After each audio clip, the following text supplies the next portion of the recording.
for the equal parts. Oh my gosh. Illegal.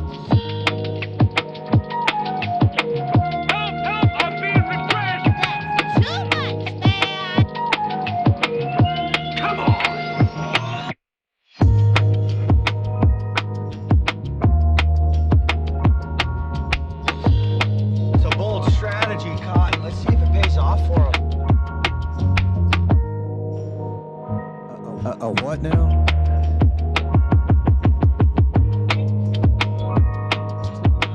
In the Ice Age, how much taxes did people pay? Would you drum up? Thanks, Jeff, for the question.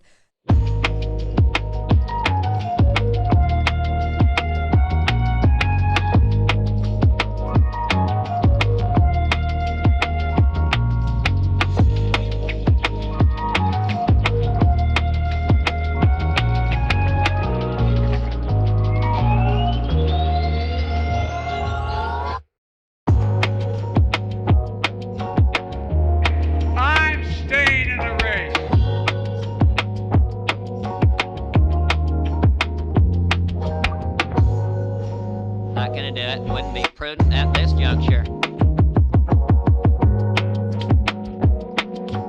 China.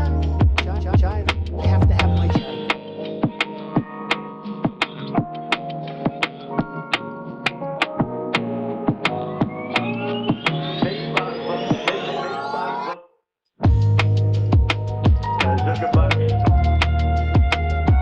Follow the ridgeway.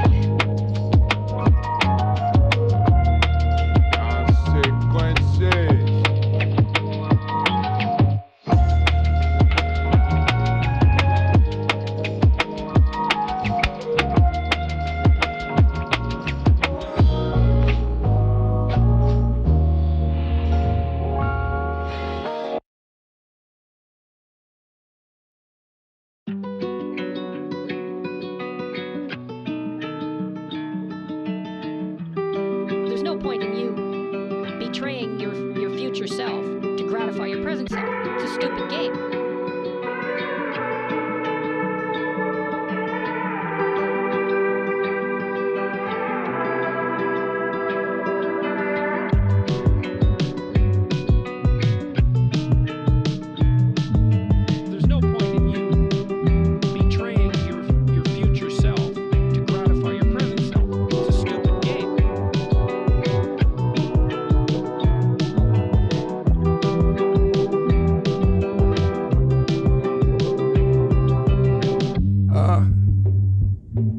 Your name, please?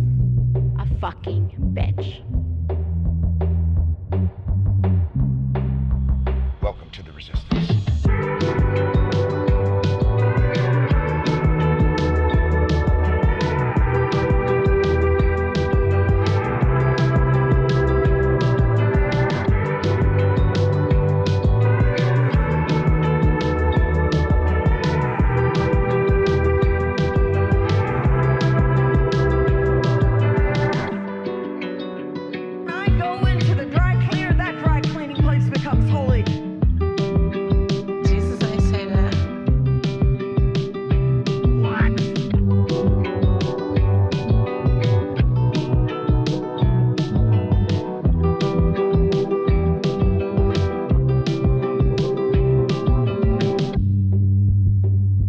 So I just want to address something. I was wrong.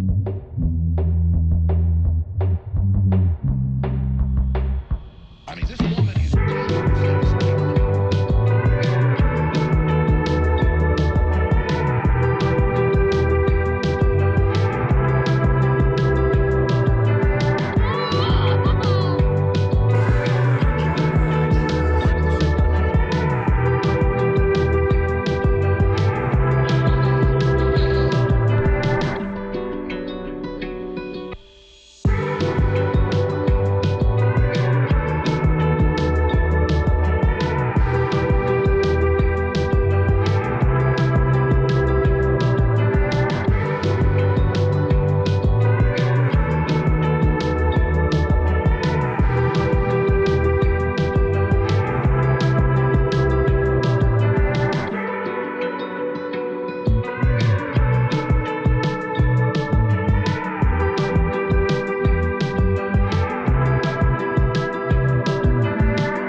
This is from 12 Rules for Life.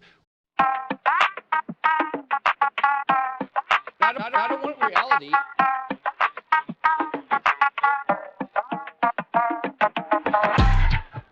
Break now.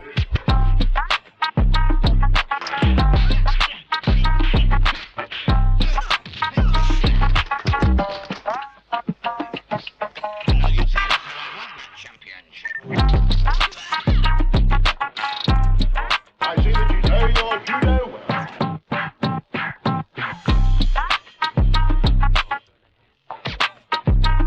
It's science. Donald Trump spent a lot of quality time with my wife. Don't be creepy.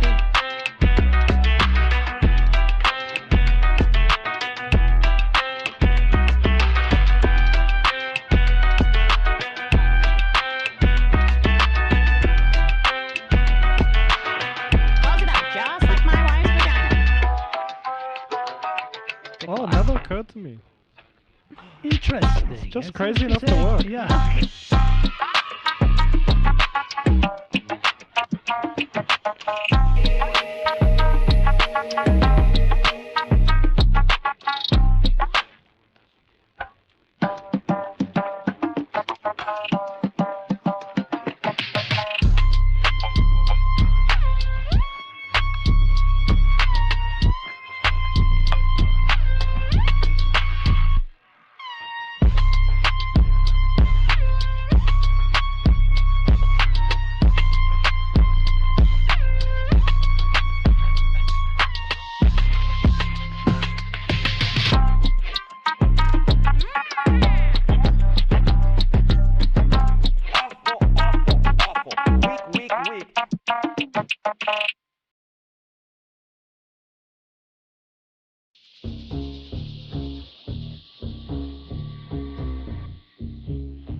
Precision of language. Please.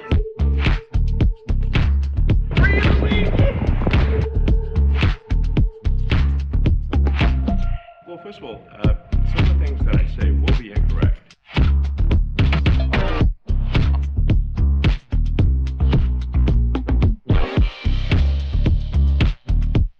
Don't even play.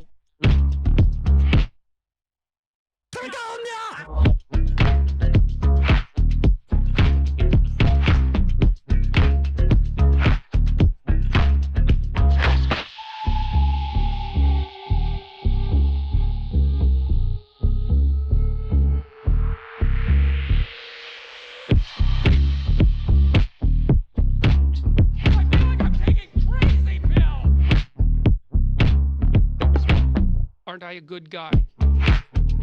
Arguably the greatest book of nonfiction of the 20th century.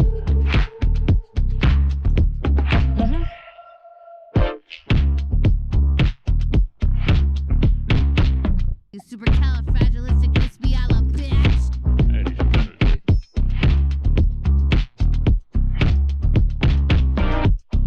So hot right now.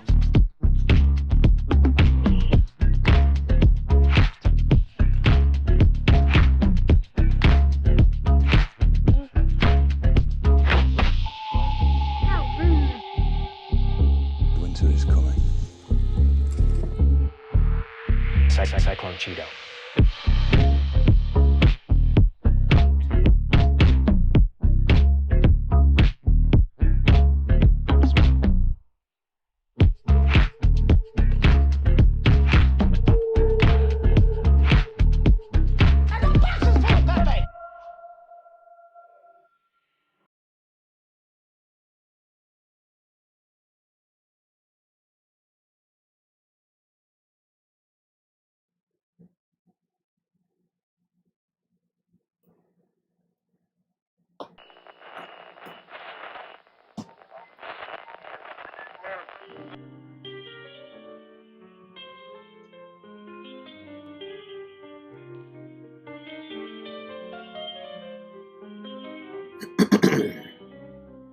Oh God, where's my head?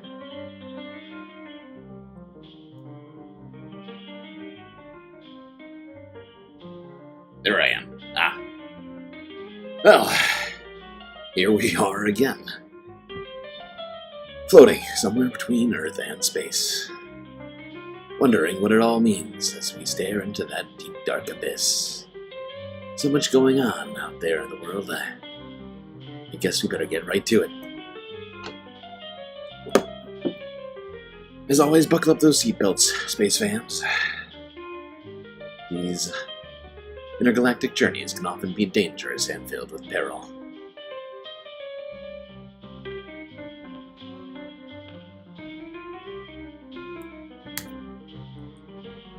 Okay, sorry about the having to switch streams from one to the other. I don't know what happened. But thankfully, we've managed to get everything running here today. After multiple mix-ups. Who gets medals today? Technically, it was Jerry.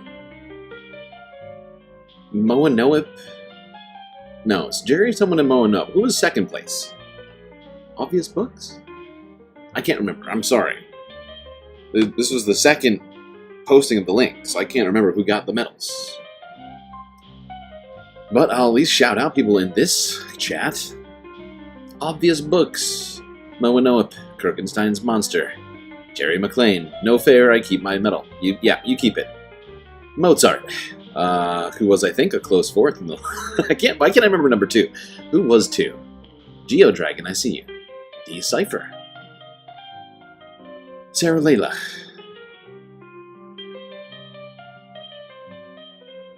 Forbezilla.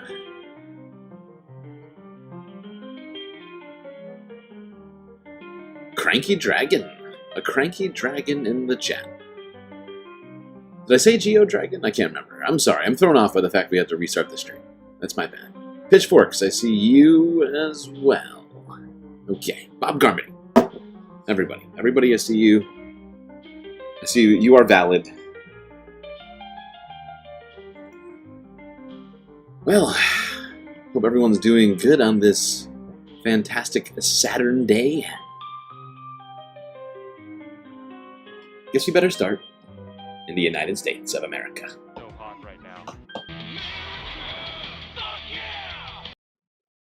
Where the hands-off protests have been taking to the streets to voice their discontent. We'll start off with this, though. NBC Montana from a day ago.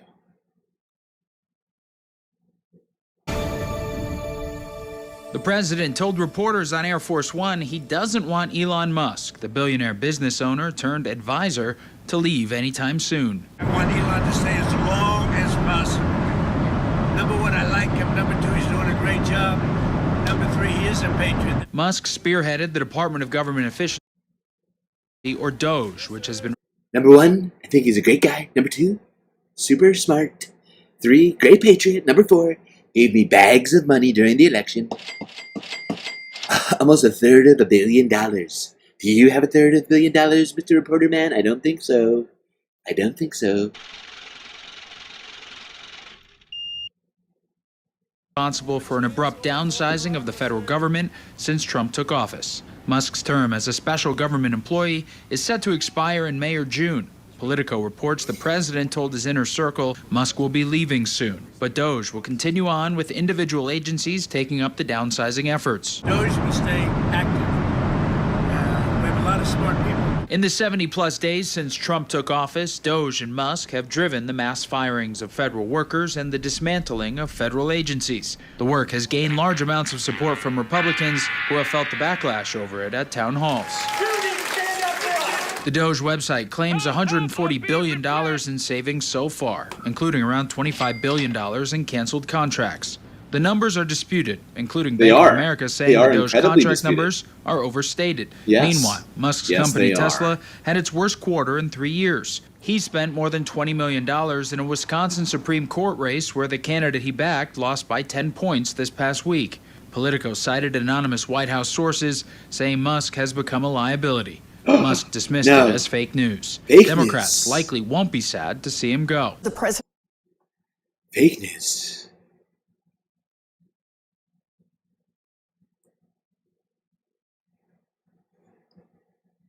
But, yeah, if you didn't catch it in there, Donald Trump wants him to stay, but internal White House sources suggesting that Elon Musk's governmental role may end soon.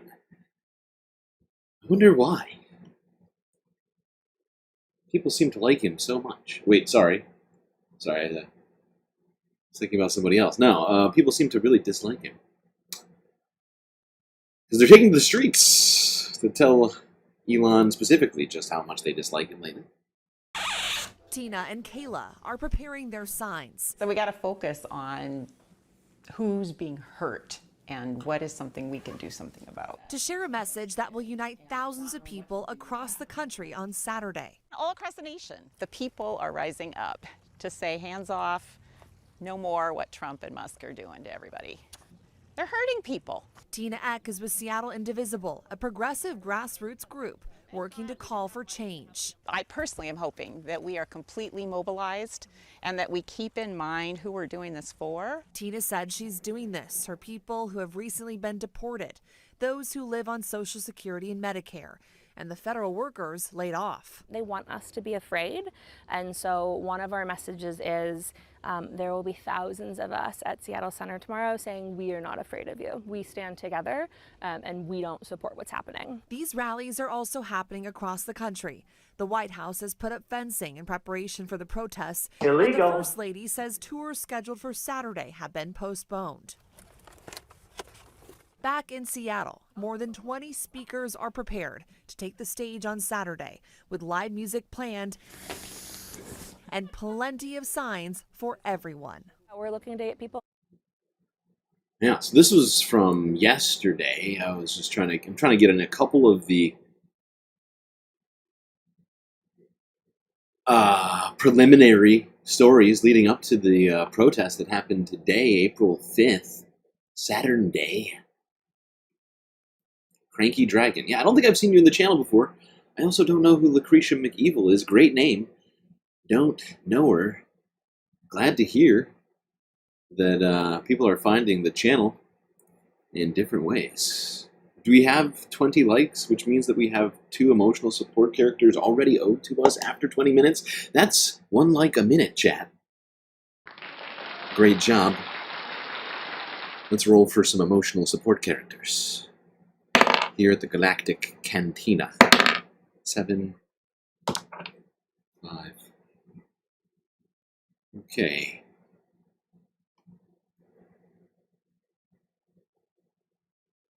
Let's go here. France 24 English from 18 hours ago.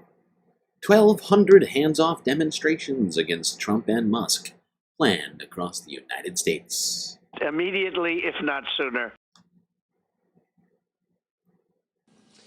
I think Democrat voters have been waiting for the moment that somebody will stand up against Donald Trump and what they see as rampant corruption and also the mass firing of thousands of federal workers. I think this is going to be an interesting protest to gauge the numbers because when you speak to people on the ground, they certainly seem like they've already had enough of Donald Trump's agenda, that being the Democrat voters, of course. But there's not really been much political pushback in terms of organization from the higher-up members of the Democratic establishment. The interesting part of this protest here in Washington, D.C., they're expecting around 12,000 people here in the nation's capital, 400,000 rather, across the entire country. They say there's going to be protests at state capitals in all 50 states. So that would be a significant amount of mobilization. But, of course, the protest here in D.C. is what everybody will be watching. That's where most of the kind of high tickets, the top ticket billers are going to be, and it's going to be 2 members of the House which are going to be there, Max Frost, the youngest congressman on the Democratic bench, and also Jamie Raskin, who is one of the more well-known congresspeople. But we're not seeing a kind of... Yeah, well, we're not seeing the best protests from our elected leaders. We gotta chuck the tiny signs, okay? I don't know if they've ever been effective in doing anything.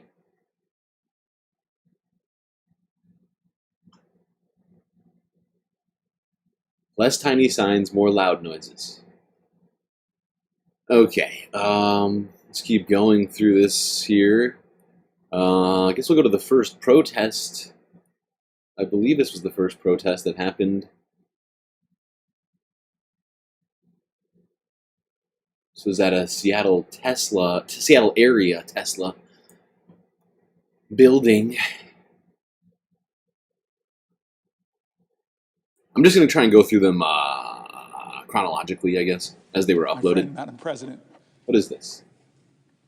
I yield the floor. Long before there was Democrat. Oh no, we don't need this one. Oh, also, I'm going to start the goal now. I just realized we're 20 minutes in. Should start the goal before anybody gets upset at me for not starting the goal.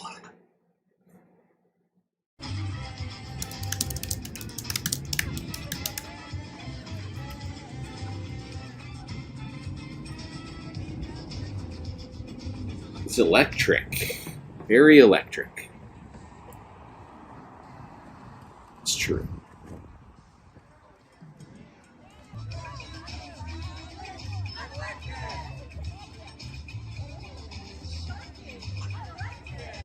I'm fairly certain this is going to get me copyright claimed.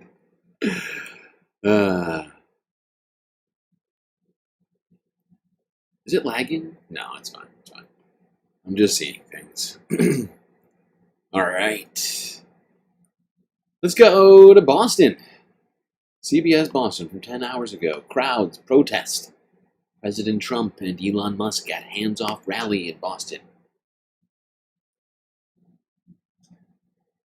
Show me the protest.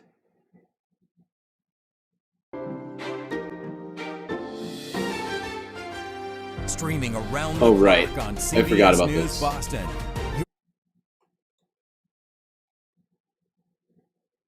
Okay, they started off with the story. Okay, good. Their message. Well, thousands are gathered here today on the Boston Common, what is being called as hands-off protests. These are protests that are taking place across the country, including right here on the Boston Common. This is a national day of action. Organizers say they're here to protest President Donald Trump and billionaire Elon Musk in their agenda to cut what they call essential services. They say they want to take their hands off when it comes to health care, civil rights, education, and immigration. I'm here with Susan Labandabar, who's with the Swing Blue Alliance. Susan, give me a sense of what your mission here is today and why was it important for you to be here?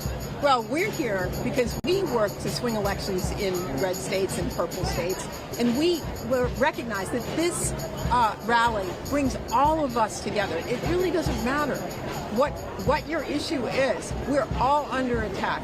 So we wanted to make sure that this rally represented everyone. People of every color, people of every religion, people of every work, life. This is something that affects all of us, and so we wanted to make sure we were here. Thank you very much. Appreciate your time. Quite a lineup of speakers, including Senator Ed Markey, Congresswoman Ayanna Pressley, and Lieutenant Governor Kim Driscoll, and Boston Mayor Michelle Wu. And we will cover this protest from start to finish. In Boston, I'm Paul Burton, WBZ News. Paul, thank you. Thank you, Paul. All right, that was Boston. Approximately 10 hours ago. Let's go to Washington. AFP News Agency. Hands-off protests in New York and Washington.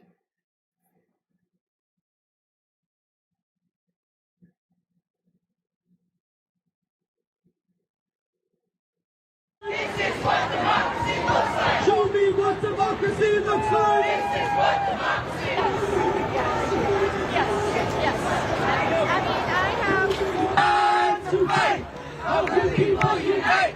It's time to fight. Our day is under attack. What do we do? Stand up like that. When human rights are under attack, what do we do? Stand up like that. When free speech rights are under attack, what do we do? Stand up like that. When workers' rights are under attack, what do we do? Stand up like that. Let's try it again. I think that's a really good one.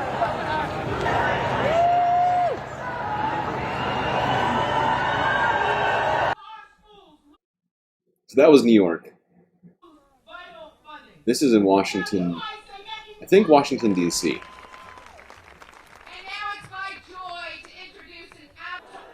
Yeah, definitely Washington, D.C. Alright, now let's go here. Status coup from 8 hours ago. Live stream from that protest in New York City.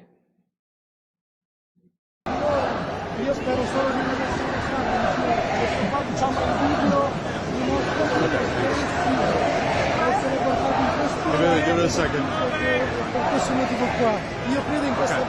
Hey, I'm Ashley Bishop reporting on the ground live with Status Coup outside of the New York Public Library, where there are thousands of people out here protesting Trump and Musk and their policy of class war on the working class.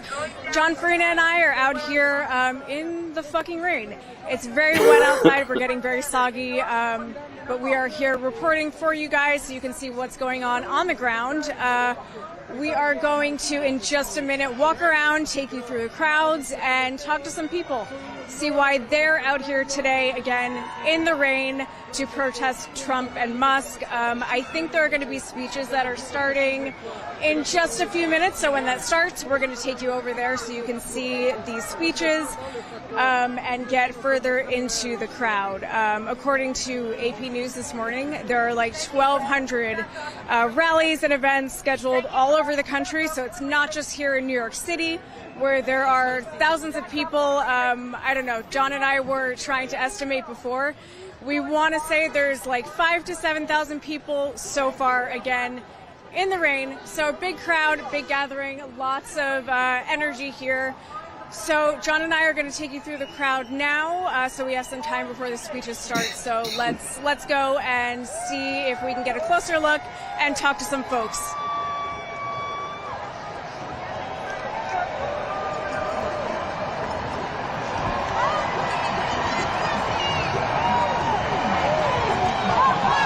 So the march is just starting right now. We have people marching down 5th Avenue.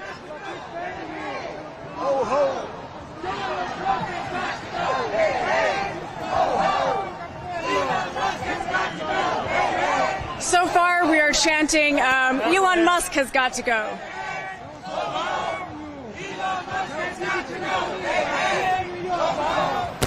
Please join the march behind the front banner.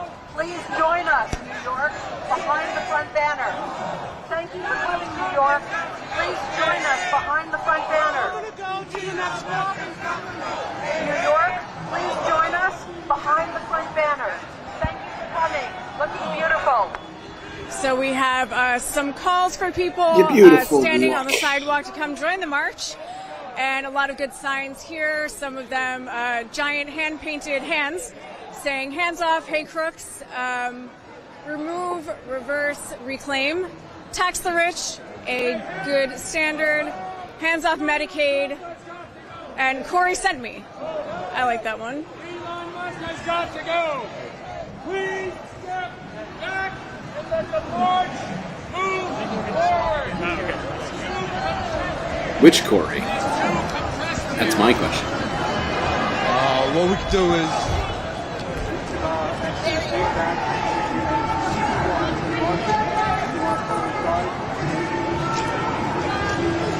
Birthday boy! What's up, brother? Thank you.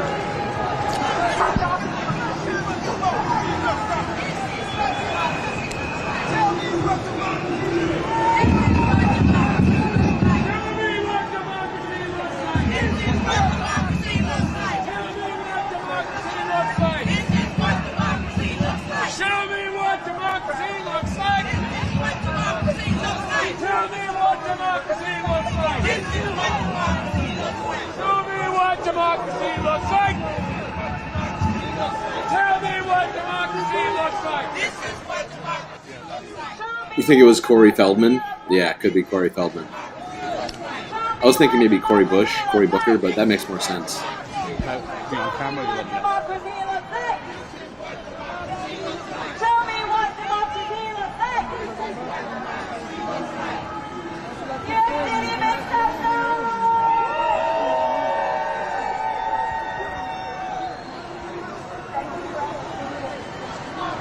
There's a lot of people at this protest. The signs go all the way back. Okay, for those of you just joining us on this live stream, I'm Ashley with Status Coup. out here covering the Hands Off protest in New York City with John Farina. And for those of you who need a little bit of background on why people are out here, since taking office, Trump and Musk have dramatically increased the class war being waged on the working class. While working people in this country have been struggling to afford food, rent, necessities, medication, all of the things that make life possible, Trump and Musk and their cronies have been focused only on extracting wealth from working people. So that is why these people are out here today, though I'm sure everyone is going to have their own story about why they're here and how this all affects them personally. And in just a few minutes, we are going to start talking to people and see if we can get their take on what's going on right now and why they are out here.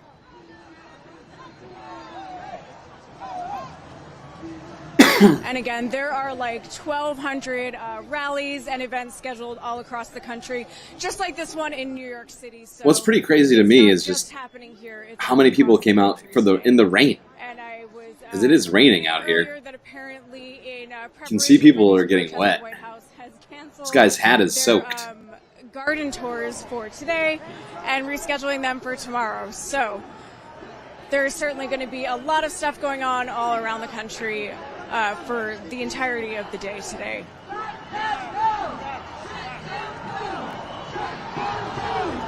Shut down DOGE. Shut down DOGE is what people are chanting now.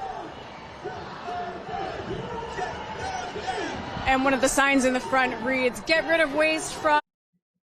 Yes, we can read. We can read. I don't know why you need why we need the running commentary. Let's see some of the questions they're asking people.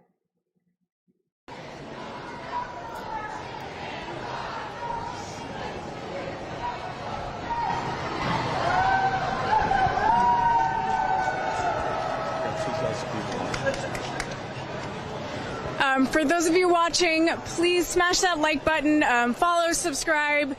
Keep watching Status Coup for on-the-ground coverage of events like today's hands-off protest in New York City and around the country.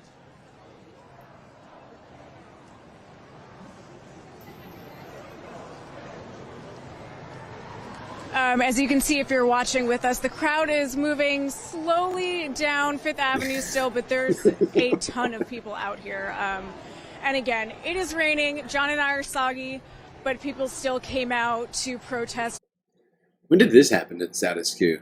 I remember when there was some questions asked of people, but she's just, giving us a play-by-play. We can see in the back somebody taking a step, slowly but surely, down the street, holding a sign.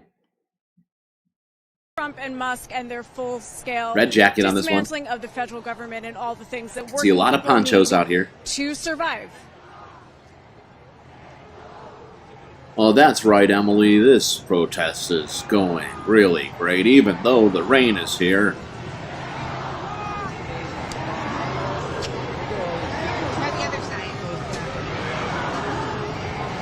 Excuse me, ma'am. Would you mind talking with us about your signs?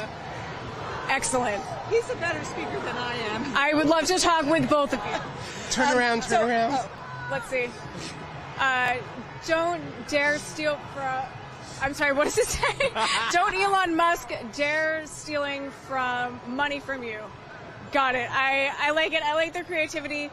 Fascists hate facts. I'm an artist. I like it. And, I can tell. I have arthritis, so I can't hold a sign. And I thought, what am I going to do? And I thought, I've got to do something. And I thought, oh my God, I'm going to get one of those. I'll be the sign. That's creativity for you people, okay? That is what that is right there. She's like, I can't physically hold a sign for an extended period of time. But I can turn myself into a sign. And that is innovation, folks. Hats from the South that they wear when they go fishing. That's red for, the MAGA, and have it say something. That is perfect. I love it. Fire Trump, deport Musk. That is really good. I'm glad. I would love to hear why you guys guys felt it was so important to come out today and protest, to take all the time to make your signs and show up? There are a million reasons. I think scholarship shows that democracies need to get 4 or 6% of the people when they're under threat. We have examples of this administration ignoring the findings of judges, threatening them. As people say, it's straight out of the authoritarian playbook. It's very much illegal along the lines of what Orban has done in the last few years. And for me, the standing question is, are we going to be Poland and push back, or are we going to fall down and be like Hungary? So every body, whether or not you hold anything, just physically being here and distributed across the country is meaningful. Absolutely. That's great. And I would ask, you mentioned that you have arthritis. Do these cuts affect you personally, cuts to Medicare, Medicaid, the social safety net? I was so angry that I was taking my potato 2 days ago, and I usually put a fork in it, but this time I was jabbing a knife in it, and I went through my thumb. I was so mad. So yes, this does affect me. I'm so sorry. All my friends have a play-by-play of it. I would just like to tell everybody, just a galactic recommendation, public service announcement, if you will. Even if you may be angry, do be careful when wielding a knife. Maybe don't do what she did. Even though I understand the frustration, that's dangerous. Again's dangerous. Be safe with knives. So yes, I am affected, as everybody is. I think that the only people who aren't affected are people who have more than $30 million in the bank. So we're all affected. Well, and I think there are people who are profiting this moment, looking and with advance notice shorting the market, looking for cheap stocks. As with COVID, people are profiting on misery. In every space you look at, I have friends who are immigration lawyers for unaccompanied minors. Their program was cut last week. They were waiting to hear this is the door if there were going to be mass layoffs. A judge reinstituted funds, but as with everything, we wonder whether or not there's going to be compliance. And I can't imagine much more cruel than forcing 8-year-olds to appear in front of an immigration judge without an adult, much less a lawyer. Absolutely. And do you guys feel like the Democrats are doing enough to fight back against everything that's happening in this moment? I think that's a loaded question. I think given that we have 2 parties, not 5, and there is some capture and there's donor, cooptation, I think that some people, they tend to be people of color, younger, Maxwell Frost, so forth and so on, who can get out of the way from donors who are fine about lack of oversight, lack of regulation. I think that optically it's important whether or not it's Cory Booker standing up for 25 hours. I think we need messaging that brings people that are affected on camera, as you hope to do, and we need people to reach out, even if they think that this is a safe district, that this is blue, that this is navy, black, blue. They need to tell their representatives what they want. They need to run. I'm on a local community board right here, literally here. And everything, people often talk about PTAs, city council, community board, clerks, all these positions are meaningful. And setting that aside, advocacy for nonprofits is very important as well. Cool, I'm gonna scroll through some of this, see what else got here. They were out here for quite a while, it would seem.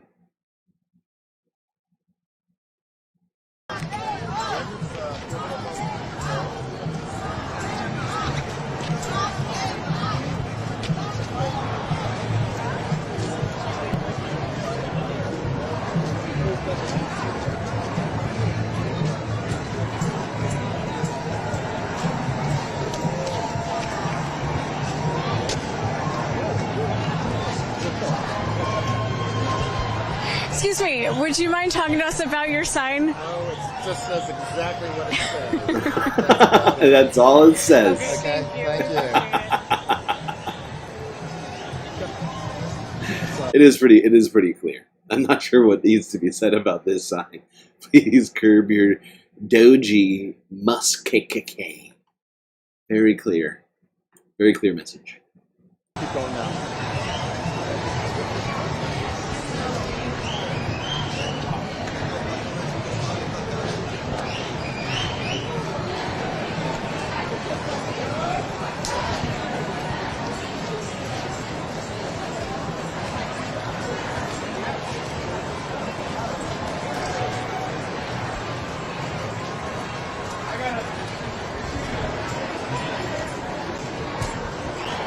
All right, there are 6,000 of you out there watching John and I in the rain. So if you're watching, please smash that like button, follow and subscribe, and hang out with us today while we are reporting on the ground from the Hands Off protest in New York City.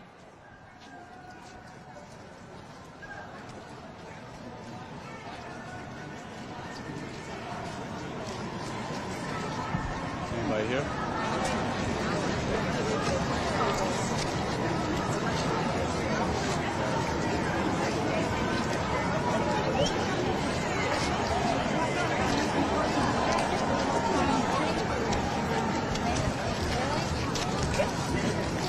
Excuse me, would There really is a ton of people out here, huh?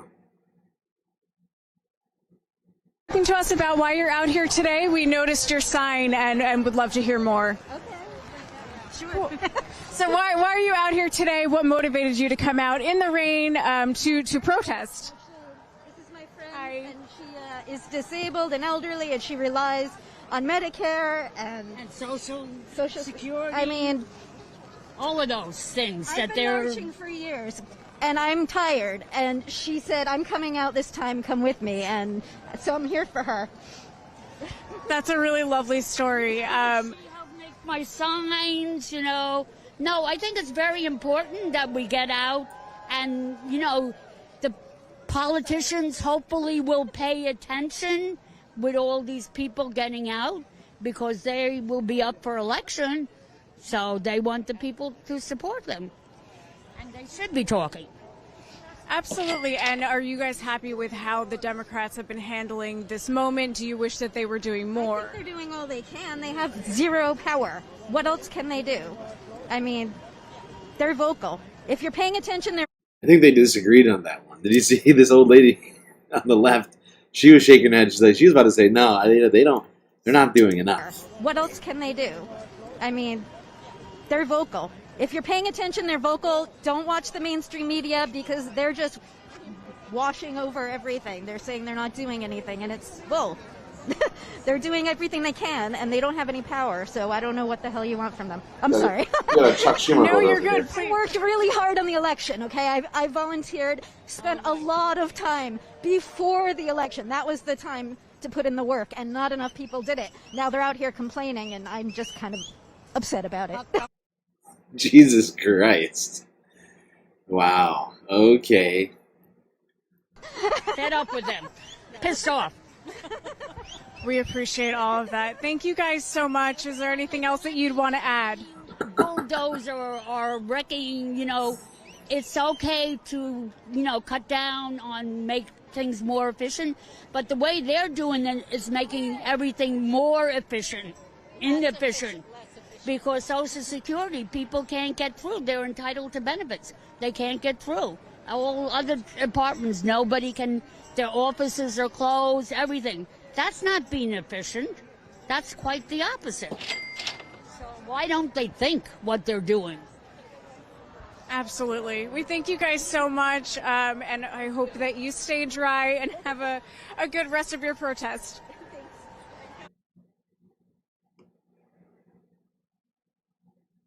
That look from the reporter there, she's like, what the fuck just happened? Why is that lady even there? It was strange. She's like, why are people out here complaining? Aren't you out here also? Are you not here to... I don't understand. What are you talking about? Over 8,000 of you watching right now, so for everyone who's watching, please remember to smash the like button, follow and subscribe to Status Quo News.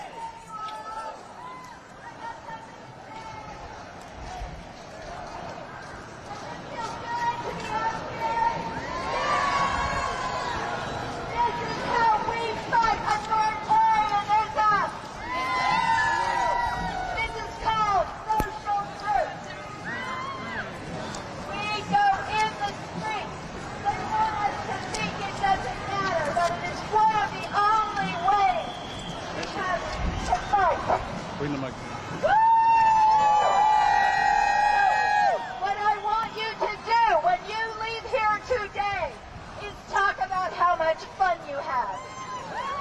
I want you to talk about how this is therapy. This is how we keep the anxiety down.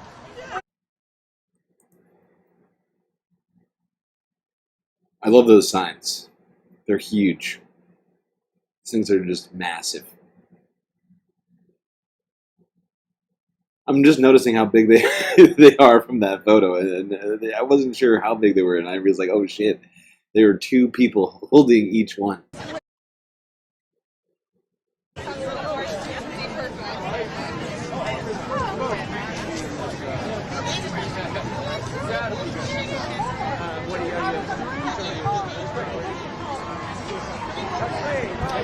And there are still nearly 10,000 of you watching John and I out here on the ground reporting. If you are able to, please sign up as a paying member of Status Quo News so that we can keep delivering more on the ground reporting for you guys. It's a great moment for me to mention that, you know, if you want to keep in space based news and casting, podcasting, do consider becoming a contributor here. One great way is YouTube. We do have a goal right now to make sure we get all the content today, and we do have a ton of content, even though we had a bunch of content yesterday. Once we're done with the protests, we got a lot. We got a lot of other stuff to get through. Oh yeah. Just looking through the list right now. It's quite sizable. All right, let's move from this one, go to some of the other protests. I don't know why, but that on-the-ground reporter lady is bugging me. I don't know why. I don't know why.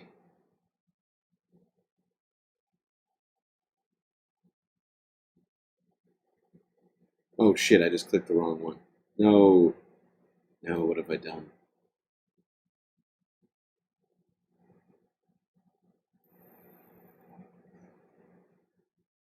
Okay, we have a Forbes breaking news clip of this protest here. Let's go there. I tried to organize this better while I was watching that. Like city by city. Just made more sense to me.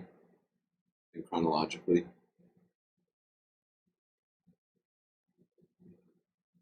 But yeah, go to this one.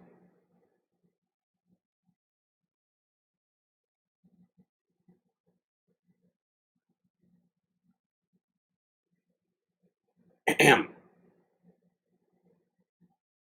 There we go.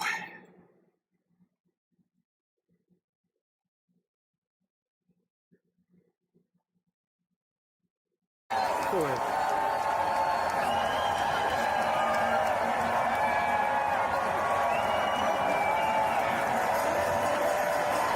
Forward.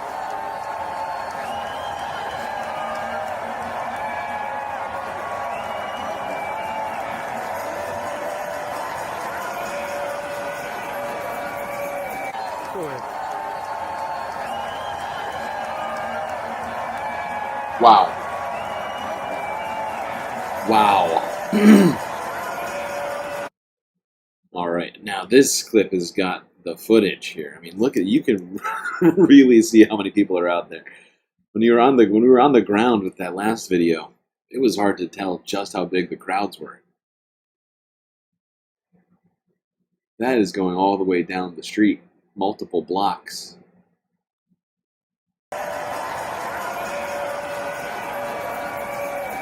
Forward.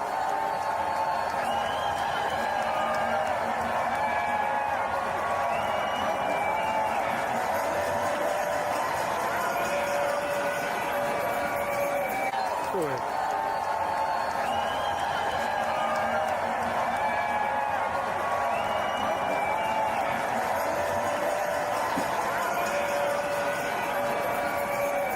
Forward.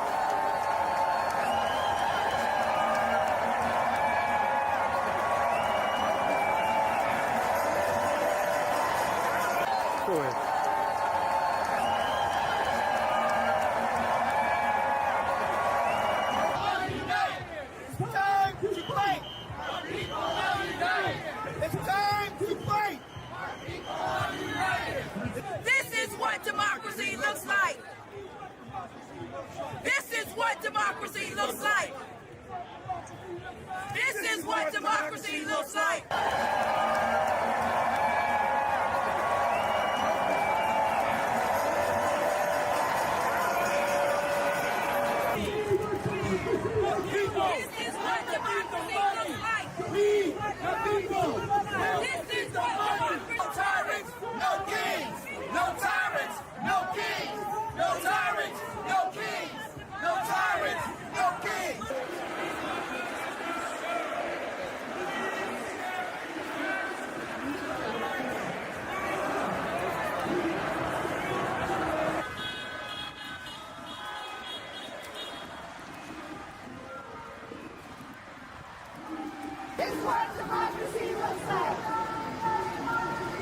When injustice becomes law, rebellion becomes duty. You've even got a bird person out there.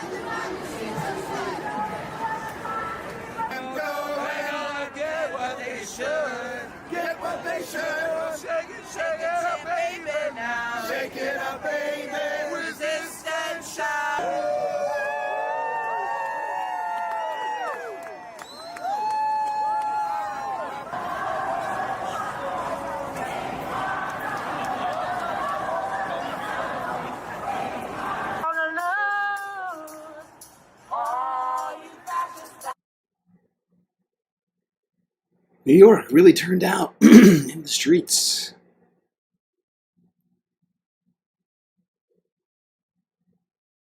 All right, let's go to Washington, D.C. At least I think that's where this clip is from.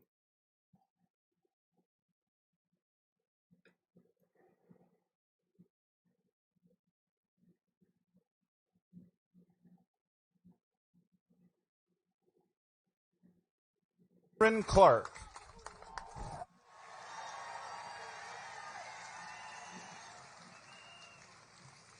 Oh, it is such a beautiful sight to see over 100,000 patriots.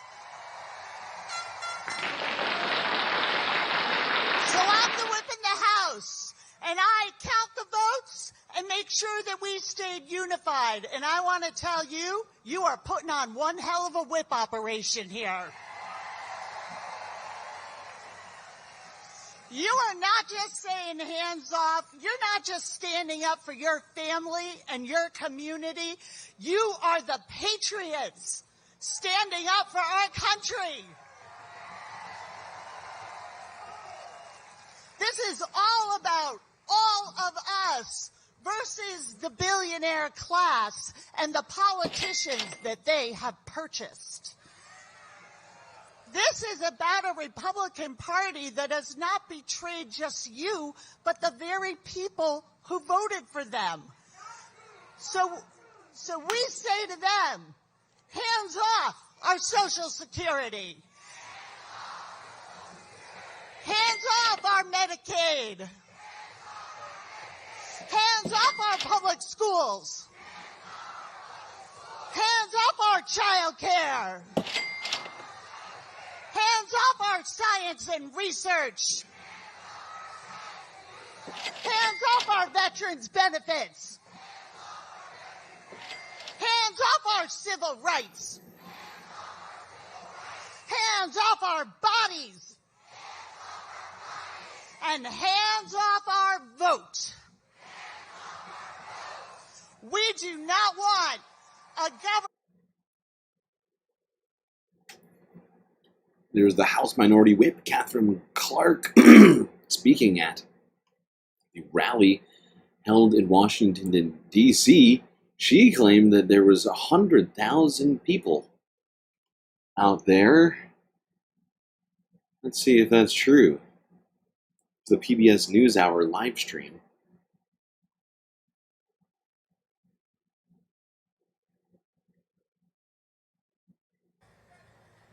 Hey. Wait, is this just at the stage? It is the stage. I guess we can watch some of these. I didn't get a chance to watch all of these because I would never have started the stream. There's like the status quo one is 2 hours long. This PBS NewsHour is 3.5 hours long. We got one from ABC 7, which is 4.5 hours long of this protest. It's just, it's just not doable. Just not doable. Can't do them all. Hold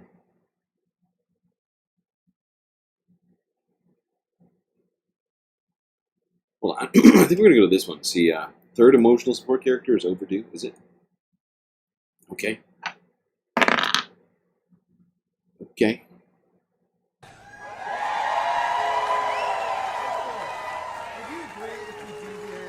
We are all over the country. We're standing up by the millions. Our voices are strong. We will not sit down. We will not be quiet. And we will not go away.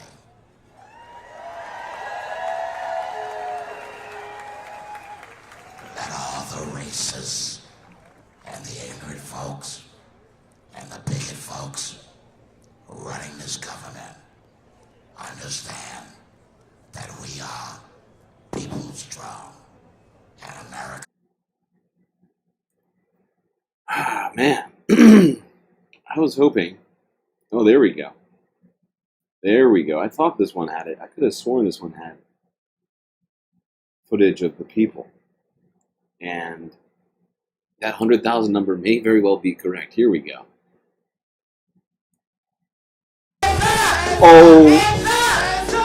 Oh my fucking God. Who is running the sound over here? Jesus Christ. I am so sorry, everybody. Oh my God. Oh my God. That just blasted me.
It's been 3 months, y'all.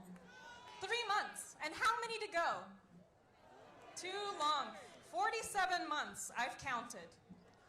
So My ears are bleeding. 47 to go, but we're not backing down because this isn't about just one administration or Like I feel like I was assaulted.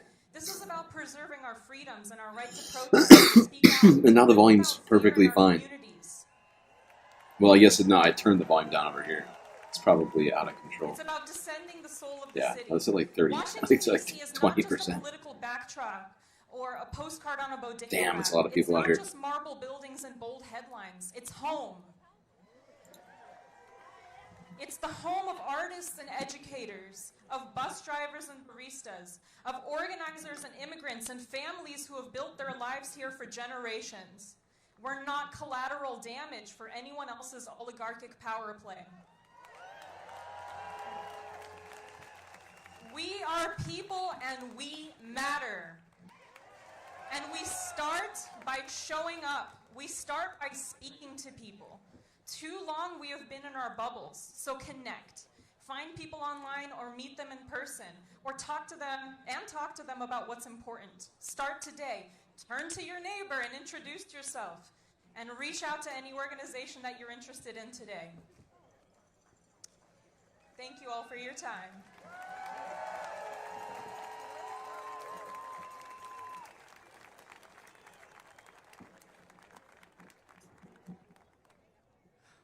My name is Ahmad, and I'm representing the Freedom Futures Collective.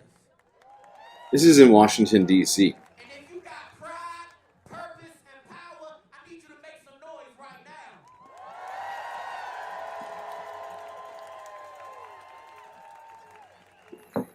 Say pride, purpose, power. Pride, purpose, power. Say pride, purpose, power. Pride, purpose, power. Say pride, purpose, power. Pride, purpose, power. Say pride, purpose, power. Pride, purpose, power. That's what we about to do, y'all. That's what we about to do. I need y'all help. When I say we got, I need y'all to say pride, purpose, power. When I say you got, I need you to say pride, purpose, power. When I say I got, I need you to say pride, purpose, power. We got pride, purpose, power. You got pride, purpose, power. I got pride, purpose, power. Let's go, DJ!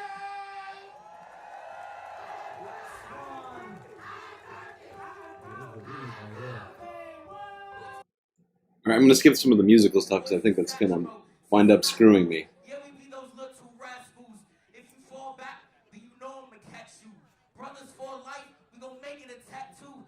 Jesus Christ knows that I could never cross you. I appreciate you like no other. Put your peace sign up. If you love your brothers, I said, never leave my brothers, never leave my brothers.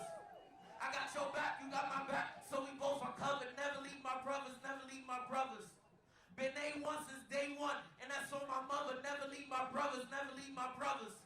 I got your back, you got my back, so we both are covered. Never leave my brothers, never leave my brothers. Been A1 since day one, and that's on my mother, y'all. Once again, my name is Ahmad, and I'm representing the Freedom Futures Collective. Thank you.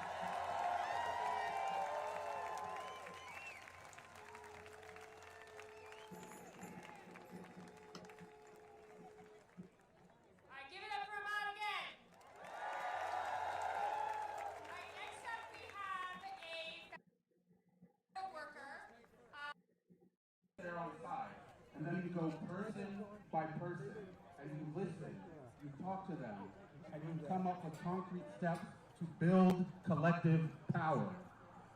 Then you can take those steps to build coalitions through your unions, your church groups, your community groups, everyone.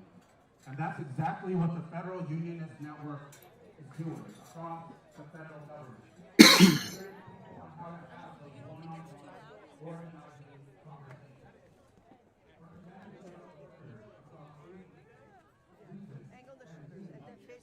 This cam work is great. Getting all the ground shots. A lot of shoes at this protest.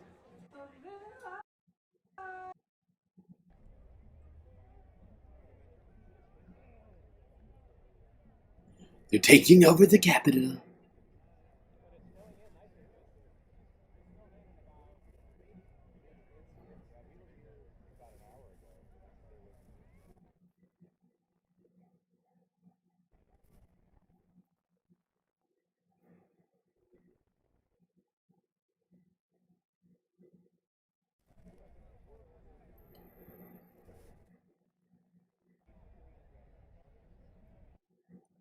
You can just see people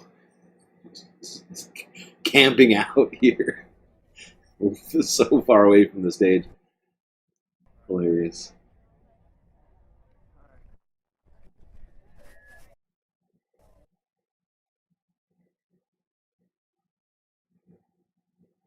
Billionaires who want nothing but power.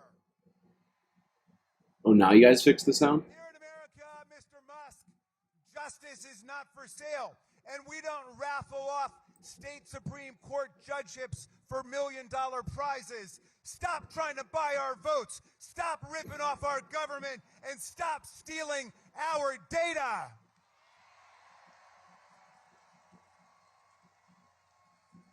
My friends, we're in the fight of our lives, but I want to tell you this. We are winning now. We are winning every day. We are winning in court. Jesus, Jamie. 39 judges appointed by 5. Jesus, Jamie. Really? We're going to do that again? We're going to go back to we will win? We will win! We will win! Not the most inspirational. Not going to lie. Chuck Schumer's been doing that plenty. How's that working? How's that working for us right now?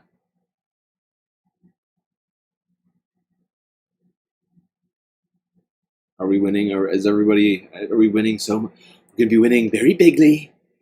We're going to be winning so much, you're going to get sick of winning. For the equal dignity and humanity of all people will not deter me from my commitment to advocate for the rights of So much winning, no one's ever seen it before. and we cannot let it deter us from fighting for the future of this country.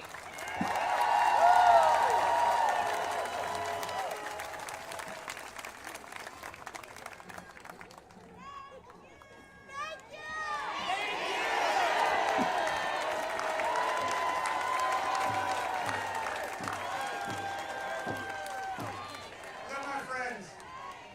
I'm Rob Weissman, public citizen. As you have heard today, and as you know, we are living under the most lawless, constitution-trampling administration in American history. Illegal. And so there's nothing more immediately urgent than for us to go to court and beat Trump again and again and again.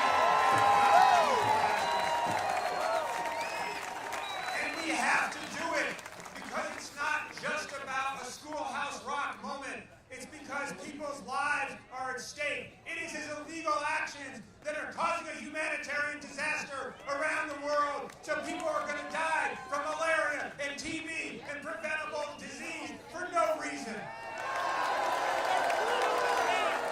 It is his illegal action that is paving the way for financial fraudsters, for credit card scams and big banks to rip us off. It is his illegal and unconstitutional actions that are rolling back the rules that give us clean air. It is his illegal and unconstitutional action which is racing us towards climate catastrophe. It is Immediately, if not sooner. unconstitutional actions which are rolling back core racial justice programs. Illegal. It is illegal and unconstitutional actions which are stripping away our free speech rights. It is his illegal and unconstitutional actions which threaten this nation's labor movement and the right of workers and the federal government and elsewhere to organize collectively. This is a ton of people out here. It's hard to see.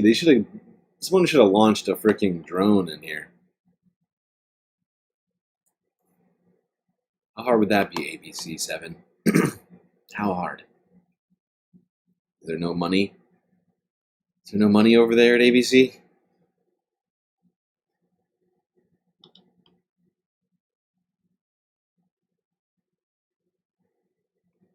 Let's go over here.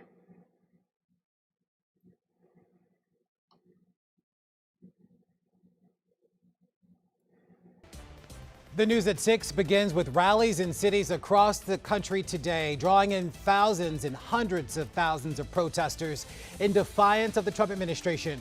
More than 1,400 protests were expected across the nation, including right here in Washington.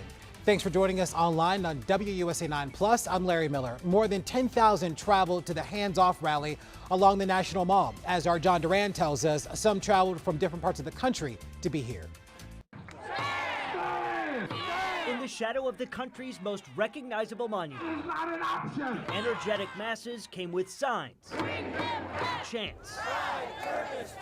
I'm here because we all have to stand up for our rights and to defend against what this administration is doing. Hearing from prominent politicians who say they're frustrated with the new presidential administration. And if anybody was slow to wake up to this authoritarian takeover, nobody's sleeping now.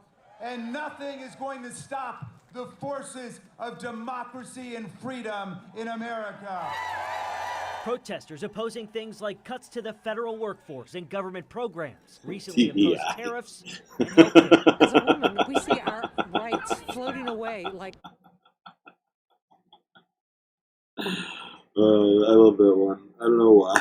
I don't know why I love that one so much. Because it's like, I think it's because it reverses the whole assumed definition of DEI. Deport Elon immediately. Immediately, if not sooner.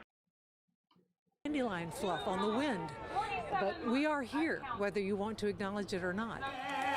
Some people we talked to say they traveled hundreds of miles just to be here on the National Mall Saturday to be a part of this movement in the nation's capital. My wife and I, Lauren and I, are from St. Augustine, Florida. We bought tickets this week, said we've got to take part.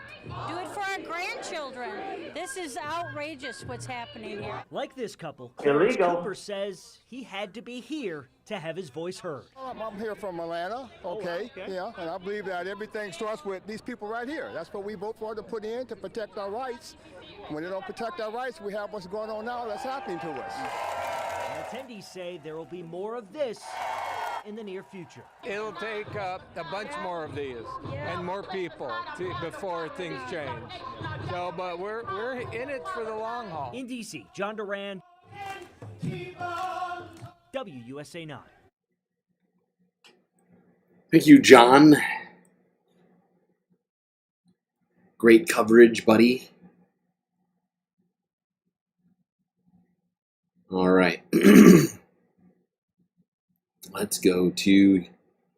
Actually, don't know where this one is. This is just a Guardian News clip from about 8 hours ago. Anti-Trump protests get underway across the United States.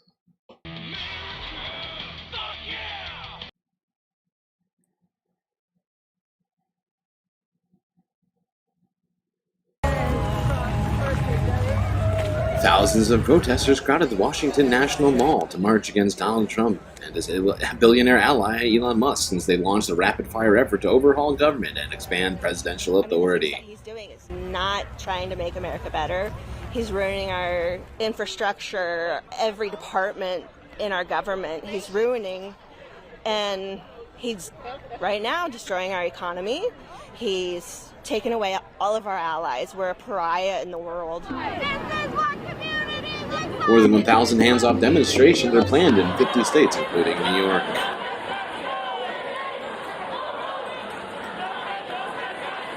And research has demonstrated Charlotte, North Carolina. Hands off! Hands off! Our research! Our research! Hands off! Hands off! Our science! Topeka, Kansas.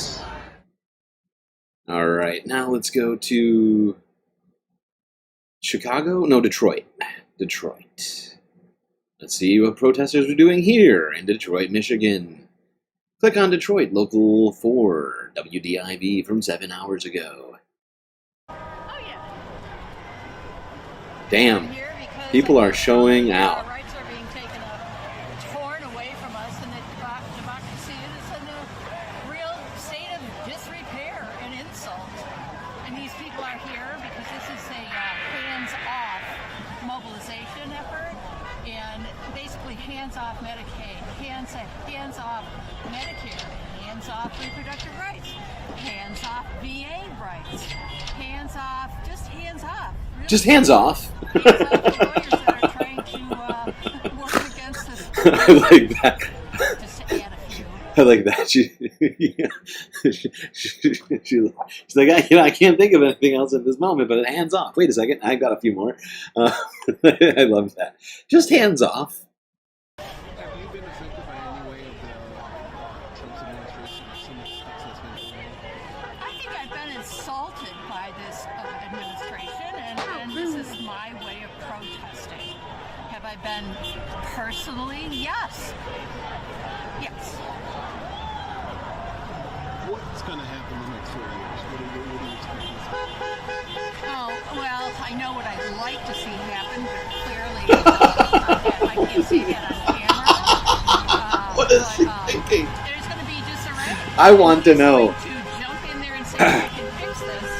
I want to know. He caused this. I want to know what that lady was gonna say. So bad. So bad. I can't say it on camera. What was it? You should have said it. There's going to be disarray, and he's going to jump in there and say, I can fix this. When reality, he caused this mess. I don't want reality.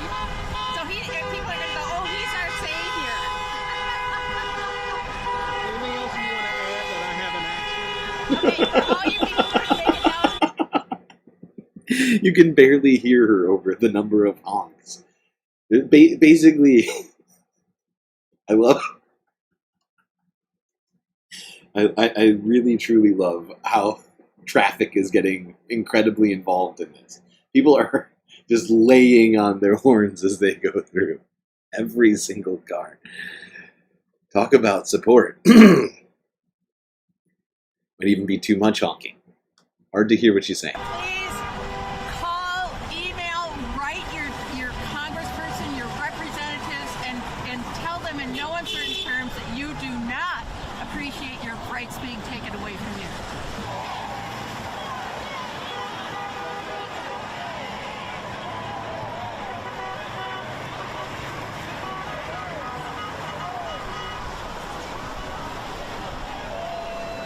I'm out here to protect democracy.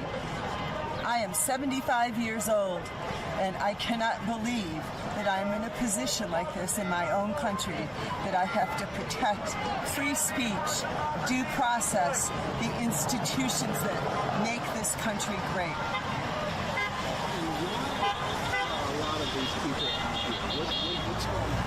Well, I imagine for various and sundry reasons. I mean, we're losing. I mean, the Trump administration is just dismantling democracy, and everyone has a different reason for being here. So I'm here for a litany of reasons, and I think. Just hey. Hey to you, Omega Star. Thank you for the bits over there on Twitch. I really appreciate you. I really do. Keeping the Galactic News Network alive. Alright, let's go from Detroit to Chicago. See what was going on there, not far away from the Motor City.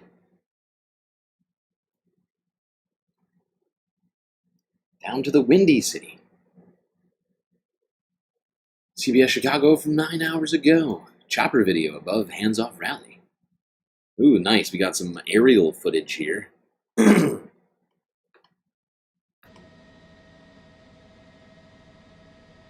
This is what I was asking for earlier in DC. Why doesn't DC have helicopters?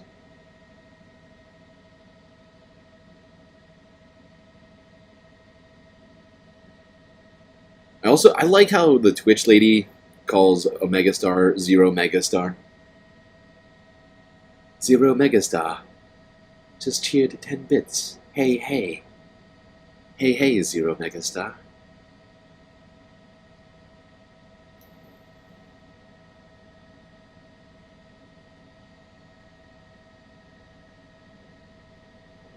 I just realized I'm not on multi-stream, so I can't even see Twitch chats. I am fucking up today so bad. Everything is fucking up. First, my peripherals die right before I'm about to start the stream. Then I can't get the stream started after I get those charged. And now I'm on... now I'm not even paying attention to Twitch. It's incredibly rude. How rude. Holy fuck, that's a lot of people. I'm just now looking over at the video. Wow.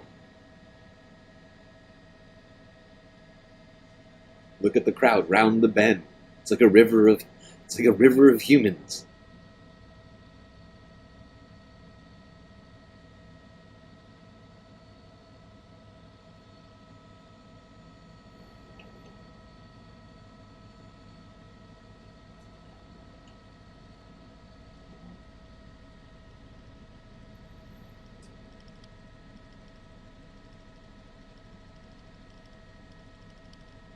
Can you fly choppers and drones around the Capitol? I think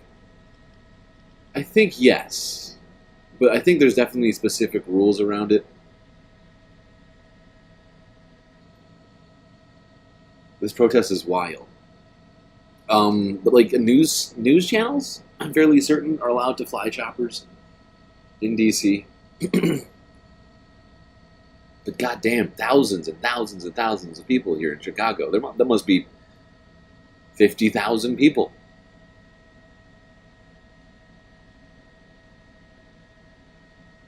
I think I've been in that spot before. I think I've been there.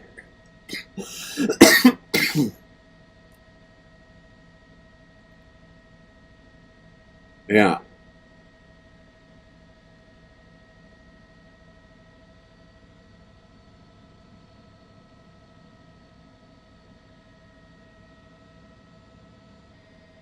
So hot right now. It is hot right now. It's true, Megastar. It's true. Hydrating.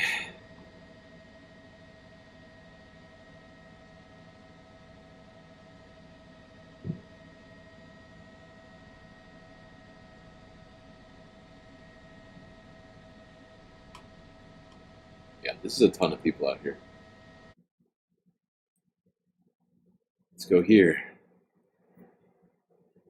CBS Chicago once again. Thousands pack Daily Plaza. Good evening, it's 5 o'clock. I'm Chris Ty. Welcome to our viewers on our digital streaming network, CBS News Chicago. That video behind me, the biggest protest in Chicago since President Trump took office. A significant crowd spilling out of Daley Plaza and filling up the streets of Chicago. The anti-Trump hands-off protest, as it's called, was one of hundreds taking place simultaneously nationwide. Arnold Brennan was on the ground speaking with protesters about their biggest concerns. I haven't seen a demonstration this big in Chicago ever. Like oceans of people. But it looks like this entire square is full. When a protest gets too big for Daley Plaza, people stand where they can. In the middle of a street. This crowd stands against President Donald Trump and billionaire Elon Musk. We will not be silenced. Their message is hands off. Hands off! A protest against the administration's actions to cut government jobs, shutter agencies, deport immigrants, impose tariffs, and more. I am concerned about people being kidnapped off the streets and shipped to hellhole prisons. I am concerned about our economy tanking. Illegal. I'm concerned about the fact that we have a president who doesn't care about people. Things are being defunded. Not going to do it. Wouldn't be prudent at this juncture. Terrible things are happening in this country. There's something that every single person in America cares about that these people are attacking. This is one of more than 1,200 demonstrations happening all over the country. There are protests in all 50 states. Here in Chicago, Daley Plaza is overflowing. After speech. Well, there we go. Protests in Chicago. People turning out in the thousands. Protesting the actions of Donald Trump and Elon Musk.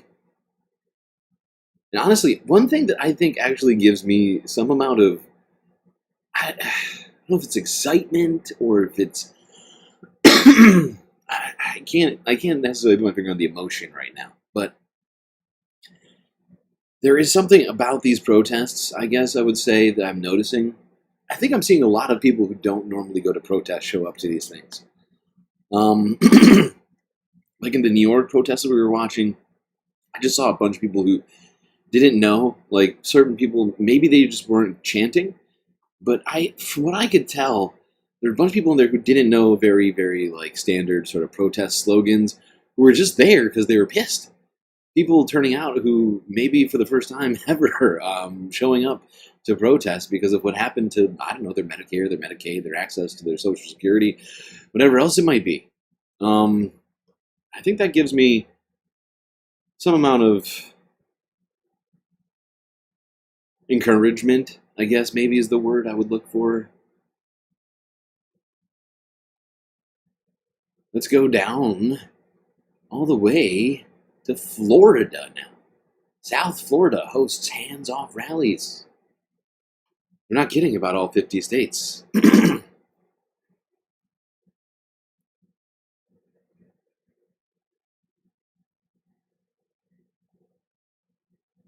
Hundreds of protesters could also be seen in Boston, a part of the national rally efforts. More than 1,200 demonstrations have been planned across the country in all 50 states. And that includes right here in South Florida. That's right. You can see so many people protesting across our area today, from Hollywood all the way to Miami. And we have local 10 Samir Nefsi joining us live with more on why people decided to come out and speak out against these things. Samir. And ladies, this recent demonstration taking place here in Tamarack, you can see it just behind me, a small yet mighty crowd gathering here, this part of the rally, which is produced by 5501. Of course, these rallies taking place in Tamarack, Hollywood, and Miami. Because before we ever go back to making America great again, let's first make America great. From Tamarack to Miami and Hollywood, a unified front. We want our voices heard, and we want Donald Trump and Elon Musk to get out of, especially Elon Musk, to get out of our government. Nationally, more than 1,000 demonstrations taking place titled Hands Off. Millions of Americans estimated to have taken part from coast to coast, frustrated with the Trump administration's actions from the economy, governmental scale back, immigration policies, and health care. Among others.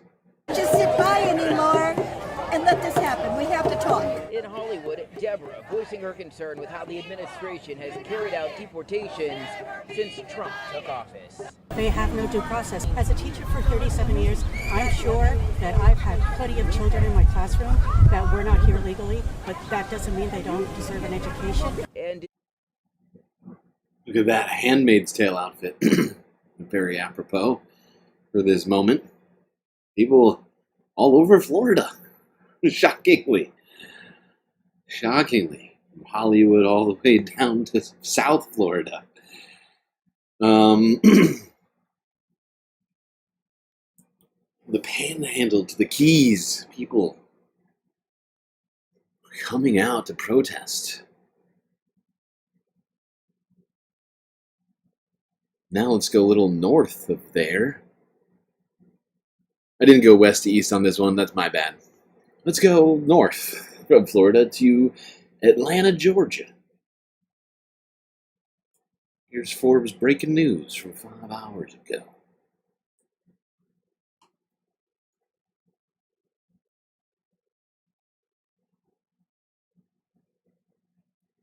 Many of us actually know some of the hardworking people at the CDC personally, and we know the hours Oh, they put in. yeah. We know how serious Oh, they man. are about their jobs and that they are paid less than they would. I forgot about that. The CDC headquarters is in Atlanta.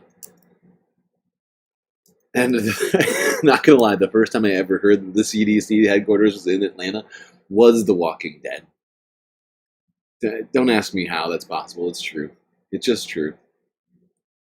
Many of us actually know some of the hardworking people at the CDC personally, and we know the hours they put in. We know how serious they are about their jobs and that they are paid less than they would be in the private sector because they feel a sense of mission. That's why they're there. And they work their rears off, and it makes no sense to just randomly cut some of them.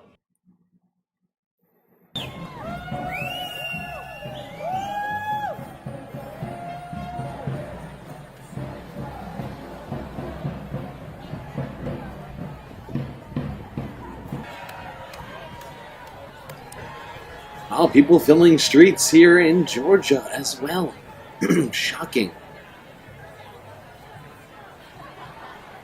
Point out that Georgia and Florida both won by Donald Trump in the presidential election. But look at how many people showed up here. We can see the crowd all the way back there. And then stretching out. Wow. Wow.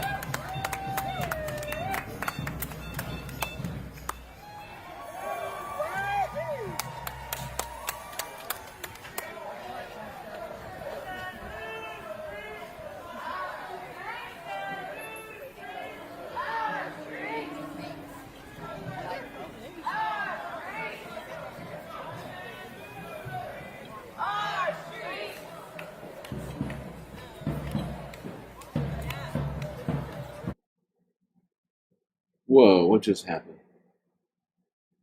I just click the Forbes breaking news link on the end card. I hate you guys. I hate you guys.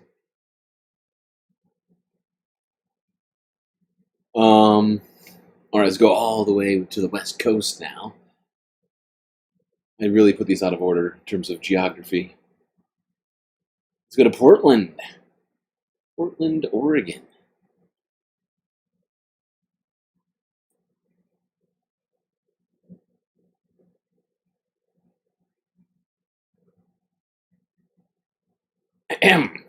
Go web go.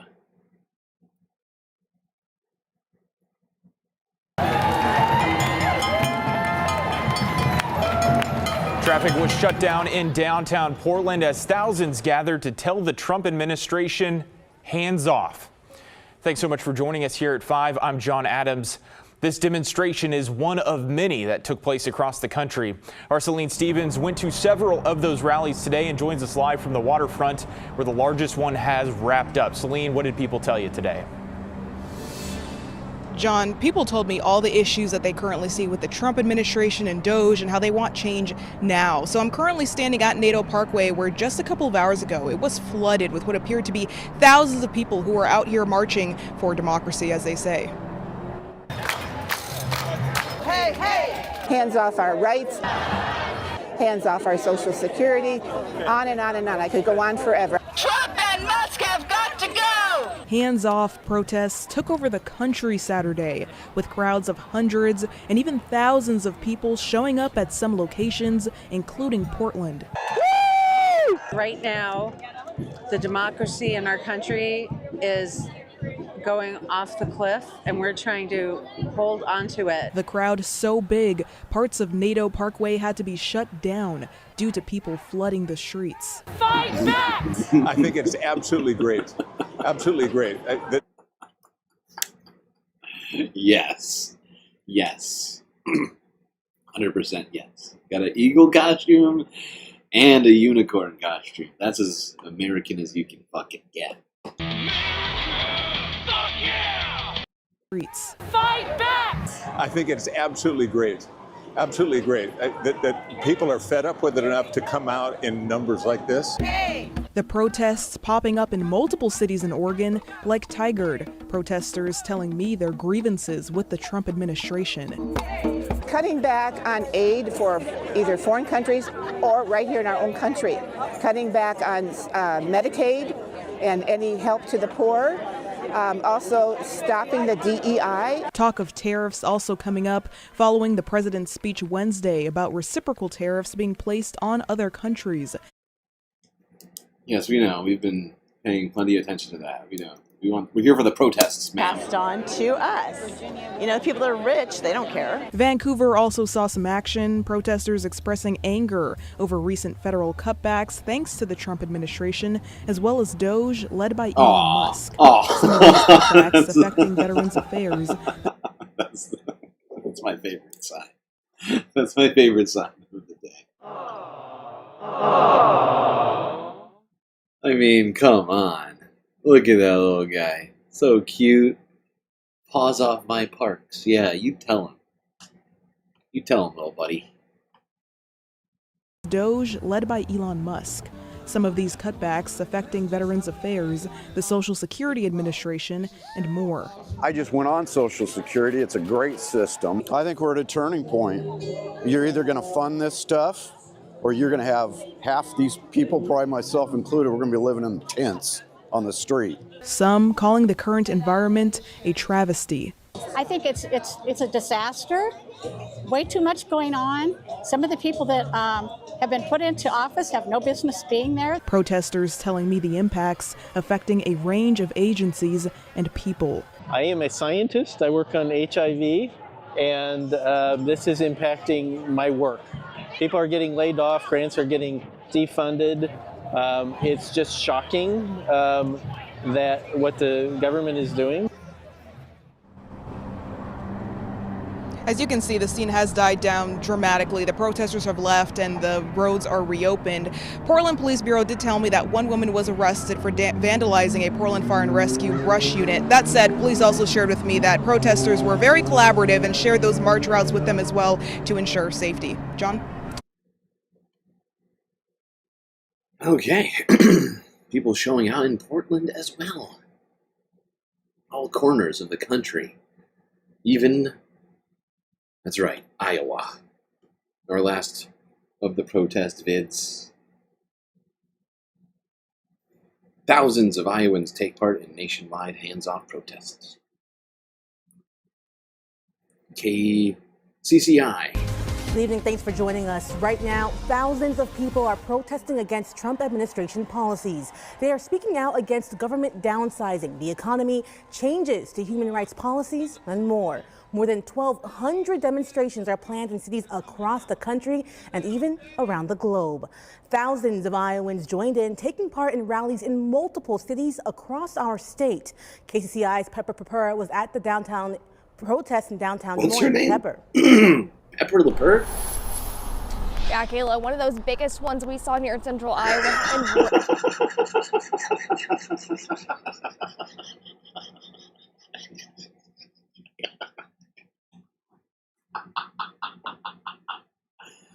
Oh, look at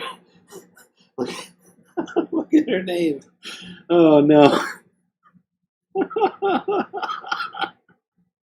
Pepper Papura. Pepper Papura. Oh my god. Her name is a tongue twister. Pepper Papura. Wow. Back here on these steps, I'm sorry. This is where we saw I'm sorry. thousands heading up towards the state capitol here. Now, take a look at this. This is drone video of that protest as it was happening this afternoon. Yeah, we saw thousands make the trek up to the Iowa State House. That was around 1 o'clock this afternoon. All of them were protesting moves made by the Trump administration, from DOGE to funding cuts, tariffs, and more. We talked with one of the protesters who says she hopes the protest creates some momentum for change. I'm hoping this is a start. I hope everybody is, not home posting memes, but they're calling our senators, they're calling our representatives, they're writing the letters. I mean, we're getting nothing but canned responses back from Washington, D.C., but we've just got to keep speaking up because we can't let up. And they were also circulating a petition amongst protesters this afternoon. It's focused on one Iowa representative.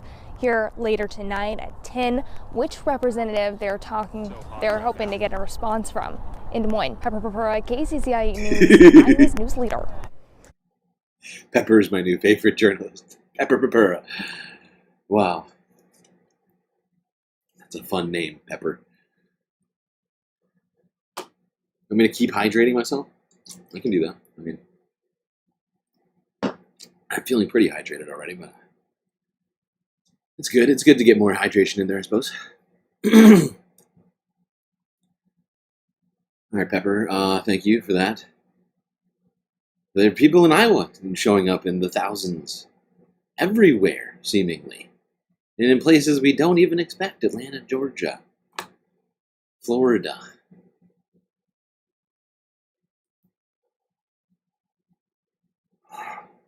New York, Chicago, Detroit, Seattle, Portland. Where else did we go? Pretty much everywhere. Washington, D.C. I mean, I suppose I could have made sure we got one from each state. But I felt that was pretty representative of what seemed to be going on out there.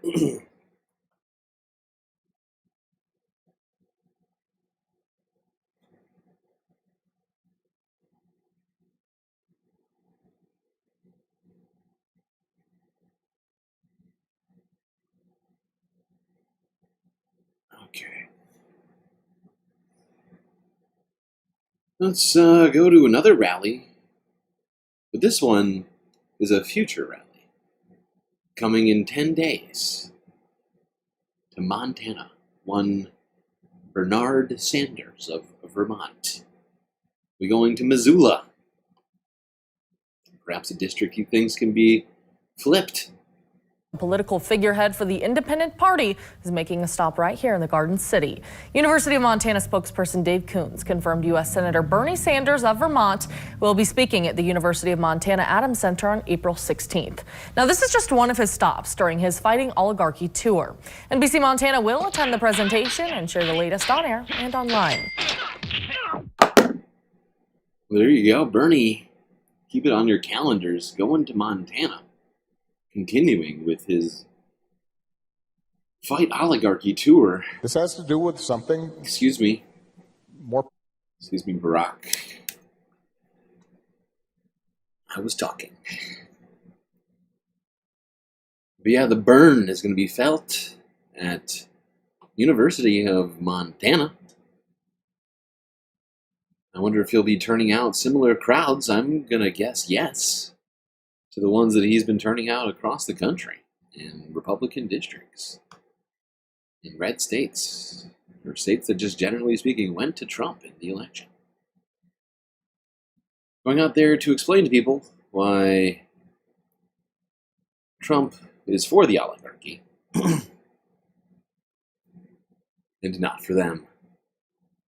We have 41 likes right now. Okay. 41, you said. That's a lot of likes. We slowed down a little bit on the likes. We were at 1 like a minute, but now we're doing pretty good still. Whoopsies. There we go.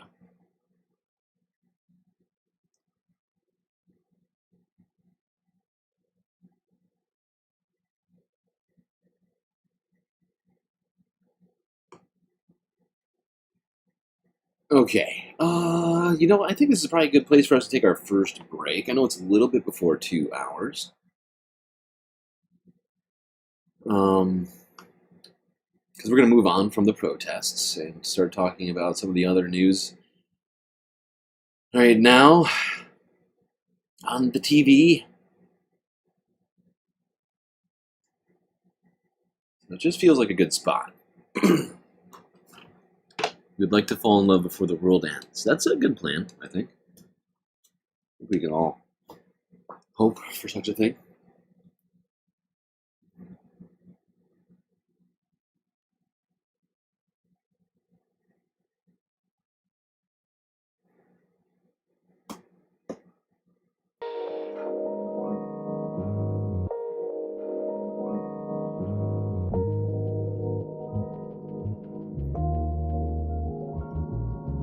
Okay. Well, I hope you're all enjoying the stream so far. If you haven't already, hit the like button and don't forget to subscribe. Maybe even hit that little bell icon as well so you get the latest galactic notifications and you don't miss a single stream. Now, while you're doing all that stuff with your hands and or fingers, do you also consider contributing to the Galactic News Network, as we are completely funded by viewers such as yourself. So many great ways for you to show your support. YouTube, super chats, super stickers, memberships. Maybe a great time for you to do that, as we are still working on the goal right now in chat. So, yeah, any of those would count towards the goal. Got Twitch, bits, and subscriptions. Got the Cash App and the PayPal if you prefer all of your money get used to keeping this spacecast alive, rather than having YouTube or Twitch take their cut. But of course, the best way to get the most space benefits for your Earth dollars is to become a galactic patron on Patreon.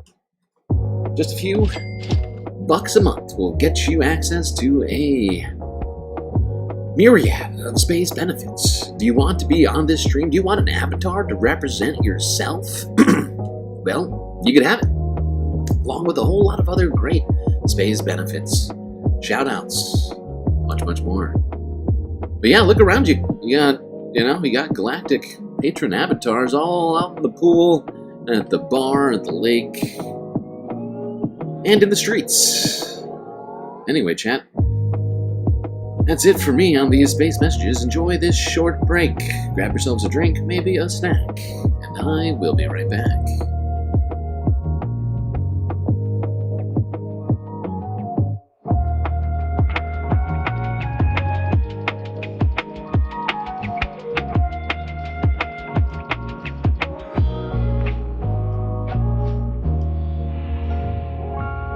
Oh, damn. Before I even get away from the desk, Rob Skeld's coming with 5 sweet, sweet galactic memberships, which we're counting as three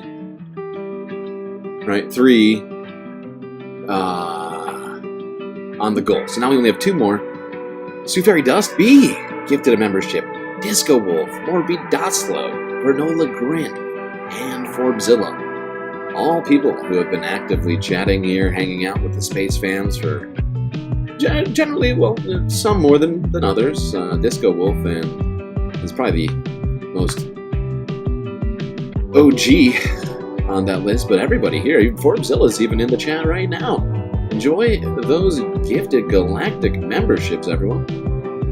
Anyway, space fans, I'll be right back.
Well, chat, you know what that sound means. It means we're about to get back to the galactic content.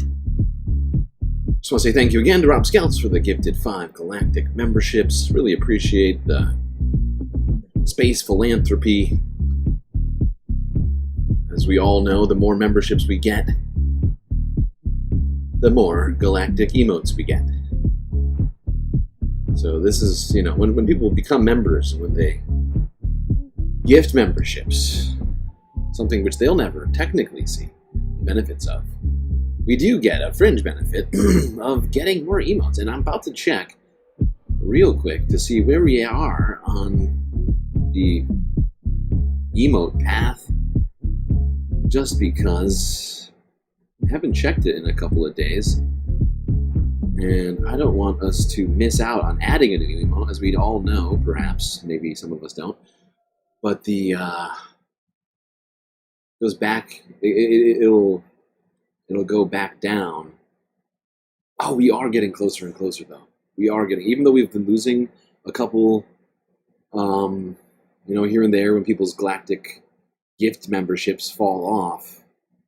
Nice. We're getting closer. 16 more members to get an 18th emote right now. We're making progress. Slow but sure progress in the right direction. We can taste that 18th emote. I can taste it. Okay. We just gotta keep doing what we do, Space Fams. All right. Back to the news. Let's see what was going on here. We got PBS NewsHour footage of Barack Obama speaking at an event yesterday. This has to do with something more precious, which is, who are we as a country and what values do we stand for? And now, this is not just an abstraction, and I think this is one of the challenges that we have. And I saw this even before the last election. I think people tend to think, democracy, rule of law, independent judiciary, freedom of the press, that's all abstract. Dang, I just got completely distracted trying to listen to Obama. All I could hear was the sound of sweet, sweet galactic memberships going by. Kirkenstein's Monster also gifting 5 galactic memberships. Taking a clue from perhaps Rob Skelts. Getting us down to 11 now. We only need 11 more galactic memberships for another emote. So close. Let's see who got them. Steve L., Jay Satoke, Bruce Garter, Emily S., and Scott Drake, all getting a sweet galactic memby from Kirkenstein's Monster. Thank you, Kirkenstein's Monster.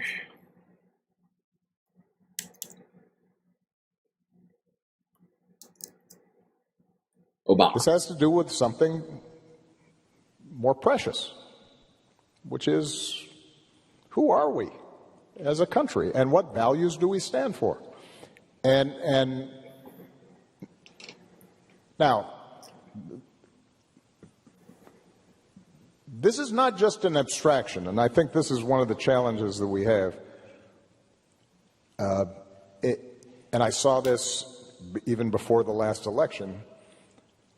I think people tend to think, democracy, rule of law, independent judiciary, freedom of the press, that's all abstract stuff because it's not affecting the price of eggs.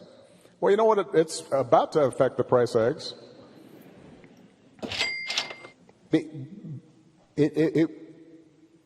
One of the things that has distinguished us in the past has been this basic idea that we are a rules-based society. What that means is that, you know what? Oh, shit. I just realized. Support. I just realized that not only did you get us closer to our goal of 18 galactic emotes, that also gets us over the line. 100%. 100%. You are over. with that goal. We're getting all the content, Jeff. We're getting it all. We're getting it all. We completed the goal. Only 11 more galactic memberships, either gifted or started. Get us to another emote. Things are looking pretty great around here, galactically speaking, if I don't say so myself. Candidate instead of another, and I don't have to worry that the police are going to come harass me or my customers.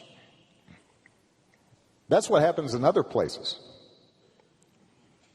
That's what happens in Russia.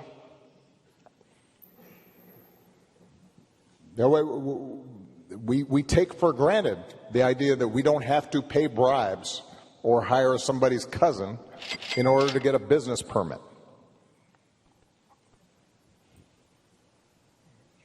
That's how we built the economy we did. That's why this place worked. And it has very concrete impacts on all of our lives. So,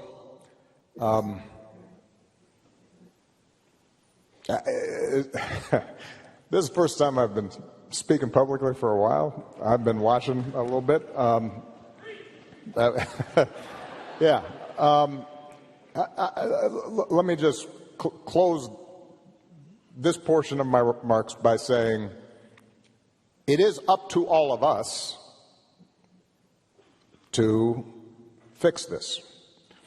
It's not going to be because somebody comes and saves you. The most important office in this democracy is the citizen. The citizen's office. The ordinary person. What does that mean? Who? I feel like Obama's lost this step. What are you talking about right now, Obama?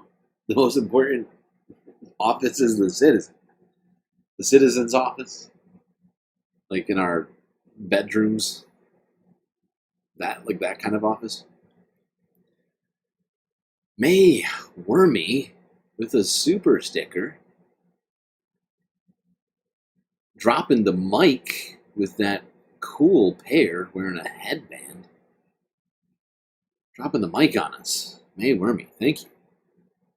Is that your 20th super on this live stream or just generally? Oh, on a live stream. I get it. I'm reading it wrong. Either way, impressive. Great job. I know you've certainly done supers on this stream, so I know that part of that 20 has got to be us. So I appreciate you and your space philanthropy. Says that's not right. And I do think one of the reasons that our commitment to democratic ideals has eroded is that we got pretty comfortable and complacent. You know, it has been easy during most of our lifetimes to say you are a progressive, or say you are for social justice, or say you're for free speech, and not have to pay a price for it. And now we're at one of those moments where, you know what, it's not enough just to say you're for something. You may actually have to do something and possibly sacrifice a little bit. So, yeah, if you're a law firm... Period of transition. No, Obama's talking about transitional periods. God damn you, Obama. I see you. Thank you for keeping me up to date. Mono, 50 likes. That means 5 emotional support characters from the GCU. Who are we getting now? Who is 17? Always forgetting who's 17. But I mean, in some ways, Obama's right. You know, democracy comes at a cost. And at this point in our history of this democracy, we have a moment where we may have to pay a price to keep it Otherwise, they just implode.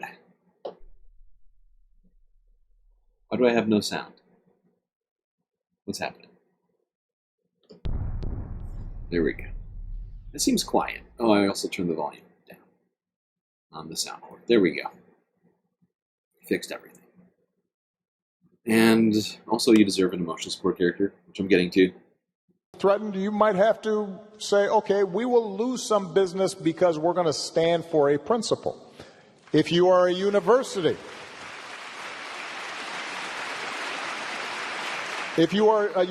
you may have to say, figure out, are we in fact doing things right? Have we in fact violated? One thing I would like to say, this is not what he's saying right now, necessarily. This is a thought that's going through my head on what I was talking about before it. But when he's talking about sacrifices, what I'd like to see is, some of our elected representatives make some sacrifices. They're supposed to be the front line of democracy, people that we elected to uphold the rule of law and our institutions. Meanwhile, you got Chuck Schumer and Kristen Gillibrand and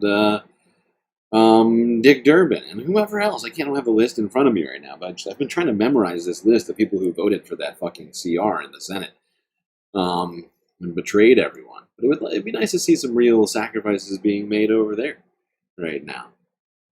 Maybe not worrying about your book tour and actually focusing on the people.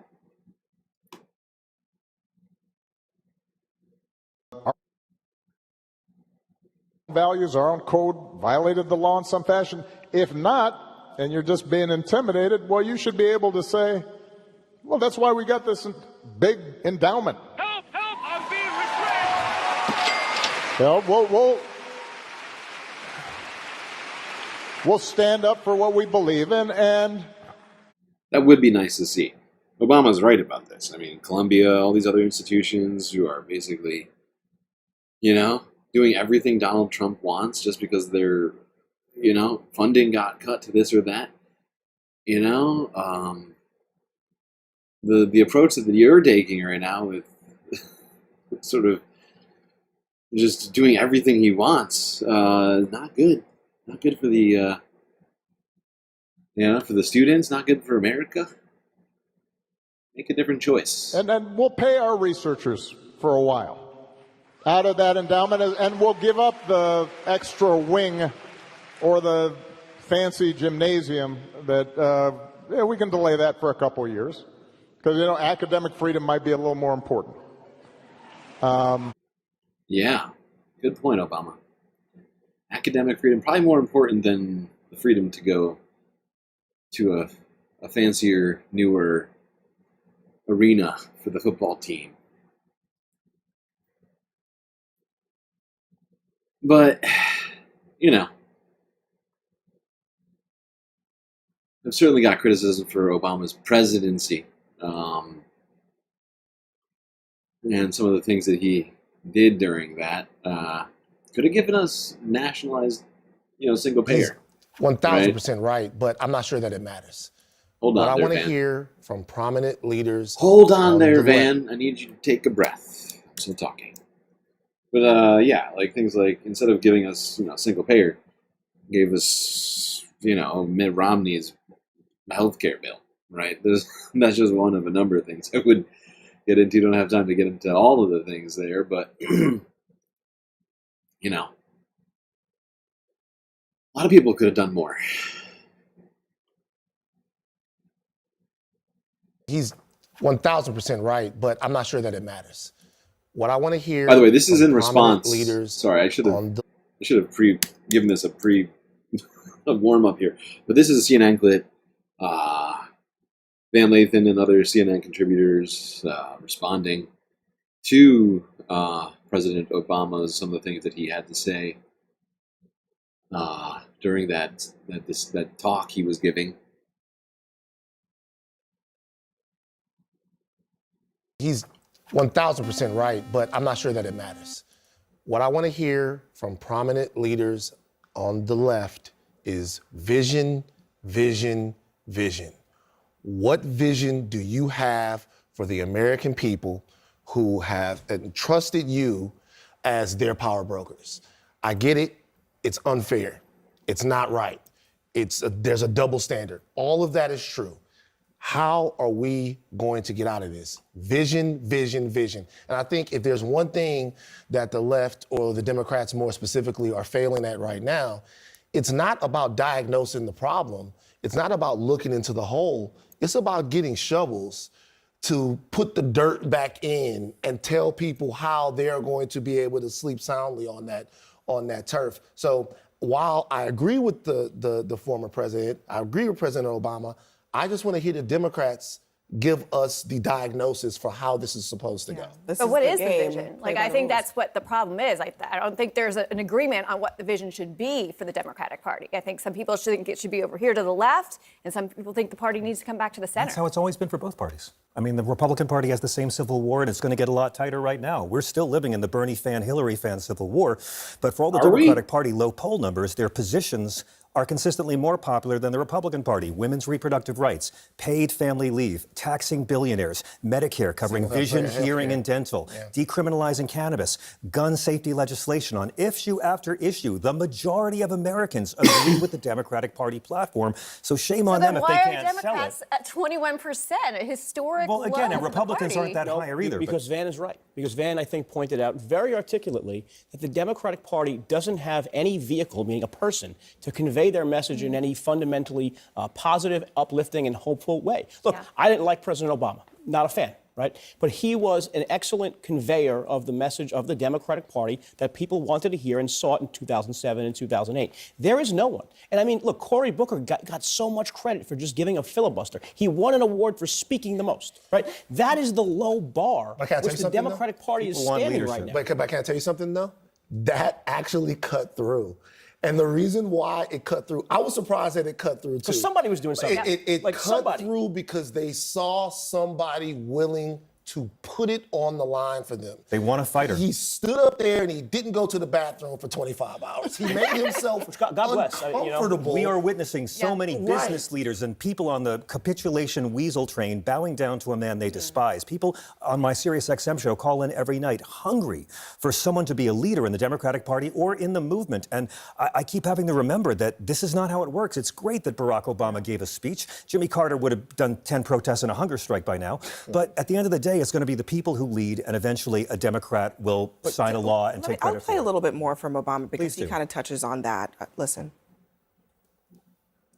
Easy during most of our lifetimes to say you are progressive, or say you are for social justice, or say you're for free speech, and not have to pay a price for it. And now we're at one of those moments where, you know what, it's not enough just to say you're for something. You may actually have to do something and possibly sacrifice a little bit. Yeah, I mean, it's to your point, but I think it's a couple things for Obama and for the Democrats. One, there a lot of performativeness over the last few years probably needs to go by the wayside. But the other thing is that you listed a bunch of issues that are very popular, but Democrats also ignored the other things that are very important to Americans, like the cost of living and You think physical the Biden safety administration ignored the and cost of living for working class people? Yeah, I think they did. I really do. Morbius Dragon gifting a galactic membership to Lookswine. Hope Lookswine enjoys that, Memby. That gets us down to 10. We are only 10 galactic members away from getting another emote forever. That's the great thing about it. Even if it goes down and up, once we get the emote, we have it forever. Man, we're getting close tonight. Yeah. I think the voters, that's what the voters said. said. Every poll the voters. imaginable. Yeah, The voters. I mean, that's why the voters voted for Trump. The stimulus, the student loans. Here's what I would say. Cap on insulin? Here's what I would say is the argument that you could make about. Look, those things are fine, right? And I had no complaints about the student loan forgiveness, about the cap on insulin, about any of those things, right? But it only affects certain people, right? Not everyone has diabetes. Not everyone has student loans. Some people didn't even go to college, right? Because they couldn't afford it. They looked at their finances and said, I just need a job, you know? And it leaves people out. And it doesn't actually change the cost of living, right? The situation, right? Inflation. Like, it really... And I'm not saying that the inflation was the direct fault of the Biden administration. I'm just saying that they had their hands on the buttons that could have solved it to some degree, right? They could have introduced, I mean, you know, the housing crisis, they could have done all sorts of stuff on the housing crisis that they just chose not to do. I mean, there were plenty of things that were going on that were good, but it just, you know, if anything, I think one thing that didn't happen enough was touting the good things they were doing to help, whatever, what do you want to call it, like mobilize, bolster their support, right? People, I feel like, you know, they just, you know, they were terrible. Like, unlike Republicans who every time they even pretend to do anything, they'll come out and have a parade for it. You know, Democrats, especially during the Biden administration, were just sort of sitting there doing nothing. The Biden administration not understanding the catastrophic effect that inflation would have on the psyche of Americans was that A, they denied that inflation was an issue for a very long time, and B, rather than crafting an economic message, a lot of times they just didn't want to talk about it. I think that they and I denied think that's an issue. I think that they denied that. I think that they didn't, if they had an economic message, I think that would have broken through. But I think that they denied that inflation was an issue specific to America. Thank you. Meaning that inflation here was something very insidious that wasn't happening post-COVID to the rest of the world. As we were talking earlier in the show about these economic arguments that go over people's heads, they don't care what's going on in the rest of the world. The reality is, you know what? They want to know how much food costs, why their housing is so expensive, and do they feel safe in their homes. But the reality is that the U.S. has lower post-COVID inflation than all of our G7 allies. I love how he doubles down on it after she gets done saying, you know, average Americans aren't paying that much attention to macroeconomics, you know, global economic trade and stuff like that, and trying to bring up the inflation figures and wherever it might be, you know, the UK or you know, Namibia or something. I don't know. It just doesn't check. It just doesn't check out for most people. This is the exact thing that Abby was saying.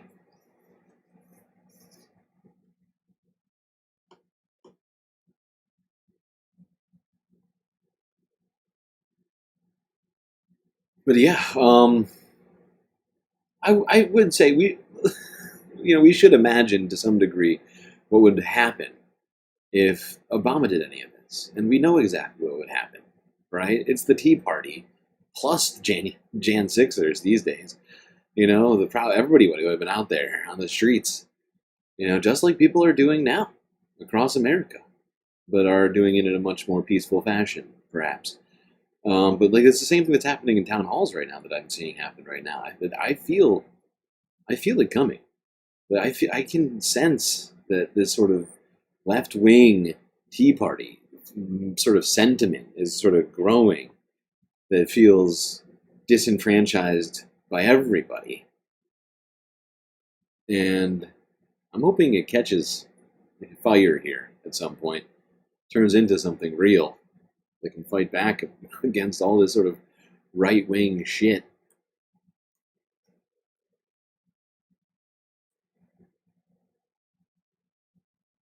But yeah, it's hard for people to pay attention to anything aside from their own misery when you're in a negative economic situation. When you're struggling to pay the bills and put food on the table, you gotta think about that. You can't be worried about what's happening, you know, anywhere else than in your, you know, in your town, your city, whatever it might be. I'm not saying that's good. I mean, it's partly why I try and talk about everything here on the stream. But I know that it's, you know, people only have so much time.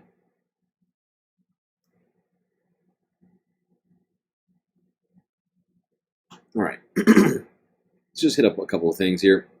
I already talked about some degree.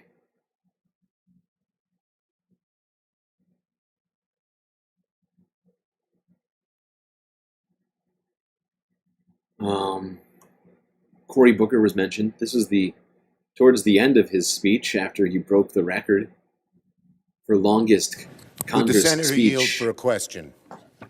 Chuck Schumer, it's the only time in my life I can tell you no.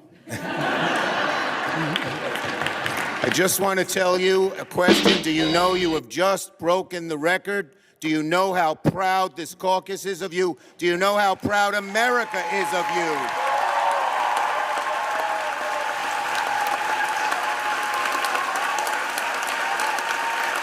I want to go a little bit past this, and then I'm gonna deal with some of the biological urgencies I'm feeling. It's science. When our founder said we must mutually pledge to each other our lives, our fortunes, and our sacred honor, we need that now from all Americans. This is a moral moment. It's not left or right, it's right or wrong.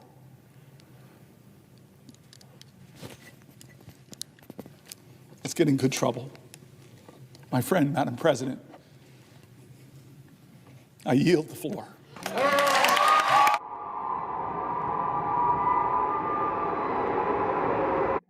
There you go. There was the moment Cory Booker broke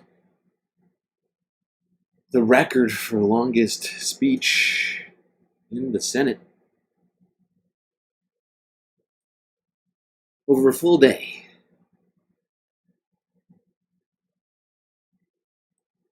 Certainly an impressive physical feat, if nothing else.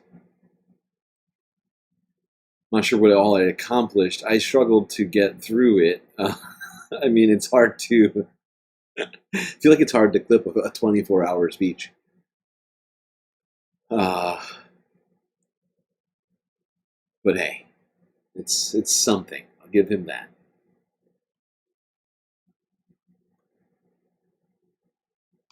Now, let's go on into what's been happening in the White House as it relates to national security. Here's CNN from 2 days ago. Donald Trump fires White House officials after Laura Loomer meeting. Yeah, he did. Laura Loomer, she showed up and told him, these are the guys who are being nasty to you on the internet.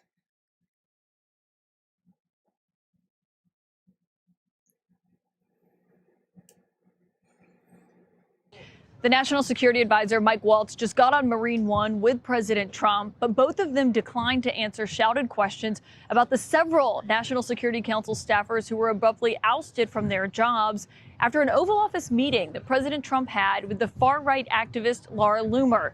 Yes, she's the person who before has said things like 9/11 was an inside job and other conspiracies that she spread. She's even been denounced by several Republican allies of this White House. But she had a one-on-one Oval Office meeting with President Trump yesterday. We're told that Mike Waltz was in the room for part of that, where she brought the president a list of several people who work in this administration that she argued should be fired because they were not loyal to the president's agenda. Now, we are told by sources that Mike Waltz stood up for his staff in that meeting, but given the fallout from the Signalgate controversy, he has very little standing. Oh, geez, very little standing for poor Mike Waltz. National Security Advisor. Oh, God. Poor Mike. Can't get a word in edgewise in these meetings now that he embarrassed the entire administration, since he included basically the entire administration in the Signal chat, along with that Atlantic journalist. It's been perhaps causing him to lose some sway with the president.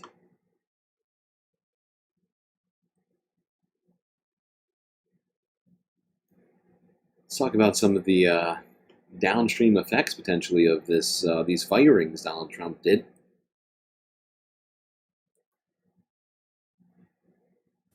The Trump administration has fired the head of both the National Security Agency and U.S. Cyber Command. General Timothy Hawes' firing comes just over a year after he was confirmed by the Senate in December 2023.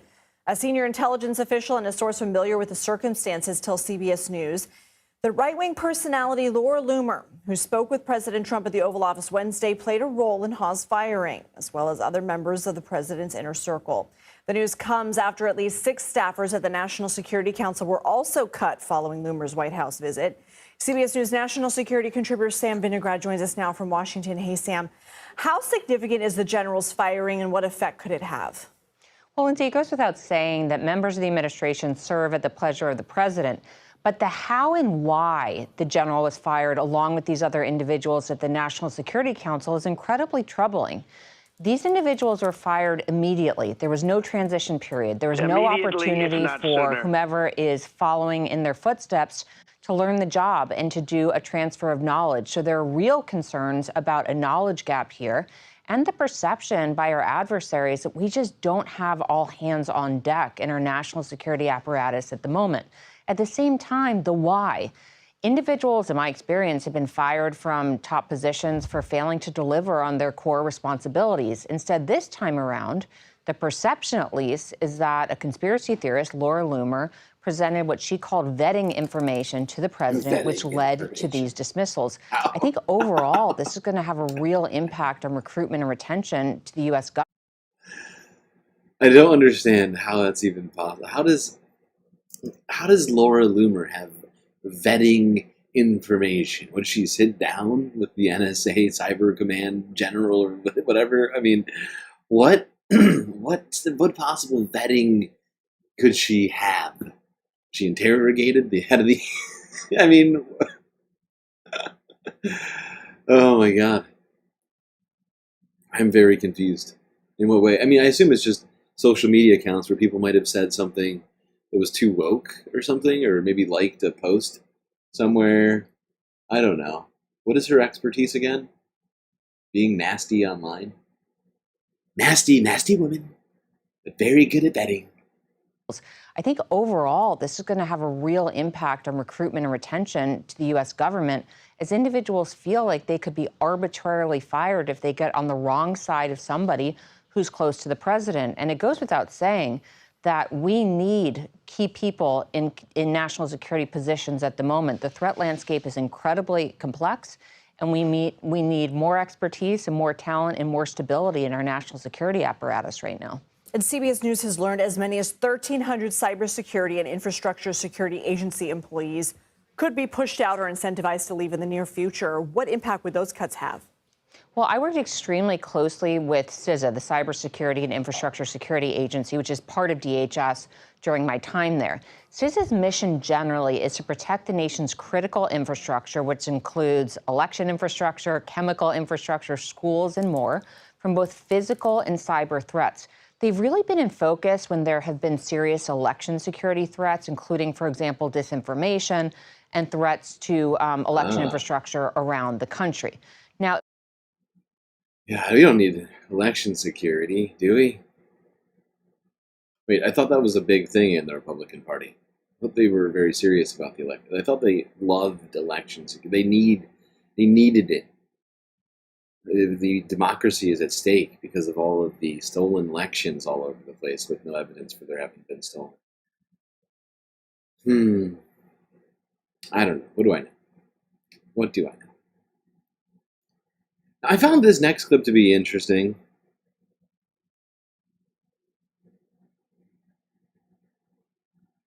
Because I mean, well, let's just go here. See what was said. We're going to transition to some other stuff here in a second.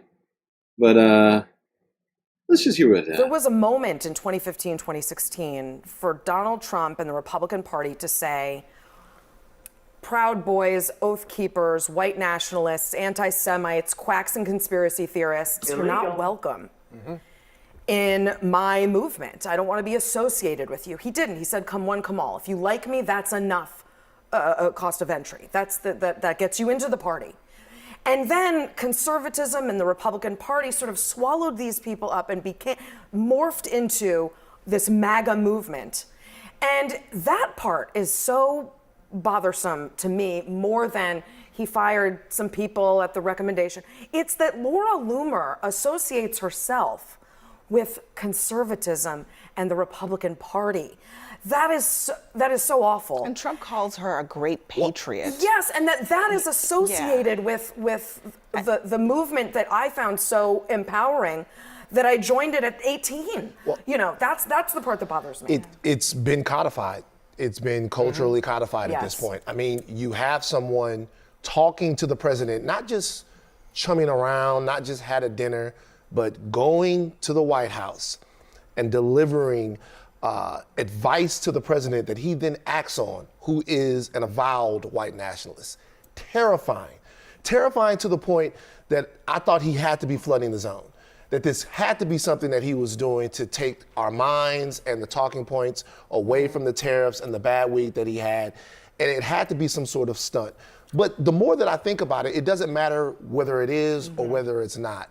This is the worst fear of a lot of people who, just to be honest with you, were gaslit and told that there was no connection between Donald Trump and white nationalism, that there was no connection between Donald Trump and these far-right people that you're talking about right now. And we were lied to. They're in the White House, they're talking to the president, and he's listening. There's... So, all right. Here's what I want to say to the man right now. I mean, he's not 100% wrong. But he's also definitely not 100% right on this one. In my estimation, I mean, if you were taking those sort of brief statements made either by Donald Trump or his team, suggesting that Trump wasn't about this or that, or when he was like, what is Project 25? Stuff like that, In between all of the other stuff that was being said, I gotta say, I think the people that believed that kind of stuff were living in a bubble. They were completely ignoring everything else that was happening, right? And being, I think, willfully naive, intentionally ignoring to some degree. You had to be putting in some amount of effort, in my estimation, or very, very, very media illiterate, to not have noticed the myriad of other examples that would have proven all of those things wrong, right? Whether it was Rust Vote and Project 2025 and all of the stuff that came out around that, whether, it was all of the incredibly racist things and that Donald Trump has either done or said since the 90s, you were intentionally ignoring it, right? Or maybe all the people who were around Donald Trump coming to all of his rallies who were saying and doing racist or, misogynistic or whatever else kind of things that maybe you thought he wasn't about, right? I genuinely feel like there was a certain amount of willful ignorance or, just genuine ignorance. That's just, that's how I see it. And sure, some people were duped, and that's, fool me once type of thing, right? But there was already 2016. So, I mean, fool me twice.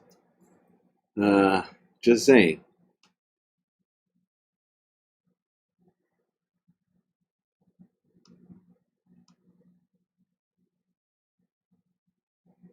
All right, let's go on to talking about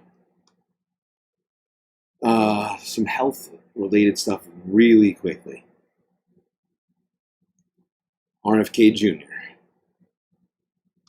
Oh, by the way, but to lead up to this story, I just want to say something. Up to this point, there has been, at least according to the last numbers I've seen, there's been already 20,000 people who have been laid off from HHS, the administration that RFK now heads.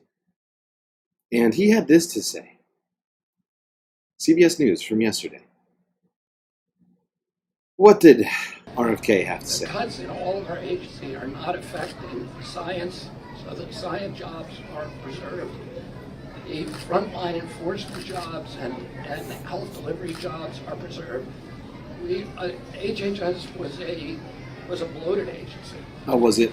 And it was not doing its job. Our health, during the past 4 years, we saw a 38% rise in its budget, and healthcare continued to decline. So we're reorganizing HHS so it can do its intended job. Wasn't doing which it. is to make America healthy. There's tremendous redundancy. For example, we had over 100 communications departments. We had 40 procurement departments. We had dozens of IT departments and dozens of HR departments. Most of the cuts are to those administrative sections, which are now consolidating. We're eliminating the redundancies. We're streamlining the agencies. We're going to make it work for public health, make it work for the American people. In the course of that, there were a number of instances where studies that should have not have been cut were cut, and we've reinstated them. Personnel that should not have been cut were cut, we're reinstating them, and that was always the plan. Part of the It's always the plan. DOGE, we talked about this from the beginning, is we're going to do 80% cuts, but 20% of those are going to have to be because we'll make mistakes. Oh, wow.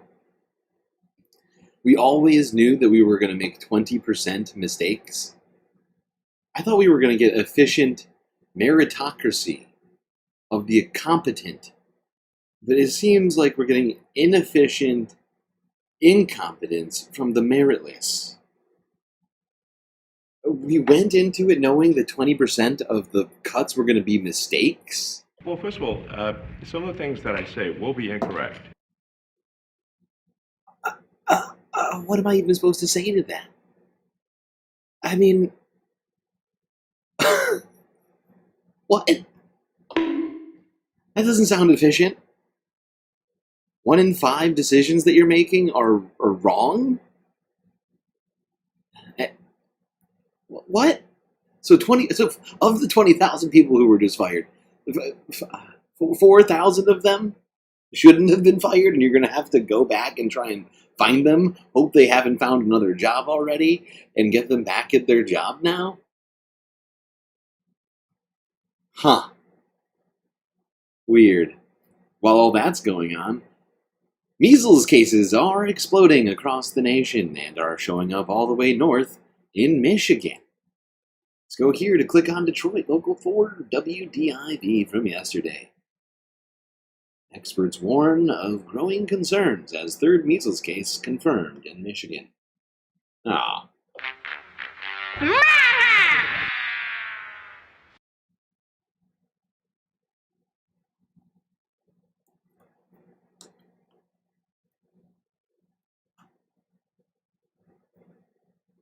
New cases of mumps and measles have been reported in Michigan. Both are highly contagious diseases that public health officials want you to know about. Jacqueline Francis talked with a top expert in the field.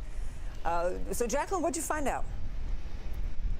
Well, I talked with Dr. Matthew Sims. He's the director of research here for infectious disease at Corewell Health, and he says in his entire career, he has never personally treated anyone with measles or mumps. That shows you how rare it is. But when vaccination rates go down, these outbreaks become more common. The measles and mumps are in Michigan. Concerning, they have different issues. Measles is a little more contagious and a little more dangerous, I think. So let's start there with the measles. Measles is the virus we measure all others by. It is incredibly contagious. There have been 3 cases of the measles in Michigan so far this year. The latest was announced Friday, with the patient being a Macomb County resident. The measles has a distinctive rash that spreads from the face to the rest of the body. Now to the mumps. So far, there has been 1 case in Michigan in Oakland County. The mumps is characterized by swelling salivary glands and brings infertility concerns primarily in men. Both these diseases are covered by the same vaccine. Now, if there's anything that can get this government to get worried about making sure people get their MMR vaccine, my God, male fertility concerns? Can you say beta?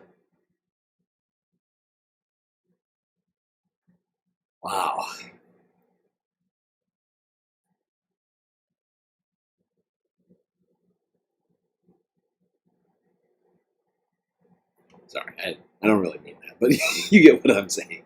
Like, if anything can get those, lovers of masculinity to take this with some seriousness, it's reduce sperm count.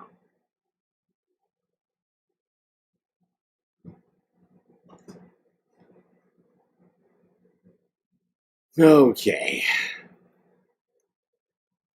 Now let's move on from the health concerns that may be plaguing our nation to a different thing plaguing our nation. That is blatant inhumanity. That's right.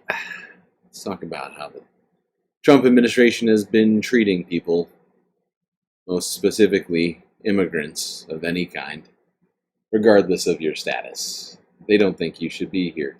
Well, I guess it depends on what language you speak and what color your skin is, but generally speaking.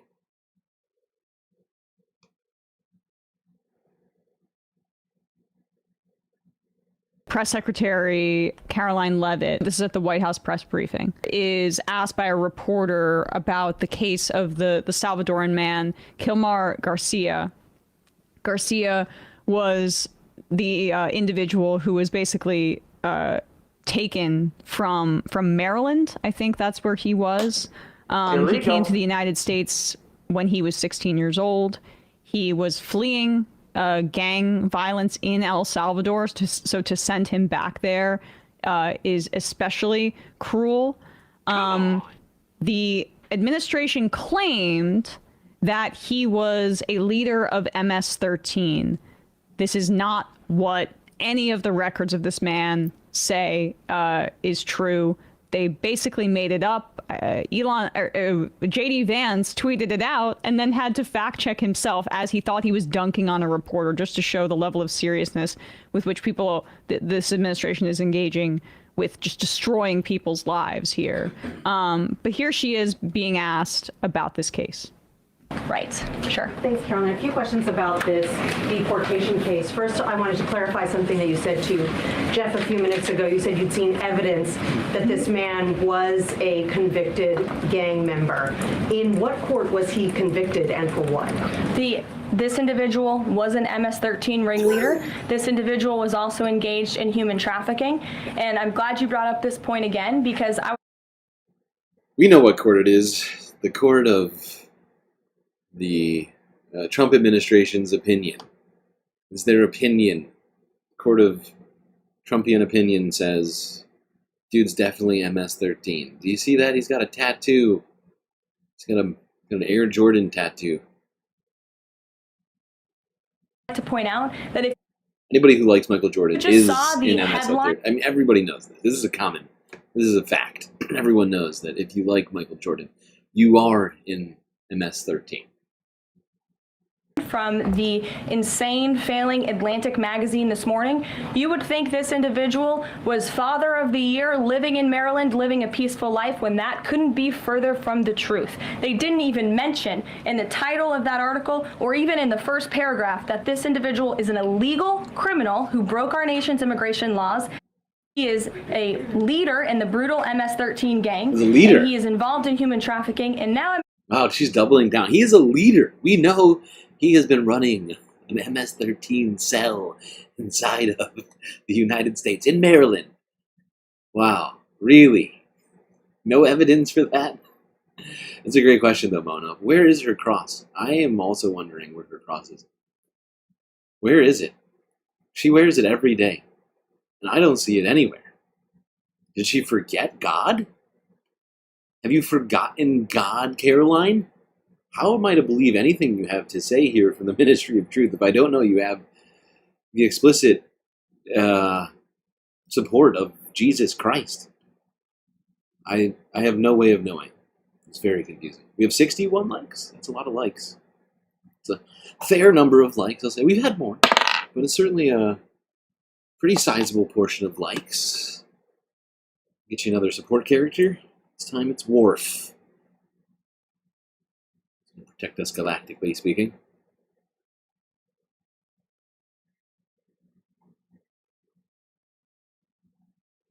MS-13 is a designated foreign terrorist organization. Foreign terrorists have no legal protections in the United States of America, and this administration is going to continue to deport foreign terrorists and illegal criminals from our nation's interior. But a judge ordered. I mean, I'm fairly certain you have to be convicted as a terrorist for that to actually happen. You can't just be an accused terrorist and have no rights.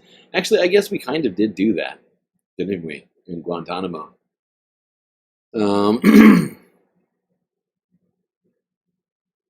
So I mean, I guess all you have to do is accuse someone of being a terrorist, and then they have no rights. That's basically what they're doing. I think that's basically what she's saying. She's like, look, we're accusing him of being a terrorist, so he has no rights. Okay? Because we made MS-13 a terrorist organization recently. Did you hear about that? That's right. The Street Gang is actually a terrorist organization.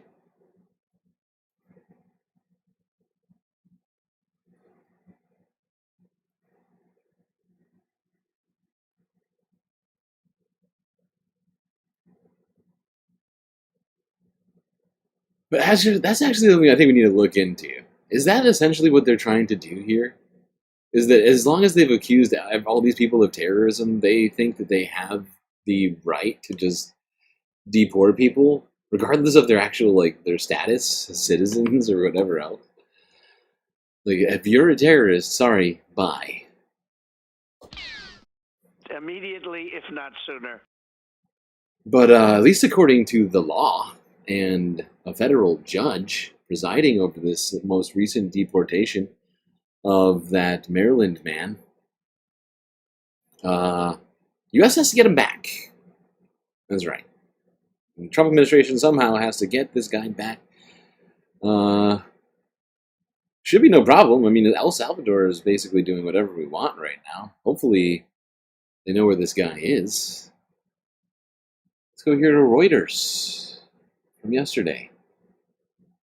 Judge orders wrongfully deported man to be returned to the United States.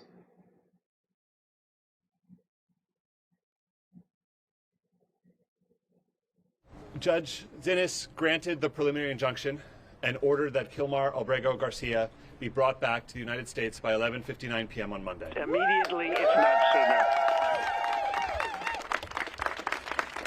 She found that the government did not dispute that there was no legal basis whatsoever for his deportation. She found that the government's arguments that she was powerless. What just happened? By the way, this, if you didn't see the show yesterday, we watched another clip of this guy. This is Abrego Garcia's lawyer who is speaking here. To order him brought back to the United States. The government's arguments that she was powerless to order him brought back to the United States were without legal merit, and she found that he was suffering irreparable harm with every day that goes by while he's separated from his family and while he's detained under such harsh conditions in the infamous Sikot prison. He's not being detained based on any Salvadoran legal process, but rather he's being detained because the United States government has requested that he be detained. And so for that reason, she found that the defendants do have the ability to bring him back to the United States, and she ordered it. I want to say thank you to everyone that has helped us, that has supported us in fighting this, and we will continue fighting for Kilmar.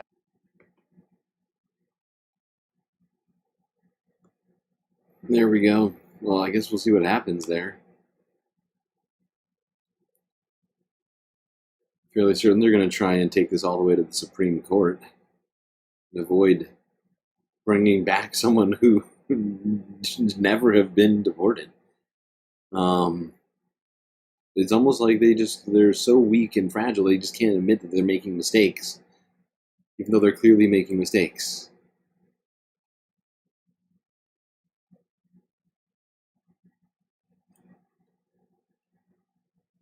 I was about to say this. Thank you for the super chat, Columbia Rican, New York. Trump admin can get sued for defamation because there was physical, actual harm done to the man via Trump admin's actual false accusation. Oh, absolutely. I mean, there's a lot of stuff that this guy can do now. I mean, It's not just defamation. I think there's a number of other things. Essentially, I mean, that could be like the basis of this case. But, I mean, mental anguish, as well as future job prospects, all sorts of other sorts of punitive damages could come into play on this one. I mean, you know, they broadcast it out live, you know, to the whole world.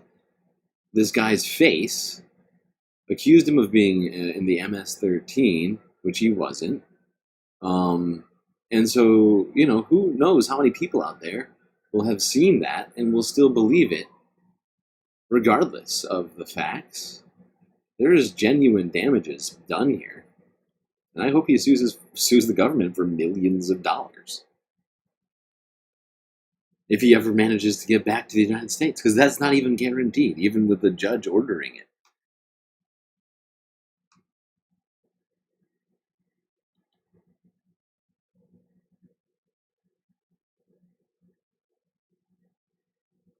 Now,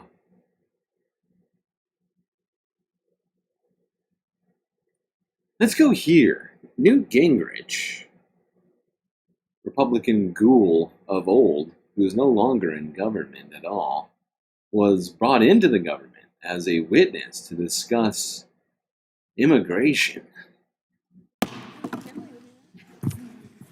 as well as constitutional limits. This was about immigration, but Republicans called for a hearing in the Judiciary Committee, as they were all just utterly dismayed, horrified. Horrified at supposed judicial overreach. I found this hearing fascinating. I mean, they seem very upset that courts are doing their job, overseeing the other branches of government. It's almost like they seem to think that no one but the president should be allowed to preside over the government.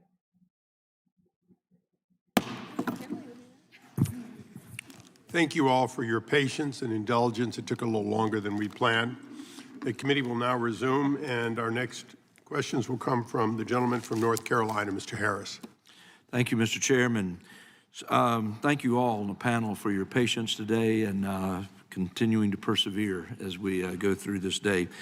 Speaker Gingrich, you've referred to this trend we're discussing today as a, quote, emerging dictatorship of district court judges, end quote. And you posted on X that the No Rogue Rulings Act, quote, would be an appropriate first response to the district judges who are trying to be mini presidents, totally beyond their constitutional authority. Totally beyond. I totally agree with you. Mini presidents. That's what justices are. I mean, kind in a way. I mean, they're part of a co-equal branch of government. I mean, I don't know if I would call them mini presidents myself, but I mean, they're not pretending. They are a genuine co-equal branch of government. And so I find it fascinating that Republicans in Congress are struggling so much understanding what their duties, responsibilities, and what do you call them? What do you call them?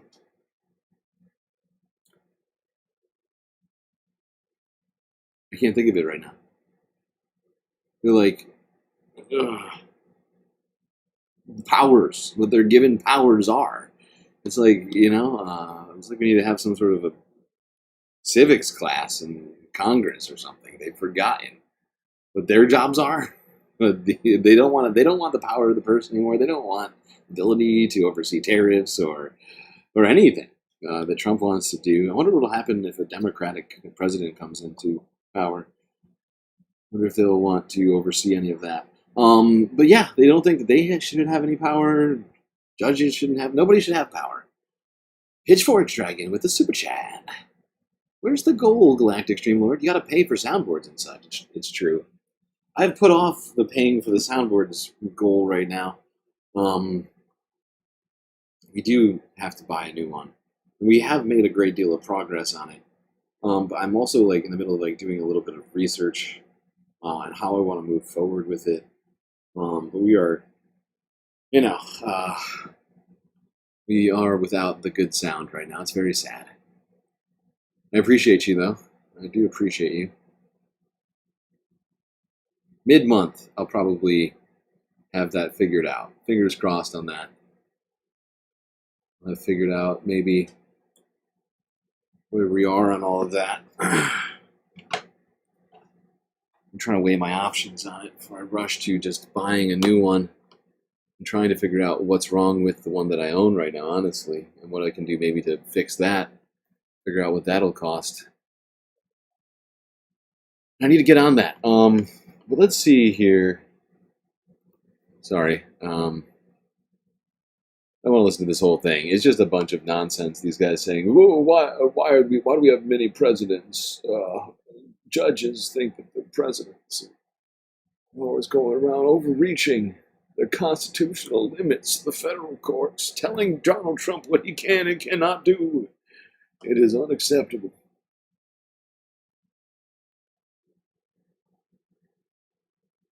Described in your post. Well, I would just say for the moment that this issue of district judges becoming alternative presidents and issuing nationwide injunctions. Nationwide injunctions. Central point to where we are. That solving this, first of all, if we can successfully limit the district judges, we will send such a strong signal of rebalancing the Constitution. Like undoing it in a way. Yeah. Okay, Newt. That's hilarious. So Newt wants a rebalancing of the Constitution. Did you hear that? He wants to upend the sacred Constitution. Anybody? Any Republicans out there having an emotional breakdown yet? I mean, the Constitution, the sacred Constitution? You know that's where we get the Second and First Amendments from, right? Oh, God. He wants, Newt Gingrich wants to rebalance it? Oh, that is dangerous. That is dangerous. That I think will sober up everybody in the judicial side. In the future, there are some key issues. The whole notion of whether judicial supremacy means supreme inside Article 3 or supreme over Article 1 and 2, I think is an issue worth. Is it an issue worth? Yeah, okay. By the way, during this discussion, we're not going to watch this whole fucking horrifying tirade of Newt's, but he also, not only does he think that we need to rebalance the Constitution so the judges have less power, and so that the president is a king, he also thinks that we need to get rid of, what's it called? Birthright citizenship. Yeah, he made an argument for getting rid of birthright citizenship, suggesting that people were taking baby vacations to come here and give their children citizenship. And he's very upset about that.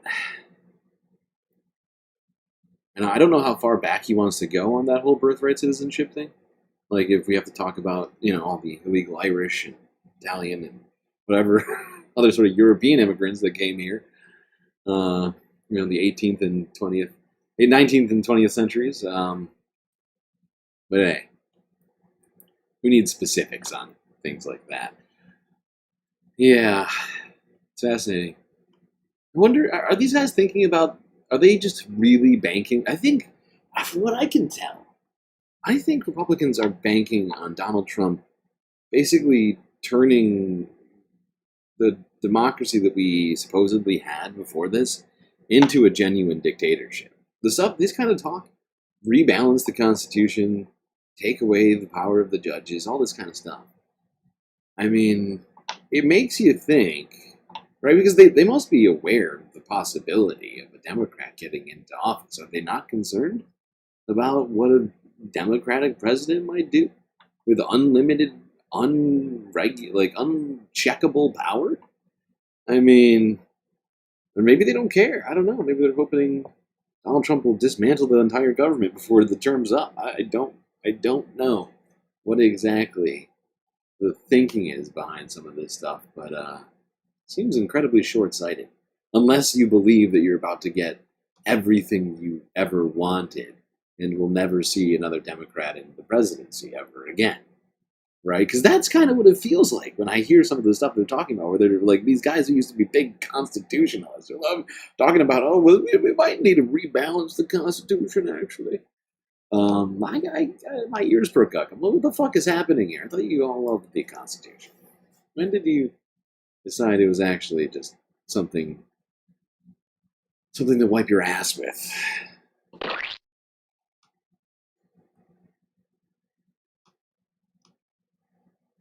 Yeah, I mean, they're willing to do anything to deport people, you know, whatever it takes. I'm going to do something. I'm going to get super weepy-eyed over America right now, something I never thought that I would do on the show. You know, when you look at the Declaration of Independence, it says, you know, we hold these truths to be self-evident that all men are created equal. Now, obviously, if you're Black like me, there are problems with the document in terms of the way your people were treated and have been treated here for generations. But it's very important to understand that says men, humans. It doesn't say Americans. It says that our entire way of life, our entire government is undergirded by a belief in human rights. Meaning, if you happen to find yourself in America, then you are entitled to treatment that is different than if you find yourself in China or in Russia or in Germany in 1939 or any of those places. That we have a specific belief in human rights and the value of a human person. That means that we are not going to send you to a torture chamber without due process, and we're not going to subvert the rule of law to dehumanize you. Amen. And that has to mean something. And if it doesn't mean anything, then we lose our entire way of life and who we hope to be at some point, even if we haven't been that person in the past. And I just think everybody who's talking about whether or not this guy is American or not, or how he was here, or like what he means, just sit back and think about who it is that you want to be. And that's not who we want to be. If you're standing on American soil, you're allowed to claim asylum. And the scariest thing is that how can El Salvador ever let this man back? We paid them $20,000 to take him. No one comes out of this place because you think El Salvador? And I've been to El Salvador. I've done stand-up there because we have troops. You did stand-up in El Salvador? What? Sorry? Because we're still doing the drug war there. The drug war is still in progress. I played at military bases in El Salvador. They're not going to let this... Okay, weirdo. Don't be creepy. I mean, if we have military bases there, I feel like that's enough to get El Salvador to do what we want. Just gonna say it. You know? I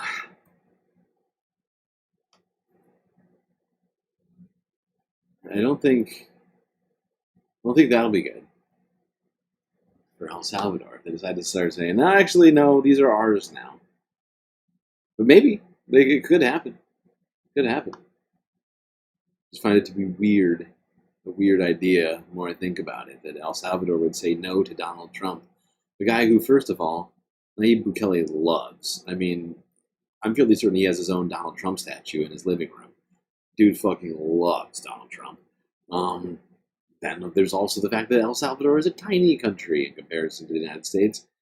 And that we just got into a deal with them over these prisoners, and it's only $20,000 that they got paid. It's not the entire GDP of fucking El Salvador, okay? I think they can get rid of it. John Fugelsang is a contributor on TYT. That checks out. He gives me TYT vibes.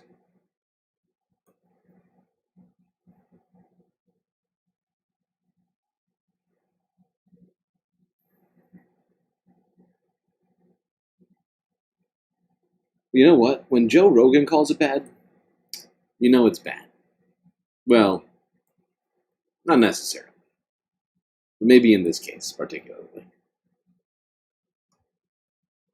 You got to get scared that people who are not criminals are getting, like, lassoed up and deported and sent to, like, El Salvador prisons. Like, that kind of shit. Because I read some story. Was it Glenn Greenwald? It was. The gay barber guy. Yeah. It's Is scary, that, man. Is that true? Is that story accurate? I don't think we Can you know. explain the story for people? Well, from what I read, I think it was in Time magazine, Jamie. If you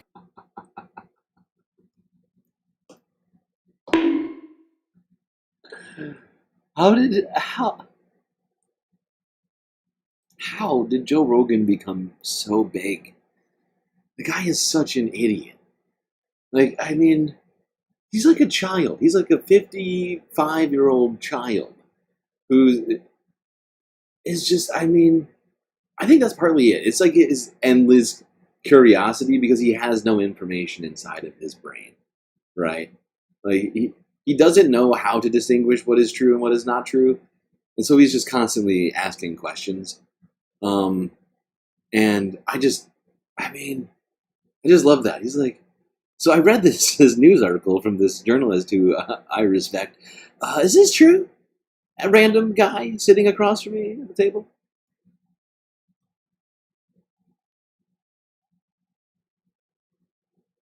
pull it up, maybe we can get it. But basically, with these trendy agua, very trendy. Of these Trender Agua guys, allegedly they got at least one guy who wasn't a criminal, who was just a gay barber who I think, according to the story, came here legally. And I think a human being plucked out of nowhere and ending up in a country he's never been in a maximum security prison with gang members, seems like a bad thing to happen to me. It's horrific. Yeah, it's horrific. wow. I don't think that should be controversial. No, that's not controversial at all. And this is the thing, measured twice, cut once. Wow. Yeah. This is kind of crazy that could be. Look at Joe Rogan, like, trying to unpack all this in his monkey brain. It's bad. It's really hard. It's almost impossible to think it could happen. It is possible. It happened. It happened, Joe. I love that. Even Joe Rogan realizing Trump is doing bad things. It's fascinating. Measure twice, cut once, you say, eh, Joe? Yeah, I heard that's what they're doing over there. They were saying they're being super efficient or something.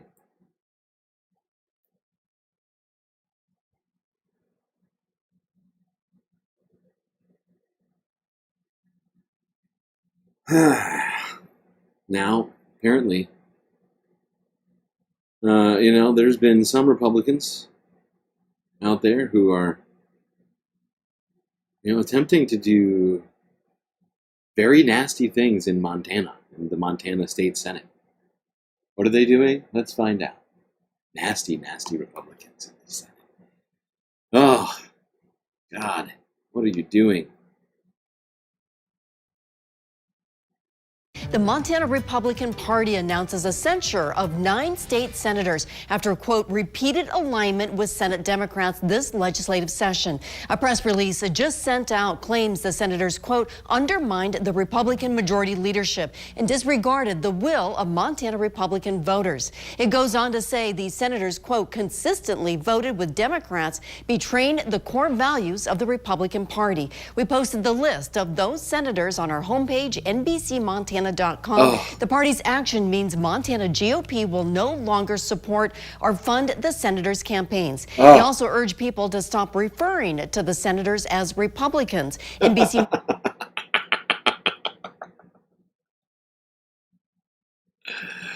Hilarious.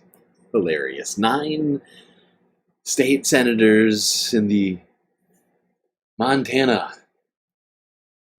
body working with Democrats? How could you? How rude. Bipartisanship. Illegal. So the rest of Republicans in Montana are censuring those 9 Senate Republicans for having worked with Democrats. And encouraging people, not ordering, but saying, hey, maybe don't refer to them as Republicans anymore for working with those nasty Democrats. Love that. It is funny. But some people are working with Republicans in a way I find distasteful. Kowtowing to Donald Trump and his desires at every turn.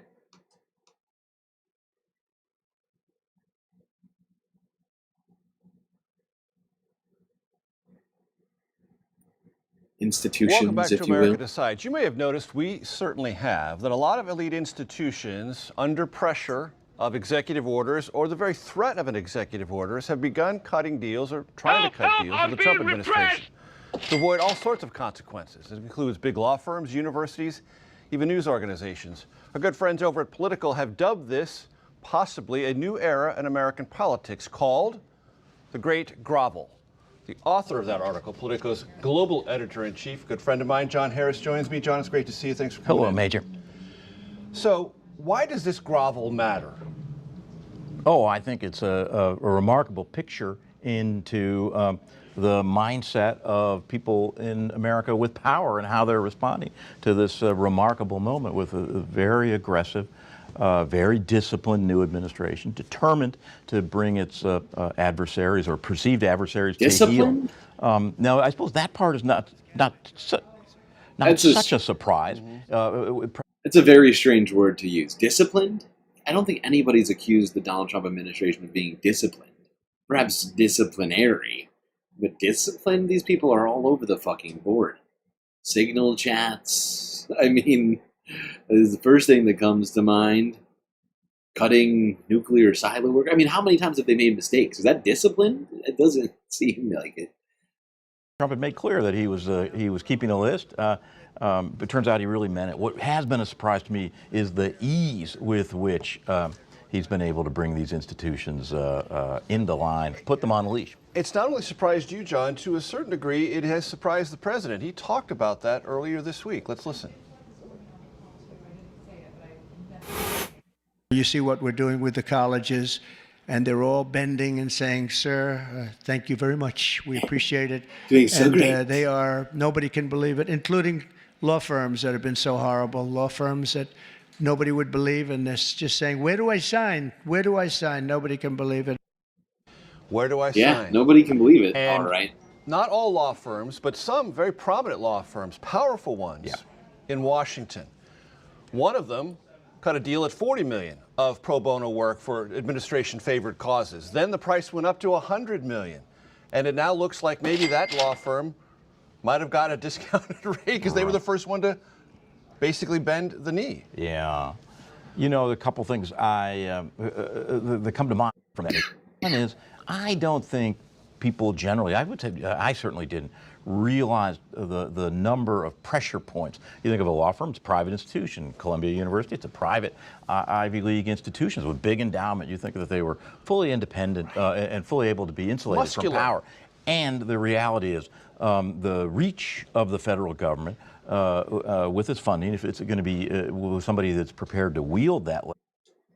Now, I'm fairly certain a judge ruled that what was happening here was something or other, unconstitutional or something. It said that Donald Trump can't target law firms. I don't know why they're having the conversation like this, as if it's like, it's a very strange sort of angle that they're coming at this story from, I find. Very strange angle.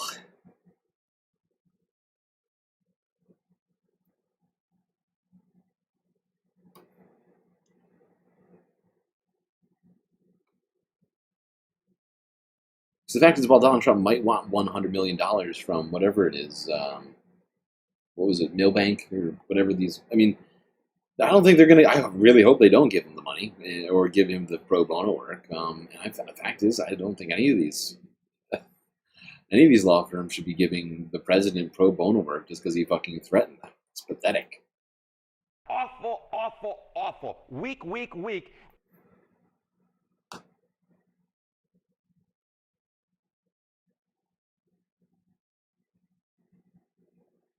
All right, let's go here. CBS Evening News from yesterday. Reporter's Notebook. The often overlooked message in MLK Jr.'s last speech. arguably the greatest work of nonfiction of the 20th century.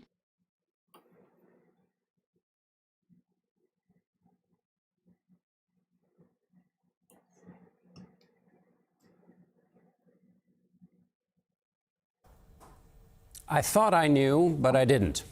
On this day in 1968, Martin Luther King Jr. was assassinated. This I knew. The night before, he gave his famous "I've Been to the Mountaintop" speech, named for its final refrain, which eerily foreshadowed his death. I thought I knew about this speech, but I didn't. Fortunately, our executive producer, Arturo Rhymes, pointed out a passage I'd forgotten.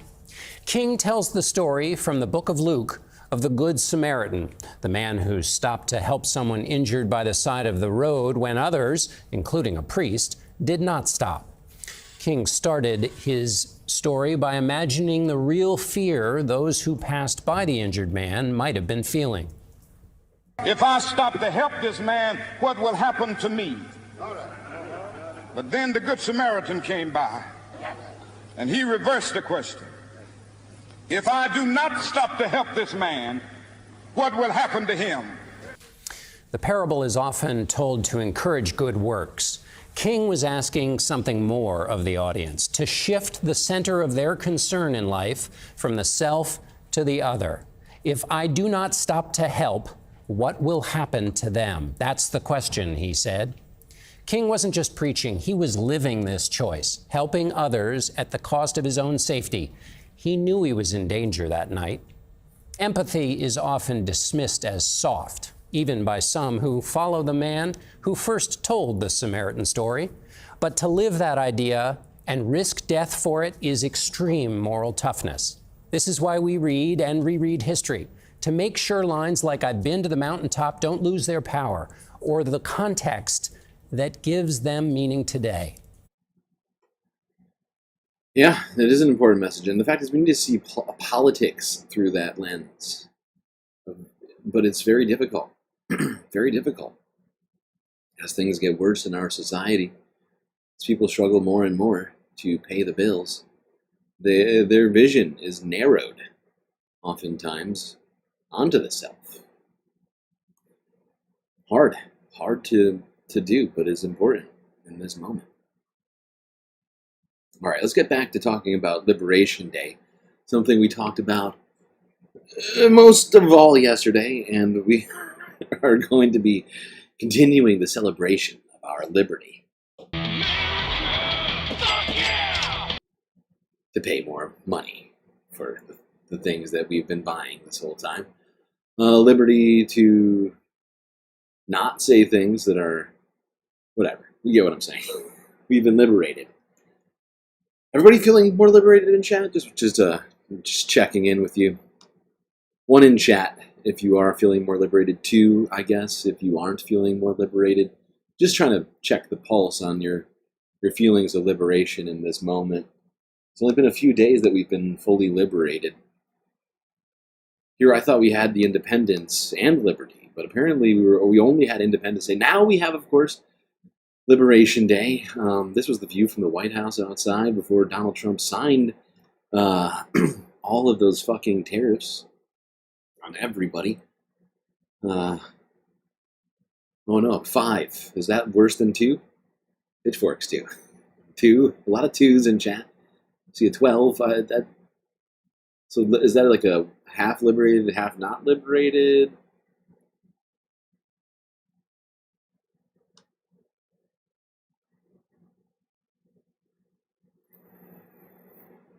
Seems like chat is not feeling that liberated right now. That's just my estimation of it. Yeah.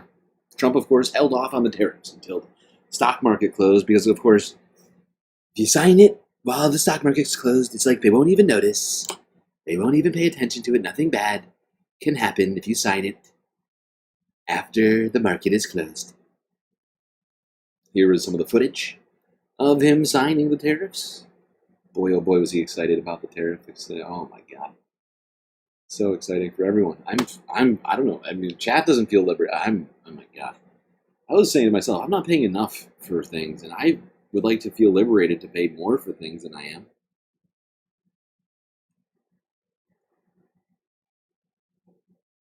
have two documents prepared for the president's signature today. One closes what's referred to as the de minimis loophole with respect to imports from the I keep forgetting this guy's name, but you know who he reminds me of? He reminds me of Stephen Miller. Like, he's like an unfinished Stephen Miller. You know, like when Voldemort was like in the middle of the process, you know, or whatever. I feel like, you know, he's not there. He hasn't reached his final form. Still got a little hair left here and there. But he always gives me big Stephen Miller vibes. The other is the big one, is the reciprocal tariff executive order that the president just spoke about. This is obviously a huge deal, and it's been an honor to be part of the team getting started.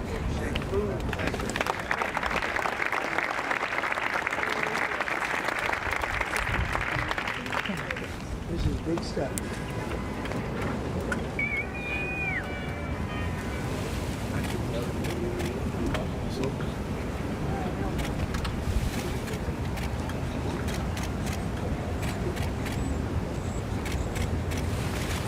It's a historical moment, everybody. I don't know if you know about that. But every time I pull out the marker, it's a 10. It's a 10. On a scale of 1 to 1,000, it's a 10. That's how good it is.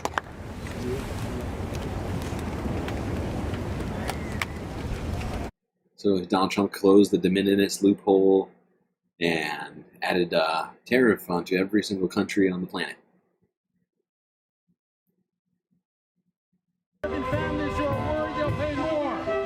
Ah, good. Music. We need the fanfare. Makes me feel like a riverboat casino captain. Proprietor of a fine establishment. Totally legal. Totally above board.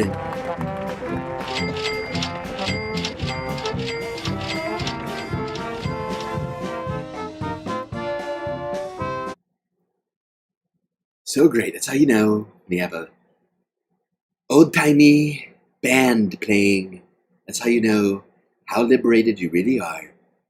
Back to the late 1800s. It's a great time. It's a great time in America.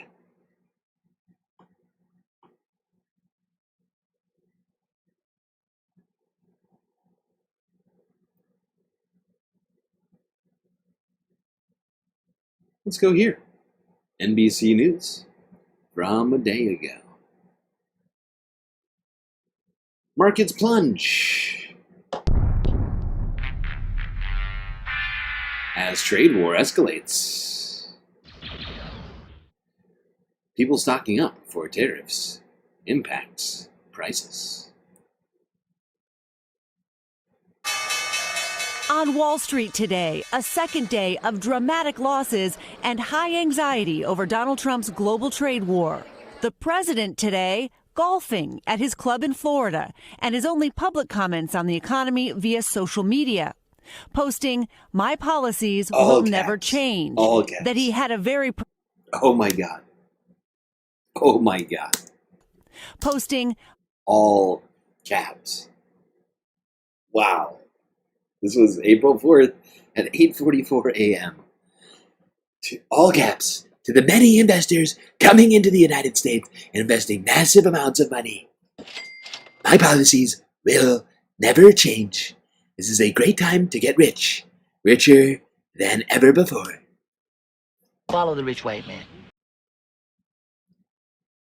Never changing. My policies will never change. I guess anybody hoping for him to go back on these tariffs, maybe not paying attention to Truth Social enough. That he had a very productive... I just had a very productive call with To Lam, General Secretary of the Communist Party of Vietnam, who told me, very nice guy by the way, those communists, who told me that Vietnam wants to cut their capital T tariffs down to all caps 0. If they are able to make an agreement with the U.S., I told him on behalf of our capital C country, and said, I look forward to a meeting in the near future. Immediately, if not sooner. Call with Vietnam. about a possible deal and pressuring Fed Chair Jerome Powell, saying cut.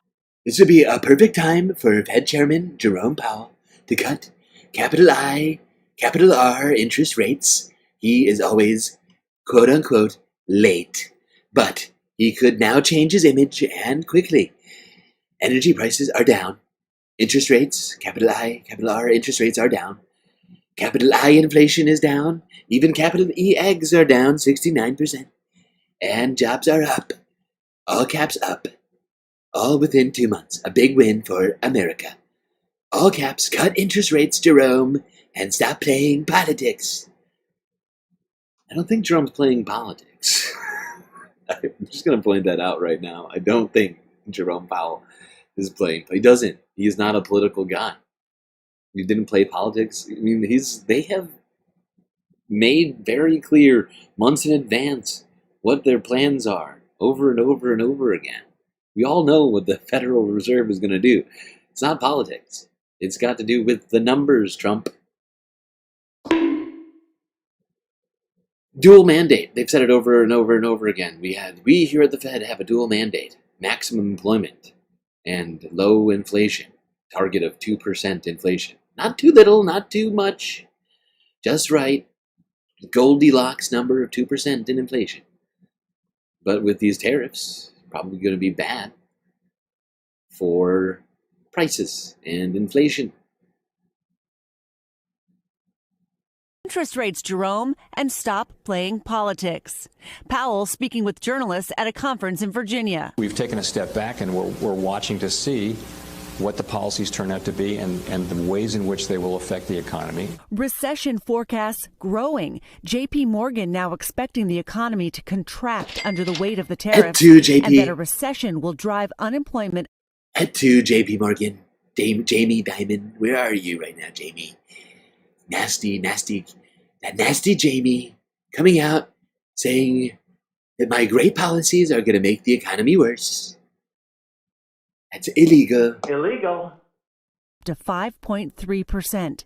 David Kelly is the bank's chief global strategist. Tariffs push up prices, they cut employment, they slow economic growth, they reduce productivity, they cut corporate profits. Top Democrats today ripping into the president. This week, Donald Trump made one of the dumbest decisions he's ever made as president, and that's saying a lot. Today's Wall Street plunge triggered by China's tit for tat, announcing 34% tariffs on all American goods imported after President Trump imposed that same figure on China. This retaliation from China, where does that leave the soybean farmer?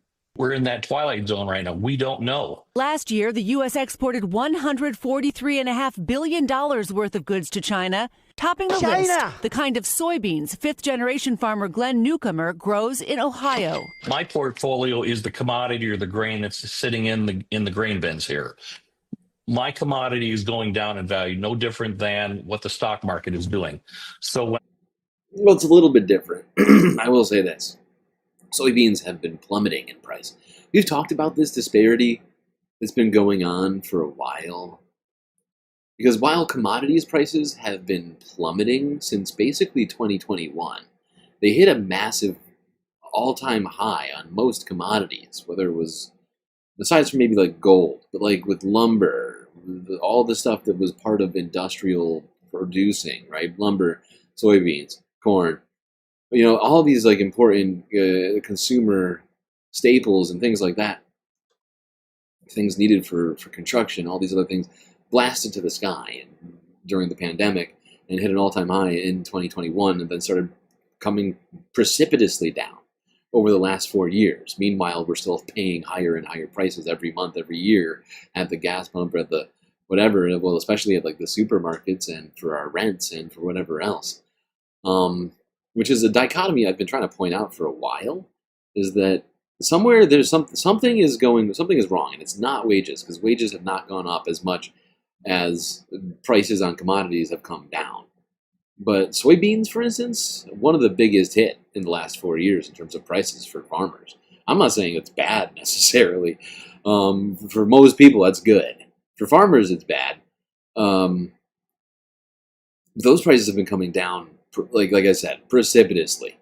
They hit like 1,500 of whatever they measure these soybeans futures on stock exchange, but they've come down. I mean, let's look at it. I'll show you right now what I'm talking about. Might as well, since we're talking about this.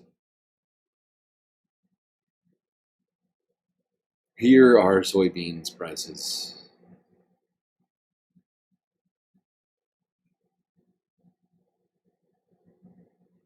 Over the last 5 years.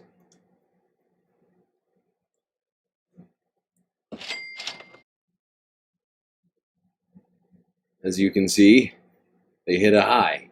I guess it was actually 2022 that they hit a high. They were moving drastically up from 2020. I mean, if you look back, it was way lower back here, 2020, right? But, you know, hit up here, middle of May 2022, 1,700 of whatever these futures are measured in, metric ton, I would assume, all the way down to half of that price, $900, and we're even lower a couple months ago.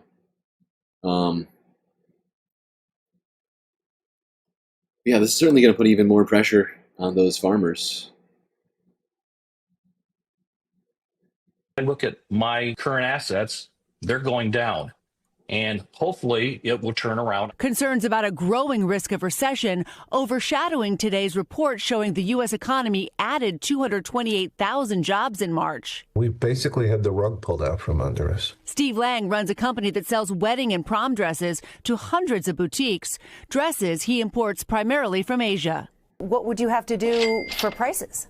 We would have to raise our prices dramatically. There's going to be a surcharge on every invoice. And the brides and quinceanera customers, mothers of the bride, prom girls, are going to be hit with a very, very large bill. So, Christine, help us out here. Are there any bright spots? Well, Lester, one thing to take a look at here. I love how NBC wants to find the bright spots in all of this. What are you talking about, Lester? What in the fuck are you talking about? Where's the bright spots? Well, some people might make more money, especially the people who are able to take advantage. Like, I don't know, people who are in fact producing in America can say, hey, we can raise our prices by, let's look at the number, 29%. We'll just go 1% lower than what the tariffs are. That'll be great. That'll be great for the already rich and powerful. Now, while we're all talking about this, I just want to point out what it is that Republicans are planning to use all this tariff money for.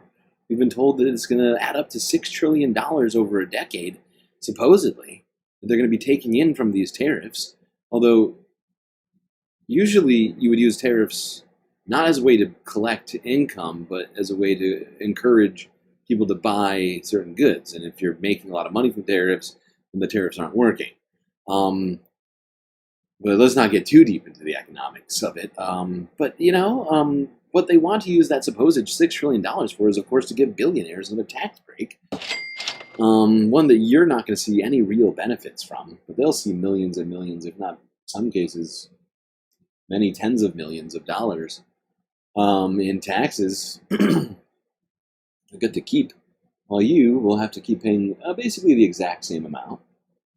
Maybe, I don't know, $3 less a month or something like that. It'll be really generous. Maybe you can buy yourself, what even costs $3 now?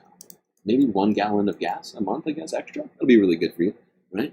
Yeah, they're planning on paying for those billionaire tax cuts, which estimates are is going to be about $5.5 trillion. Convenient number. But one Republican in government wanted to point something out to us while all this stuff is going on. The tariffs happening, with these tax breaks Republicans want to pay for. He wants to talk about something else for some reason as well. Not as, you'll see. President? Senator from Louisiana. Madam President, our country has had some pretty severe economic challenges of late. Okay. I'm not talking about the recent stock market losses, No. although those are quite important for someone with a 401k. Sure. I'm talking about how real Americans, average Americans, feel as if the American dream of Real homeownership. Americans. Not Americans with 401ks. Real Americans. this. Okay. How real Americans, average Americans, feel as if the American dream of home ownership, of buying a new car or truck, buying their child a car, affording a student loan, is just slipping out of their grasp. Okay. We saw this fear during the Biden administration when inflation was so high, the Federal Reserve increased interest rates, and as these interest rates rose, so did consumer interest rates on all sorts of things, directly impacting the ability of a family to realize the American dream. We're playing revisionist history right now, are we? Okay. Well, that's not the only reason that the Federal Reserve raised rates, right? But whatever. I mean, who can forget the 8 years or however many years it was of quantitative easing that the Federal Reserve did, or who can forget all the years in which they were projecting raising interest rates? They did it for like a year. They got so far ahead of it. But he wants to blame it all on the inflation caused by the Biden administration. How Biden caused the inflation, I don't know. This speech is about how do we preserve that ability of Americans to achieve that dream, and how what we are doing today, tonight, in this Congress, tell us how we do it. Impacts that. Yes, now, it we may need seem to know. Distant to someone watching from home. Yes, but it does directly impact that. And what is it? How much money the federal government borrows? How much this budget resolution leads to increased indebtedness? Oh no, that sounds abstract. It does. But it impacts your ability to buy that home, to buy that car, to attend that school. So don't fund the government? Some of the process discussions that normally wouldn't work, how does Congress do this, how does it do that, if you're not in Congress, they're actually extremely important to this discussion of how much just we're going to point this out, borrow and how much we're going to enable Americans in Louisiana. Senator Cassidy voted for that continuing resolution. I'm just going to point that out. So, I mean, if you want to accept his premise that budget resolution is making it harder for people to buy homes, I don't know how you make that claim. This guy is partly to blame for that, apparently, but he wants to also cast fear on. Okay, yeah, the state whatever. Privileged to represent You say and so. elsewhere achieve their dream. Let me explain. Please do. As our country borrows more money, so we pass something and our debt explodes. Okay, hold on. I want to get to the important part here. He's got an explanation for why all this stuff is so bad. Get it out the board, sir. Here it is. Aha! Ah, yes. Aha! Here is the culprit. What is it? Current policy versus current law as baseline in this budget resolution. Now, current policy has never been used as baseline involving this much money and in a reconciliation bill. And I'm going to show a chart here. Okay. In this chart, these are the years over here. This is 2025 going all the way out to 2055. And this is how much our debt is as a percent of it's the national debt. And you can see that if this is what the Congressional Budget Office says is our current trajectory, that in 2055 we'll have a debt to GDP ratio of about 156%. That under what we're looking at, this guy is could increase that. He seems like he really understands what's going on. He seems to be struggling to even, educate us on what this graph means. He's like looking at it. What do these numbers mean again? Oh, God dang it. That under what we're looking at could increase that to 211 to 230%. Wow, it's a lot. So this is the trajectory on, which is not great. But if all we do is what we're doing today without any effort to offset it, we would increase this 210 to 230%. Oh my God, what can we do? Somewhere, what can we do to solve it? Around 174%. Yeah. The economists say we're in trouble. Okay. To borrow a gastroenterological term, I'm a gastroenterologist, we're in deep doo-doo. And that is what we have to worry about. Okay. How do we solve I discussed that? this extensively with my Senate colleagues. I'm pleased to say there is a commitment from President Trump and the White House to work with senators to go through the budget line by line to see where there can be savings. Oh, okay. The White House and Congress have committed to working together to decrease the regulatory hassle that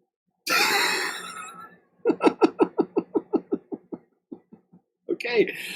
So it's not the $6 trillion tax cut for billionaires. It's the line by line budget points in this continuing resolution that are causing the debt to increase. Weird. Very, very weird that he doesn't bring up the billionaire tax cuts. But he is a Louisiana Republican senator. So I guess, yeah, no reason to bring up the billionaire tax cuts. Oh, yeah. It's just all of that damn Medicaid and Medicare stuff and whatever else it is. All that spending on, making sure we have the weather service or whether we have, roads. All those roads are causing the debt. It's not the trillionaire tax cut. It's fascinating. I love that they want to talk about the debt. I just found it hilarious. Like, the Republicans, amidst all of the shit that they're doing, want to come in and talk about the debt. Something that they gave up on talking about for quite a while. And now that they're in power, I assumed that they were just going to never talk about it again. But they're talking about it a lot more than I was expecting. And I don't know why it is that they refuse to talk about the fact that the tax cuts are one of the most costly things that we could possibly do to that debt. And if they want to solve the debt, they'll get rid of those tax cuts for the billionaires. And then it'll actually be a lot better.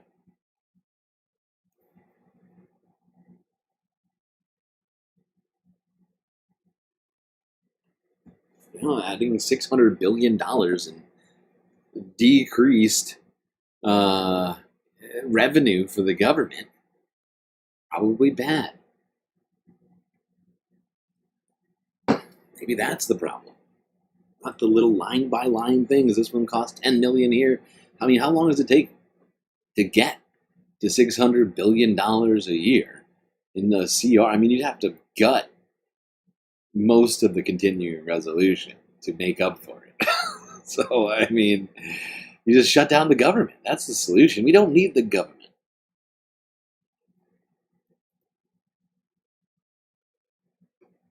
Speaking of those tax breaks, guess what the Senate did? What's that? They approved the framework for Trump's tax breaks. Weren't we just talking about the debt? What's happening? Mr. Sullivan, Mr. Thune, Mr. Tillis, Mr. Tuberville, Mr. Van Hollen, Mr. Warner, Mr. Warnock, Ms. Warren. On this vote, the yeas are 51, the nays are 48. So it went down party lines, meaning that Mr. Cassidy, Louisiana senator, he voted for that tax break for billionaires. This is going to, add to the national debt. But no, I mean, got to make sure we get the billionaires the tax breaks. That's more important than the national debt. If we had to rank them, billionaire tax breaks, more important. National debt's still important, but it's down underneath billionaire tax breaks and getting rid of immigrants and whatever else, destroying Medicare and Medicaid, Social Security. The concurrent resolution, as The amended, judicial is adopted. branch. I don't know. Donald Trump has betrayed. There we go. Party lines 51 to 48. Republicans approved a framework, not the actual tax breaks, but a framework for it. Okay.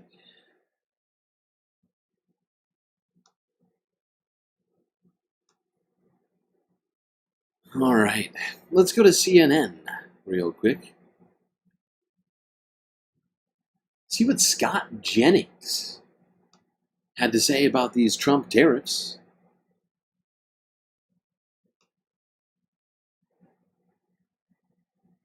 I'm sure he believes in them 100%. The Republican caucus about 2 months ago had this screening of Ronald Reagan, and I went for the movie, and they should have. Sorry, Rokana. We don't need you. We don't need you, pal. Good on you. Basically had a made-up formula. Here's how Larry Summers describes it. It's now clear that Donald Trump's administration computed reciprocal tariffs without using tariff data. No tariff data at all. This is to economics what creationism is to biology, astrology is to astronomy, or RF. I'm not a big Larry Summers fan by any stretch of the imagination, but he is right. I cannot disagree.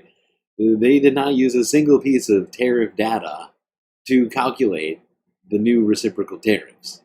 It had nothing to do with tariffs, as it turns out, and how unfairly the other countries are treating us. It's actually, it was just basically the trade deficit, if I recall correctly, it was like the trade deficit divided by some export. I can't even remember now. It's gobbledygook. It makes no sense. It's one of the dumbest equations I think we've ever seen, galactically speaking. Thought is to vaccine science. The Trump tariff policy makes little sense, even if you believe in protectionist, mercantilist economics. I don't understand. I mean, I guess they think nobody is going to bother to check, but making up numbers and then saying, "Oh, we're going to half that number and be generous," is not. I think they're banking on their base to be too stupid to do math. Math. It's also not economics. It's kind of no way to run the economics of the greatest economy in the world. Well, look, I'm not going to get into the mathematical formula You're they not? came up with because I wasn't there and I don't know how. You weren't there. What? What do you mean you weren't there? What does that got to do with it, Scott? What the fuck does you not being there? All you have to do is read. Are you too stupid to? Are you too stupid, Scott, to know how to read a simple mathematical equation?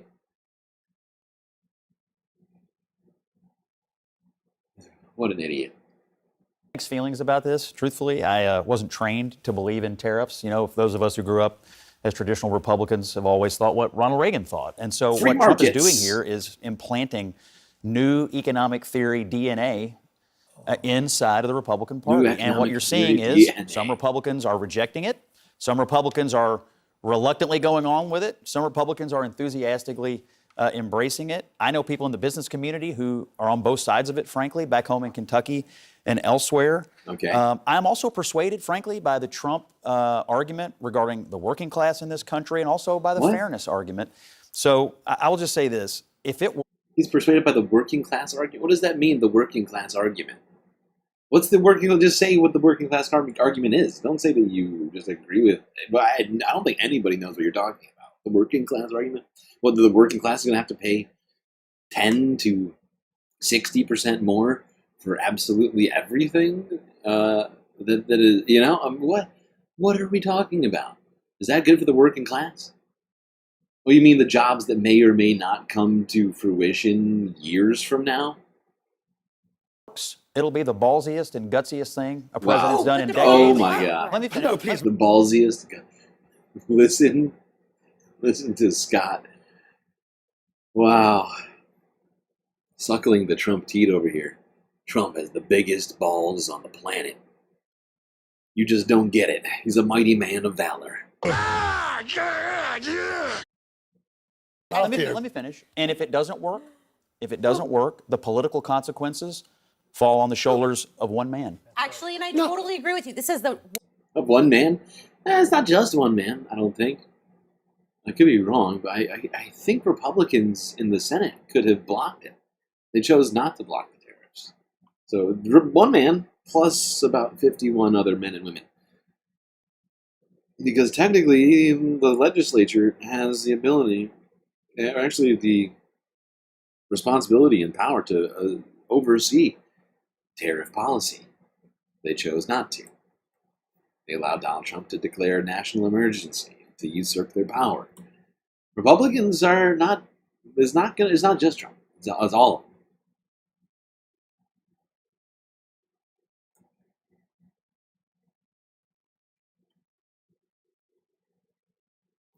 That's enough CNN. Well, not enough CNN. Enough Scott Jennings. Let's see what Van Lathan had to say about the tariffs. Yeah, I'm the average American right here at this table because you guys are talking and I don't really understand what it is that you guys are saying. Like, seriously, I don't get it. The only thing that a lot of people who have families, who carpool, who go to and from the work, who live in the suburbs, who live in the cities, they're just wondering when things are going to get bad. That's what they're wondering. And all of the macroeconomic talk is going over their head. And honestly, I feel for them. I feel for them because it doesn't seem like anyone is talking directly to them. They're talking to the markets, they're talking to each other, they're talking to the financial system, but no one's telling somebody, hey, at the end of this summer, when you need to buy school supplies for your kids to go back to school when it's backpack time, like that money will be there and those prices will be stable. No one is talking to them. And I think that's the biggest tragedy in all of this. The truth to be told to them, most people don't want to say. Because we had it today from Jerome Powell, chair of the Fed. For the he said there will be higher inflation, there will be slower growth. So the real sadness tonight is the people at home who are looking to retire. Absolutely. In the next year or two, and have suddenly seen their retirement funds go down by 20, 30, 40% because they wanted to take advantage of the Magnificent Seven and all of those sort of things. Tonight they're wondering, how the heck do I actually do it?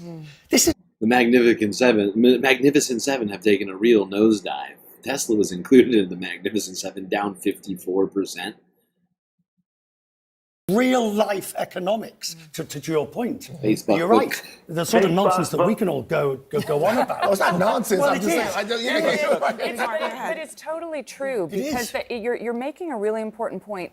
There is not some kind of 360 plan that has been articulated to America here. Mm-hmm. You know, Trump said, well, we're going to have to take a little pain. What does that mean? Who's Yeah, and I'm starting to think that I should do it. If Democrats aren't going to do it, I'm going to start making videos. Clip videos. Shorts, probably. I'm just thinking out loud right now. On future content. Which I need to get on. I need to be the problem is like, my sleep schedule's already been really fucked up. Like, my sleeping and, taking care of myself is already fucked up. I need to be doing more clipping. I'm not doing, any of it. And it's really fucking us up. In terms of metrics, something I was doing very regularly for the first 9 months of this stream. I feel like I've given up over the last 3 months on it. I gotta make a clip video of that. I'm gonna write this down somewhere. But, we need to do it. We need to start messaging about this kind of stuff, right? Figure out, just start going down the list of products, whatever it might be on the super short shelves, go on Amazon, and, do a before and after. Basically, this is how much this costs now. This is how much this is probably going to cost once all these tariffs make their way through the economy. Here's rice under pre-Trump America, and here's rice now. Because Van's right. People are not talking. The media is not messaging to the regular folks. There's a lot of macroeconomics talk. Even I have been doing it. But it's totally true.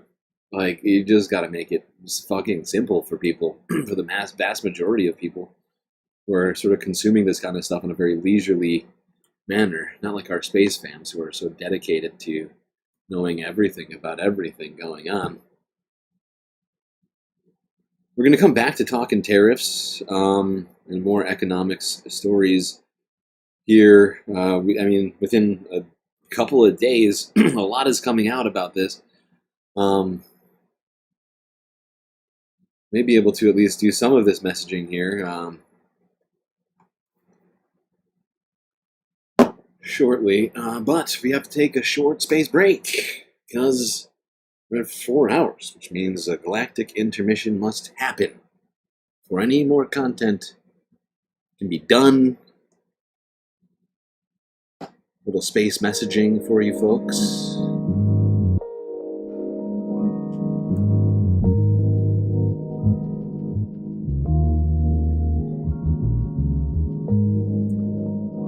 Yes, indeed. Well, I hope everybody's been enjoying the show so far. If you haven't already, hit the like button and don't forget to subscribe. Maybe even hit that little bell icon as well, so you get the latest galactic notifications. You don't miss a single spacecast. While you're doing all that, do also consider contributing to the Galactic News Network, as we are completely funded by viewers such as yourself. So many fantastic ways for you to show your support. Of course, you got YouTube, Super Chat, Super Stickers, and memberships. And we are getting closer and closer to more emotes. I'm going to point this out. We are at 10 away from getting an 18th galactic emote. Right now, we just need 10 more members, gifted or started on your own. So do consider, if you're not already a member, becoming one. And if you already are one, consider paying it forward to another space fan. Get us that 18th emote. We also have, of course, Twitch, bits, subscriptions, on-screen celebrations, PayPal and Cash App. Of course, if you would prefer all of that money go directly to the Galactic News Network, rather than the two aforementioned platforms receiving their cut. Where I will have to wait an entire month, and will receive 30% less than whatever you contribute, which makes me sad. But of course, the best way to get all of the space benefits is to become a Galactic Patron on Patreon. So many great things happen to you when you become a Galactic Patron. Aside from the sense of knowing you've helped contribute to the production of this show, get yourself an avatar on the stream to represent you and your contributions. You can witness yourself partying amongst the other patrons and myself. Shoutouts every stream and so much more. So, get out there. Show how much you love this here Spacecast. Ooh, Moa Noah getting the break. Started with 5 more galactic Membies gifted. Who got them? Matt, Einsoff, Boyd Anderson, Fascism Watch, and Shade Dragon. Thank you, Moa Noah. We're only 5 away, people. We're only 5 away. It is out of control. Can't believe it. I don't know when I think they update. When did they update it? I wonder if they updated it at 5. It's possible at 5. It's possible at 5 we might lose some. I honestly don't know the exact time they update the member number. That's why I always try to keep track of it as best as I can. Okay, enjoy this short space break. Grab yourselves a drink, maybe a snack, and I will be right back.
chat, you know what that sound means. It's time for us to get back to the show. So you better get back in those seats, space fans, otherwise you're going to miss the latest galactic content.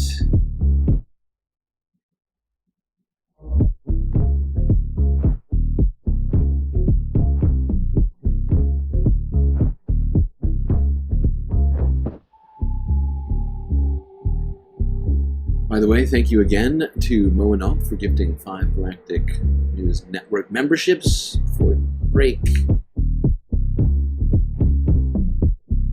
I'm going to check something just to make sure I'm right. I don't want to be wrong about this. So, I'm going to check again, just because of how many memberships we've got in here today. I want to be 100% on how many memberships we need now. Giving you all accurate information for that 18th emote. Where are we at? Go here. Yeah, this is such a clunky. There we go. Here. Should be a faster way to find this out.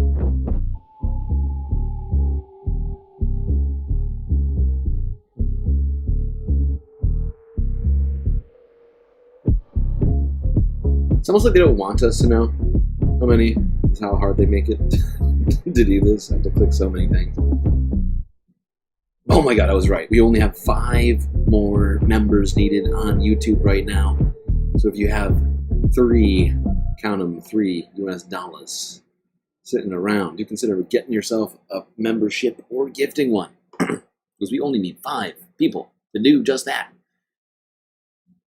We will have another galactic emo on our hands. And I don't know for sure whether or not we will lose any members at 5 o'clock a.m. Eastern Standard Time, which is when it usually resets.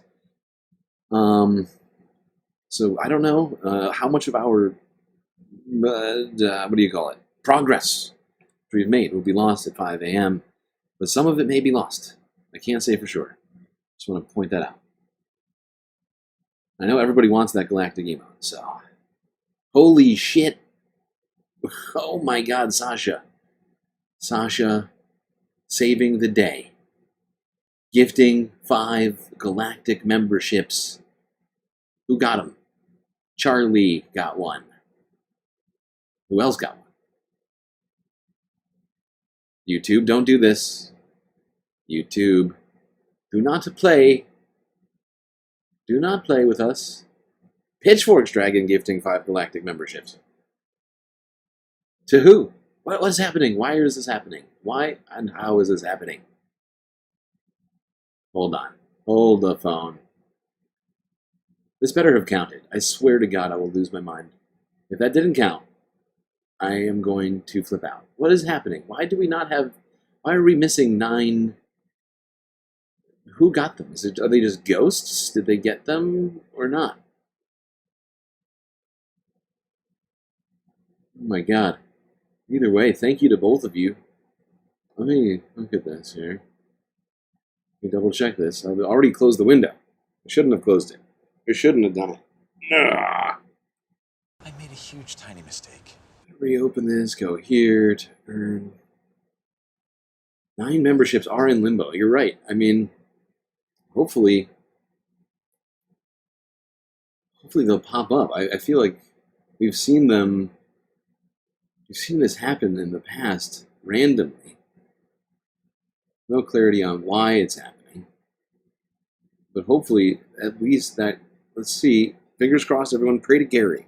Everyone pray to Gary right now. Need you to do it. Pray to our Lord Gary. No. What? What? No way. It only counted one of them. No. No way. Get the fuck out. Get the actual fuck out. No. Oh my god. What? Why is it only counting one of them? These better come through. I swear to God, I'm going to lose it at YouTube. It's like yelling at your boss. I'm going to lose it.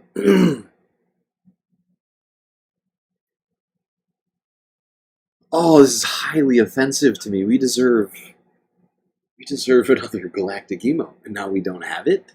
This is bullshit. This is genuine bullshit.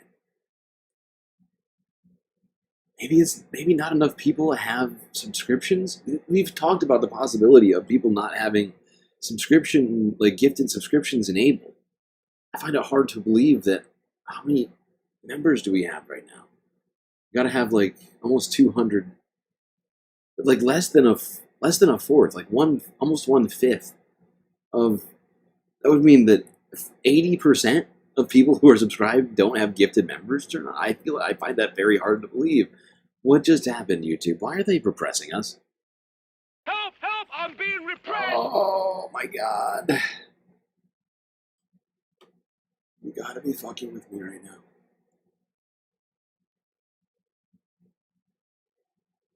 So are they in limbo? Does that mean someone's going to get these eventually? Oh my God. We've completely upended the stream just now. This is all I can think about. Okay, I'm going to try and press forward and be thinking to myself how we fix this. Meanwhile, let's go and talk about some of the things that are definitely going to get impacted during all of this. Let's start off with drug prices. Did you know that a lot of medicine is made overseas? Well, now you do. Oh, look, Bad Lefty just got one. Bad Lefty just got one. Oh, let me see. Is it updating it? Oh my God. Okay, everybody keep praying to Gary. I don't know what you all did, chat, but great job. I think there we go. Another one just went through. Okay, that one was from Pitchfork Dragon. Weird. I don't know why it would switch it to Pitchforks all of a sudden. Did it update it to 3? Oh my God. I feel like we should just sit here. Like everybody should like notify YouTube or something that these aren't going through. Maybe they'll come and fix it. I don't know. But definitely pray to Gary. Whatever you're doing over there, it's working. Yes, it's down to 3 now. I'm keeping this window open. I'm keeping this goddamn window open. The second this happens, I am adding an emote. Because what if at 5 we lose more than 5? We could lose more than 5. Sasha got us all the way there. Pitchfork's giving us a bit of a buffer, but god damn it. Everybody, if you're listening right now, turn on GIFs. Turn on GIFs. Yes, absolutely. If that is a part of the problem, which it could be, make sure you have GIFs turned on. It means it would have to mean over 80% of people, something close to it, would be having them off, which I find very strange. I think, don't they automatically come turned on new ones? Could be wrong. Anyways, let's talk about drug prices. Keep praying to Gary that more memberships go through. We can get that galactic emote. Damn you, YouTube. We don't have sound. Please hold. I said please hold.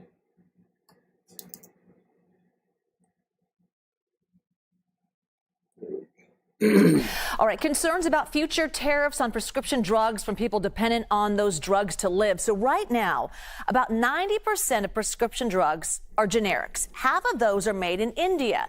The Trump administration excluded foreign-made prescriptions from tariffs, but there are worries that those could come in the future. So CBS News reporter Andres Gutierrez is live in Las Vegas for us. Thanks so much for joining us.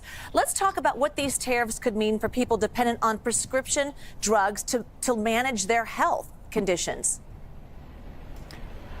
Well, Liz, you can bet that if tariffs were to be implemented when it comes to pharmaceuticals, it would raise the price of medications. Like you said, generics, a big portion of what Americans end up going to the counter with and asking for at the pharmacy. About half of those, you said, come from India. The country itself makes about $9 billion each year in exporting those generic drugs to our country. And so some pharmacists are worried that because prices would go up, some of their patients would have to ration their medication or or skip their dose, and that may end up creating some serious health complications like strokes or making their health conditions even worse. There's also those folks that live on a fixed income and can't already afford for medications. One of those individuals is Marcia Cook, who lives out here in East Las Vegas. She says she isn't sure of the promise that President Trump has made of this short-term pain leading to a long-term gain. I'm hoping that he knows what he's doing. But until then, I want to know from him, what are we going to do? Until in the long run, when it all changes, what are we supposed to do? Who are we supposed to go to? I mean, there's organizations that can help, but there's so many people that needs help.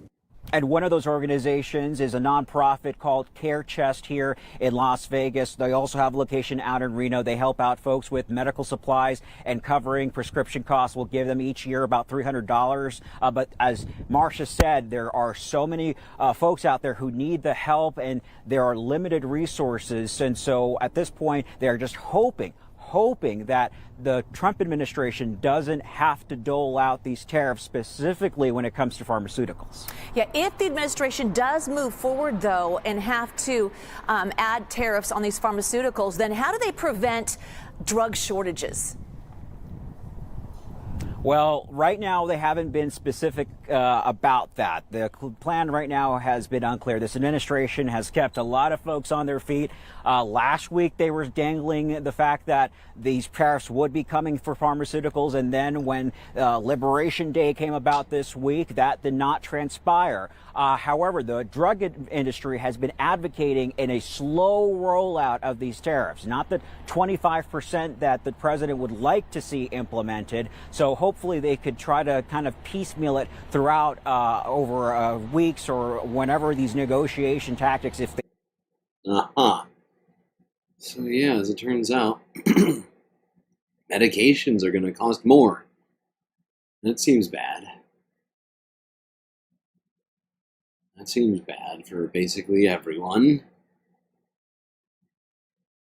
And at one time or another, everybody needs some medication. And now it's just going to cost, who knows exactly how much more it'll cost. It's a mystery. A terrible mystery. All right, let's go here to the Associated Press from a day ago. How could tariffs affect your wallet?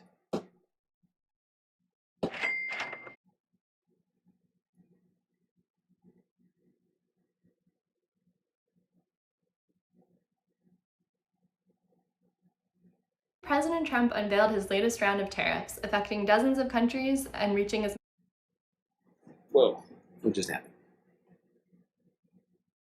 President Trump unveiled his latest round of tariffs, affecting dozens of countries and reaching as much as 50%. But where will you feel the effects first? Experts say the grocery aisle, on goods like sugar and coffee. A lot of the targeted countries also produce clothing and textiles, so costs could increase there as much as 17%. Trump has said that he wants to revitalize American manufacturing, but because the tariffs are so uncertain, a lot of companies are unlikely to put the investment in necessary to create new factories or facilities if they're not sure they'll see a return on that investment. Economists also say the effects of these tariffs won't be felt equally. Lower income households spend more of their income on goods rather than services and have less savings to draw upon. Experts say don't pay but do reevaluate your budget and make subsidies. Hey, I just noticed that we crossed over the 900 subscriber threshold, which means we are less than 100 away from hitting 1,000 subscribers on YouTube. This is sort of a momentous moment. I feel it's like the last stretch to get us to 1,000 subs. In a long way, and many of you have been here since the beginning. Last year, when we started this all, February 20th is, of course, the Galactic Spacecast anniversary. It's all very exciting to me. Okay. Yeah, people's wallets are going to be affected across the board pretty much everyone buys something from another country. I mean, look at your shoes, look at your clothing, look at your whatever. You know, all of it's got little made in China, made in Vietnam, made in Cambodia, made in Taiwan, made somewhere else, not the United States. And we don't have the infrastructure to make up for this. And that would only presuppose that this whole plan essentially is banking on the benevolence of business owners, right? Like of them not taking advantage of the fact that everything in their industry costs more than they are, and that they might be manufactured in the United States and will give U.S. citizens a break. But since when do business owners like giving people breaks? It's a question I have, kind of going through my brain.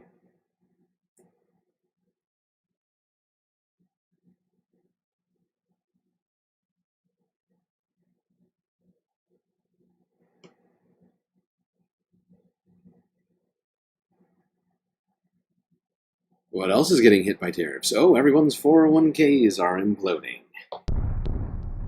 Here's Cron 4 Bay Area. Ranging tariffs. Today was the worst day on Wall Street since the pandemic. So the S&P 500 lost 6% after China matched President Donald Trump's big raise in tariffs that were announced earlier this week, a drop of 322 points. The move increased the stakes in this trade war that could end with a recession that really hurts everyone. The Dow Jones, well, it went down about 2,200 points, or about 5.5%. The NASDAQ tumbled 5.8% to pull more than 20% below its record that it set in December. So there is a lot of worry right now with investors when it comes to their retirement funds, especially with 401ks. Those have really taken a big hit with the market dips. Cron 4's Teresa Stasio joins us now live from our newsroom. She has the latest here. Well, Justine, these are certainly very tough days for investors, that's for sure. The market really making massive swings today. As you mentioned, it's been in deep flux since the president's sweeping announcement on Wednesday, imposing those large tariffs on countries, including that 25% tariff on cars coming into the United States. With the Dow dropping and NASDAQ and S&P also in negative territory for the day, financial experts say it can be taxing on the nerves for sure. Here's some advice from George Nocetti with Morgan Stanley. They're high. And when they're high, it's very easy to make a mistake. And so the mistake you don't want to make is try to time the market and get out. If you get out now, you're baking in a loss. And then you're going to want to get back in. You can't time that. So you're going to be paying more. So what you really do is, you're really, selling low, buying high. That's what we tell you what not to do. But luckily, if you're in a 401k plan, you actually have an opportunity right now. When the market trades down, you can buy really low. Your dollar can buy more mutual funds. And if you were diversified, just hypothetically, a third in U.S., a third in international, and a third in fixed income, you could be break even this first 3 months of the year and not be as affected by the volatility. Now, Nocetti also adding that if you Yeah, people's 401k is getting hammered right now. Like we talked about yesterday, many of the major indices in the American stock markets are down almost 20% across the board over the last couple months. And a lot of that precipitous decline has happened in the last 2 days, Thursday and Friday, after the announcement of Liberation Day. Tariffs are causing some people, even right-wing influencers, to turn on Donald Trump. Shocking. Who'd you drum up? Who could have guessed?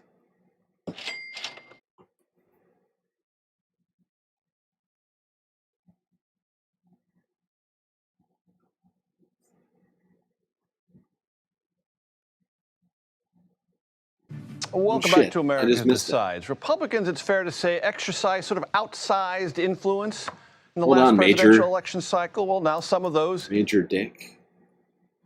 Somebody super chatted. Oh no, it's a 3-month anniversary from Nadia Yvette Chambers. Commodities, number 1, can't be lived without, and 2, aren't legal fictions. They get shipped to you when bought. Zaremba, Bianchi, and Mikutowski. 2021. Shows long-term price declines likely to reverse with peak everything. Thank you. Thank you for that, Nadia. celebrating your galacticness for 3 months in a row. Truly impressive. Truly impressive. Okay, I'll let Major talk now.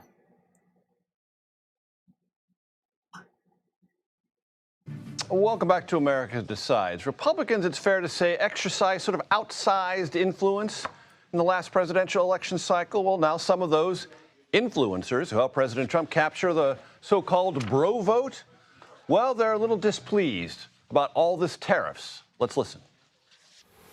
I'm down $7 million in stocks and crypto. If this is Biden and he did some sort of scheme like this, a test scheme, what do you want to call it? He did tariffs, and he absolutely tanked the stock market. Okay. He would be getting crucified. In front of the line would be Trump. It is a tax paid for by Americans. So this is a massive tax increase on American consumers. That's what it is. I want to bring in our political panel, Joel Payne and Kevin Sheridan. Joel, CBS News political contributor, Democratic strategist. Kevin, among other tasks, former spokesperson for the Republican National Committee and a former senior advisor for way back when, Romney-Ryan 2012. Back by popular demand. Gentlemen, you were here earlier this week. So, Kevin, I asked you a couple of days ago how this was all playing. We've had 2 down days on the stock market, so how's it playing? I think a little nervousness is starting to get into the Republican members on the Hill. You've heard, Ted Cruz and we're going to get to that in a second. Paul were expressing some concerns. Look, Republicans don't like tariffs. That's just been we don't like taxes and we don't like tariffs. But if this is a means to an end that they can articulate, the White House can articulate and assure Republicans and his base that this is going to provide jobs and manufacturing in the United States. Every one of these countries, every company can get around these tariffs. They just have to build here. If that's feasible in some industries, I think you're going to start to see announcements around that. If you listen to Scott Bessent, the Treasury Secretary, it sounds like they've got a bigger plan, a total reorder of the world trading system, another Bretton Woods that's coming. So we'll see where this all goes this weekend. I would expect. We'll see where this all goes this weekend. Donald Trump already said, we read Donald Trump's tweet that he tweeted out on Friday after he was getting a bunch of shit from people over this. This is from yesterday. This is technically from Saturday. But Donald Trump tweeted out 8:44 in the morning. What was it again? My policies will be forever. They will never end. The tariffs are for, he didn't say specifically, but he was basically alluding to that. So yeah, what's happening this weekend is that the first portion of the tariffs are getting, the first portion of the Liberation Day tariffs started, the across-the-board 10% tariffs. And then by Wednesday, the rest of the insanity ensues. By the way, I just want to remind people that we had a bunch of gifted memberships here earlier today, and we should have crossed over the number of members needed to gain a new galactic emote, but somehow we're 3 short. They didn't all get gifted out. So, was it 8 of 10 did not get gifted out at the very end by Shasta G and Pitchforks Dragon, who were so generous in gifting 5 memberships each. And Chat and myself are thinking it is potentially due to the fact people do not have gifted memberships. What do you call it? Turned on for the stream, and because of that, are essentially because they didn't receive. We think that maybe some people have not turned on gifts for the stream, and you have to do it, I think, on every stream potentially. But if you just click the join button, you don't actually have to join, but there should be a way for you to turn on gifted memberships by clicking join, which is right next to the logo and name of the stream. Should make it easy for people to turn it on. I think there's a setting in there that you can turn on to make so that you can receive a gifted membership. If you don't have one, you should have one, because we have 8 floating around in the ether right now that aren't going to anyone. We only have like 200 members on this channel, which means somehow 600 of you out there don't have memberships turned on. So do it. Click with your finger or thumb, whatever causes your phone to do things. Turn them on. So if we get 3 more people gifted those memberships that are just in limbo right now, purgatory, we would have a new emote. Which I think we all want. We all want more galactic emotes, as many as possible. That's too much, man! Can't have too many galactic emotes. Let's see what Jerome Powell had to say about Federal Reserve the Chair tariffs. Jerome Powell said Friday the tariffs imposed by U.S. President Donald Trump could lead to higher inflation and slower growth. That would create a potentially difficult set of decisions ahead for the central bank. We face a highly uncertain outlook with elevated risks of both higher unemployment and higher inflation. This result would undermine both of the Fed's mandates of 2% inflation and maximum employment, Powell said at a business journalists conference in Arlington, Virginia. Powell spoke as global markets continue to swoon that has wiped some 10% off major U.S. stock indexes since Trump announced a raft of new tariffs on Wednesday. Trump, in a social media post, called on the Fed chief to cut interest rates, saying it was the perfect time to do so. Powell said they need more data before making any decisions. We're well positioned to wait for greater clarity before considering any adjustments to our policy stance. But yeah, I mean, this is going to, what Trump's tariffs and the rest of his economic policies are going to do, go fly in the face of everything the Federal Reserve has been trying to do, like lower inflation and, what is it again, create maximum employment. Not zero unemployment, but just maximum employment, whatever the fuck that means exactly. But what Donald Trump is doing is going to make more inflation, lower employment, and that's not the time to lower or raise interest rates. I mean, basically, you know, they kind of run counter to one another, right? Because if you lower interest rates, right, you might make it easier for people to get jobs, but you would also make it so that the inflation gets even further out of control, right? Vice versa, if you raise interest rates, you would lower the likelihood of job creation and increase the probability, at least according to the economic theory that the Federal Reserve is operating on, you would lower inflation, right? Theoretically. But, you know, not a lot of wiggle room right now in either direction.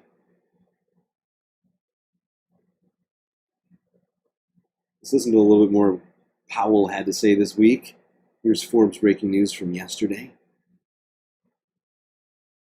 The full clip of what he was saying. Not the full clip, but a portion of it. Without more talking over it. And higher inflation. The new administration is in the process of implementing substantial policy changes in 4 distinct areas: trade, immigration, fiscal policy, and regulation. Our monetary policy stance is well positioned to deal with the risks and uncertainties we face as we gain a better understanding of the policy changes and their likely effects on the economy. It is not our role to comment on those policies. Rather, we make an assessment of their likely effects, observe the behavior of the economy, and set monetary policy in a way that best achieves our dual mandate goals. We have stressed that it will be very difficult to assess the likely economic effects of higher tariffs until there is greater certainty about the details, such as what will be tariffed, at what level, and for what duration, and the extent of any retaliation from our trading partners. That too. While uncertainty remains elevated, it is now becoming clear that tariff increases will be significant. Yeah, that's probably enough from Jerome there.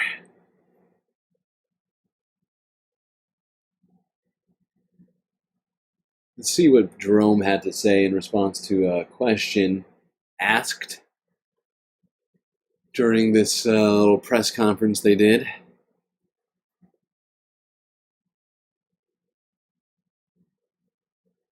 So I'm from Milwaukee, and I've been talking to business leaders, executives, and consumers in our community, in our region, for the last few weeks, mostly before this week's news. Chairman, they're troubled and they're nervous. One business owner told me, if there's a hint of a recession, we're cooked. And he asked me to share that with you. What's your response? So I guess I would say, let's start with the fact that the incoming data right through this morning's employment report, which admittedly is from roughly a month ago, the week of March 12, they took the data, and it still shows us a solid economy. Unemployment's still low. I understand the uncertainty that's weighing on people. You ask about a recession. We don't make a probability forecast of how likely it is for there to be a recession, but many outside forecasters do, and many of them have raised the likelihood, albeit from very low levels. It's not something that anybody now is forecasting.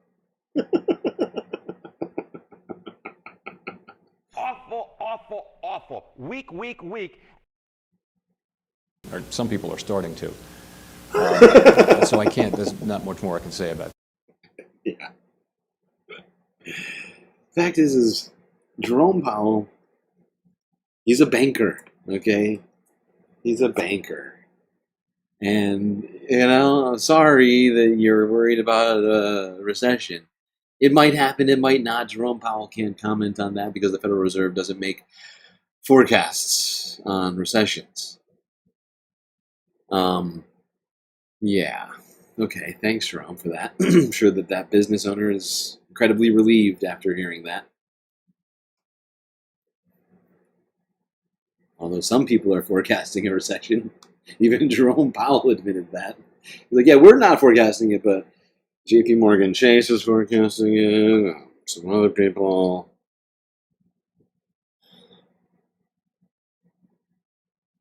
He's not in denial. No, he's not in denial. He's doing what he always does. This is like, I feel like a lot of people just sort of skip past these speeches, and for good reason. I mean, I don't blame anyone for not listening to Jerome Powell talk. He's incredibly boring. The fact is that the Federal Reserve is a non-political institution that's focused on like 3 things. And they don't focus on anything else. And refuse to comment on pretty much anything that falls outside of their purview. So all of their responses are almost always just these sort of very blinkered, narrow, shallow, like just completely unhelpful sort of comments. Usually, they're very frustrating for that reason. But they just do what they always do. They manage interest rates and attempt to deal with a tiny, tiny basket of things. And, if you ask them a question outside of those things, they're not here to talk about it.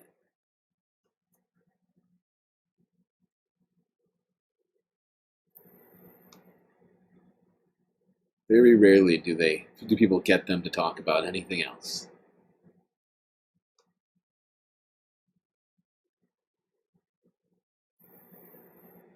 Fiscal policy. That's a fantastic world of fiscal policy, people.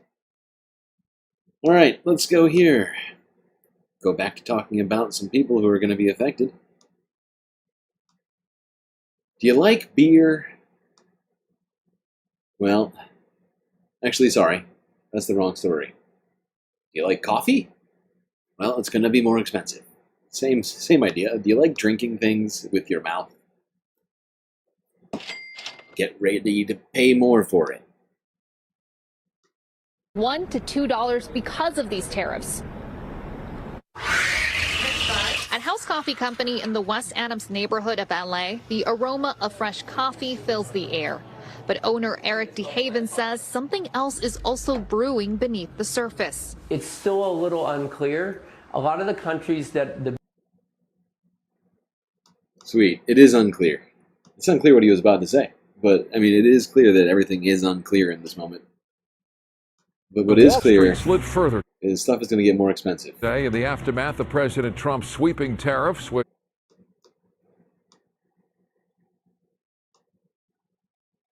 What are we doing? Play. Off a costly global trade war. While the harm to big business has gotten much of the attention, it's the small businesses that could struggle the most to keep the lights on. Shelby Nelson spoke to the nervous owners of a Redlands company today.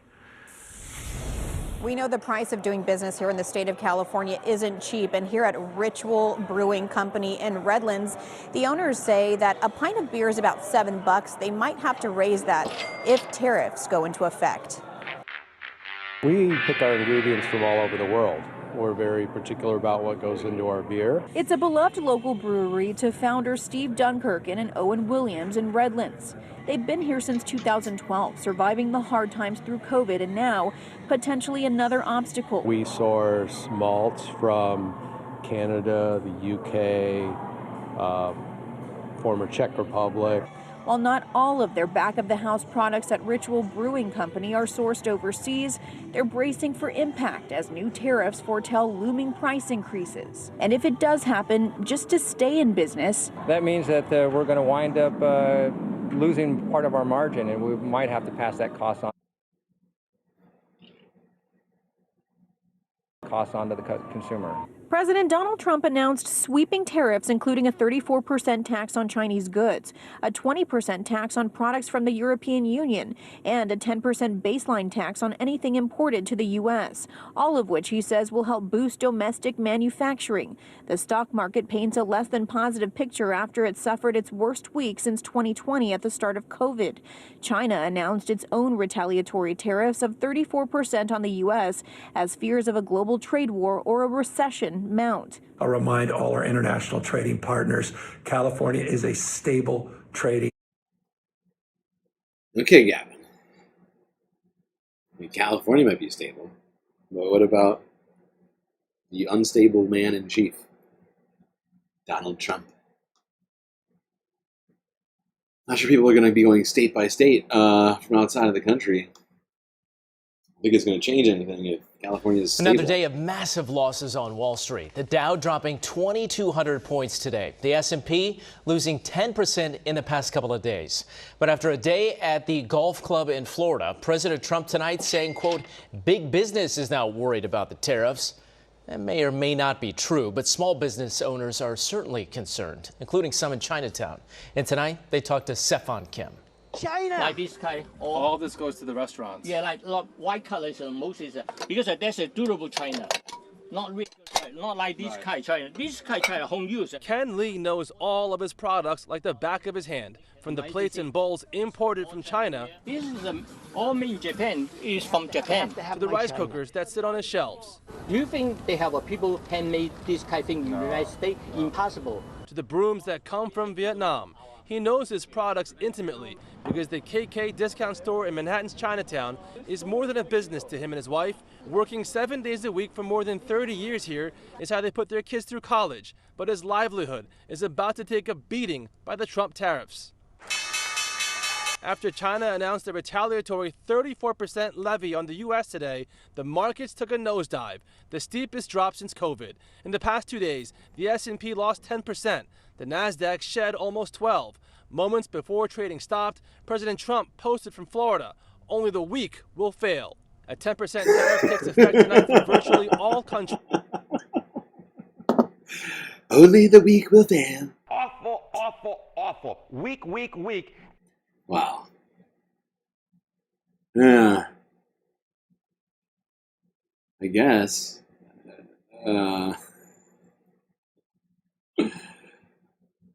Feel like more than that, people who are going to fail are the people who don't have the money to pay for the tariffs and can't, I don't know, buy food or whatever else, or the businesses who can't make up for the margin, most likely small businesses.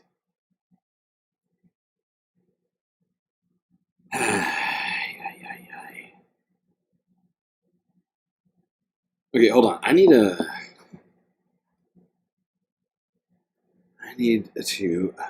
use the galactic bathroom really quickly. I'll be right back.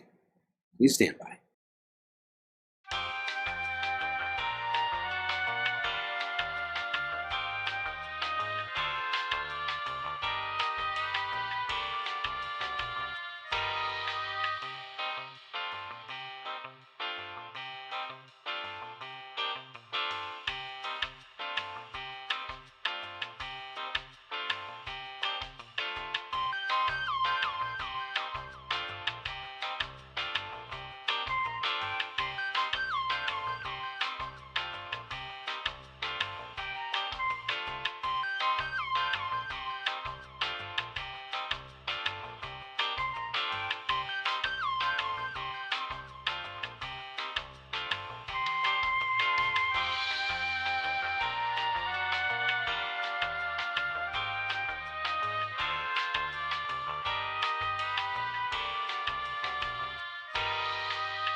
Okay. I am back. Nature calls. I'm noticing that we have more likes than we have emotional support characters. Where are we at right now? 80? We only have 6. We only have 6 emotional support characters. Multiple halves to still go through here. And not enough emotional support to do it.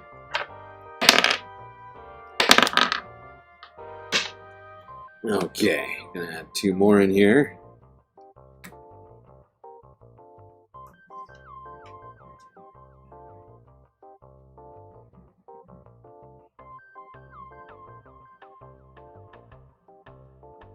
Fiddles weren't invented until hundreds of years later. Why are we talking about this?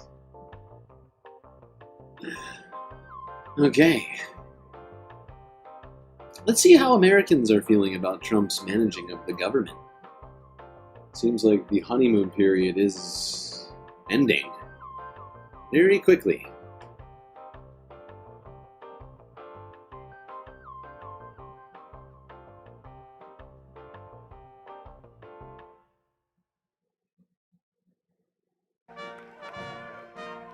President Donald Trump's dramatic changes to the federal government haven't emerged as an obvious political winner or loser just yet. According to a new AP NORC poll, immigration remains a strength for Trump, while his handling of tariffs and the economy is getting more negative feedback. About 4 in 10 U.S. adults. I think that that's disingenuous to suggest that this isn't. What did he say? Not determinative one way or the other is basically what he said. Donald Trump's, people voted for Donald Trump's handling of the economy, and now he's at a 60% disapproval rating. One of the main reasons people said that they were voting for Trump was because of the economy. It was like 60% of people who voted for Trump said, or it might have been higher than that, actually. It might have been 65%. I can't remember. It's been months since we talked about those numbers. But Donald Trump, people's expectations of Donald Trump's handling of the economy, considering they were voting for him on it, you would think were high. And now they're low, down here to 40%. And I think that says a lot. I don't know why the AP, oh right, because the AP is trying to get back into the White House. I forgot. That's right. AP had their press passes taken away. Now, trying to do whatever they can to get back in the good graces of Supreme Leader Trump. Now, of course, the Supreme Leader was out there working very hard this week, making everything more expensive for Americans, starting a trade war with all of our allies and foes. We treat them all the same, very fairly. And so, you work hard, you gotta play hard. You gotta go out there, have some fun. And Trump went down to Miami, Florida for just that, to attend Saudi Arabian Live Golf Tournament event held, I think, one of his golf courses.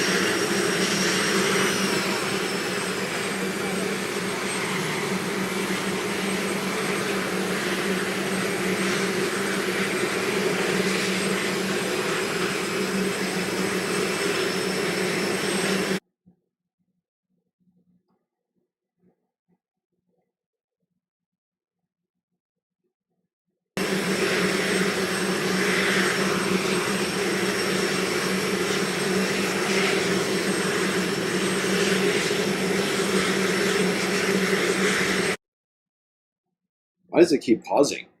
That's madness.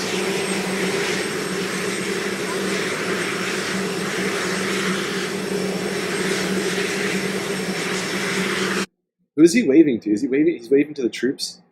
Hey, troops, good to see you. Great job watching the helicopter. Now take me to the Live Golf event, where me and the fam can have some fun.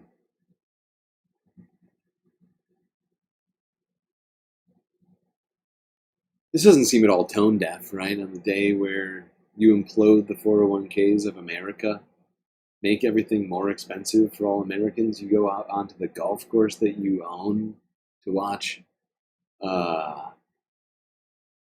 a golf tournament funded by the Saudi Arabian Wealth Fund, if I'm not mistaken. I don't know. Is it just me who feels like this is a little tone deaf? Here we go. Here we go. Great job. You're flying this super great right now. I just want to tell you, nobody has ever flown a helicopter as good as this, as you're doing right now. Is it bothering you that I'm talking into your ear while you try to fly the helicopter? I'm sorry, but I just want to tell you how great of a job you're doing. What's wrong with that? I really like your outfit. It's really good looking. Very smart. Very smart. Can you land on the 18th green? Is that okay? It's my golf course, so it's fine. This is land on the course where they're playing. In the bunker, you say? Yes, the bunker. It's my least favorite bunker on this hole. I'm gonna treat it like shit by landing in it. Actually, that's a cart path, I just realized. Cart path, bunker, same thing.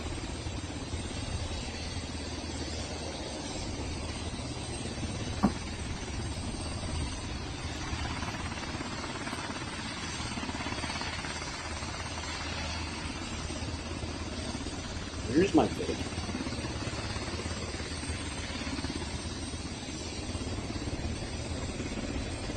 Está muy rico.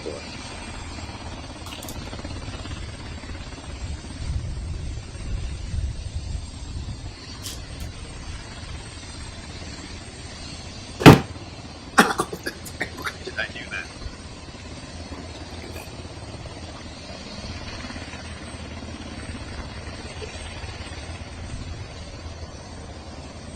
You know, you keep comparing this to Brexit, Mitty, and you are not wrong.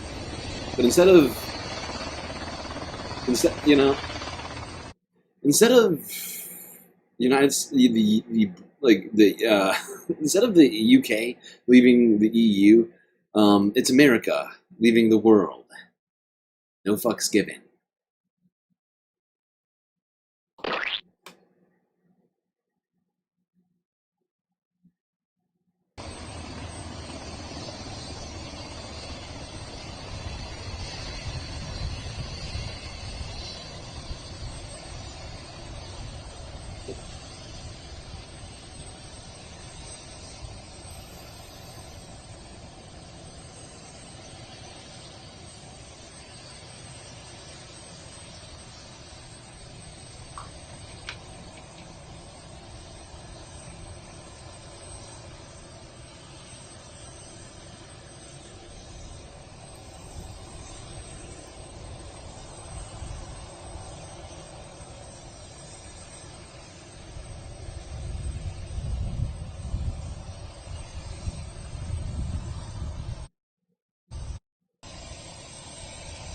They're lining up the golf carts for the Secret Service.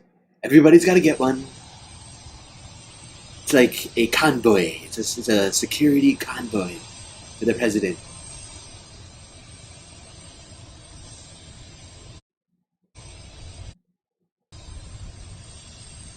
Here he is, Trumpy. Ooh, and Eric. Is that Eric? I always forget which one's which. They look the same. I think that is Eric. Eric. Oh, Eric's gonna drive. You gonna drive, son? Can you do it safely? I don't know. Remember that time when you drove the golf cart into the pond? I can do it, Dad. I can do it. It's okay. It's okay. I'm a big boy now. I won't crash the cart. Golf cart 1. Reporting for duty.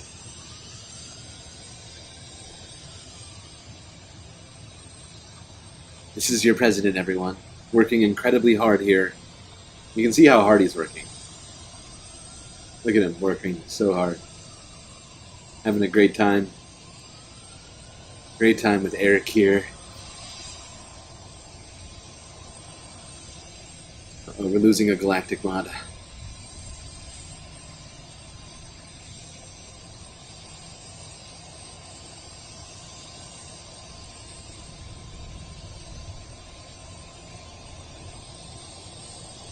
Look at how deftly Eric Drives his cart at 5-7 miles an hour. So impressive. He's really growing up, isn't he? This 45-year-old man. He's really turning out to be a great son. Better than Don Jr. I should have given you my name, Eric. You're much better at driving the cart than Don. Don is always doing too much cocaine. With Kimberly Guilfoyle. Illegal. Look how fun it is. Everybody, look. You got AR-15s at the Live Golf Tournament to protect Donald. We need the guns. Believe me, we need them. We need them.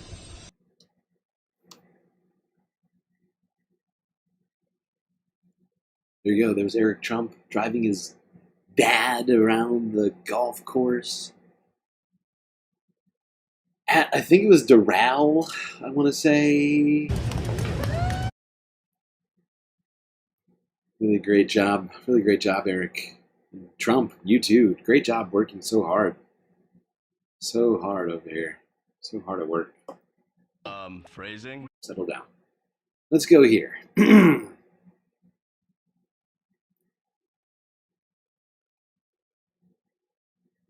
Prince Eric, I think you did a great job.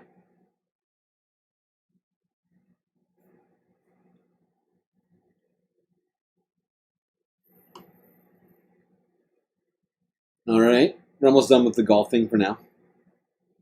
Probably for the rest of the night, although we might bring it back Sunday fun day. Come on, who doesn't like a little fun at the golf course? It's a great time. Great American tradition.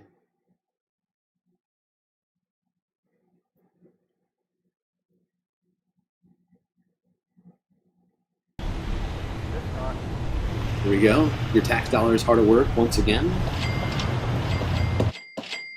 Trump convoy leaving his golf club in Florida. Trump National. Oh, I'm just realizing this is from earlier today, wasn't it? This is not the same thing. They're trying to get in my way. Keep fighting. Keep fighting guy. Where's Keep Fighting guy? Maybe his benefits got cut and he's done with Trump fighting, I guess. Everybody remember Keep Fighting guy? Oh God, I miss him now. What happened, Keep Fighting guy? Did you lose your Social Security? It's very sad. But actually, yeah, I'm just realizing that Donald Trump, after watching the Live Golf Tournament at one of his resorts, he decided to go to his other resort and play around. That's what we're looking at now. This is him departing. Had to play, yeah, you watch people, you get a little inspired. You're like, oh man, maybe I can hit that good. You couldn't really see it that one.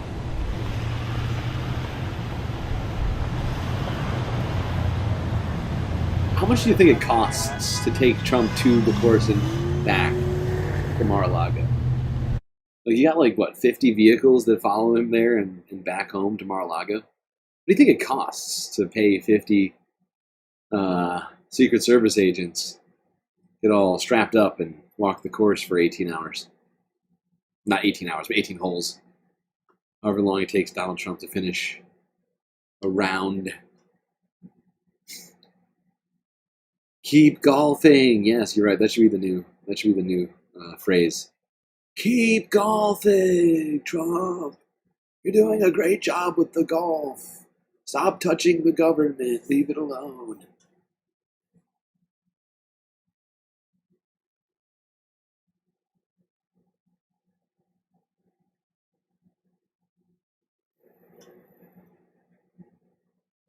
All right. Let's talk about Canada. That's right. We got through all the U.S. news, kind of, even though I'm sure the U.S. will infiltrate all the other halves. Let's go to Canada.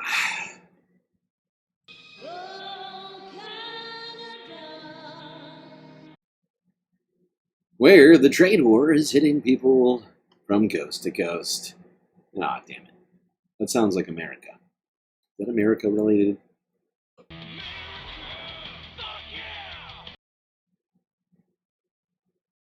Is this our fault again?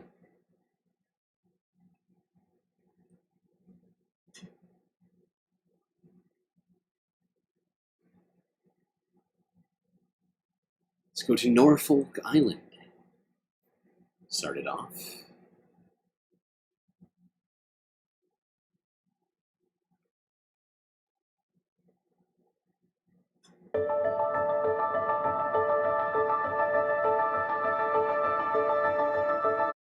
By the way, I just want to remind everyone real quick, and since 5 o'clock is around the corner and it's possible, even though we deserve another galactic emote, we may not get it.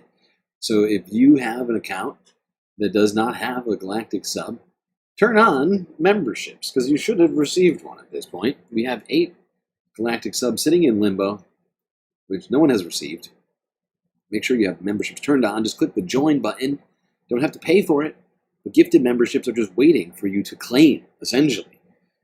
And apparently not enough people have their, at least this is what we believe to be the case, not enough people have their membership option turned on to receive it. And all it takes is a couple of clicks with your finger. Not only could you get a free galactic membership, you could also help us get another galactic emote.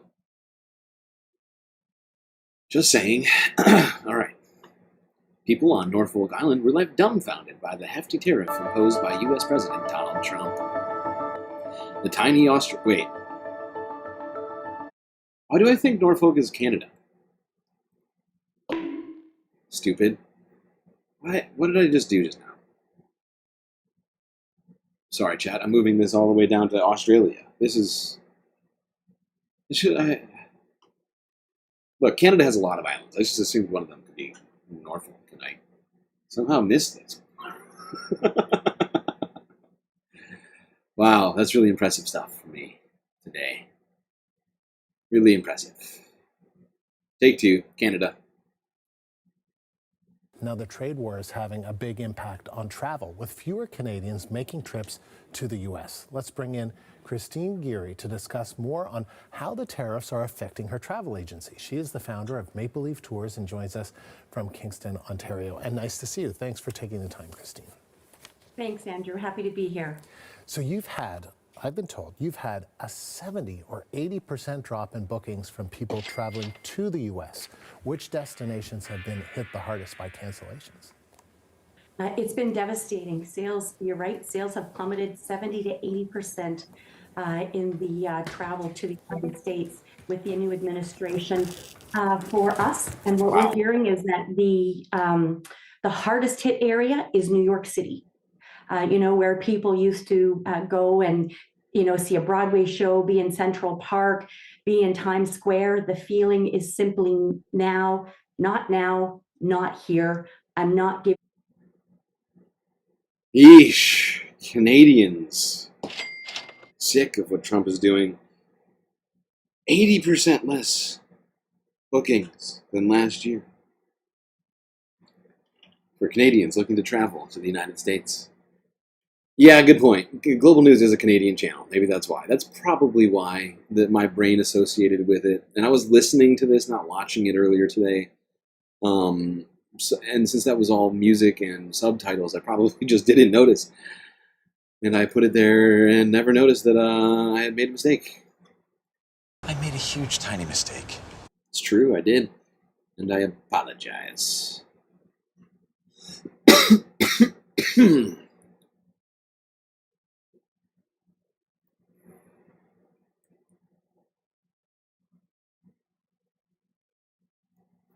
All right.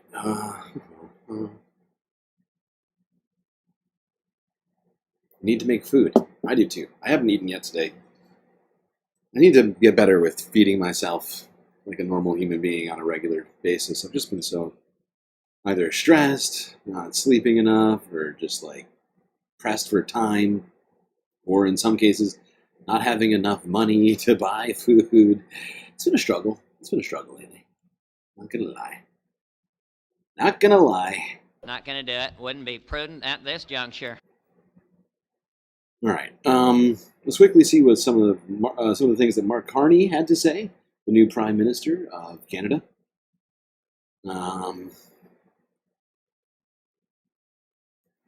This is from yesterday out of Forbes Breaking News.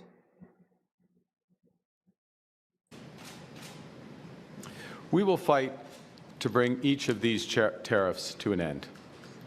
We're fighting in courts, challenging that these tariffs have been illegally imposed under U.S. law. Illegal. We have filed disputes underscoring that they are in violation of our free trade agreement, CUSMA. We have gone to the World Trade Organization because these actions are against international trade law. Illegal. We are responding today with, and we have responded throughout, with carefully calibrated and targeted counter tariffs. Hier, j'ai rencontré mon conseil sur les relations canado-américaines. Well, that French is not great. But yeah, we talked about this yesterday, but Canada imposed tariffs in a more thoughtful way. Well, anything would be more thoughtful than what the Trump administration is doing, but in a much more thoughtful way than what the Trump administration has done, in a way that doesn't just blatantly hurt their citizens across the board. I mean, it's still going to cause pain in Canada. So is not being able to export to the United States. And who knows what's going to take.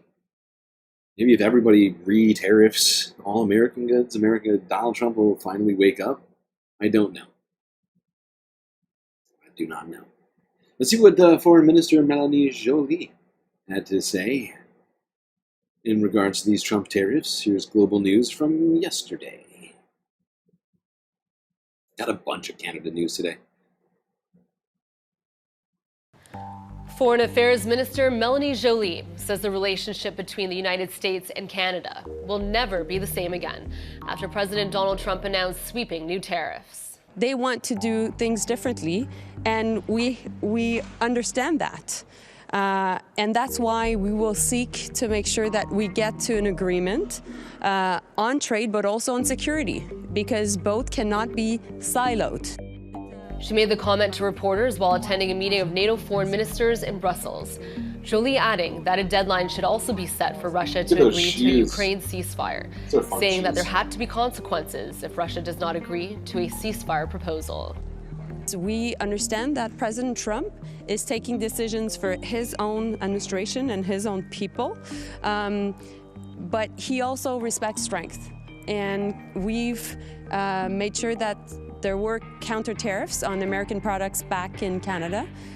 We are now at $60 billion worth of counter tariffs. We announced new counter tariffs on auto yesterday because we think that it is ultimately the best way to get to a good deal eventually. We're putting maximum pressure on the Trump administration, and at the same time, we are finding off-ramps. And the only people on earth that will be able to really have President Trump change course are the Americans themselves. And the Americans now understand that tariffs are a tax on them. And we need... It is in many ways our responsibility to get Trump to do what we want him to do. Might have been easier when he was out of office. Doesn't really listen to people. Anybody who complains about him is just a, what is a Trump derangement syndrome haver. Is the stream lagging? Why is it suddenly lagging randomly? Anybody notice that? That was weird. That's weird. It's back to being fine. Okay. Okay. Not sure what that was about. Okay, yeah, but there's Melanie Joly saying a number of things about these Trump tariffs, that they were ridiculous, and that the Canada-U.S. relationship will be harmed, perhaps forever.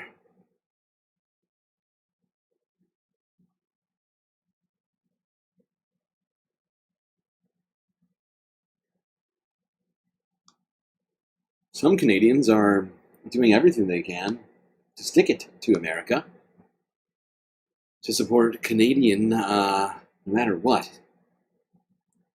Some are even buying Canadian despite the higher cost. Tensions between Canada and the U.S. are changing the way that Canadians shop for food.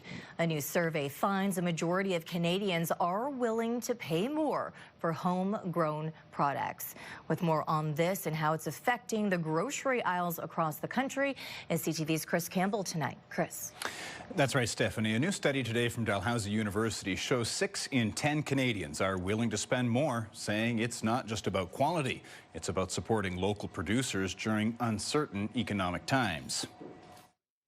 The survey conducted in late March polled nearly 10,000 Canadians. It found baby boomers are the most likely to always choose Canadian food, even if it cost more, while Gen Z is the least likely, often citing affordability. Oh, yes, sir. Got to keep this economy going, right? I think it's a great idea. I would do it, and I am doing it. Try to buy Canada, but it's difficult for me. Dalhousie food researcher Sylvain Charlebois says this patriotic shift is consumer-driven. 61% of Canadians are actually willing to buy Canadian despite higher prices. It is a result that we've never seen before. But what if U.S. food imports become restricted? The survey found that nearly 40% of Canadians would turn to imports from other countries, while another 38% would buy pricier Canadian options. I'm seeing that with their strawberries.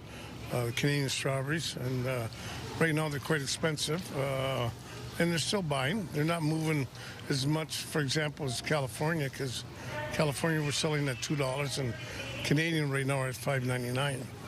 But they're still selling and people are buying them. Consumers also weighing in on grocery store pricing. Just over half say they trust Canadian grocers to keep food prices stable during trade disruptions, but more than a quarter remain skeptical. Yes, they're willing to buy Canadian, but don't exaggerate. Don't abuse. Don't take advantage of me as consumer. I think that's kind of the message that Canadians are sending right now. And what? Yeah.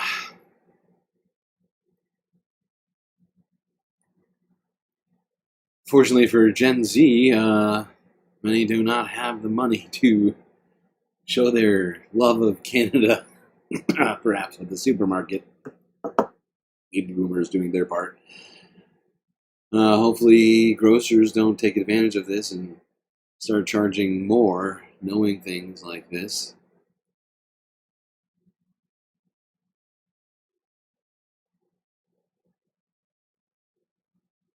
Now let's see how some Canadian businesses are bracing for the expected impact of these Trump tariffs. Boy, do I have a lot of CTV clips in here. I'm just realizing, oh my God. Why? How did this happen? It's because I care about you, Canada. That's why.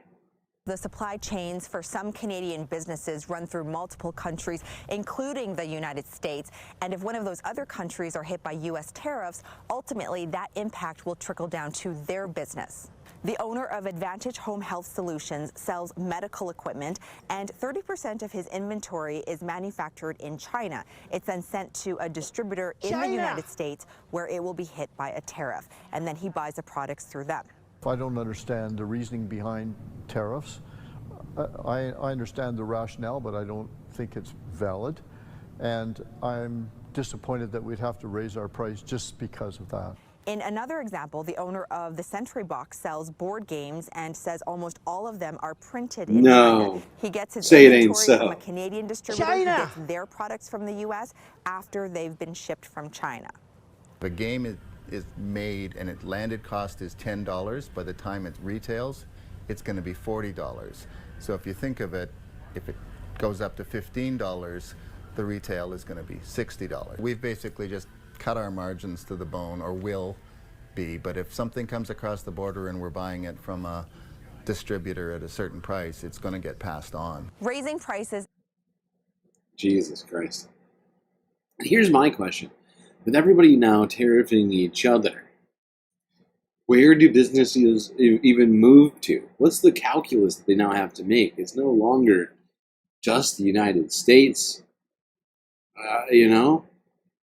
Canada tariffing the United States. The EU is now going to be tariffing the United States more. There's multiple instances. China, not even China. China's not just tariffing the United States now. In response to everything that's been going on, China decided to pressure Canada and tariff them was it 20% earlier this year? And that was before Liberation Day. God, I hate Liberation Day. It's my least favorite. Is it a holiday? Is it a national holiday now? Yeah? Anybody? People get to celebrate having to pay more for things?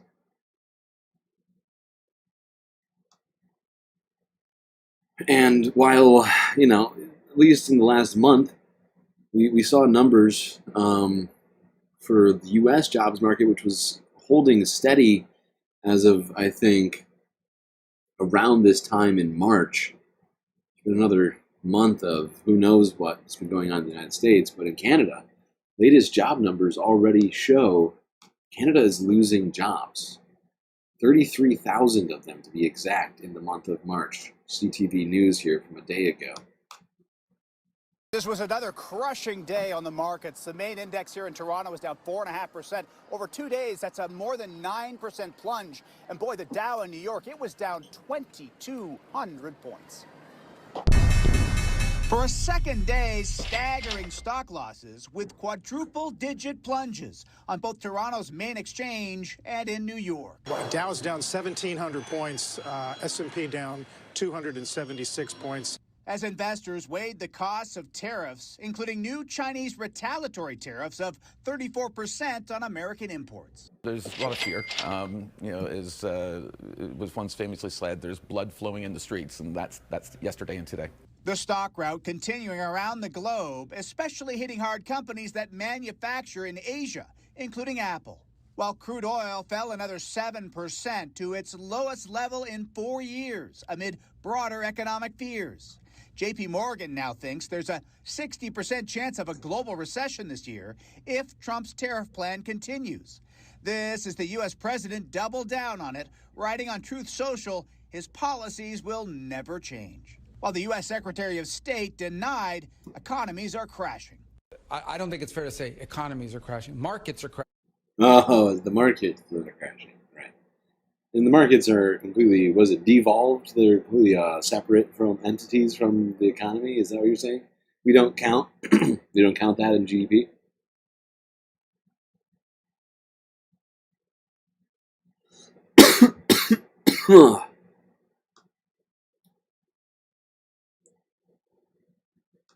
Okay. Well, 33,000 jobs lost in March in Canada. Perhaps, I mean, you got to think it's got to have a lot to do with the steel and the steel and the aluminum tariffs, as well as didn't they tariff lumber too in Canada and potash? Oh, for fuck's sake! And the same stuff's about to start happening in the United States. This is really just forecasting, sort of foreshadowing a broader trend that's we're all about to witness. I mean, there's no other way unless Donald Trump Monday comes out and says, actually, tariffs, I said I would never change, but actually it took me 2 days to change, and actually I was very wrong. So I just want to address something. I was wrong. Why is that so loud?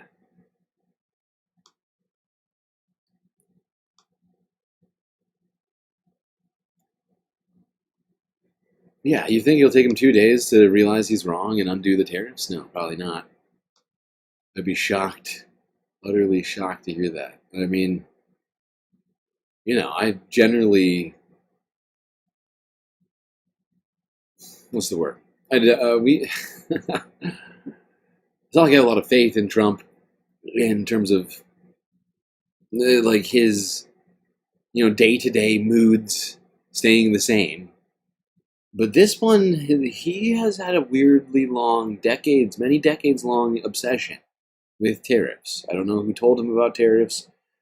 Maybe he was dad before he died said, if you're ever president, do tariffs, Donald. And Trump's like, okay, I'll do tariffs, Daddy. You're a great man. Great man. I will make the world great again. I don't know who told him. Really hard to say, but he's loved tariffs since, I mean, I should actually find this clip. I watched it, never added it to like any list, and just sort of forgot about it until more recently. But in like the 90s, maybe even the 80s, he was like on TV talking about tariffs in interviews. And like, I don't think this one is like just a general musing from him. I mean, either Scott Besson or Howard Lutnick came up with that fucking insane equation that they're using and basically based it upon his own espoused beliefs about what tariffs are and what they're for and all this other shit. Like, why else did they make the equation not about any tariff data and instead made it about trade imbalances? They are appeasing him with that formula in some strange, sort of circuitous way. They are trying to appease him with that formula. And so people know, even in the administration, they know how much how much Trump loves those tariffs. And I just don't see him U-turning this in the same ways that he has been with perhaps some of the other things that he said. You know, because of course he contradicts himself mid-sentence on practically everything. But this one, I mean, look at the fanfare around it. I mean, I don't think it was declared a national holiday. Actually, I'm fairly certain it wasn't. But Liberation Day, we needed a special name for when he signed this executive order. I mean, it's a lot of effort to put into something you're just going to turn around on in 4 or 5 days. Yeah, and Rob Skeltz is right. We should be afraid of the stupid. Because that stupid is guiding U.S. foreign and trade policy. Which basically affects everyone on the planet. No matter how much you might not like it.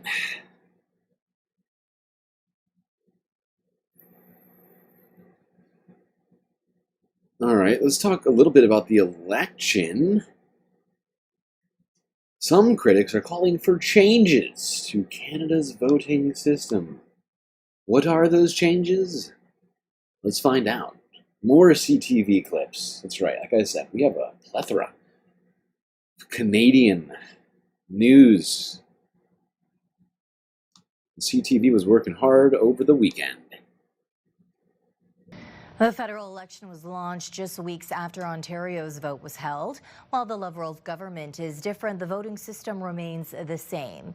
We go now to Ricardo Veneza. Ricardo, this is an issue advocates for electoral reform hope to see addressed on the campaign trail. Yeah, Stephanie, the federal election will use a majoritarian system we know as first past the post. That means the candidate with the most votes in a riding wins, which has critics of the current system calling for change, saying it is a poor translator of voter intent.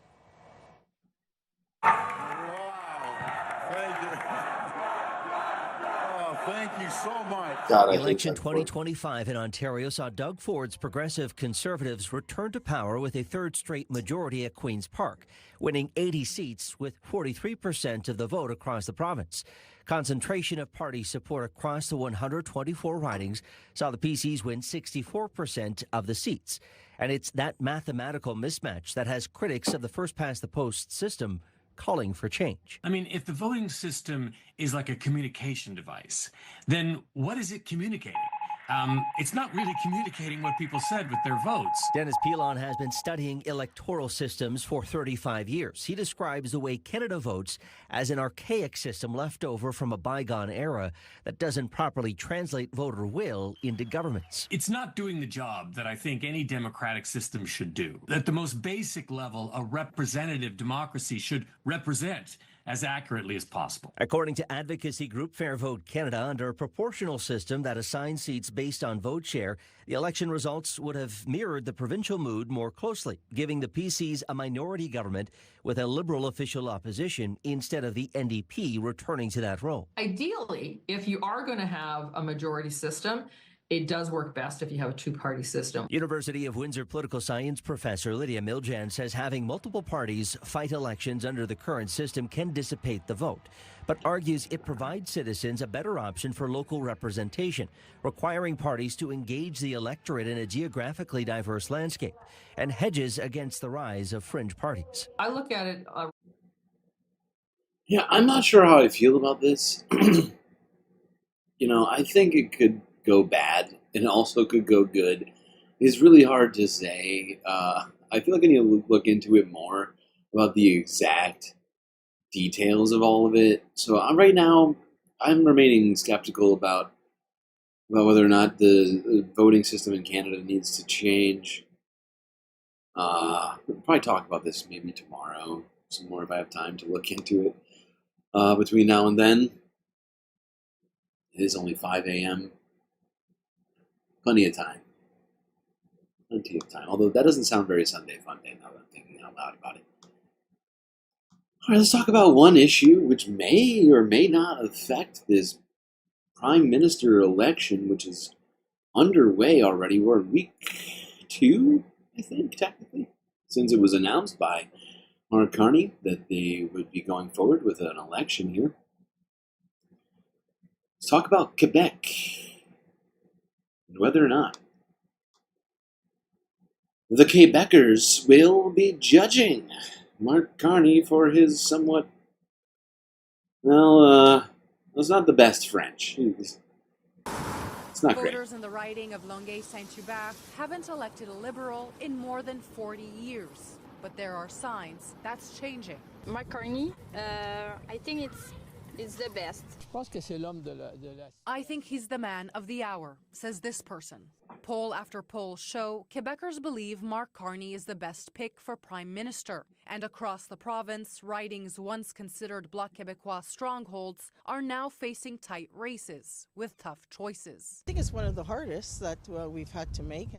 That's despite Carney's French skills coming under scrutiny. Only to Quebec. We're in Quebec. A prime minister should speak a little more French, says this woman. Merci. On Thursday night, Carney rated his French.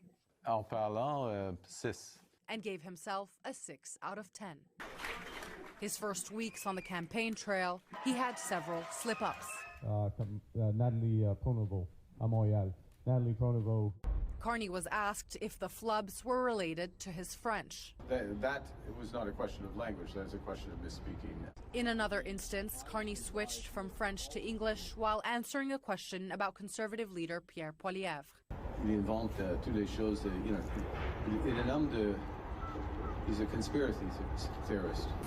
But so far, many don't seem to mind. It's okay. He doesn't speak very well, but it'll happen eventually, says this woman. The language blunders usually bother Quebecers, but voters say, for now, there are bigger issues. Because Trump's a big bully, and we need someone that can go up against him. Someone willing to take him on and not give up. The language issue is taking a back seat this election. We've seen people in Quebec are less concerned with the French of Mark Carney and whether or not he can fight back against Donald Trump. An interesting shift in Quebec politics is they're very serious about French people being able to speak French. It's why they basically have their own party, the Quebec Bloc or whatever it's called. And yeah, right now they're seemingly some big shifts happening in Canadian politics.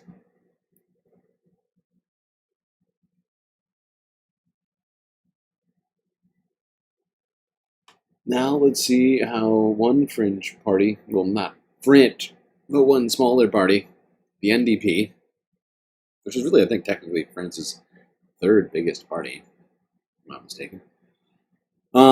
What they've been doing to try and help promote their campaign, which is unfortunately for people with a more left of center view, probably bad.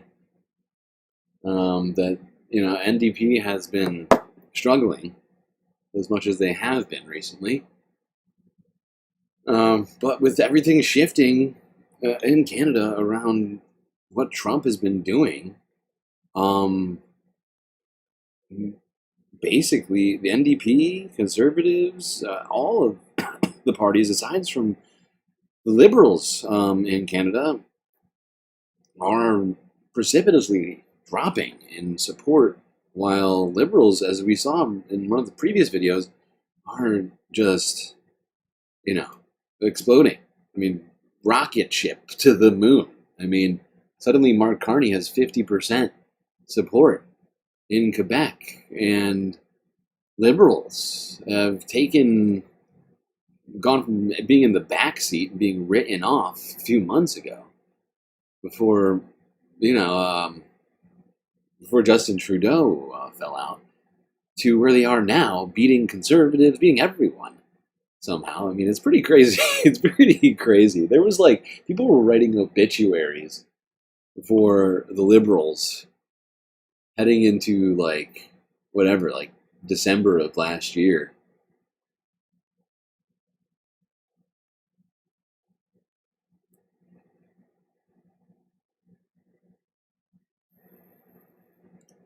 Are Canadians pulling the same shit Parisians pull out? French speakers. I'm not sure what you mean by that. I think we were just talking specifically about Quebec. It's a very important. Quebec is French Canada, right? And they're serious about their French. That much I know. All right, NDP. What are they doing to promote their campaign? While elections can be won or lost based on a party's ground game, in this campaign, some leaders are also leveraging social media in hopes that voters will like and subscribe to what they have to say. If you are a content creator, check this out. We have reserved a spot for you. A federal election first. NDP leader Jagmeet Singh is bringing online creators from a range of backgrounds aboard his campaign bus. I froze my eggs. The people who are getting the subsidy. Filming content between campaign stops. The aim is to reach people who may not typically follow politics. We want to use every tool to be able to speak to Canadians where they are. Right now, lots of folks are on social media. It's a way to connect with people. It's an election outreach effort inspired by Kamala Harris's Democratic presidential bid. Though, the Singh team has already had to cut ties with one collaborator after past comments the party called disrespectful surfaced. An NDP spokesperson said while they don't vet every influencer Singh speaks to, the party is now reviewing how the campaign engages with online voices to ensure. Yeah. I'm not sure if this is a good plan for the NDP or not, trying to turn themselves into influencers right now.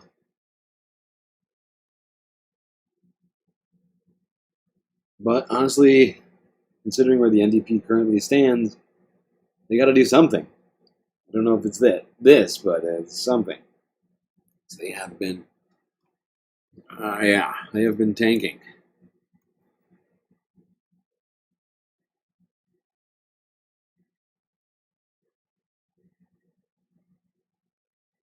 All right, let's go to one last. Where are we at on time, by the way, right now?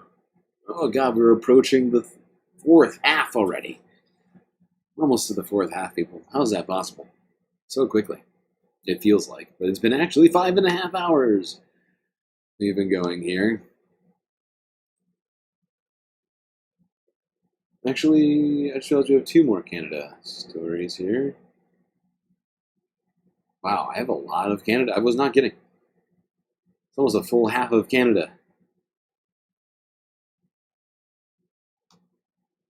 Let's go here and talk about affordable housing in Canada, something which they have been dealing with in the Great White North. Something of which they need a lot more of. Solve some of this. Good evening. Thanks for joining us. With the federal election now less than a month away, Manitoba municipalities are putting out a call for more. I just realized that somehow nobody. Good evening. Thanks for joining us. Trying to hold With me. the federal election now less than a month away. Nobody's trying to hold me to right now. For some reason, I'm shocked that there wasn't a riot in chat. Oh, it's Bloc Québécois, not the Quebecian bloc, or whatever I said. Okay, I'm sorry. I switched around the words. I'm sorry. My knowledge of Canadian politics isn't the best. I try what I can. I'm just noticing that you're missing 2 emotional support characters. And I remember what they were, too. There's one here. This is the number it's on. And then it was 20. It's like crit. They hit a crit here. Got a 20. Which is, of course, Buddy Jesus on a Raptor with the pride flag. Nadia Yvette Chambers with a super chat. You know a bit. FPTP is shy. Oh, first past the post is shitty. STV maybe with MMP if you refuse to let go of geography. There are ways to do many different things. What do you want FTP for? Yeah, it's fair. Yeah, there's definitely criticisms of FPTP. There's a lot of ways to run a democracy. And honestly, yeah, I mean, it's up to Canada what they want, I suppose. May become a important talking point during this election. It might be. I guess we'll have to see what happens.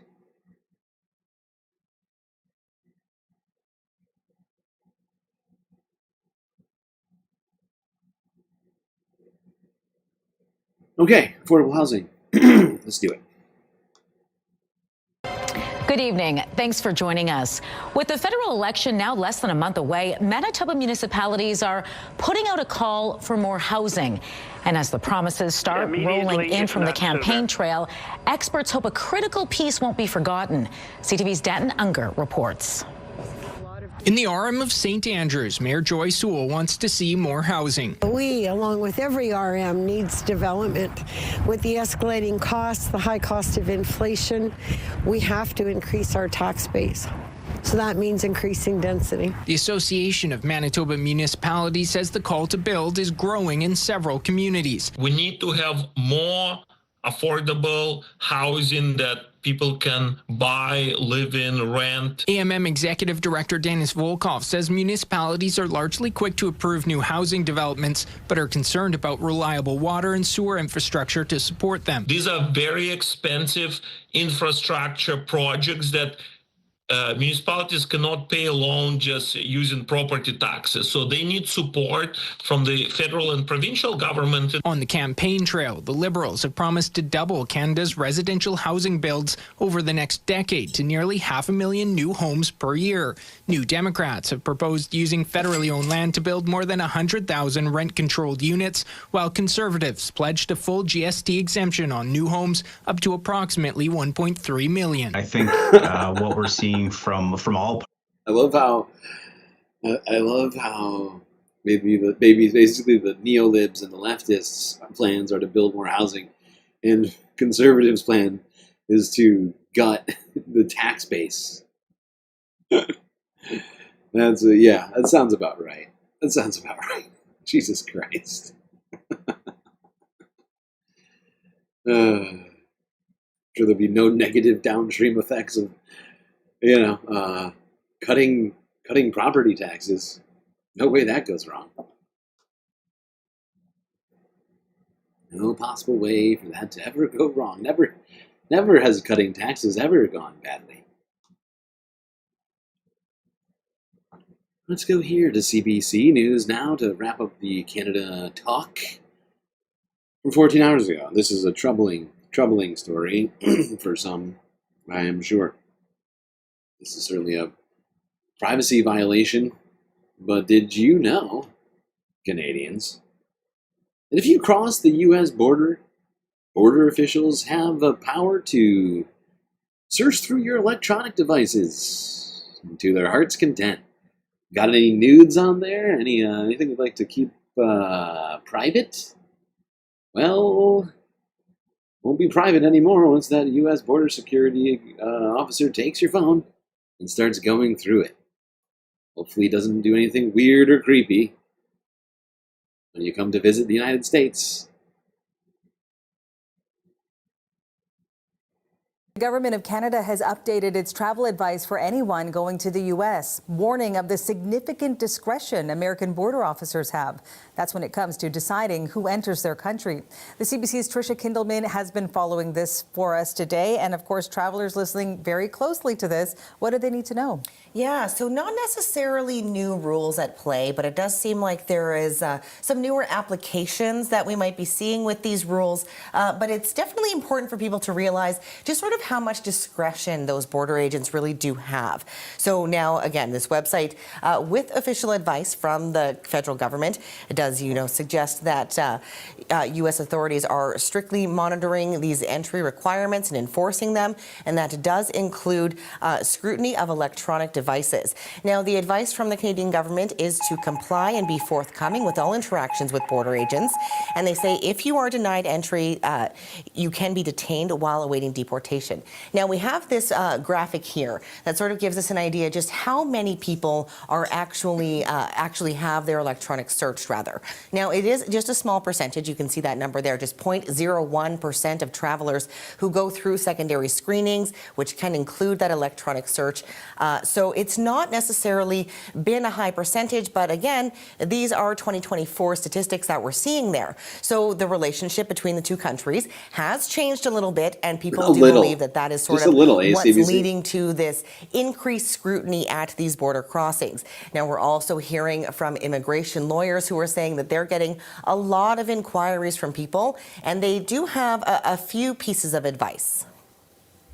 I think it is a great idea to take a burner phone, to not take your technology, to not take anything on your technology that you would be afraid of any government entity knowing or having. Might you be detained at the airport? You might be detained for questioning, but you can say at any point, you know what, I don't want to travel anymore. Now, one other piece of advice was if you are flying out of Canada, doing that. Jeez. Wow. Well, there you go, people.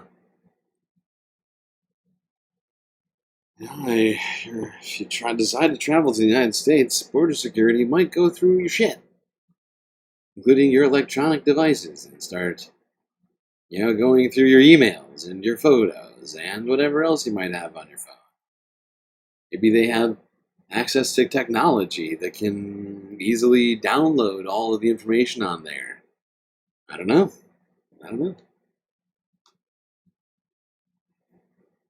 But it is terrifying to think about that they would have the right to do such a thing to you, but they could do it. Another reason why Canadians might not travel to the United States. I wonder if this will be good for all that tourism money that the United States gets, places, things that people like to come see and do, visit people. Plenty of people who have family on both sides of the border.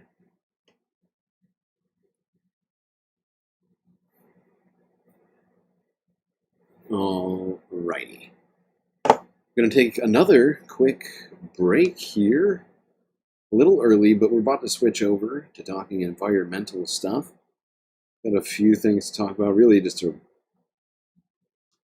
either update on some things we've already been talking about, but I've got at least a few stories there. Honestly, I'm overwhelmed lately by how much regular political news there is to cover right now that I feel like the environmental app has been suffering slightly.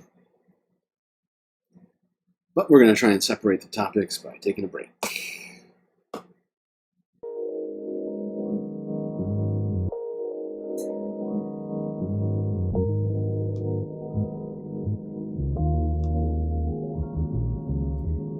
I do hope everyone has been enjoying the show so far. If you haven't already, hit the like button and don't forget to subscribe. Maybe even hit the little bell icon too, so you get the latest galactic notifications and you don't miss a single episode of this spacecast.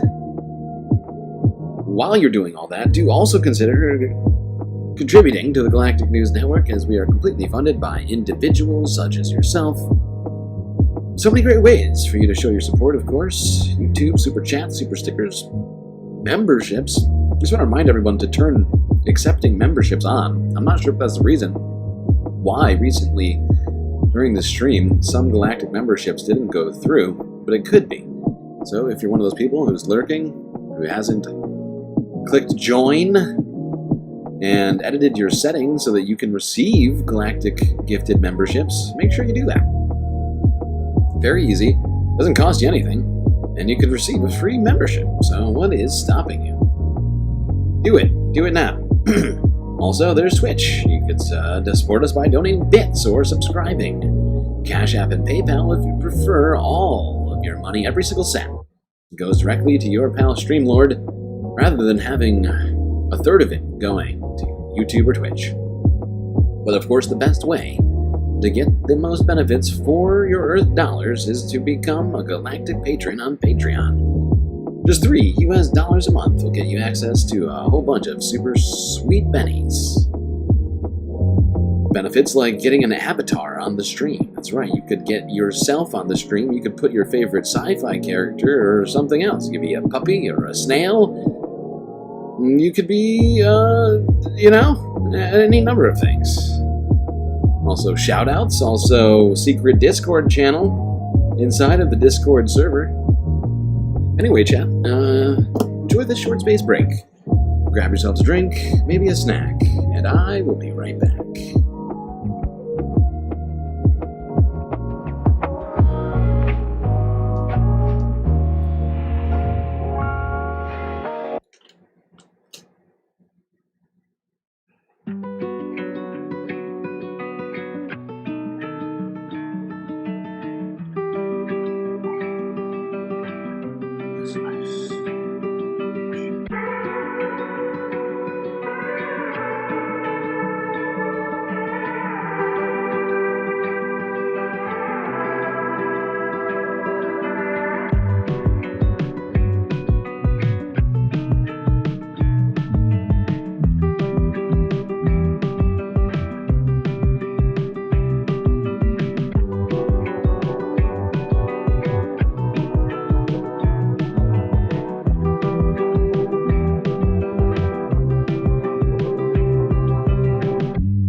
Well, chat, you know what that sound means. It's time for us to get back to the show, of course. The fourth half is about to get started.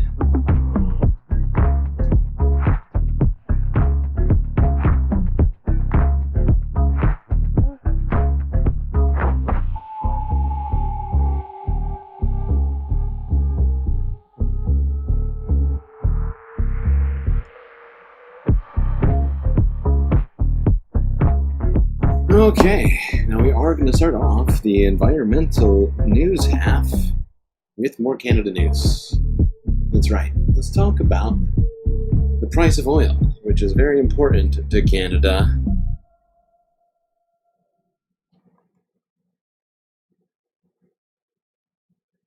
Which continues to fall, as it turns out. Oh, it's muted. I muted it because I'm playing it in the background. Please hold.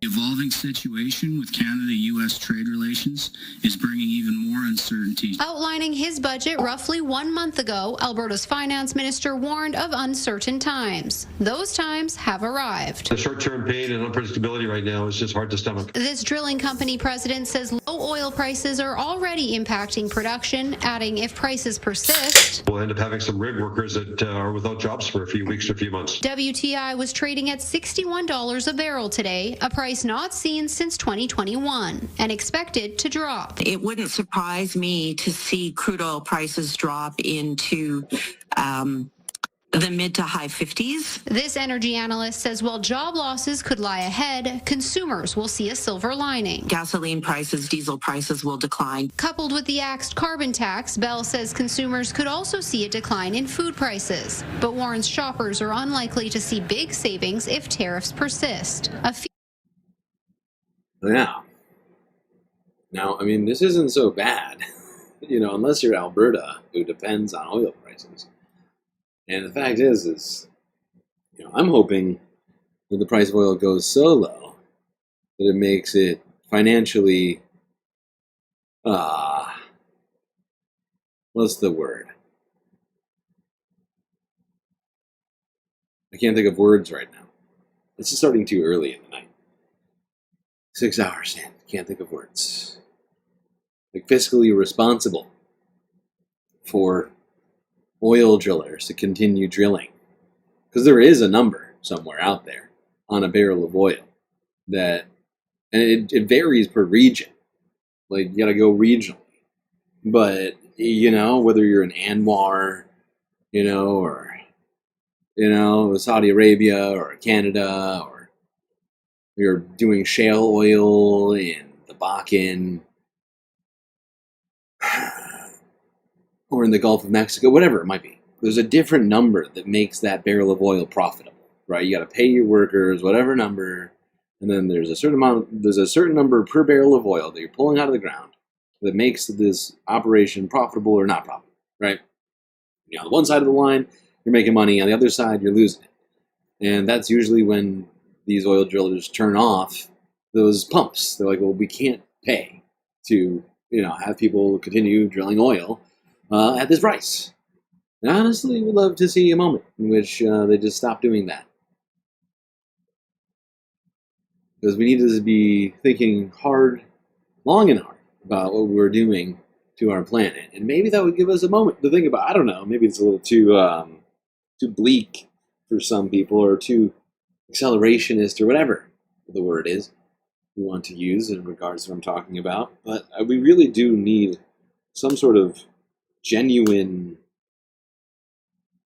catalyst to force us out of the paradigm that we are currently living under, and to get us to start, you know, dramatically changing our energy consumption and how, like, our production of energy. Sorry, not our consumption, but the production, how we're making it, because we continue to use fossil fuels for it, and we have a lot of other solutions right now in places for, in not necessarily every single place, but in so many places now, it's, you know, really hard to argue against it.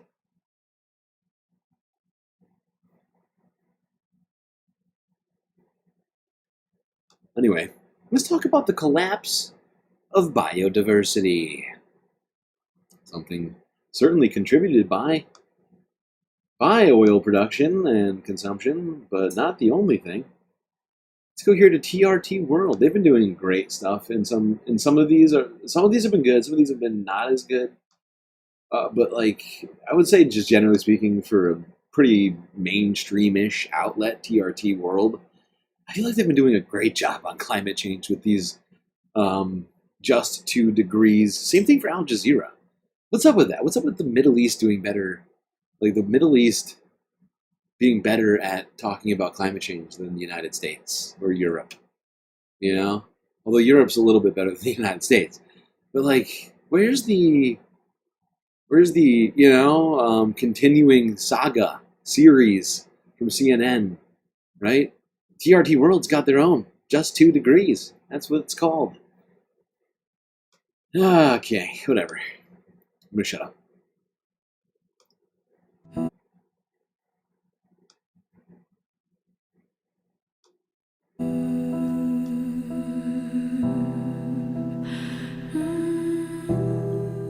Rainforests. They breathe life into our planet, but defining their importance, that's nearly impossible. Still, on this episode, we dare to try. Coming up, we take you to Colombia, a country of jaw-dropping biodiversity, and also a place where those wonders are vanishing fast. Tengo un hijo de 9 años y ¿qué va a ver? I have a 9-year-old son. What's going to be left for him in the future? Colombia's former environment minister, who pulls back the curtain on what's really happening in the Amazon and how it's tied to global crime. A lot of the forest deforestation in the Amazon in Colombia has to do with money laundering, has to do with cocaine trading. We need more international cooperation in criminal investigation. This isn't just their fight. It's all of ours. Just 2 degrees is on. Now, they've cleared forests so huge it can fill major cities like Cardiff or Newcastle.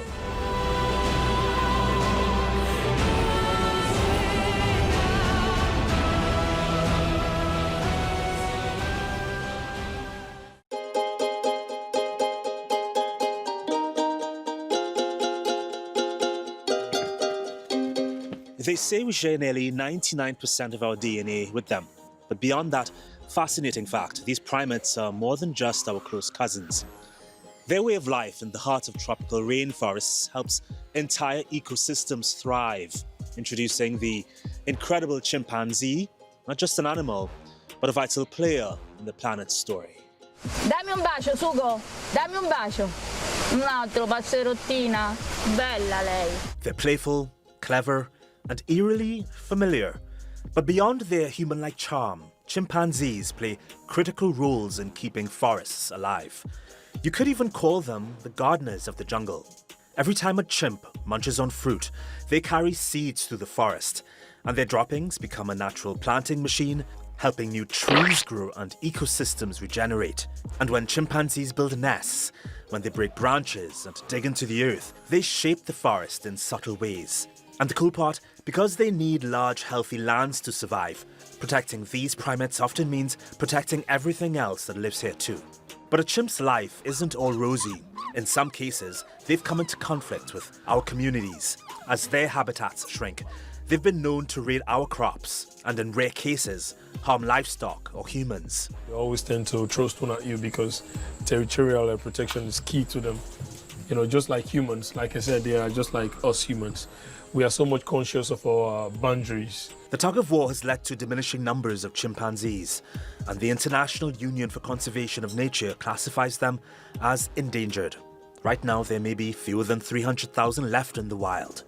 That's not many for an animal we share so much with. La situación es grave.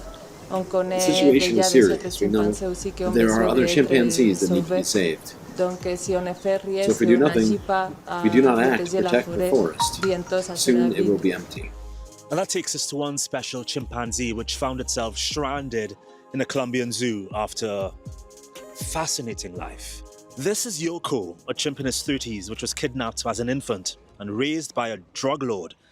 It was common for narco bosses like the infamous Pablo Escobar, for example, to keep exotic pets. Well, Yoko was taught to smoke and dress up in human clothes, which caused him to develop a skin disease and lose some of his fur. Experts feared it would be near impossible for him to adapt to life with other chimpanzees, but it didn't stop them from trying. Yoko's been flown out of Colombia to join others of his kind at the largest great ape sanctuary in Latin America at Sorocaba in the Brazilian state of Sao Paulo. Nadia, thank you for the super chat. Monetary possibility is very unlikely to be able to capture EROEI driven. I think that's energy return on energy input. Physical impossibility. Yes, that is an important calculation that needs, that it certainly plays a part in all of this. I'm trying to think of who Paul Ehrlich is. But thank you for the super chat. And I think this is I think you're just responding right now to what the previous video about oil prices and what I was saying about how capitalism and the price of oil dictates whether or not the pumps stay on or whatever else. Back, oh wait, before we go back to the chimps and the biodiversity, let's go get a 9th emotional support character, according to Jerry, who is adamant about making sure we get as much emotional support as we deserve, reminding me we have enough likes for another one. Who's that? Rod Serling, I think? 16. Okay. And with Yoko's transfer in late March, Colombia became the first country to rid itself of entirely captive great apes.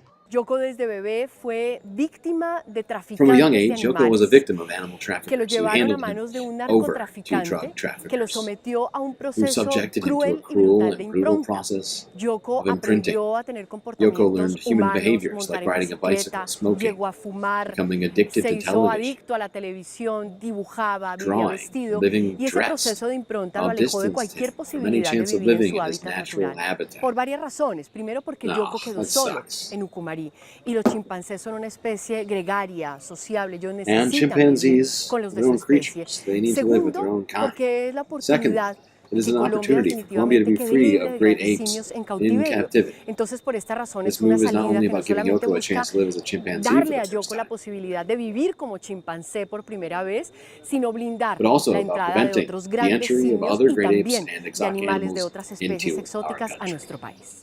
Let's zoom in on Colombia, a country with growing relevance in the environmental arena. The country hosted the COP16 summit in late 2024. And as usual, there are mixed feelings about whether conferences like these bear any fruit. Colombia, a land of unparalleled biodiversity, where nature's tapestry weaves together ecosystems found nowhere else on Earth. Yeah. Probably because it's part of the Amazon rainforest, if I'm not mistaken.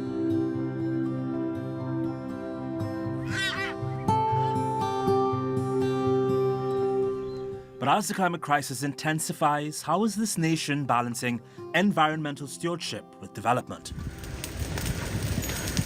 Despite its natural riches, Colombia faces significant environmental challenges.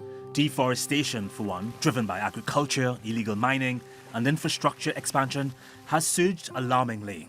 And authorities are still trying to figure out the consequences. Tengo un hijo de 9 años. I have a 9-year-old son, and what hurts me the most Y lo que más te da dolor es la impotencia, es ver is that que the a causa de helplessness of realizing terratenientes that que se because of apoderan landowners who de take over the terrenos como land like estos y this, siembran cosas and que no plant things that tienen they que should sembrar. not, Mi hijo que tiene 9 años my quiero ver 9-year-old son, en un futuro. what is going to Yet be left for Colombia him is in also the at the future? forefront of global environmental diplomacy.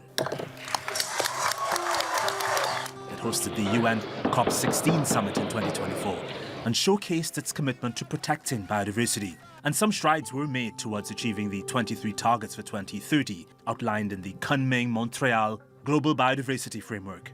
Porque primera vez en todo el sistema de first Naciones time Unidas, in the entire United del Nations sistema de system, lo the que system son of los multilateral tratados environmental multilaterales de treaties, medio ambiente, un convention convenio as como es important tan as the Convention importante, el convenio on sobre Biodiversity, biodiversidad, establece un órgano establishes a subsidiario permanent permanente sobre subsidiary body conocimientos of tradicionales. traditional knowledge. President Gustavo Petro has also promised to transition from fossil fuels to a green economy, emphasizing ecotourism, ecosystem conservation, and clean energy. And to prove it, he announced an $800 million project that he says will create regional energy integration. Es decir, aquí no solo estamos hablando de In other words, solucionar we are not unos just talking problemas about propios solving de Panamá problems y otros propios de Colombia a través de una línea specific to eléctrica, Panama and other specific to sino que Colombia, estamos but we are hablando de talking about real and soluciones concrete reales y solutions concretas for para la all of humanidad, humanity. para el mundo. But despite policy advancements, public opinion is divided.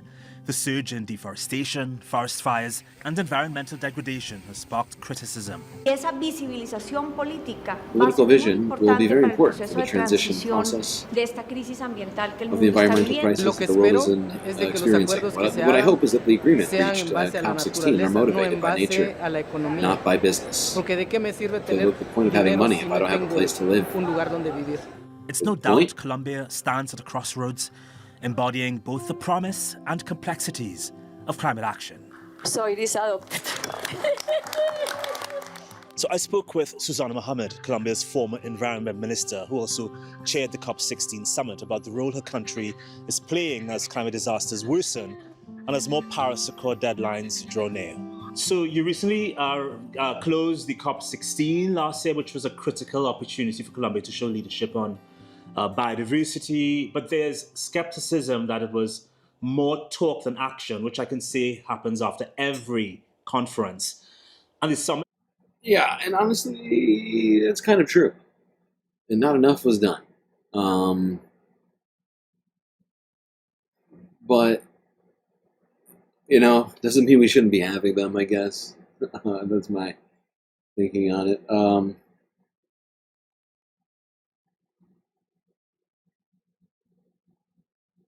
Just going to go to some more of these clips that they have amidst all of this talking they're doing. Subsidiary body for indigenous peoples and local communities. And this is very important because this is formalizing within the convention the direct participation of the people that are at the front lines of taking care of biodiversity. We also recognize the role of Afro-descendant communities in taking care of biodiversity. And when you start naming those communities that are at the forefront of taking care of biodiversity and recognizing them politically, that is very important. But also a very important outcome was the creation of the Cali Fund. And this was, I think, in terms of environmental conventions, a breakthrough. Because it's not about creating a fund. It was about making private sector that is using genetic resources that are in digital databases, and that right now, because they don't have to go to the countries to take the genetic resource, but these resources are in public digital databases, and they use those sequences of DNA to develop products and services and research. They don't pay anymore to the countries. So the decision at COP was that we created the Cali Fund so these companies can pay for taking care of biodiversity that they are profiting from. So actually we have created a new source of funding for biodiversity. It was not about... Yeah, that piece is definitely important. She's not wrong. These companies should be paying their fair share every time that they come in and, strip resources from a place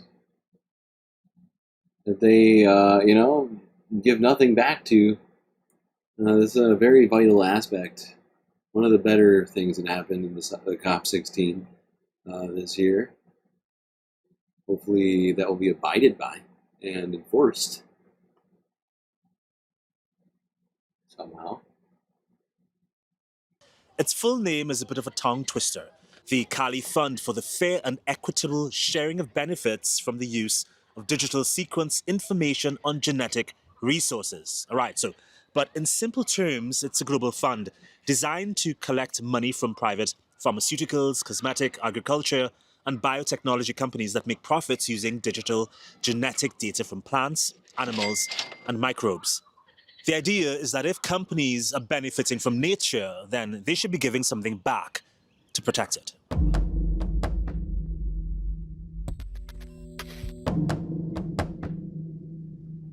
The fund will help finance national biodiversity strategy, scientific research, and equitable access to genetic data. At least 50% of its resources will go to indigenous peoples, recognizing their crucial role as biodiversity stewards.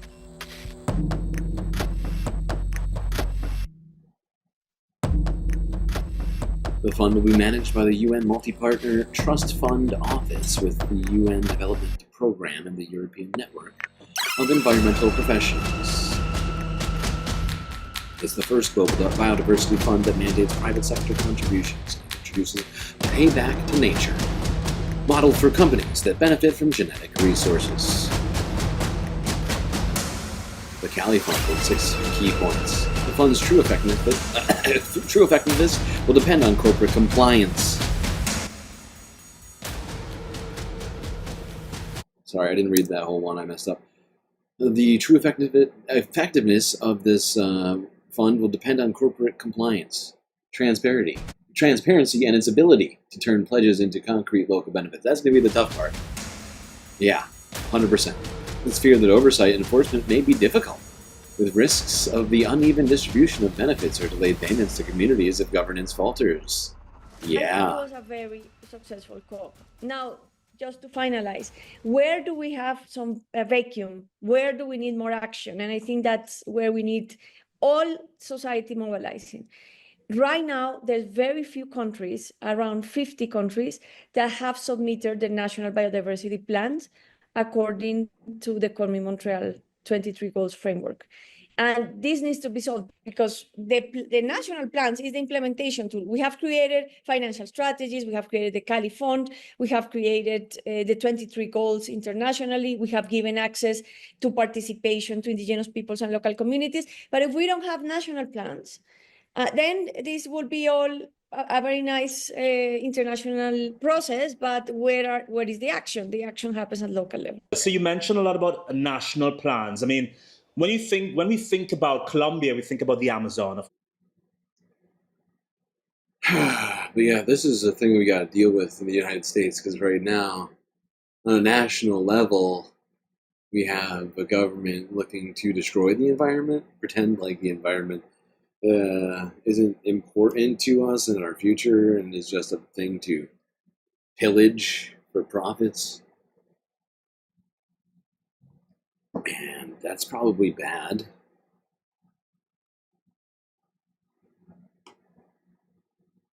Biodiversity. But in terms of the local level, I mean, we can all try and do what we can, but the fact is, that requires cumulative effort across the board, right? And,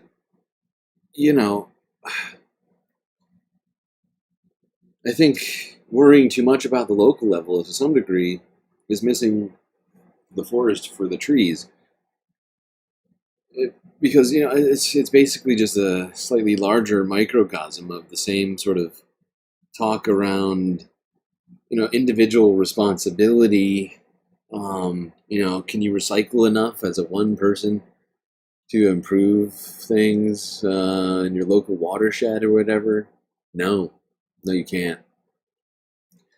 You also, the only way to do that is to make sure that the entire society is no longer throwing plastic out their car windows or whatever as they pass a pond, or just, removing certain things from our environments in general, right? And it requires collective effort. And the fact is major corporations contribute much more to this than the individual does. And that's why we have to focus, in my opinion, on the big picture and figure out how to get these things done from the top down. Because, like I said, you can do as much as you want as an individual, but it'll be overcome by multinational corporations. It is a hot spot for animal and plant life, but the Amazon is being destroyed at an amazingly alarming rate, and countries like Colombia have repeatedly called for international support. But after COP16, do you think the global community is actually willing to take responsibility for stopping the forces driving deforestation? Or are we just seeing more empty words? We just saw the UK. A report came out that imports from countries like Brazil, they've cleared forests so huge it can fill major cities like Cardiff or Newcastle. What do you think the role is for Colombia in stopping this type of importation or exports that use deforestation driving it? Yes, it is a very important role, which is about being able to create economic alternatives that actually use the forest in a sustainable way and that can create added value products. Actually, the Colombian government signed an agreement with Kew Gardens to start working on bioeconomy and how can we use all that biodiversity in the Amazon and other regions in Colombia to create added value products, but that are based on community sustainable forest use. I think that's the most important aspect, that it will be more valuable to develop, to recreate the forest in an economic and community biodiverse process that actually to destroy the forest.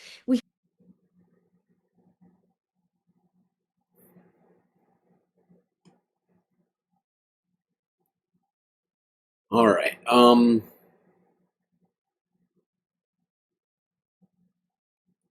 What's it going to take for people to really get serious? Great question. I have no idea.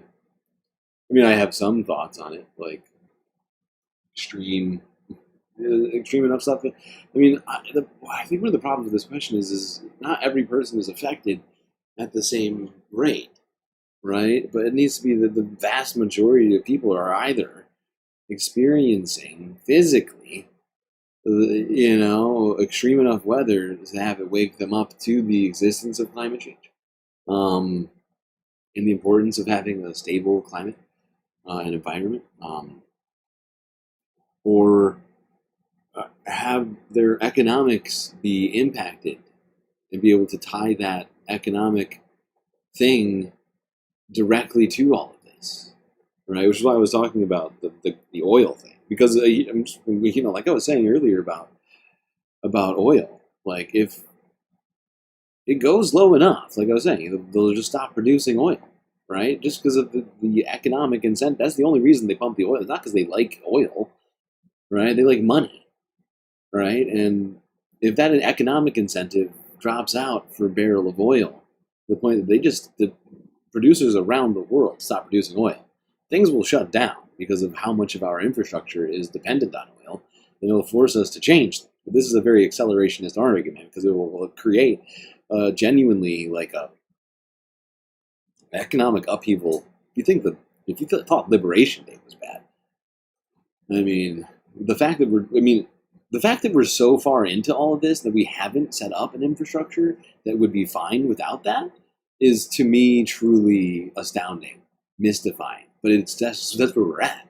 If oil shuts down, then suddenly everything, and then maybe, that's what I was saying, is that maybe that would cause people to wake up and look for alternatives wherever they are, and demand that the government start focusing on creating, whatever it might be. In their area that makes sense, solar, wind, whatever else.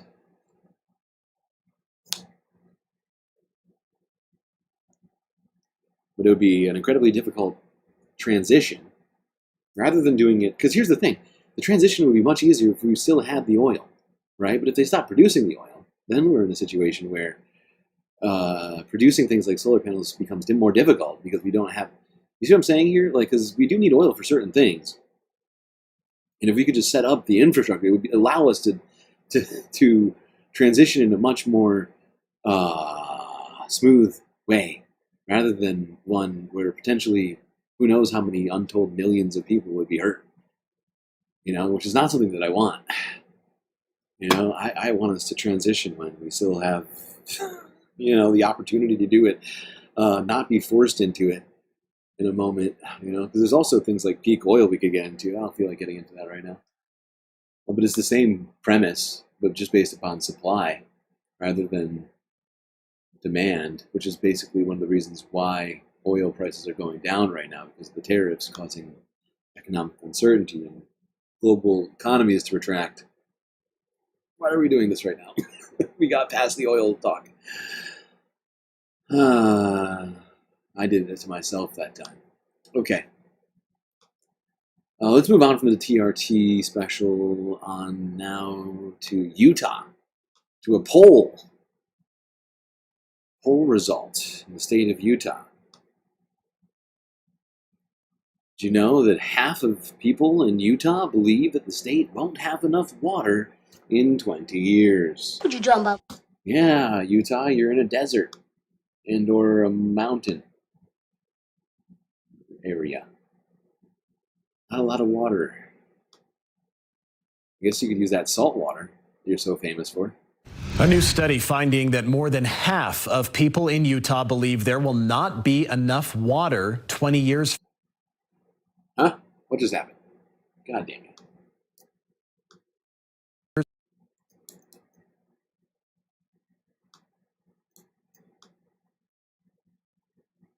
Play. A new study finding that more than half of people in Utah believe there will not be enough water 20 years from now.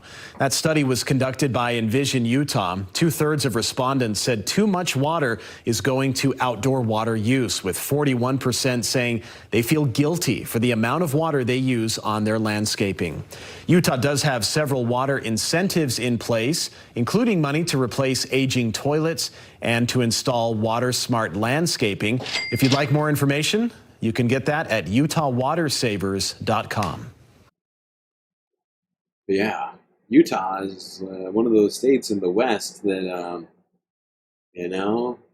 doesn't have a real abundance of water. And now this is just a poll. This is not scientific research on. Like, this isn't actually genuinely saying that Utah will run out of water in 20 years. But they could. They very well could. But, it's a matter of a number of things. Partially climate, partially water management, combination of the two. But yeah, they aren't exactly the most waterful state. You got that Great Salt Lake, but it's not really a good resource for drinking water.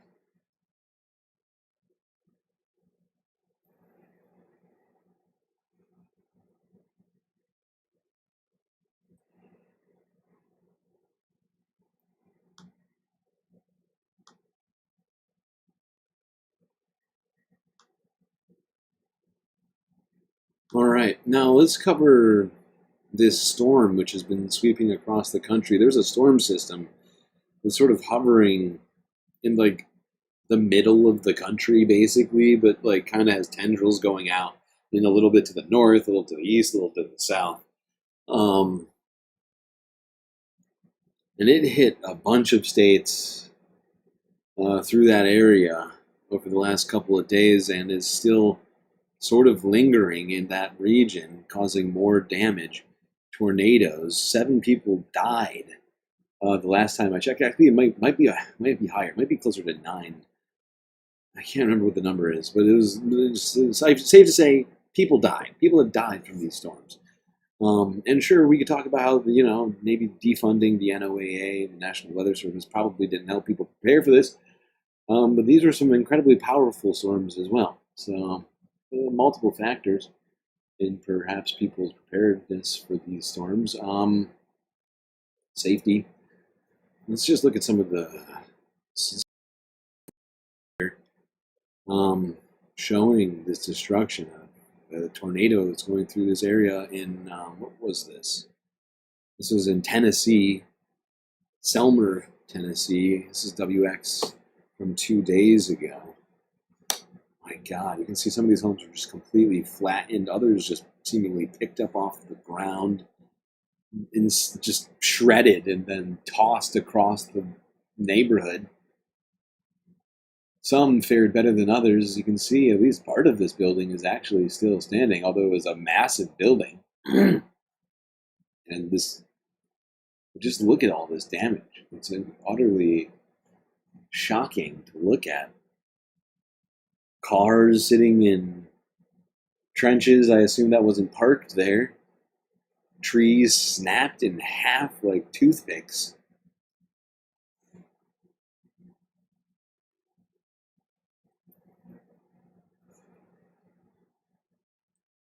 Pretty shocking stuff to see. I'm sure even more shocking for people who lived here, whose belongings are just scattered across the surrounding landscape. Their lives turned into trash in an instant. Why do Americans live in sheds? Because bricks cost too much.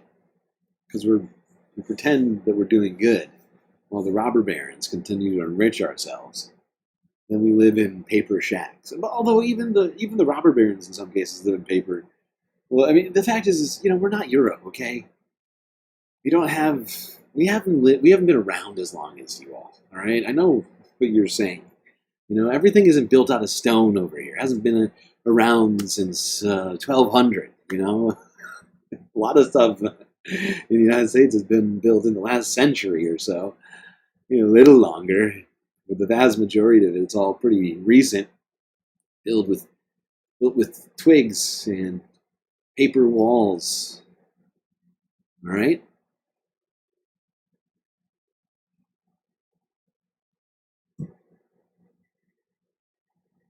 Wasn't built during the castle era.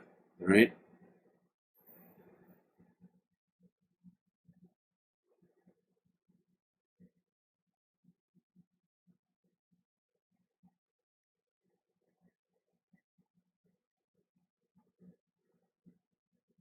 Nadia Yvette Chambers, continuing with the super chats. Love you, Nadia. Always have a lot of things to say in here. More oil than can ever be extracted, barring vast external energy powering it, sits below ground. EROEI is why real ultimate extraction is so much lower. Yes, this is factual. It's a factual statement. Write that down, everyone.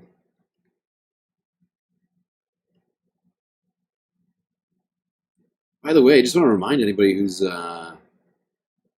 perhaps a new subscriber or a long-time subscriber, if you haven't enabled gift memberships, you can't receive them.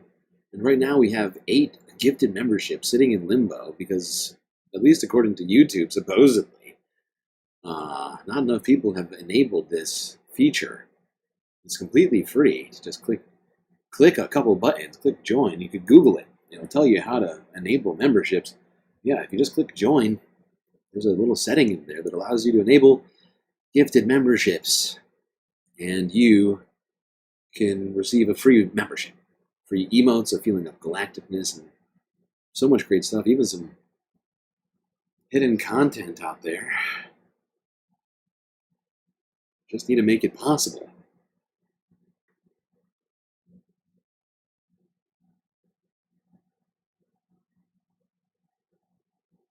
You have the power. Enable gifted memberships for yourself. Great thing about gifted memberships, you don't have to pay for them. Someone else pays for them, you receive it. That's what's so great. Aside from the fact that every new membership gets us closer to our 18th emote for space fams, such as yourself in the chat. How does one accept them? Yeah, like I said, should be a setting under the join button where you would usually click to make yourself a member. Instead, you can make it so just so that you receive gift memberships at the very bare minimum. How do you not know this, Midi Doctors? You're like an OG YouTube moderator. This sort of information, I feel like, is something you must know. Although, I guess now I think about it, MR doesn't have YouTube memberships. That just broke me inside just now. You're definitely not a MIDI. You're not a member, MIDI. You'd have a star next to your name. You'd have a little star that changes colors depending on how many months you've been a member. Definitely not a member. Never seen you gifted a member. You don't see the button. You don't see the button. There's something strange going on. Oh, you might have you probably have a legacy YouTube account. I think people whose YouTube accounts are older than 10 or like old, like 10 or 12 years. I don't think you can either become a member or be gifted memberships. I don't know how long it is, actually. I gotta look into that more. I gotta look into it more. Ugh.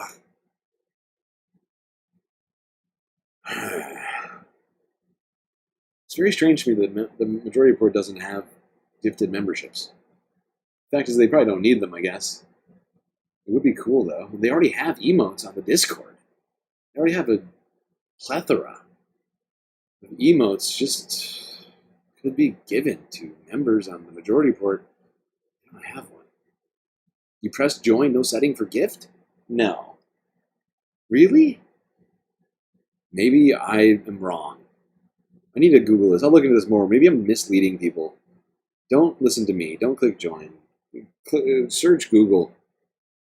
Search Google the requirements. The Google told me this, okay? It was on their goddamn website. But I'm sure there's probably a YouTube video on how to gift this or something more informative.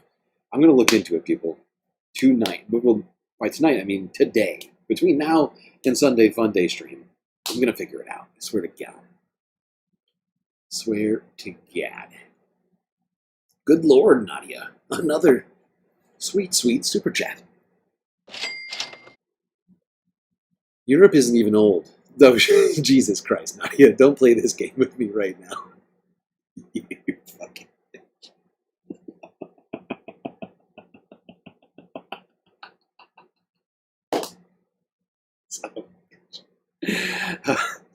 How dare you, Nadia?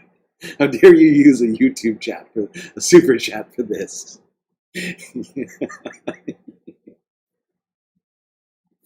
Okay, you're right. Technically you're right. I mean, in the span of humanity, I can't argue with what you're saying. But I mean, I'm just talking relative to the history of the United States. That's all I meant. I wasn't talking about the goddamn pyramids in Egypt.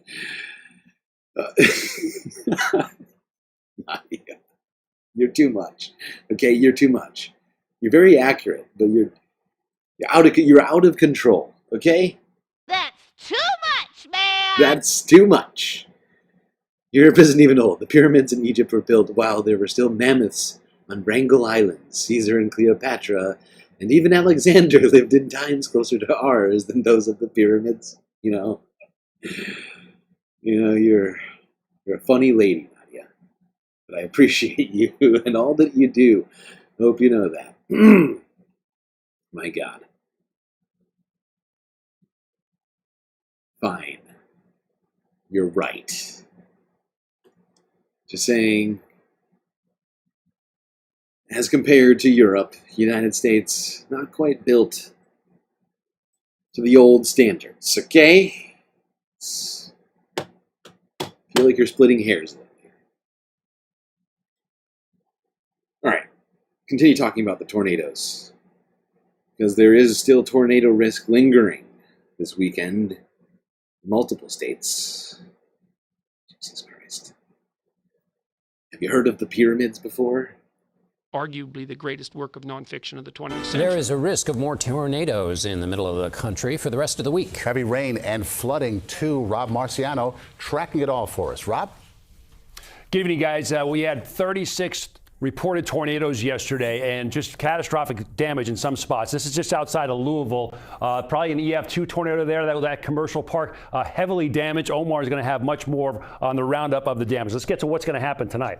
We do have tornado watches that extend from northeast Kentucky through Tennessee. It does include parts of Nashville over towards Little Rock as well. This is up until 10 o'clock tonight. Any one of these storms could get enough spin to see some tornadoes. Shouldn't be as bad as last night, but tomorrow we reset it again. And I think tomorrow's going to be worse than today. We've got a moderate chance of seeing some severe weather in the same spots. And on top of that, another round coming on Saturday. So not only do we have severe weather with us, here's the next one coming in, and another one behind that on Saturday. We've got the threat for seeing some flooding. And the National Weather Service is saying this is once in a generation type of flooding, catastrophic, life-threatening stuff through the weekend. So we'll have to deal with that as well. Wow. Gentlemen. Rob Marciano, thank you so much, Rob. The storms are blamed for at least 7 deaths. In Tennessee, a man and his teenage daughter were killed when their home was destroyed. Omar Villafranca is in Lake City, Arkansas, where he got a close-up look at the devastation. You see. By the way, staring at this message has made me think of one thing. I'm just going to point this out to you, okay? I think I'm technically right about this. If I recall, there's still some Roman buildings in the UK and throughout Europe. People are still using, they built on top of, okay? And or still continue to inhabit. So, we're not even close to any of that. I don't know why I'm still talking about this. Jesus Christ. This is a good one, Nadia. I think it's worth it. This is truly a Sunday Fun Day message. You've leaned into the fact that we've crossed over the international date line on everything. Yeah, it's definitely a Sunday Fun Day super chat right here. This. I mean, where do you start? Over. I mean, you start over. After years of chasing tornadoes, one finally caught up with Jared Edson. So the truck's over there. Yeah. Carport's over there. Where's the boat? Boat trailer's over here. And you don't know where the boat is? I don't know where the boat's at. Wow. Luckily, instead of riding out the storm, Edson, his wife, and 3 kids drove to a shelter. The tornado that hit them was just one of 33 reported that tore through the South and Midwest last night. The size. That's the biggest one I've ever seen in my life. Even chasing or anything. That's the biggest one I've ever seen. Edson knew his property took a direct hit after seeing this video on social media. I just see my house blowing up. You see it? Yeah. You can see the transformers going off, and what looks like either my carport or my truck is going across the sky. Jesus when you Christ. saw it, did you know? Yeah. You knew that was yours. Yeah. Edson lost most of his material things, but not everything. The family plans to make new memories and keep their plans to go on a Make-A-Wish trip later this month to Disney World for his daughter who has cystic fibrosis. They asked us now, they say, well, you know, the house is gone. What about the trip? It's like, the trip's still on. You know, we're going to do that. We're going to be able to go. You're not going to let anything get in the way? Nope. Cystic fibrosis? That's not what that little girl needs, to have her home explode.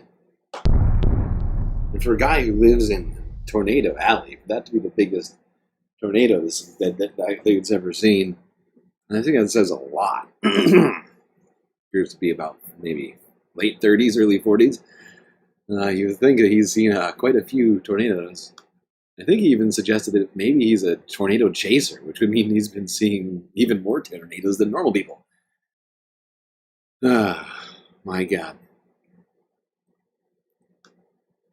Seems to have a very optimistic, positive attitude amidst it all. Now, those tornadoes, which are still a serious potential in the Midwest, the storm that's fueling those is traveling across the country rather slowly, hit regions on the East Coast. Let's go here to CBS Philadelphia from yesterday. Trees toppled, power lines catch fire, and gas lines rupture in Gloucester County after storm.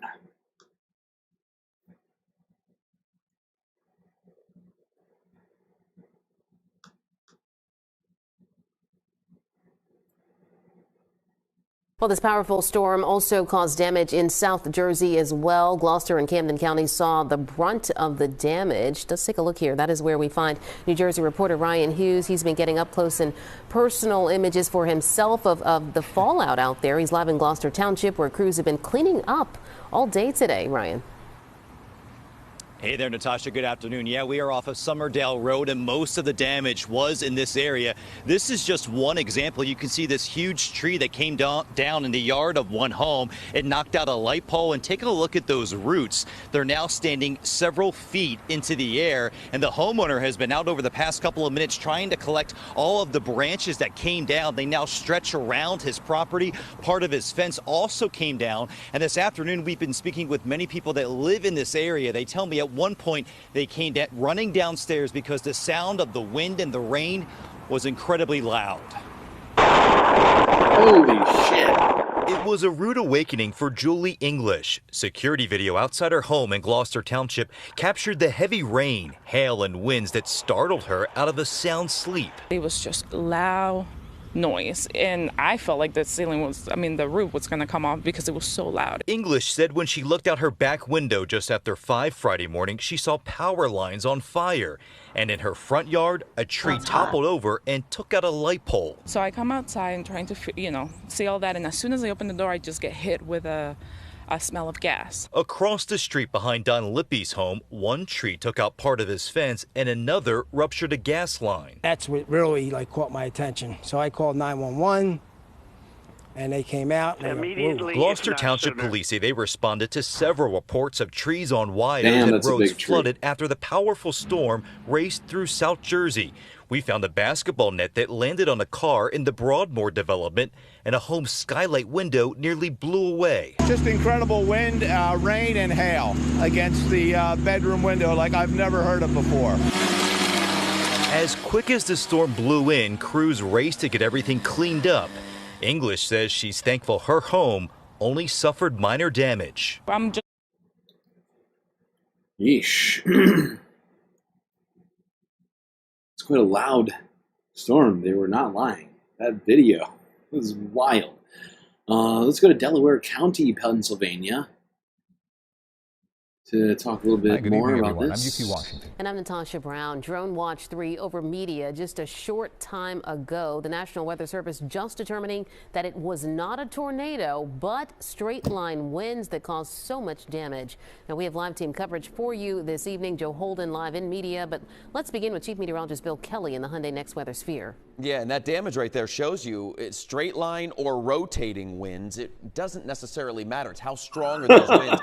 And they were very strong for those 2 cells that rolled on through this morning. So I want to just take a quick recap. Let me show you what the radar looked like this morning at 4 o'clock in the morning, because it was quiet up to this point. We really had nothing, but at 4 o'clock, started to see that move across Lancaster County, enter our area. By 4:30, it was in Chester County, Upper Montgomery, and Bucks County. We hit right around 5 o'clock, and that's when it moved into Philadelphia. Did I miss a MAGA sign on that lady's lawn? I did not see that. Lower Bucks and Lower Montgomery County. What did I do without then you, by Chad? 5:30, it moved across into Burlington, Gloucester County. That was the first wave in Gloucester County. And by the way, I don't have on this map. Let me put on the lightning, because it was a charged system. I'm sure many of you, myself included, woke up in the middle of the night because of all the lightning strikes. In fact, at this time, we had almost 200 cloud-to-ground strikes just in a 15-minute window. But here's that system that rolled through Camden and Gloucester County. Look at all those lightning strikes at 6 o'clock this morning. And the storm reports, there were several of them. I mean, look at this one in Gloucester County. We had multiple trees and wires down with this storm. Then we had another one in Camden County where we had multiple trees and wires down as well. That was right around that system that came through at 5:15. Then this one back here into Gloucester County from...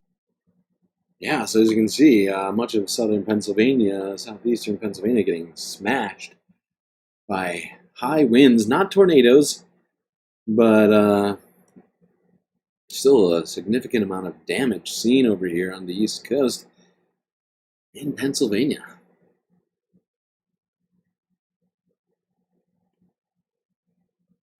All right, that's going to be almost it on the environmental stories. Got a couple more here.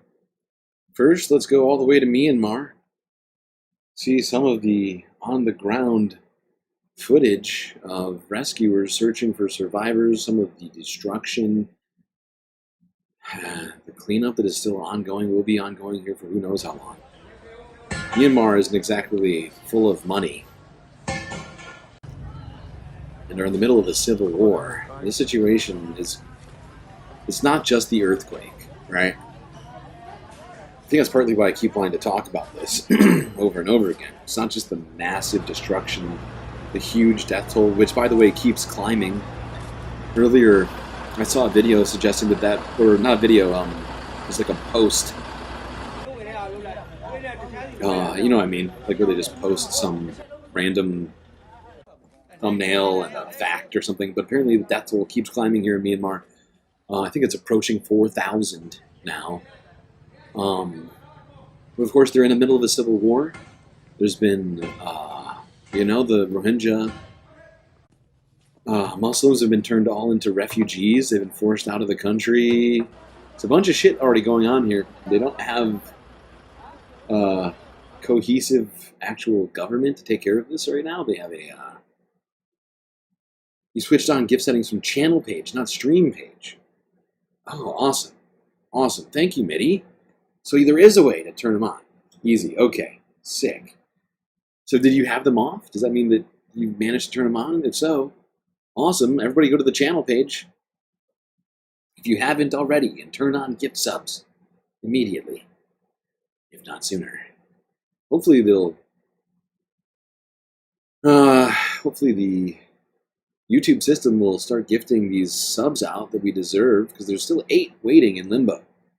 Only 1 from each of the 5 gifted subs gifted out by Sasha G and Pitchfork Dragon went through. Which is incredibly rude, by the way, YouTube. So rude. I don't know if you're listening to me. Gift of subs, damn it. Gift them now. Mini Doctors was gifted a membership by Sasha G. It worked.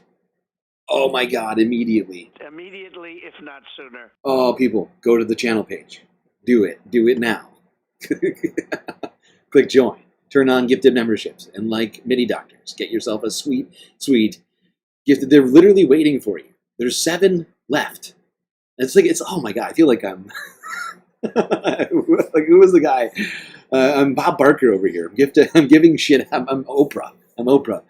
You get a membership, and you get a membership. All you have to do is show up and click the button.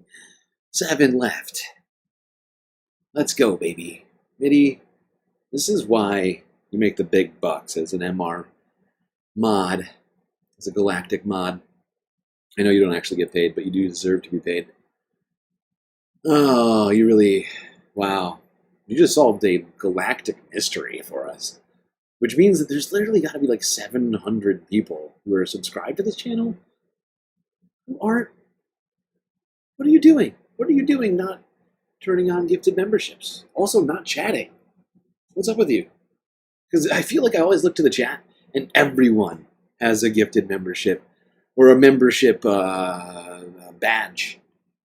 This is wild. You just groundbreaking. That was groundbreaking, Mitty. Oh, look at you. Solving galactic problems. What a guy. It's a round of applause for you and your awesomeness.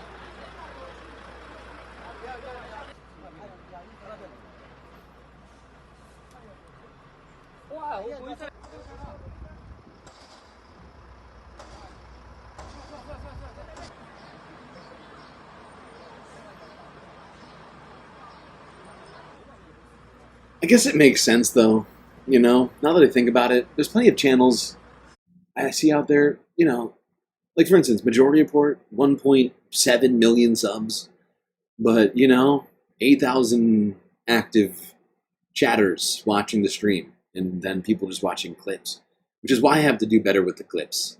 I really have to do better with the clips. But yeah, so many people not engaging as much as we might like here. But now we have solved a galactic mystery. Oh my god. This is huge.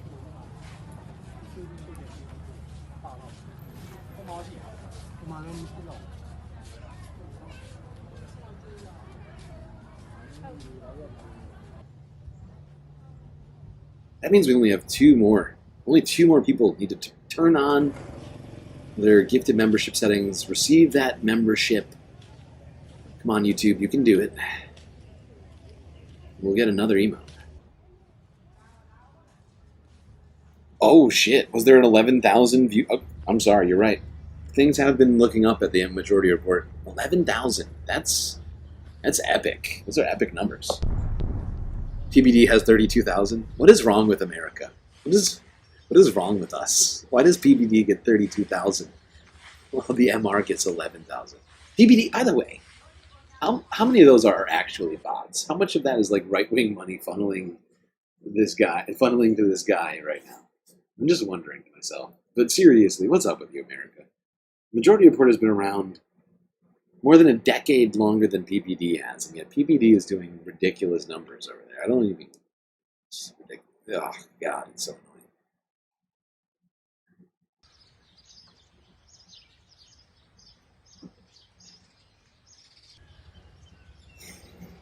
I mean, I've been officially watching the Majority Report for 10 years now. Full decade. Since 2015, and it was going for years before that.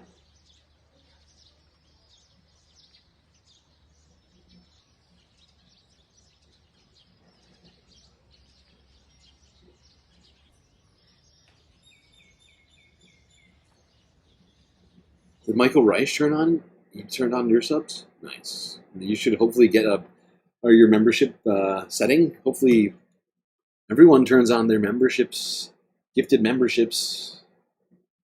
Gets one gifted here any minute now. I'm sure daily. Why am I saying daily? Well, I'm sure YouTube will get on that and start gifting out those subs accordingly. I keep saying subs, memberships accordingly. Okay. Now, to end the environmental half, I would like to go pretty much as far south as you can go and talk about the penguins.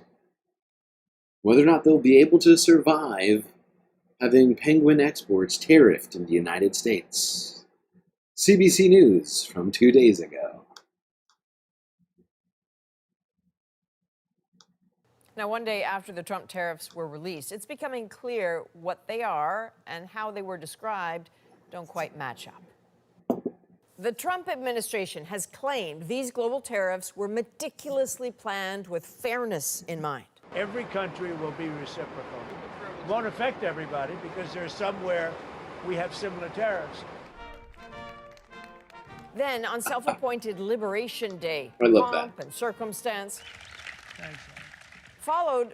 I love that. Donald Trump, seemingly at one point recognizing that not everybody has tariffs on the United States, suggesting they might not be tariffed, and then they didn't use tariffs at all to calculate who got tariffs. Instead, they used trade imbalances. Those nasty, nasty penguins been selling us too many fish. By a confusing prop and math that just didn't add up. What initially appeared to be an incredibly complex formula, later simplified by experts and not based on reciprocity at all. Instead, on trade deficit. U.S. trade deficit over total imports divided by 2. It's not rocket science. It's stupidity turned into a mathematical equation. By experts and not based on reciprocity at all. Instead, on trade deficits hitting nearly everyone, more devastating for some than others. Take Lesotho, a small, relatively poor African nation now facing the largest tariff of all. We talked about that yesterday. And then there are the peculiar choices, like the British Indian Ocean Territory. Its main resident, a U.S. airbase, and yet it's being tariffed 10%. More bizarre still, the remote Australia. Oh, that one is real stupid. That one's extra stupid. Donald Trump tariffing our own military base. You stupid military base. Why are you selling us so many bombs? I don't understand. It's very rude. How rude. What's that? Territory of Heard Island, also tariffed 10%. Those tariffs may be hard to collect, though, because its main inhabitants are penguins. Aw. So cute. So cute, those penguins. How will they be, how hard will the penguins be hit when fish exports are tariffed at 10%? I could have sworn that penguins sort of ate all of the fish and then regurgitated into the mouths of their babies. I'm not too familiar with penguin economics, but I don't recall them having a fleet of vessels, shipping vessels, to send us. Maybe they're sending the regurgitated extras, you know, like the nasty bits. I don't know. It's very confusing.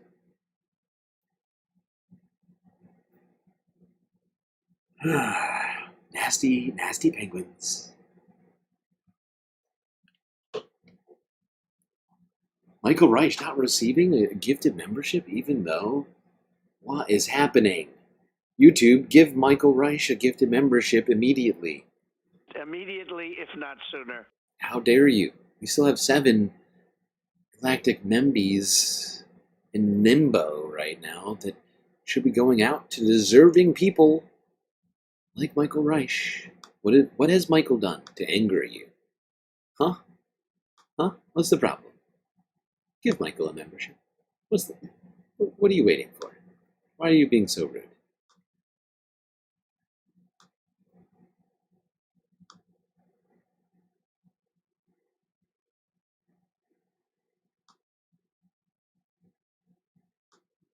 All right.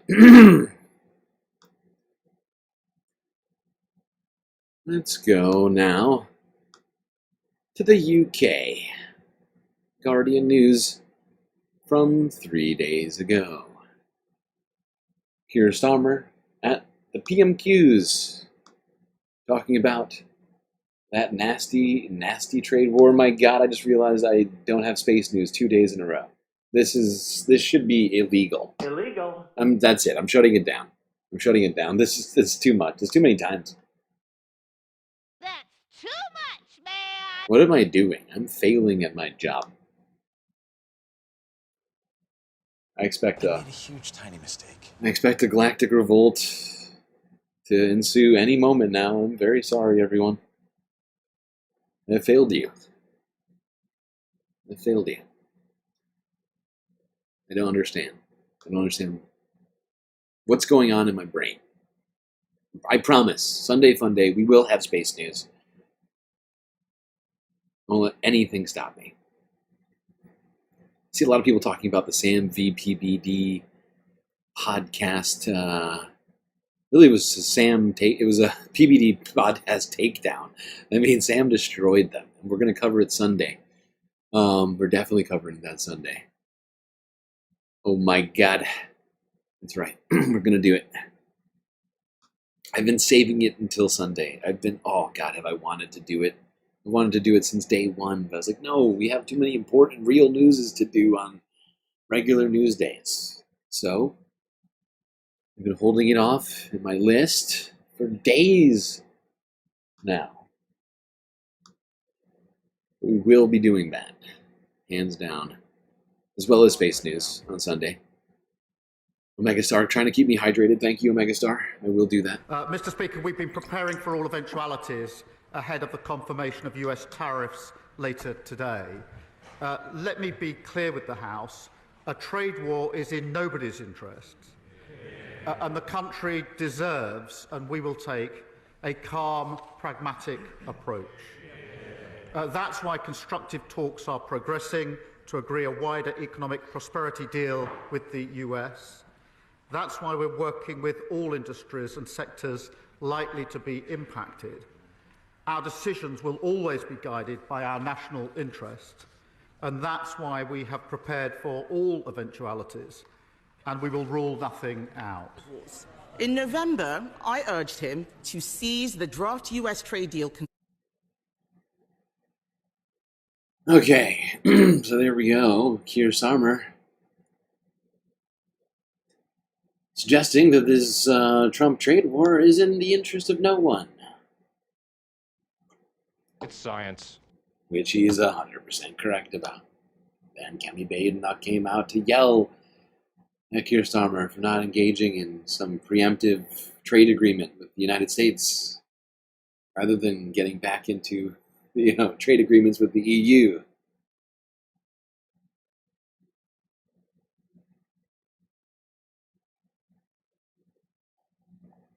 I think Labour's lost control of the UK economy. Did they ever have control of it? I mean, like, genuine control. Like, of course they, have their hands on the reins.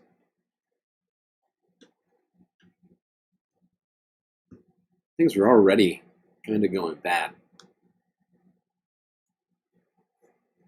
I mean, shit. The pound has been getting pounded.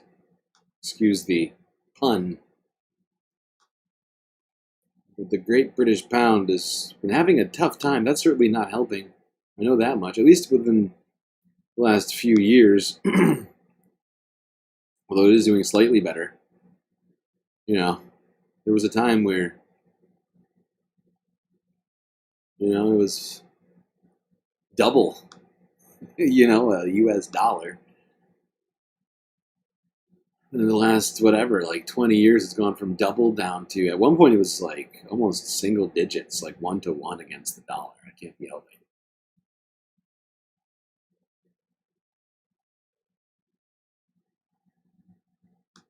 I mean, the last couple months have been pretty good.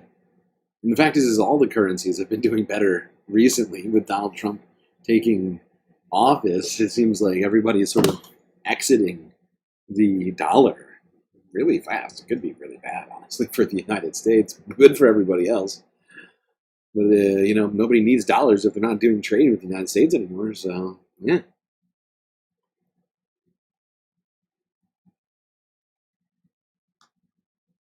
All right. Let's keep going through some of the reactions to the trade war. Let's go to France.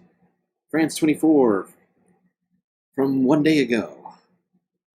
Markets plummet as Trump's 10% global tariffs take effect. France 24 English.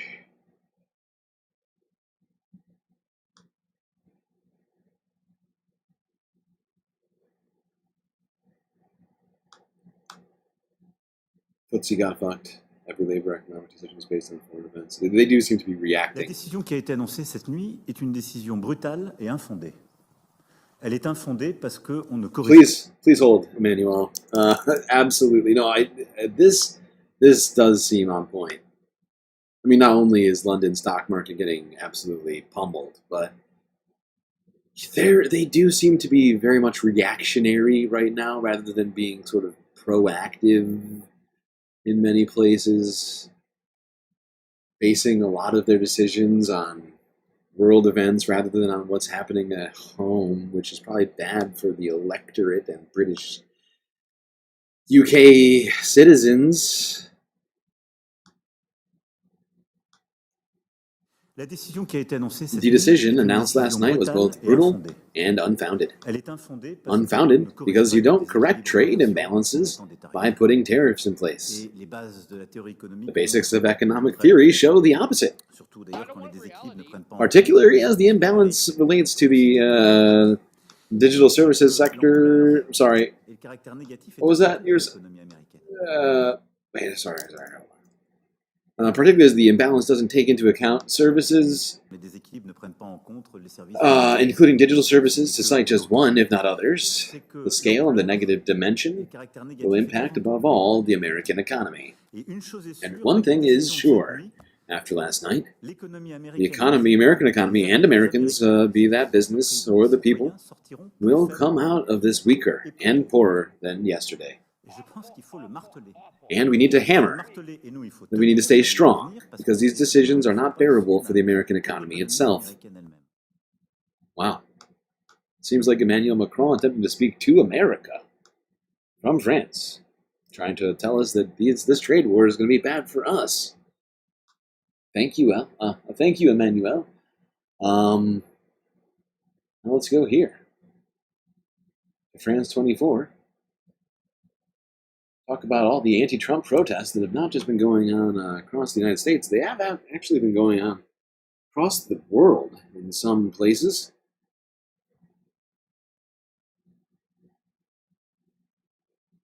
Well, for the first time in response to some of these policies put in place, not only by Donald Trump, but by Elon Musk, there is a series of protests that's been dubbed hands-off that have been organized across the United States and abroad as well, at least in a few cities. That includes here in Paris. Well, we're going to cross now to Bob Vallier, who's the spokesperson for Democrats Abroad France and a board member of Paris Against Trump. Thank you very much for joining us today, Bob. So what is the objective? Why organize these protests here in Paris? Well, here in Paris, we're just simply joining what is now a global movement of these protests. We know they're taking place in Toulouse, in Lyon, in the Riviera, also in London, Berlin, Tokyo, Sydney, and all across the United States, both in the big towns, New York, D.C., Chicago, Seattle, Los Angeles, but also in university towns, small towns. They're happening everywhere. And millions of Americans are coming out, not just in the United States, but really around the world. And in places that are not in the United States, we're being joined by our French friends here who are equally disgusted by what's happening in the United States. So it's not surprising that we have a good turnout. In fact, it's a great pleasure, because it shows the world that even here we care about what's happening at home. Bob, so Americans here in France are obviously watching and concerned about what they see happening, but do you think that there are ways in which Americans living abroad, particularly here in Paris or even elsewhere, have felt the effects firsthand of this second Trump presidency? Sorry, everyone. How low was the volume? I just noticed that it was low. Were you able to hear any of that, or should I go back? Can go back. It was only like a minute. Here, I'll just do it. It's fine. Not a big deal.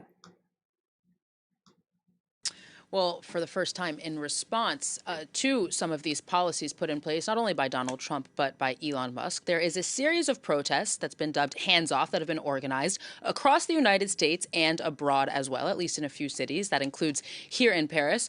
Well, we're going to cross now to Bob Vallier, who's the spokesperson for Democrats Abroad France and a board member of Paris Against Trump. Thank you very much for joining us today, Bob. So what is the objective? Why organize these protests here in Paris?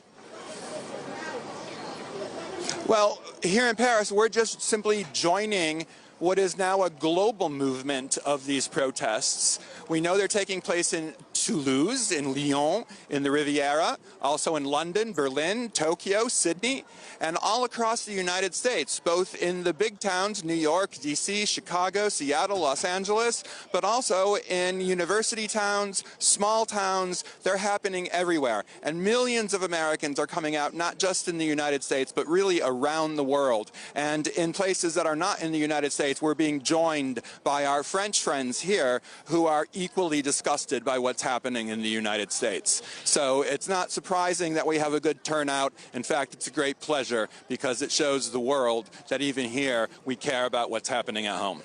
Bob, so Americans here in France are obviously watching and concerned about what they see happening, but do you think that there are ways in which Americans living abroad, particularly here in Paris or even elsewhere, have felt the effects firsthand of this second Trump presidency? Well, absolutely. I don't know if we've felt them just yet, but we're going to feel them. I made the mistake yesterday afternoon of checking my 401k, and I'm still recovering from the nausea that I experienced. Donald Trump made $5.1 trillion worth of value disappear from the stock market. I hear it was higher. I heard he said 5.1 trillion. I don't think his numbers are updated. I think it's closer to $6.5 trillion in value wiped off the stock market. People's 401ks, pension funds, the like all in the last couple of days that. because of his disastrous and stupid tariffs policy. I think there's a lot of Americans abroad who are feeling that sting. I know we have stories in Democrats abroad of people who've told us firsthand experiences, binational families trying to go to the United States, being stopped and detained for 2 or 3 hours, questioned, have their phones looked at, and interrogated about their beliefs about Trump. I myself am worried about going to the United States during the next 4 years because I'm very critical of Trump. My phone could be seized. My passport could be seized. I'm also binational. There's a lot of fear about that. So, yes, Americans abroad are feeling the effects of Donald Trump's disastrous 3 months in office. Yeah. Protests taking place worldwide against everything that Donald Trump is doing. Now, the EU is planning to respond to all of this. Ursula von der Leyen made a measured statement a couple days ago. Here's Forbes breaking news. See what plans the EU has in responding to these Trump tariffs. I agree with President Trump that others are taking unfair advantage of the current rules, and I'm ready to support any efforts to make the global trading system fit for the realities of the global economy. But I also want to be clear. Reaching for tariffs as your first and last tool will not fix it. This is why from the outset we have always been ready to negotiate with the United States to remove the...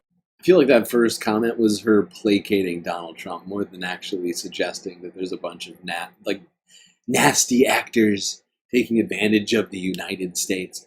That really felt like a statement directed directly to Donald Trump. Remaining barriers to transaction.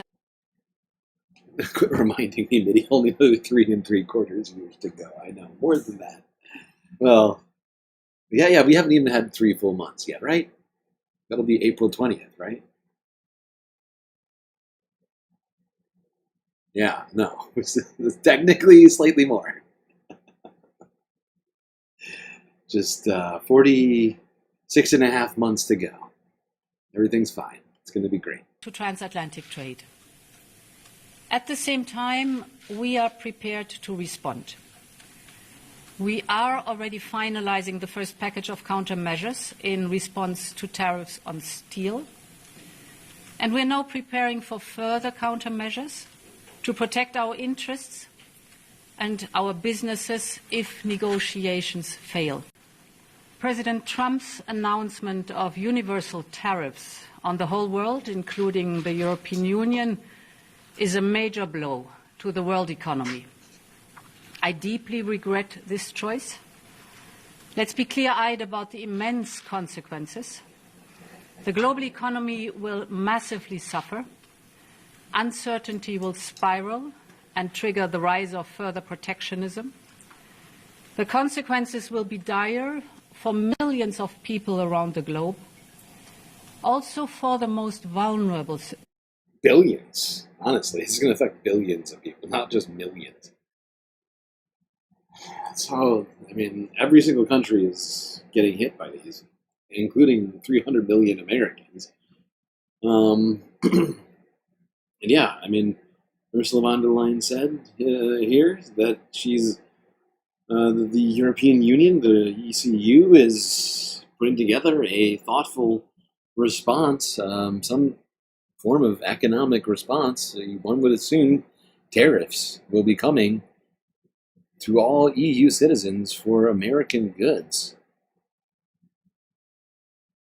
Now, technically, the EU sells more stuff to the United States than the United States sells to the EU, which means, well, there'll be less stuff to tariff. Which means, technically, the EU will run out of stuff to tariff before the United States runs out of stuff to tariff. I'm hoping at some point Donald Trump just blinks and decides to call this all off, but I'm afraid it's not going to happen immediately. My guess is it's not going to happen until next month, maybe next week. I don't know, but definitely not this week. And by this week, I mean Monday through Friday. I don't see it happening. I mean, I don't know what it would take for him to call off the rest of the tariffs. I've been trying to figure it out to myself what it is it will take to get Donald Trump to end the tariffs. I don't know who it is that he trusts in this situation who's telling him that this is a good idea, that has any sway over him and his opinion of these tariffs.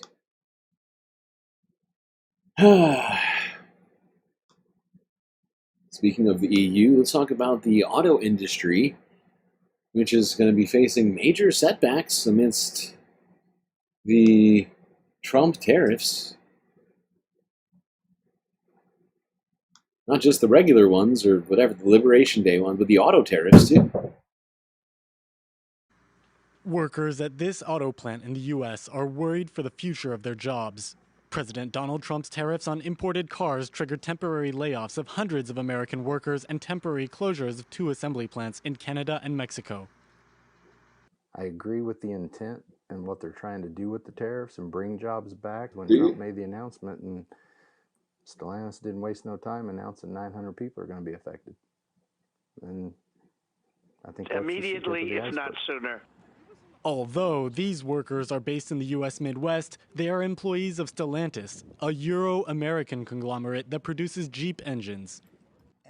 In late March, Trump announced 25% tariffs on imported cars that took effect on April 3rd, and tariffs on auto parts will be applied on May 3rd. German automakers Volkswagen, Mercedes, and BMW are the biggest EU car exporters to the U.S., making them the most exposed. EU car makers are asking for a European response to the new American tariffs. According to the European Automobile Manufacturers Association, the U.S. is the second largest export market for the EU car industry after the UK in terms of. Woof. Yeah, this is causing problems for every single person on the planet, basically. Donald Trump is managing to essentially enact his, will and the consequences of his decisions on basically everybody. If you're an even slightly regular person, this is going to really cause you some problems. Jobs being lost all over the place. Prices expected to skyrocket, essentially, in some situations, and further economic sanctions and whatever else, trade tariffs, going to be apparently coming down the pipeline. I mean, Wednesday, we're going to have the rest of the tariffs, right? The first 10% started on Saturday. And then Wednesday is when the rest of it, the reciprocal tariffs will come into place, where China will be tariffed 54%, among others. Canada, I think, got 20. UK got a very, very fair 10%. And I guess, is UK getting a reciprocal tariff? I don't think they are. I think they're one of the only countries that are getting 10% tariffs. Enjoy that. Enjoy that, UK. It's so very nice of us. We're being really generous, actually. It'd be a lot nastier. Now, Marco Rubio was at the NATO meeting, NATO summit, foreign minister, all that stuff. Stuff that was going on there. Let's go here to one of the comments, one of the responses he gave to a reporter when asked about the Trump tariffs. Since we're talking tariffs, figured we'd segue into more Marco stuff with this one. Don't worry about it, little Marco. Gentlemen. Whoops. Crashing around the world for the second day in a row. The consensus is that the president's tariffs were much higher than expected and based on economic formulas that people do not understand. What is your reaction and what is the impact on Europeans? You want them to spend more on defense, yes, which they're agreeing to finally. Yeah. But how can they do that when their economies are crashing and they are now...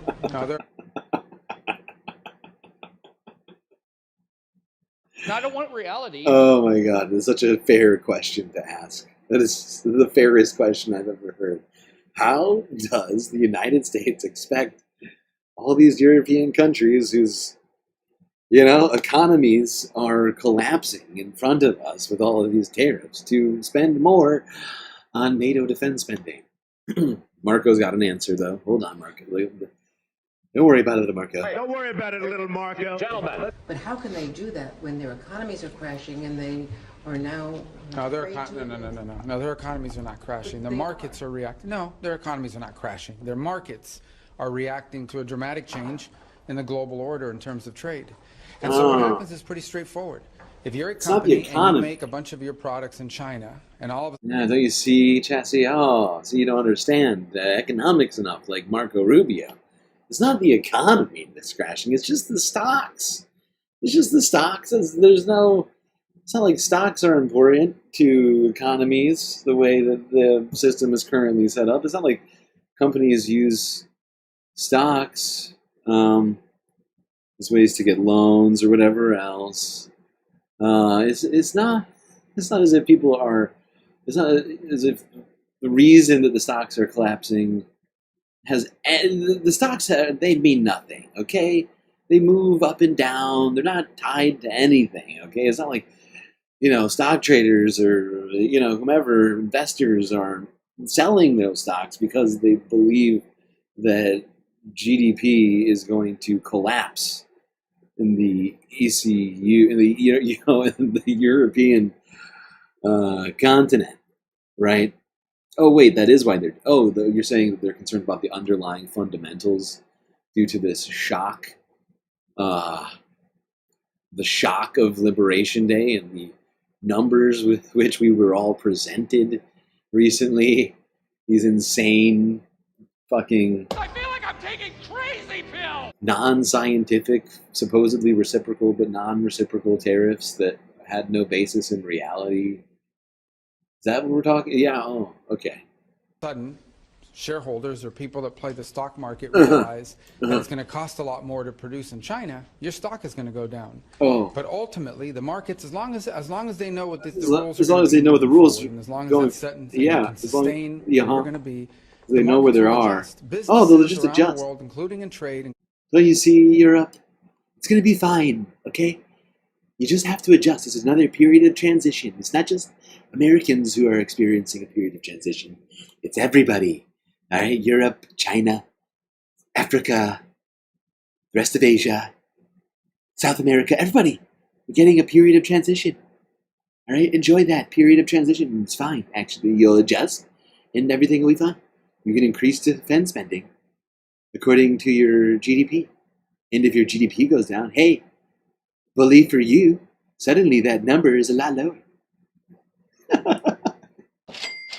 Because that's one thing I want to point out here that they're not thinking about. That even Marco, I think, is struggling because if I think internally he knows the answer to this question. But if GDP goes down in Europe, right, Poland, wherever, the UK, any of the NATO members, who, Marco and the Trump administration are expecting to increase spending, if we base their spending, which is what we've been doing, on their GDP, and the GDP goes down, well then won't 5% be the same thing as 3.5% or 2.5%, whatever, however far the GDP goes down? Does everybody get what I'm saying here though? Like, because we've been telling them to increase their spending to 5% of GDP. But if the market implodes, people stop spending, growth grinds to a halt, and there is no, well, not no GDP, but you get what I'm saying. If suddenly GDP is 20% less or something like that, suddenly 5% is a much smaller number than maybe even 2.5% was. I don't know. It all depends on how big that economy is. Like, you know what I'm saying here? Like, it's like the math ain't mathing right now. Not even in the slightest. And I think Marco, even as stupid as he might be, I think he knows this. I think you know this, Marco. That's going to be a real problem. At least, well, maybe it'll be actually a great thing. It'll be a great thing, actually. Everybody will increase their spending to 5%. It'll be much lower than it was before. And it'll be super great. And Europe will be safer again. Make Europe safe again. Mesa. Mesa, Europe. Have you heard of New Mexico? It's great. Mesa is a beautiful place to be. Write that down. Let's go to the rest of Marco Rubio's speech. We're going to hit a few spots in here if I can remember where they were. A country that think we're the largest consumer market in the world, and yet the only thing we export is services. Right. And we need to stop that. We need to get back to a time where we're a country that can make things, and to do that, we have to reset the global order of trade. And the other part of my question. Well, the worst thing is to leave it the way it is forever. I mean, this just can't continue. We can't continue to be a country that doesn't make things. We have to be able to make things to provide jobs for Americans. Make the things. That's it. It's that simple. China is an example. I mean, it's outrageous. I mean, they don't consume anything. All they do is export. They don't consume anything. And distort markets in addition to all the tariffs and barriers they put. Bull fucking shit, Marco. Bull fucking shit. They absolutely consume things in China. What does that even mean? In China, they don't consume anything. What are you talking about?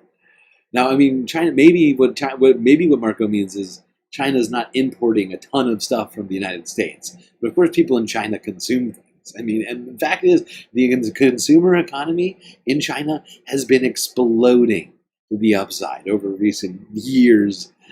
Over a decade of real growth in real growth in China's consumer economy. And I mean, people like Apple are rushing to sell phones in the Chinese economy. They are like, I mean, what are we talking about, Marco? Tesla depends on China to sell cars to. When China threatens Elon Musk, he has hot sweats at night, okay? Like, what are you talking about, stupid? China. You guys don't know, China doesn't consume anything, actually. What are you talking about?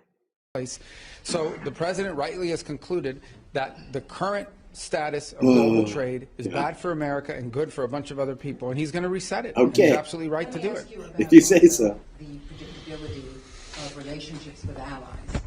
The Prime Minister of Greenland, the Prime Minister of Denmark, which at this point owns Greenland, so Denmark, a NATO ally, is saying that it's unacceptable that one country cannot annex another country. Well, no one's annexed anything. It's going to true. be up to Greenland. No one's done The it Vice yet. President made that clear. He's going to respect the self-determination of Greenlanders. So Nobody's annexing anything, don't you know? Don't you know? Okay, that's good. I'm glad to hear that from Marco. Can we hold you to that, Marco? We're not going to annex Greenland. It's totally up to them because they don't want to be part of America. 9 of 10 Greenlanders want nothing to do with us. Oh, Marco. Little Marco.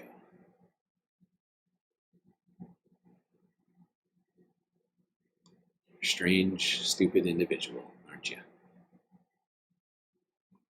Hold on, I'm just trying to move it around. There's a lot to this Marco speech. I can't remember where everything was, and there's no way I'm listening to 21 minutes of Marco. No. We're going to jump around a little bit here. Come on. Be cool, man. There we go. Both sides, because you can't end a war unless both sides agree. And that's what we're in the process of finding out. We will know soon enough, in a matter of weeks, not months. Sorry, hold on. The Black Sea ceasefire talks, and also the British and French foreign ministers said this morning that Putin was dragging his feet. Do you agree with that? Maybe. I mean, he might be. We don't know yet. We're going to find out fairly soon. I mean, look, here's what. This is a very fair point. Actually, multiple very good points being made in chat right now. China's going to flood the EU with cheap goods. Almost definitely. Also, where is it? Why am I on top chat? Oh, this is offensive. Oh, I'm incredibly offended right now. How dare you do this to me? Where is it?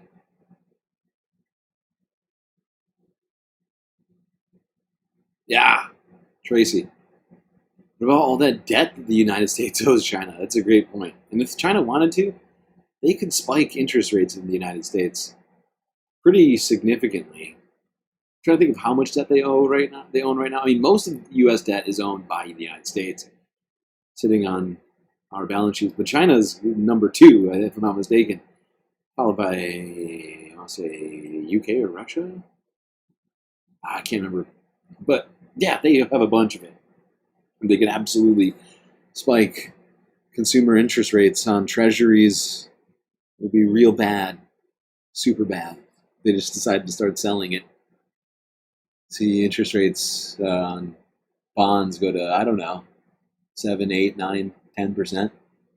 That's not your loans. I'm talking about U.S. treasuries, something which interest rates are determined, like your credit card or your mortgage are all determined upon different treasury bond yields. So, it goes up 5%, your loan goes up 10%. The president wanted to do, he wants to end this war, and he wanted to test it very early in his administration. Is it possible to end this war on terms that are acceptable, obviously, to both sides? Because you can't end a war unless both sides agree. And that's what we're in the process of finding out. We will know soon enough, in a matter of weeks, not months, whether Russia is serious about peace or not. I hope they are. It would be good for the world if that war ended. But obviously, we have to test that proposition. So we're working through that process. We had a visitor, that Mr. Keir was here this week. Had a chance to sit down with him. He met with others. He'll take some messages back, and the message is the United States needs to know whether you're serious or not about peace. Ultimately, Putin will have to make that decision. The Russian Federation will have. Wait, I thought we wrapped this up already, didn't we all? Wow. Wait, so is Russia serious about peace? Weren't you and Donald Trump just telling us how serious Russia? They want peace more than Ukraine. They're actually much easier to deal with, and now suddenly Russia is not being easy. We don't even know if they want peace. Oh my God, this seems like a drastic shift in U.S. Stated foreign policy or belief, belief, I guess, whatever you want to call it. I'm a little confused.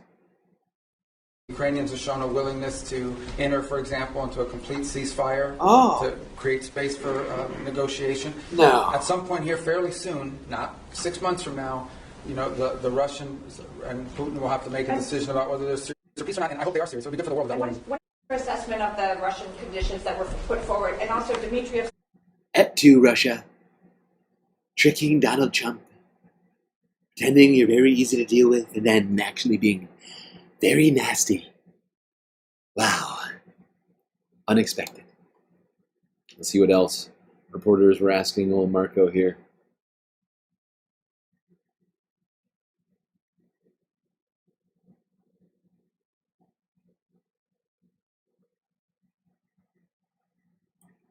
In NATO are, the more capable our partners in NATO are, the stronger NATO is. And everybody should be in favor of that. And sorry, just to follow up, so will you try and get the official target as 5% rather than 2%? And will the U.S. commit to 5%? Sure, we're heading there now. We're going to have to spend more on national security because we have a global footprint.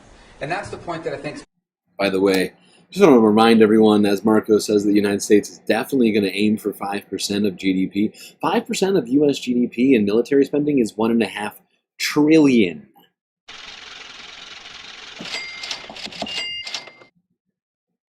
$1.5 trillion. Where are we going to get that money from? We were just told by Republican Senator from Louisiana, what's his name? John Cassidy or whatever his name is. He was just telling us about how bad the debt is and how it's making America worse again. And yet we're going to give billionaires tax cuts. We're going to increase defense spending. What? I thought Donald Trump hated wars. Why would we increase defense spending by 50%? Made and missed in a lot of places. Okay, the United States has Indo-Pacific alliance obligations as well that we've made. We are currently involved in opening up the Red Sea so that global shipping for everyone, including our European partners, can become possible again.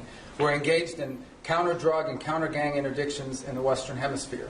There's obviously all sorts of issues going on in different parts of the world, including we're concerned about a resurgence of terrorist cells, whether it's in Africa or in the Middle East. So the U.S. has these global obligations, and we have China that's undergoing the largest, most expansive peacetime military expansion in history. So we need to confront all of these things, and we're engaged in all of those things. So we're going to have to increase defense spending in our country.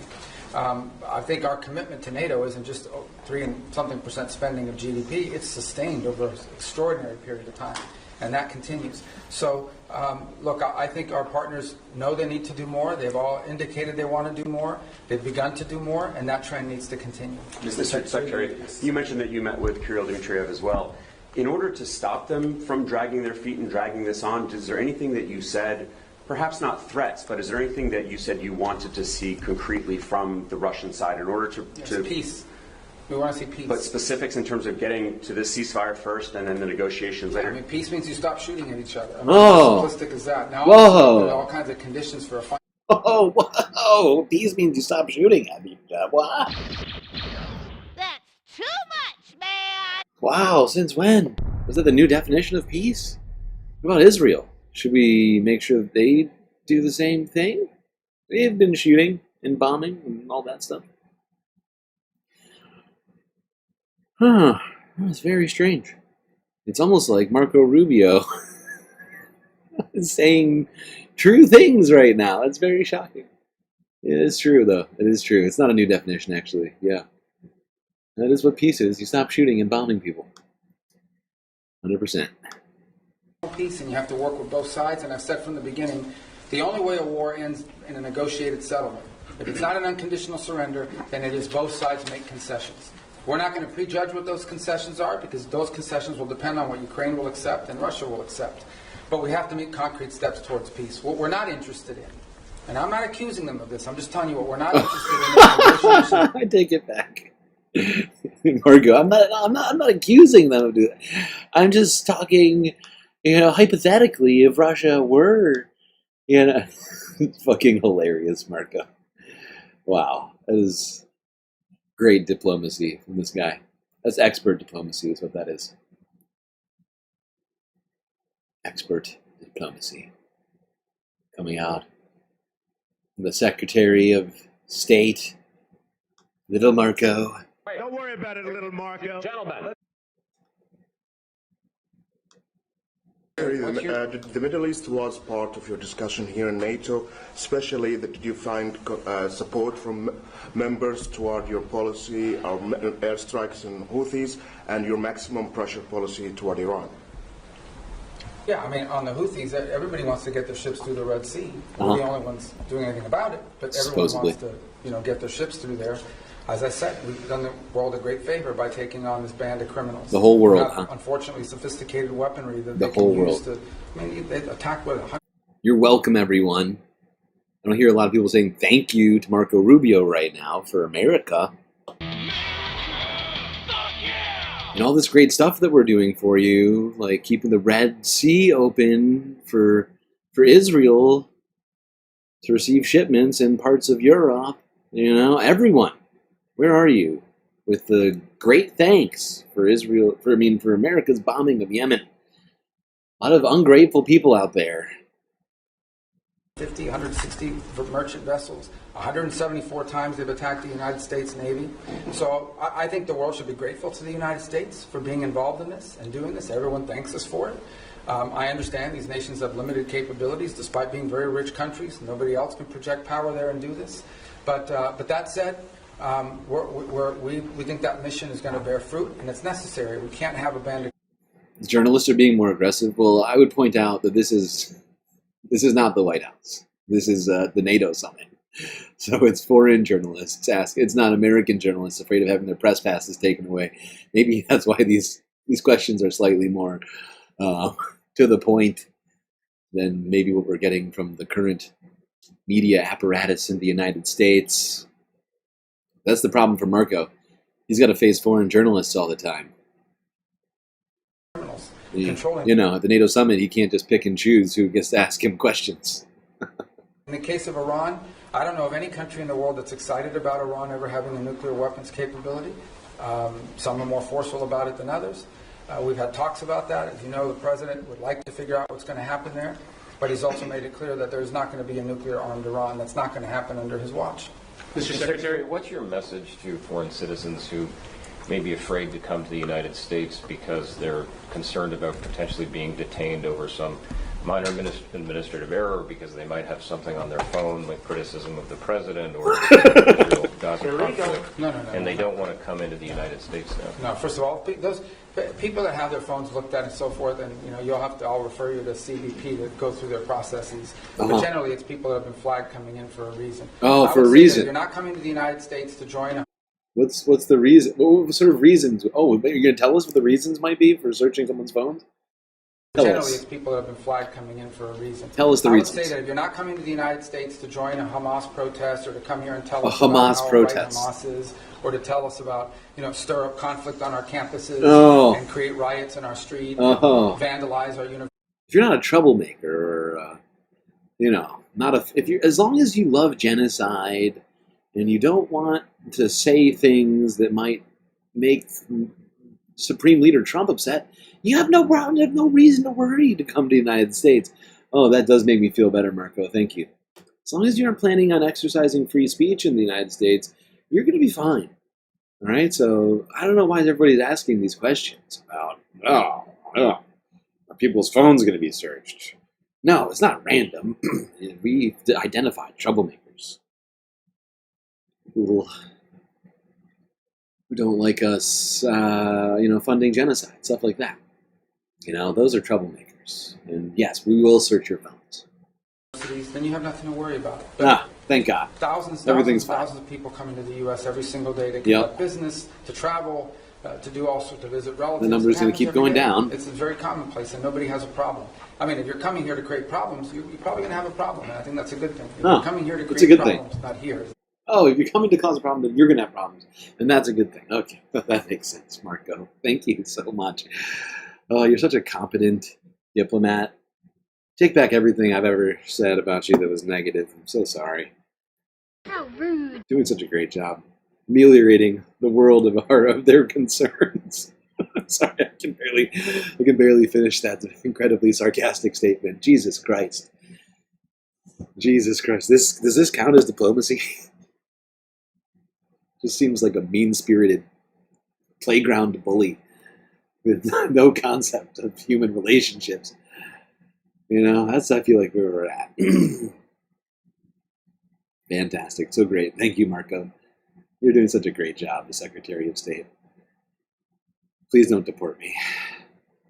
I know I'm a U.S. citizen, technically, but, I don't know. It sounds like nobody is safe.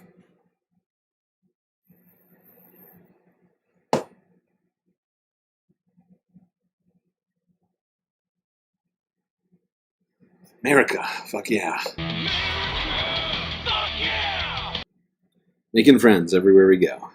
Definitely not alienating our allies and causing problems for everyone.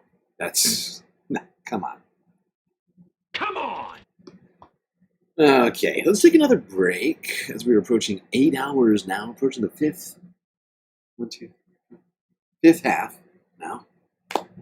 My God. But of course, you all deserve it. We reached the goal many hours ago now. Almost 6 hours ago, we reached that goal. And of course, you now, the space fans, deserve all this content. And I must oblige. So, we'll take another quick break. We'll be back with the last half 5 in the Middle East and in Asia. Maybe a little bit in Oceania, too, if we're lucky. All right, space messages incoming.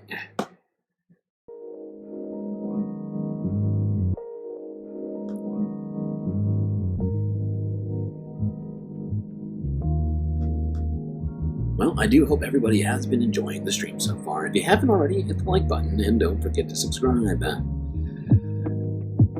Also, I'm going to point out to people, if you haven't, go onto the channel page, click join, and turn on accept gift memberships, because right now we have at least 7 memberships sitting in limbo that have not been gifted out because some 700 plus subscribers on YouTube have not enabled this, and you have to do it to receive them. It's free. You get emotes and a feeling of galacticness and much, much more. So do it. Do it now. Also, consider contributing, because of course you can get that membership for completely free. They're just waiting for you. But there's great ways to contribute to the Galactic News Network, of course. You can show your support in a myriad of ways. YouTube super chats and super stickers, aforementioned memberships, Twitch bits and subscriptions, Cash App, and PayPal. If you would rather every single penny that you donate go directly to keeping this stream alive. But of course, the best way to get the most space benefits for your Earth dollars is to go on to Patreon and become a galactic patron for only $3 a month. You could get access to a cornucopia, space benefits unseen by the rest of the goddamn Milky Way galaxy. So make your decision how you might want to support this channel that you seem to be enjoying right now. It would only take $2 a month from all of our YouTube subs to keep this stream going on into eternity. So, consider making this galactic contribution. Anyway, chat, enjoy this short space break. Grab yourself a drink, maybe a snack, and I will be right back.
Well, chat, you know what that sound means. It means, of course, that we're about to get back to the galactic content. So get in those feeds. Get back in those seats. Otherwise, you're gonna miss the latest. Latest story. What is it gonna be? Where are we going next? Ah, yes, the Middle East. Starting off with Israel. I wonder what's going on in Israel. Probably nothing bad, right? Oh, right, Netanyahu. Benjamin Netanyahu, I'm sure he couldn't be up to anything nasty, right? Well, remember that story from a few weeks back when Netanyahu attempted to get rid of his internal security chief, somebody who was at least, at the very bare minimum, slightly critical of Benjamin Netanyahu's government's response and preparedness for October 7th? Well, guess what? Things have developed in that situation, shockingly. And honestly, in some ways, it is a little shocking. I'm maybe being a little too droll here, but this is actually somewhat good, I guess, technically. But amidst all of that, apparently, the Israeli Supreme Court has essentially blocked the dismissal of that internal security chief, who Netanyahu was really hoping to replace with an extreme loyalist who wouldn't question a single thing that he had ever done. I don't want reality. No, he wouldn't want that. Would not want reality. Israeli Prime Minister Benjamin Netanyahu is facing intensifying criticism over his firing of Ronen Bar, the director of the Israeli security agency known as Shin Bet. In a letter to the High Court of Justice on Friday, Bar said Netanyahu attempted to manipulate the Shin Bet for political gain. In November 2024, the Prime Minister repeatedly asked that I provide a security assessment that would determine that the security circumstances do not allow for his continuous testimony in his criminal trial. When I refused to deliver his request in this matter, this is when I felt that there was a lack of trust between us. Bar also implied that he was asked to use the Internal Security Service's tools against Israelis, but refused. The court has frozen Bar's dismissal while it holds hearings on the matter. It's a hilarious sign. Dictator. Well played. Well played indeed. Phrasing? That's the point. Refused. The court has frozen Bar's dismissal while it holds hearings on the matter. Bar urged the court to reverse the decision, saying his firing without due process would send a message throughout the Shin Bet that they could no longer act independently from politics. Netanyahu's office quickly fired back. This statement is full of lies, such as the claim that the Prime Minister asked the Shin Bet to use the organization's power inappropriately against Israeli citizens, something that never happened. The only one motivated by personal motives is the Shin Bet head. The Prime Minister's office. Yeah, of course. Benjamin Netanyahu couldn't possibly have political motives, a career politician. Oh, yeah. Wow. That would be Twilight Zone-esque. My God. Just thinking about it. Oh, Benjamin Netanyahu. Political? No, that's quoi? That's too much, man! C'est impossible.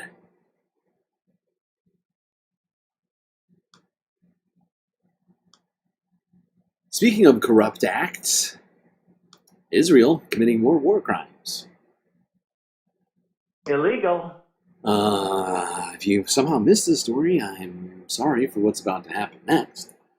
Because this is about to thrust you deep into it in a place that maybe many of us have not even gone yet. Okay, the phrasing of that did not sound right. Phrasing? That one was my fault, and it was unintentional. But what I'm trying to say is that, I'm honestly just trying to laugh this off right now before I cry it off, because this shit is just completely fucked. Okay, so if you haven't heard, I love how I have to try and talk about these war crimes.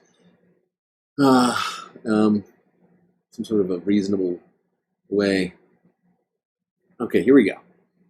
So, yesterday, Friday, we talked about, during the week-ending report, something which had come out during this week. That being a mass grave. in Palestine, which was found,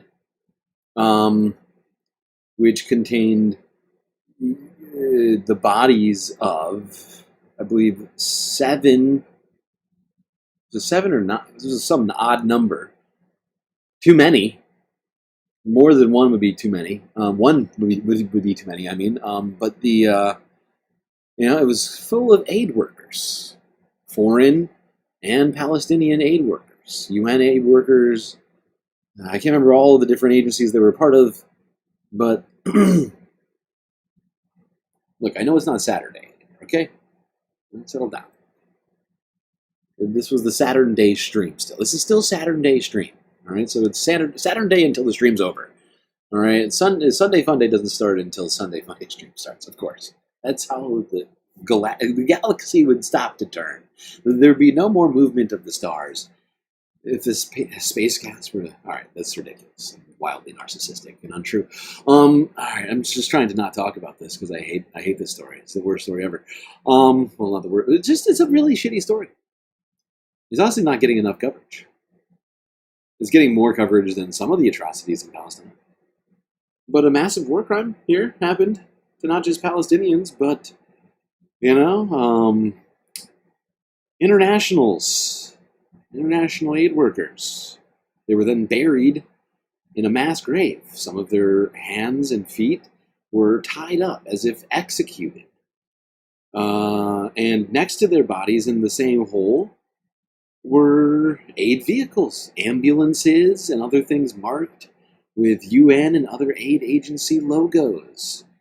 They were found mangled up, destroyed seemingly intentionally, and then covered up with dirt along with the bodies to hide the evidence.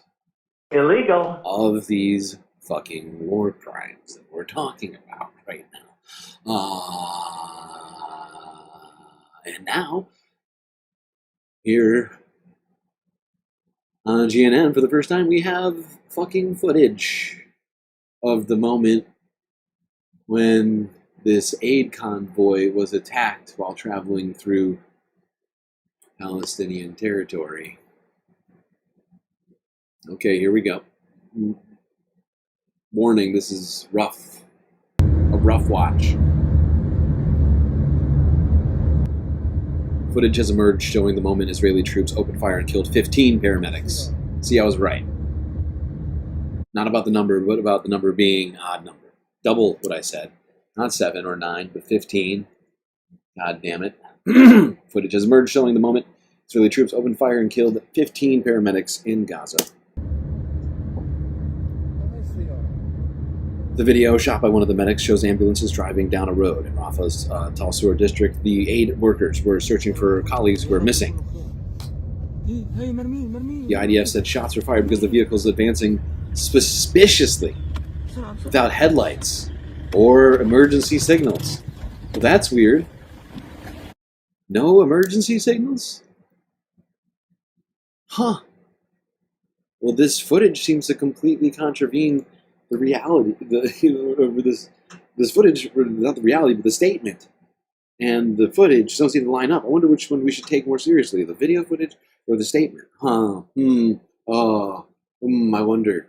And what I find even more fascinating about this, a detail which I only learned while watching this video, is that these people were going to find other dead dead aid workers. So it's like a war crime on top of another war crime.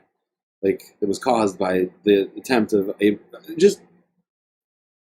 the worst timeline ever. I feel like I'm taking crazy pills. Yeah, we were hearing, I can't remember which it was, maybe France 24, who was covering this a couple days ago when we were talking about it, had mentioned this statement from the IDF, suggesting that they were advancing this looks real suspicious. Yeah, 5 very clearly emergency vehicles all traveling together. Oh.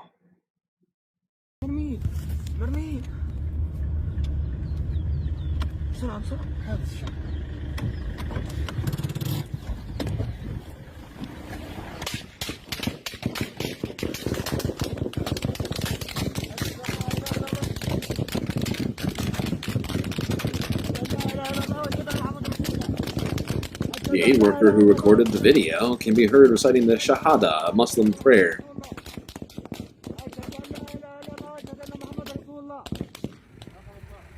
The bodies of the 15 aid workers were recovered 5 days after the attack. They had been buried in a mass grave in the sand near the site of the attack. They were found buried with their uniforms still on. This is disgusting. You can see how many flies are there. I mean, it is horrifying. They've clearly been there for like multiple weeks, or however, whatever. Oh God, seeing those bodies just decomposing, flies just covering that scene is just, oh God, all of it is just horrifying. But yeah, it would seem that the evidence completely contravenes everything the IDF is saying about, the supposed justification of killing aid workers. Not that there really is any of them. Not a lot of justifications for that, including being suspicious. It's supposed to be rules of supposed war, even though this supposed war is really actual genocide. Okay, in a crime against humanity. Let's talk about Gazans a little bit more before we move out of the Middle East.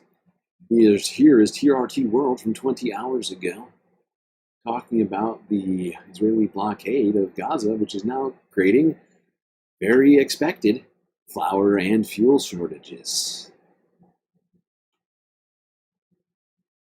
No, yeah, you're right, Mitty. I've noticed it gaining traction in the UK press, but the United States, which is really the one I'm thinking of when I talk about that, it's not a lot of talk about this one. I saw one CNN vid, I think. Maybe. Not a lot of focus on this clear crime. Most bakeries across the Gaza Strip have shut down as there is no flour and fuel following Israel's blockade on their entry for over a month. According to the Gaza Bakeries Association, the region consumes 450 tons of flour daily, with bakeries covering about 50% of the Gazans' needs. I've been standing in a long line since this morning just to get a bundle of bread for my kids. We have no food at home. The situation has become incredibly difficult, and the suffering that people are going through in this city is unbearable. Subsidized bread from the WFP-supported bakeries has been a lifeline for many families, alleviating some economic strain caused by the blockade and loss of income. This has created a major crisis for residents who depend on bakeries for their daily bread. A bundle of bread fully subsidized by the World Food Program used to cost about $50. During the war, people have had to rely on makeshift clay ovens. With the border crossings still closed, they are being forced to go back to them again, making their hardship. Now, I can't be 100% on this, but if you look up behind this guy on the wall, you can see that they seem to be, I could be wrong, this could be like an Ethernet cable or something, but it seems like they're running power for something, maybe a generator. I could be wrong. Wars. The World Food Program recently warned that hundreds of thousands of people in Gaza are once again at risk of severe hunger and malnutrition, as the humanitarian food supply in the region declines and the crossings remain closed. When the crossing first closed, there was a strategic stockpile of supplies, but it started running out after just a month. Now, with the crisis escalating, the growing shortage of flour and fuel is making an already dire situation even worse by the day. With flour and gas running out, the situation is set to deteriorate even further. Well, it would be nice to see the United States even talk about the blockade. I haven't seen Marco Rubio say one thing about the fucking blockade that Israel is continuing, has been doing now for like a month. Maybe it hasn't been that long, but it's been weeks. Since they, wasn't it 2 weeks ago at least? God, it's all mashing together in my brain. It would be nice to even just hear a fake concern statement from the United States at this point. And maybe that's just me being just sort of like an ass about this, but at least during the Biden administration, we were hearing Anthony Blinken come out and pretend to be concerned about the blockade that we were doing nothing about. At least, at least then we were making statements about how Israel should stop that. Stop being such a bad boy, Israel. Oh, naughty, naughty Israel. Don't worry, we'll keep sending you bombs. But you're being very bad. This sort of just blatant dismissal of all of this stuff. It seems like, I don't know.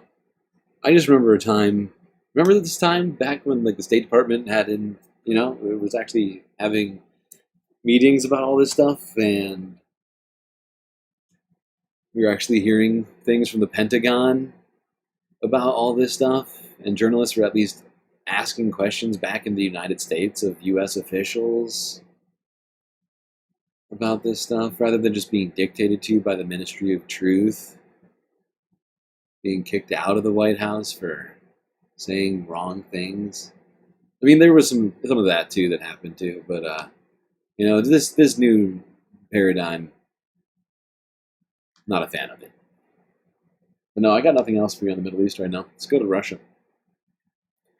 Well, actually, let's go to Ukraine, because Russia has struck Ukraine in the last 24 hours, killing nearly 20 people, a score in historical terms. Sorry, I gotta stop trying to be funny about this stuff. Why did you do this?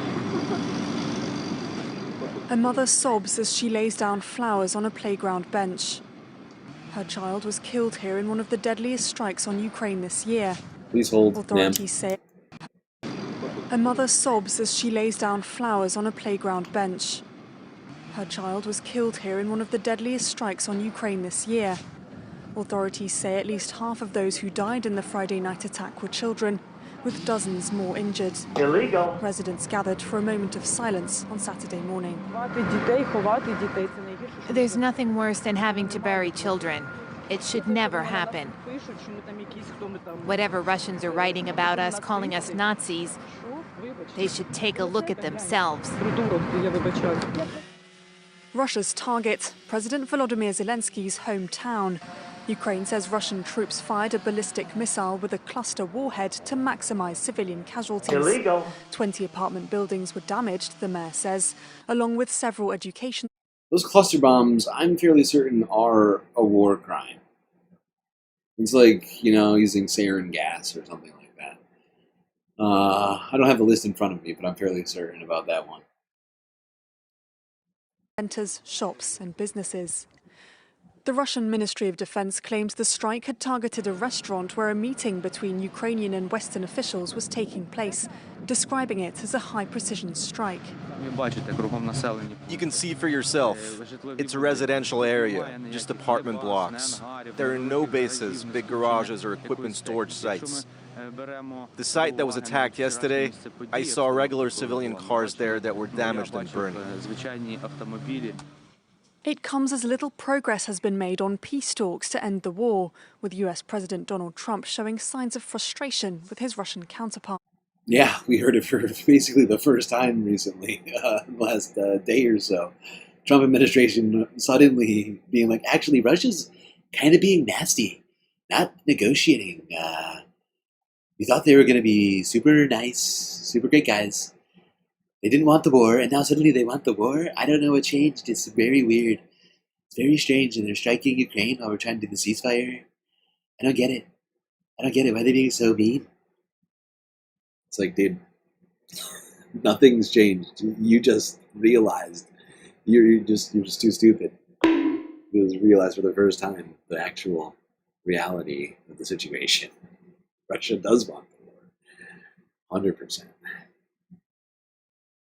The fact is they haven't been as successful as Putin had sort of said they were going to be to Russia at the beginning of all of this.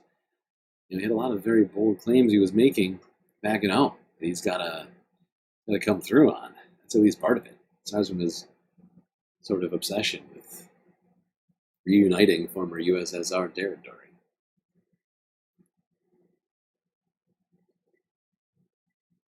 It sounds, yeah, no, it was in Zelensky's hometown. Yeah, it's a detail I forgot to mention in there, but they got it in France 24. But yeah, it does sound incredibly petty, doesn't it? It sounds almost like Putin is trying to send a message directly to Zelensky and to kill all your friends and family. And look at me doing a war crime while I'm at it, killing, whatever, like a dozen children and using cluster munitions. So yeah, look how much I don't care.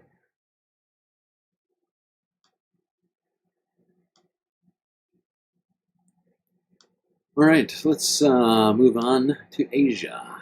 Talk about some things there, starting in China. China! I have to have my China. South China Morning Post from a day ago. Businesses see U.S. tariff challenges and opportunities. Ooh, opportunities, you say? Opportunities for what? Global markets have reacted with shock to Donald Trump's Liberation Day tariffs. But the U.S. leader has shrugged off the widely negative perception. How's it going? I think it's going very well. It was an operation. Super good. Like when a patient gets operated on. I like it. And it's a big thing. I said this would exactly be the way it is. We have $6 or $7 trillion coming into our country. And we've never seen anything like it. The markets are going to boom, the stock is going to boom, the country is going to boom, and the rest of the world wants to see, is there any way they can make a deal? Hey, by the way, anybody in here an economist? Can anybody tell me whether or not buying things, whether or not from another country, does that count as, is that part of GDP? Is that, when you buy something from China, does U.S. count it as U.S. GDP? Anybody? Some businesses in nations facing the highest tariffs are not so sure. This is a very high tariff policy and will have a huge impact on Vietnamese exporters to the United States, including the textile industry. I believe companies must immediately begin to change their policies to adapt to this. One of the solutions is to shift towards other markets, such as Europe.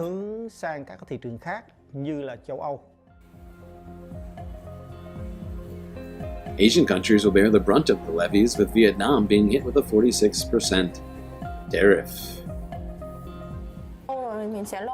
How will I manage if I lose my job? How do I have a stable income? I know if I lose my job, I will be very sad. I won't have enough money to pay for my 2 children's educations. Even major conglomerates have not been spared. Japanese drinks. Giant Suntory is preparing for a potential trade war. It's not domestic production. Yeah. Except, what happens when business in the United States is buying from China and then selling it to the United States? Because that was really more what I was talking about.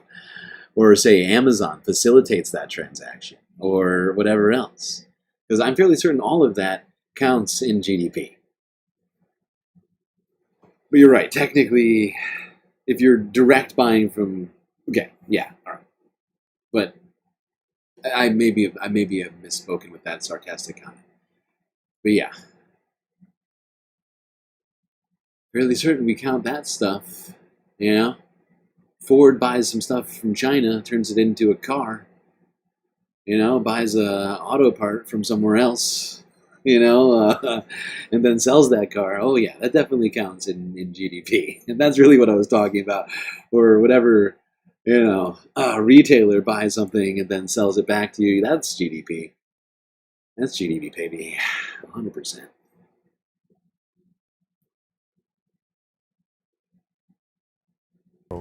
Probably the biggest challenge we may have is spirits business, but oh yeah, almost 70% of our business. Yeah, this guy represents Japanese whiskey. Yeah, if I recall correctly from this video, this guy's like works at I think he might be like the CEO or like CFO or something like that of whiskey manufacturer, like a liquor manufacturer. And that's an industry that Japan has only most recently really managed to more and more saturate the market in the United States. For a long time, they were making spirits in Japan. They weren't selling them to the United States. Only in like niche locations where people are consuming them. But more and more Americans have been getting into Japanese whiskey, from what I understand, and some of the other products Japan makes. And that's going to be a real problem for some of these liquor manufacturers in Japan. See, like I said earlier, everybody is getting whacked. Doesn't matter what country you're from, whether or not the United States has a military base or multiple military bases on your land, we're still going to tariff you because you're being very nasty to us. Is either in Japan or the United States. And we have strong bourbon brand in the United States. We have very strong Japanese brands in Japan. So we will produce and try to sell locally. That's the key. Jeez, that's not super optimistic take, buddy. We'll just sell to Japanese people. That might not be enough to make up for it. It's an idea, but I think it's a bit of a stretch of an idea. You think I should go to sleep, Disco? I refuse. I refuse to go to sleep until we finish all of the goddamn content, okay? Space Fam's paid for this content. I'm not just going to end the stream, okay? Doing that makes me basically a liar. You're making me a liar, Disco Wolf? Is that what you want? We completed this goal 6.5 hours ago. All right, they've been expecting this all night and now morning. For some day. Wherever you might be. Been expecting it for a while. All right, let's talk a little bit more about China. France 24 English from 22 hours ago. U.S.-China trade war intensifies as Trump's tariffs take effect.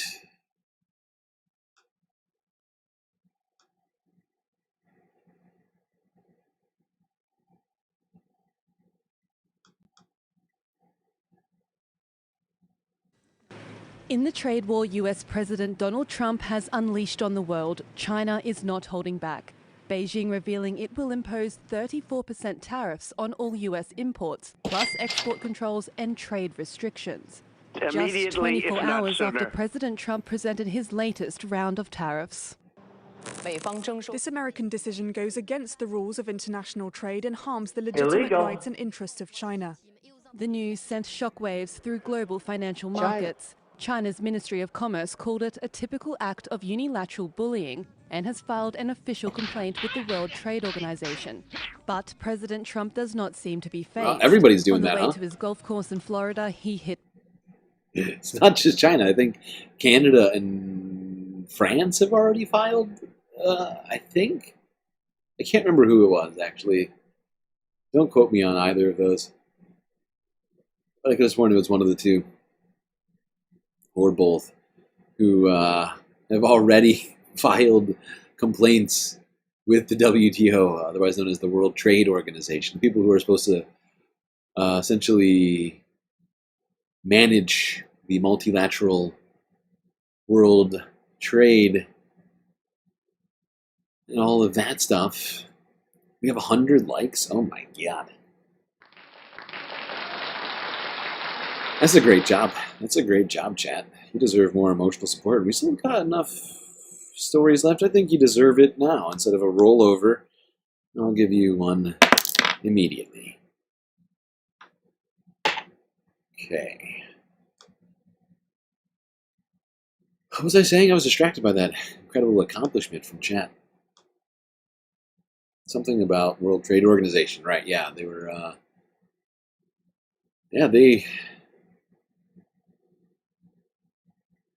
wow, I just realized how dude-centric this this emotional support character lineup is. It's all bros. It's all dudes.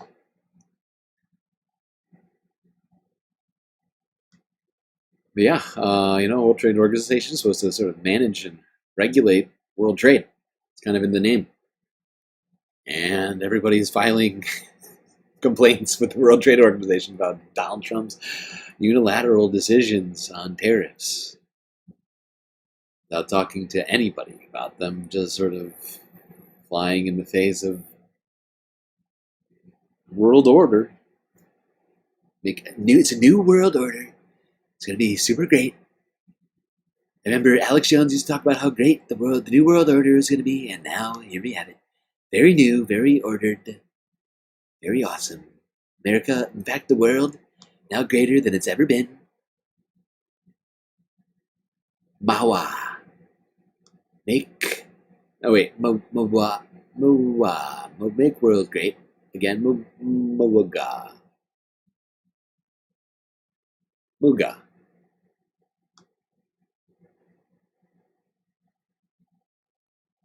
Mowiga.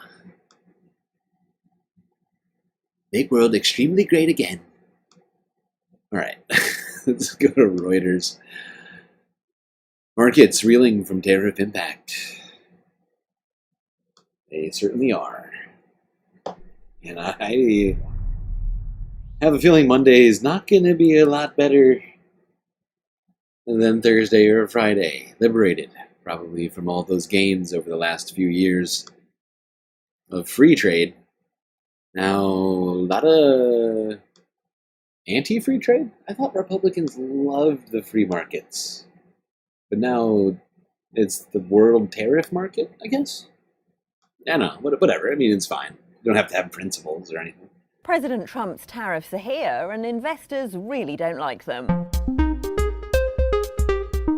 It's Thursday, 3rd of April, and here's what you need to know. So let's recap first. President Trump has slapped a 10% tariff on almost all US imports, plus additional higher levies on dozens of specific countries. Those are supposed to be reciprocal, but they've been calculated by dividing each country's trade deficit with the US by its exports. That first 10% comes in on Saturday, the 5th of April, and the higher duties on Thursday, the 9th. Stocks are reeling around the world. S&P futures are down more than 3%. Our number of the day is 54%. That's now the tariff on all of China's exports to the US. No other country comes close to China's $400 billion worth of annual exports to the US. But during Trump's first term, many manufacturers dodged tariffs by moving their production to neighboring countries. That strategy has been... Yeah, well, yes. Hold on, I'll let her finish. Now, Vietnam has been hit by a 46% tariff, Thailand with 36%, and Taiwan by 32%, although vital semiconductors... Yeah, and I just want to point this out, because we talked about this leading up to the Trump tariffs. There were a ton of people in China, specifically manufacturers, who were trying to get ahead of these tariffs. Who had moved their production or had made arrangements, whatever else, done a whole bunch of legwork ahead of these tariffs. And now all of that is for naught. It may have even caused people now to take losses that they weren't expecting. They have spent money in places they probably shouldn't have. Whatever it might have been, all was for naught because Donald Trump tariffed every neighboring country as hard as he tariffed China almost. Not going to help. 6% and Taiwan by 32%, although vital semiconductors have been exempted. Our chart of the day is Apple. It was down more than 7% in after-hours trading because the vast majority of the 50 million iPhones it sells every year are made in China. Amazon is also falling. It relies on Chinese goods to fill its warehouses. And the Trump administration has also scrapped a tax exemption, which allowed Americans to order goods tax-free up to a value of $800. Watch out, too, for big slides in retailers like Walmart and clothing manufacturers manufacturers like Nike, which makes half its sneakers in Vietnam.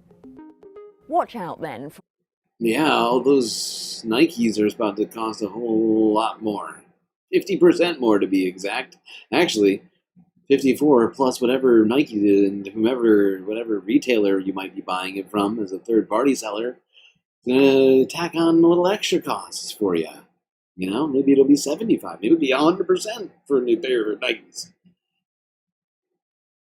Just putting this all together, like having the weekend to like think about all of this right now, heading into Liberation Week. We're all going to be liberated from our money immediately. Immediately, if not sooner. Really sort of putting together some of these pieces, thinking about each thing, where we get it from. It's all going to be bad. It's going to be very bad. Every company must move to the... Yes, exactly. And that's certainly not going to take any amount of time or money to do. There's no way we're all hit with horrifying inflation on almost everything. Everybody, I learn, we might have to start doing, educational type streams from now on. We might have to stop keeping up with the news. We might have to start teaching ourselves how to grow food in our apartments, and sew our own clothes, make our own shoes. It's the 1800s again, everybody. I'm going to need you to learn how to make your own butter, milk your own cow. What else do you need? Learn, make your own vehicle. If you don't, maybe buy a horse, I guess. Will horse tariff? What are horse? Are there tariffs on horses now too? I don't know. It's not clear.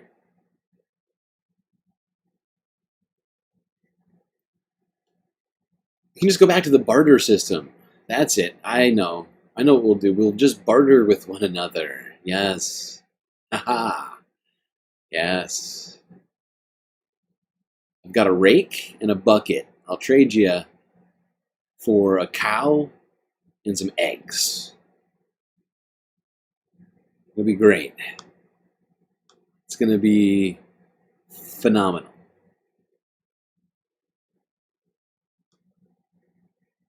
All right, let's talk about another Chinese situation, if you will. I have to have my China. TikTok. No deal yet, although we've heard. News White House reporter Willie James Inman joins. Excuse me, madam. You don't need a rake. How about a hose? How about a blanket? You want a blanket? You want a towel? You want a... What else we got?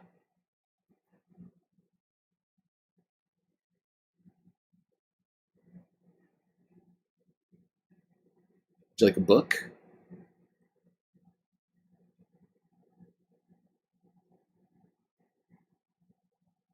I can sell you the Messianic Bible. I got one on my bookshelf here. Fantastic read. Jews for Jesus.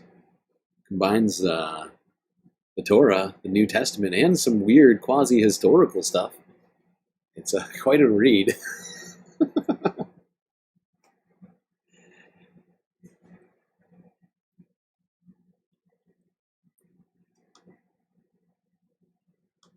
I do actually have that book. It came to mind first because it's actually not a good read. Well, if you're into historical fiction, it's fun. It is fun. But the second time around, it loses its fun, I think. Disco Wolf is feeling liberated. I'm so glad. I'm feeling liberated too. Incredibly liberated right now. But one thing we won't be liberated from is TikTok. We'll continue to have a place to post our dance vids and other things like that, whatever people are doing on TikTok these days. Yeah.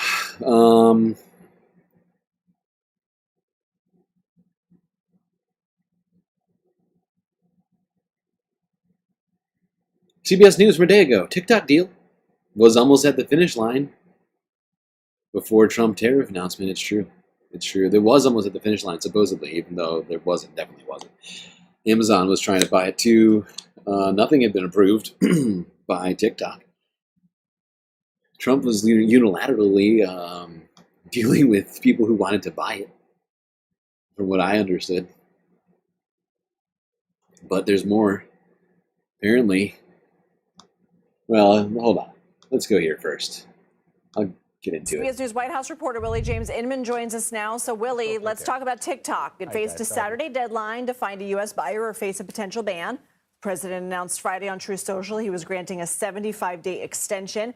CBS News is now learning a deal was at the finish line, but China pulled back due to these tariffs. What can you tell us? Yeah, that's right. Happy Friday to you, Lindsay. It was all but said and done until these tariffs were announced. Essentially, China had agreed to approve this deal that the vice president, his team, have been working with investors for months now to bring about this deal. The U.S. government had a... Oh, I almost forgot. I almost forgot about the second suggested deal. Because originally it was just, we're going to sell TikTok, whether you like it or not. And then China was like, no. And they were like, and then we were like, okay. And then like months later, Trump was like, okay, so yeah, I forgot about this. There's been so many news stories. Yeah, there was a change to the deal where China would continue to maintain, I think, there was like, they were going to get like 50% ownership or something like that, which would basically negate all of the supposed touted reasons for this sale of TikTok. It really didn't make a lot of sense. If anything, it was just sort of, if anything, this was just giving money to TikTok. I mean, and to China, right? What I recall, it was going to allow China to continue to maintain control over this app, and just give China billions of dollars for partial ownership of the app, basically. And it made no sense to me. It made even less sense than the original plan somehow, because they were the whole point of this all. The reason why there was this bipartisan agreement that was reached during the Biden administration to ban TikTok is because of how much, anti-Chinese sentiment that Congress people seem to feel towards China. Even though they weren't concerned about data, all the data, the stuff that people do with data, like American companies like Facebook or Twitter, X, Instagram, any of the, U.S. data holders, whatever Oracle's doing with your data on their servers and all the other stuff. I mean, we haven't done anything to keep them from selling your data or whatever else. But we were really worried about China having access to the data. China. But if they keep a controlling ownership stake in the company and have access to all the data, what's the point? Why would we're just giving them money now? We're just giving China. Make China great again. Makaga.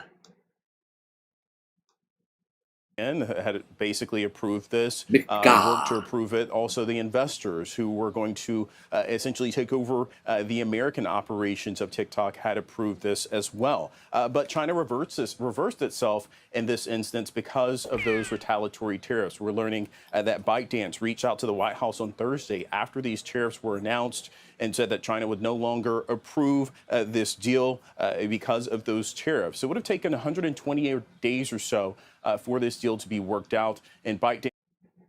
But it didn't happen, and Trump tariffed them. Sam is Gen X. I wonder if he knows about WAP. He does know about WAP. He has to, because he did a story on the W situation over in Ben Shapiro's house. Remember that? Close it up, just like my wife's vagina. Remember? They covered that situation back when Ben Shapiro was having a little meltdown over the Daily Wire over that song.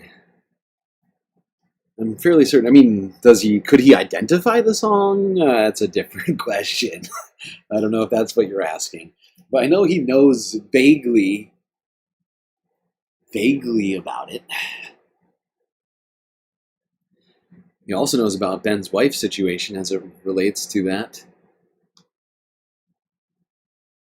But even though Donald Trump has tariffed China, and the deal has been scuttled, Trump has delayed the TikTok ban for 75 days. Something he said he was going to do, and I was sort of mystified by it, just because of just the lack of consistency. I guess I shouldn't have been. But yeah, 75 days have been granted for TikTok. Staying alive, TikTok. For the second time since returning to office, President Trump is delaying a ban on TikTok. The app was set to go dark this weekend if it wasn't sold or divested by ByteDance, the Chinese company that owns it. Allie Bauman is here with a whole lot more. Allie, good morning. Good morning, Michelle. Despite indications a sale was close, the Trump administration could not reach a deal in time for this weekend's deadline. Instead, that now been pushed back another 2.5 months. Everyone always asks me, do you have a favorite variety of plant? Yes, I do. It is a temporary sigh of relief for TikTok's 100 million plus U.S. users. The popular video sharing app will stay online after President Trump announced he will give negotiators another 75 days to complete a sale. The president writing on his social media platform, "We do not want TikTok to go dark." The bill is. We do not want it. Some of those, oh my God. Excuse me. Burping in your ear. Very rude. Very rude. How rude. We do not want TikTok to go dark. We look forward to working with TikTok and China to close the deal. I don't know if you know, but art of the deal, kind of my thing. And it's going to be great. It's going to be very great. When we get it done, the deal is going to be better than anybody's ever heard of. It'll be super good. Writing on his social media platform, "We do not want TikTok to go dark." The bill is passed without. In 2024, Congress passed a law threatening to ban TikTok unless it cut ties with China, amid concerns the app gives the Chinese Communist Party access to Americans' private data. A deal was believed to be within reach earlier this week, but CBS News has learned there was a breakdown after President Trump announced the sweeping tariffs this week, including on China, which responded Friday with retaliatory tariffs of its own. It really does look like TikTok might be sort of a bargaining chip of sorts. And I think that the president and the White House have always seen the platform as something, as a point of leverage. But China's not stupid. I think China knows full well. And maybe they're doing something about that, right? Maybe they're shifting the algorithm to ensure Donald Trump continues to like the app, maybe they, in fact, know whether or not Donald Trump has TikTok on his phone. Maybe they can give him stories that make him happy or whatever else, and I like to think, that maybe China is fucking with Trump like that.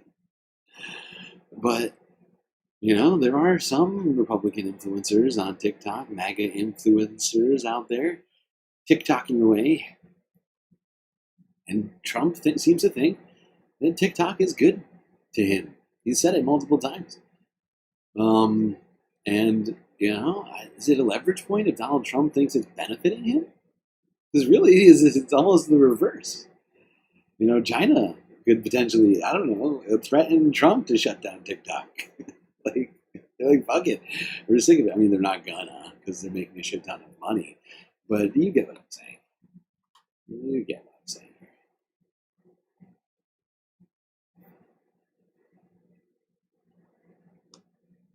It's not really leverage. Not really, you could pretend it's leverage. But China doesn't care that much. They can just shut it down if they want to.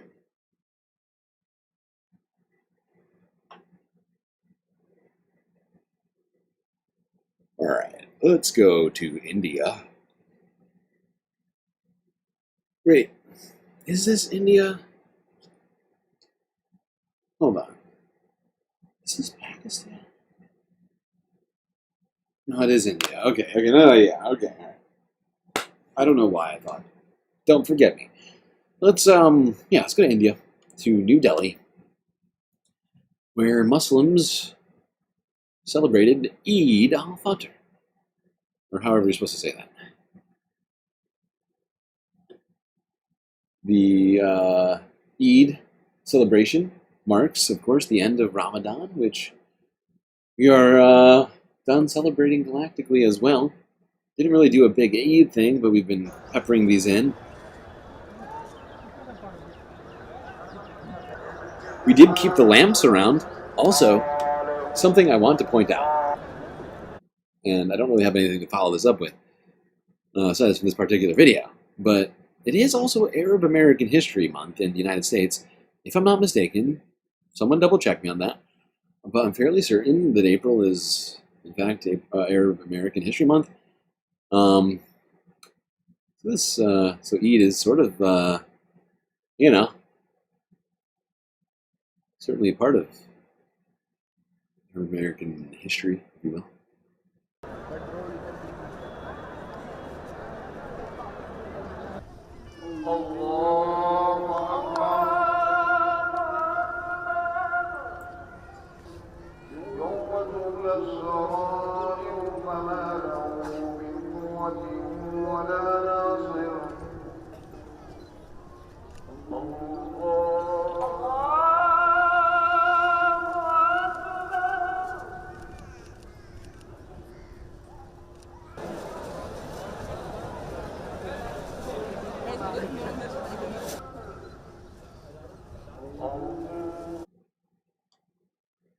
There you go.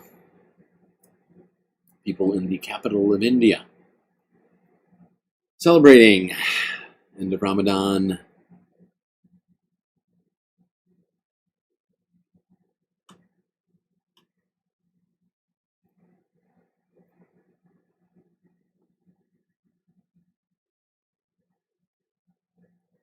Now let's go on further east. From there to South Korea, where, as of 2 days ago, President Yoon Suk-yeol was officially removed from his position as president in South Korea. Now, of course, somebody has been acting as interim prime minister during the impeachment trials, which I think we should think about doing here in the United States. I like this rule. You can't be president while you're being impeached. Or at least while there's impeachment proceedings. I think it happens once it goes to the Supreme Court, if I'm not mistaken. But yeah, so recall, all the way back in December, South Korea's president, Yoon Suk-yeol, declared martial law, and in the last 4 months, all hell has ensued. Martial law was ended within like 24 or 48 hours, because people took to the streets in incredible numbers protesting. In full force, the population of South Korea came out. Since then, he was impeached in Congress. Impeachment proceedings took place after the first portion of the impeachment in Congress at the Supreme Court of South Korea, where finally it has been ruled that he did, in fact, essentially act unlawfully as president, was impeached over that declaration of martial law, and is now officially gone. Immediately, if not sooner.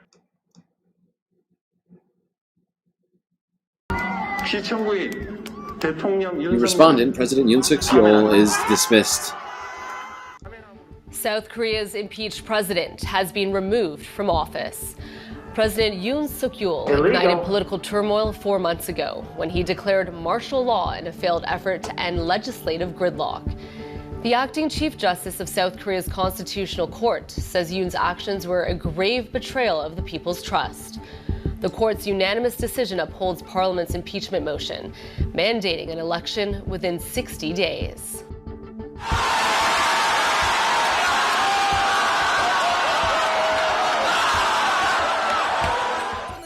I watched the ruling, which was broadcast live in this rally, and I am so happy and overwhelmed. I think it is a victory of democracy and people who came out to the streets to protest on the weekends.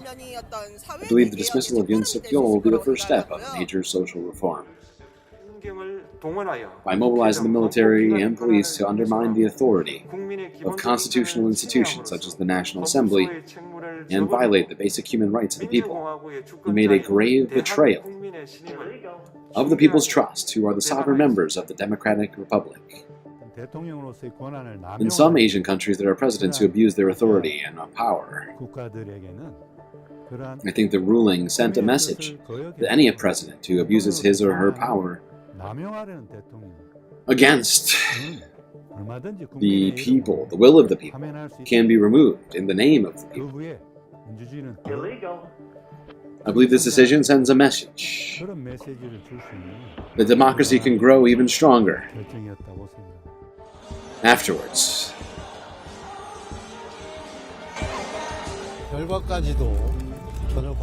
The court made a decision was completely unacceptable by law.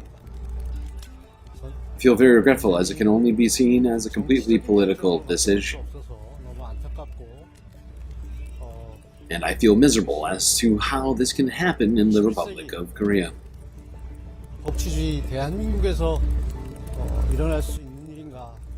Which is a constitutional nation in the 21st century. I can never accept this. This is not a proper country. No? It's not proper? I think this country is going down. Is this a proper country?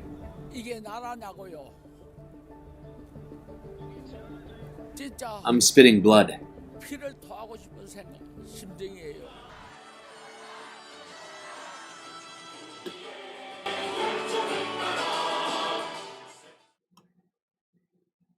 I assume that's a Yoon Suk-yeol supporter there, expressing his distaste in this ruling, claiming that Korea is no longer even a real country anymore, now that the president has gone through all of the legal processes of impeachment and found guilty. That's too much, apparently, for that one man. That's too much, man! Spitting blood, apparently. I have no idea what that means for sure. I could guess. Probably bad. It sounds bad. I'm unfamiliar with that particular Korean colloquialism. I lack context for the exact nature of what that's supposed to mean. I could opine. Not going to do it. Not going to do it. Wouldn't be prudent at this juncture. Let's go here to France 24 to talk a little bit more about this ruling.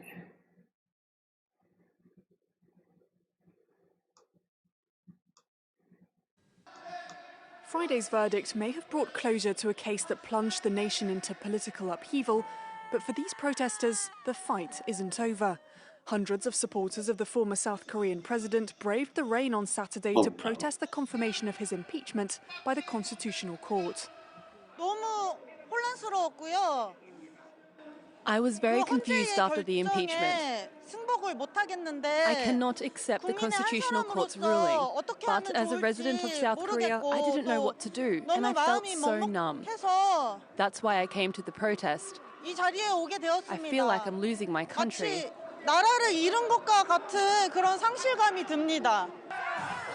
Waving American flags and sporting MAGA-inspired Still caps, so weird. many of Yoon Suk-yeol's conservative supporters see parallels with events Oh my in the God. US.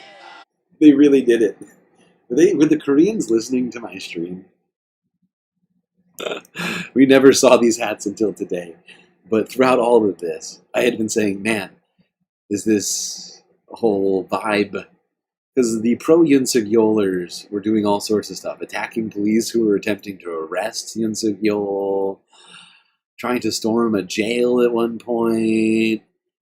I mean, all sorts of shit. They kept talking about stuff like this, and they now have fully taken it full circle. Jan 6'd it up. Just stop the steal. Oh my God. That's too much. That's too much, Korea.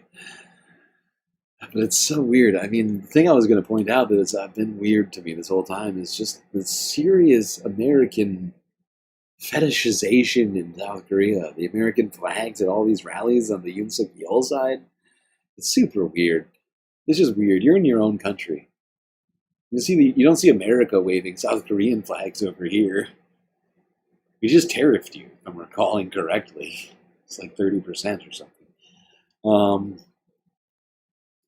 Selling us all those nasty TVs and those stupid phones. Samsung, LG, what even is that? I don't want a washing machine made in Korea. They're waving American flags. Not cool. Illegal. Make them in America, Korea.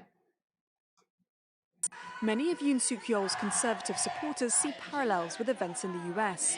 And while the ruling likely marks the end of Yoon's political career, he leaves behind a particularly polarized nation, a separate protest taking place on Saturday to celebrate his ousting. Watching the verdict, I shed tears, hoping that this incident will mark the end of these ignorant acts of military mobilization. Yoon's declaration of martial law back in December sent shockwaves through the country as he ordered the military to storm the parliament to prevent lawmakers from gathering. He's now the second president to be ousted by the Constitutional Court, but his legal troubles are far from over. In a separate case, he still faces charges of leading an insurrection, a crime punishable by life imprisonment or even death. The ruling sets up a presidential election within 2 months. Prime Minister Han Duck-soo will stay on as acting president until a new leader is sworn in. Seriously, though. Life's good? I don't think so. Life is great when you make your washing machines in America. Okay? Good old American washing machines for everyone. Thank you, Bob. Absolutely right. GE, okay? A great American company. What? GE's making some of their washing machines? What? GE, that's illegal. Illegal. That is illegal, GE. Alright. Let's go to the Philippines. France 24 English. 21 hours ago. Wait, no. TRT World. My bad. I'm misreading things. TRT World from 23 hours ago. Families seek justice for loved ones killed by former Philippines President Duterte, who has now recently been arrested, of course, by the International Court of Justice after landing in an airport in Manila after returning home from, I think, is it Hungary? Taiwan? Hong Kong? Oh, God, I cannot remember where he went. But after returning home from a trip abroad, attempting to garner foreign support in future elections in the Philippines, where he's hoping to become president again. Was hoping. I don't know if he still has those same. I assume it hasn't changed. Even if he's sitting in a jail in The Hague right now, waiting to serve his trial. People back in the Philippines are hoping to not just get answers, but justice for all of their loved ones who were disappeared by Duterte back in the day. I guess not that long ago. Was it like 10 years ago or something? He'd be 26 years old if he were alive today. Actually, it was less. 7 years ago, Shira's brother Ephraim was taken from his town, kidnapped and killed. He left behind 2 children and a grieving family. My brother was found with packaging tape wrapped around his head. Illegal. He was face down on a patch of grass, his wrist tied. He was dumped there with 3 gunshot wounds, with blood dripping off from the packaging tape. That's how they found him. He had no history of criminal activity. Horrifying. Wasn't involved in selling illicit substances. But investigators told her family Ephraim was likely collateral damage in former President Duterte's war on drugs. His story is not the only Collateral one. damage. Billed as a policy to clean up the streets, Duterte now stands accused of crimes against humanity for the deaths that were caused by his anti-drug crackdown. It was in communities like this one that people lost their lives.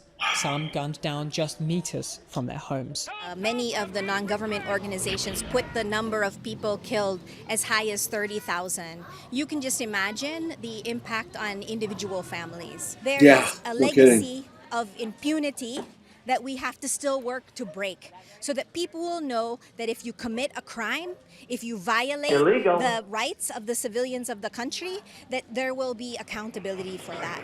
Duterte had long defied the ICC's investigations. But now, in the Philippine capital, family members of those killed gather to watch Duterte's first hearing in The Hague. For many, this day has been years in the making. For the families of the victims, this certainly will be a step in the right direction, because for a long time we've heard Duterte put down this court. We've worked on this for 8 years, and now we're vindicated by what has happened. But advocates... Ah, jeez. And I hope they get justice. I really do. It's going to be tough to get, you know, all of this, I mean, there's no way to undo what's happened, you know? And it's likely that most people that disappeared, who they don't have evidence of where they are just dead somewhere.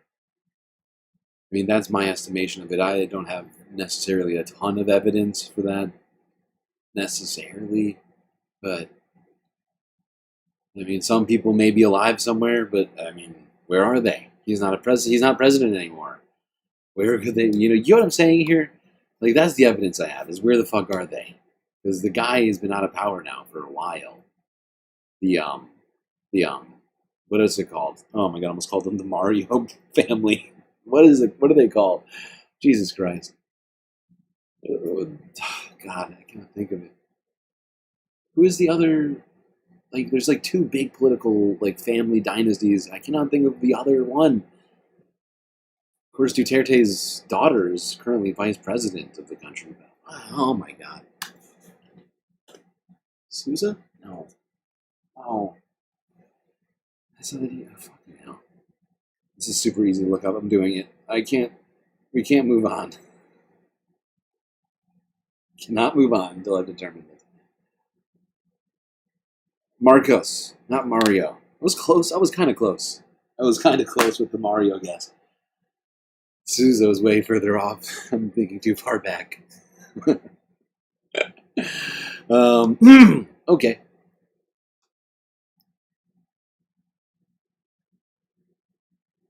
Okay.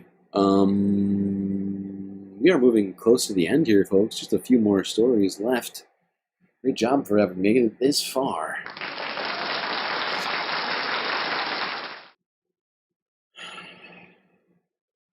Let's go to ABC News Australia from 7 hours ago. Anti-Trump protests erupt in the United States and across the world.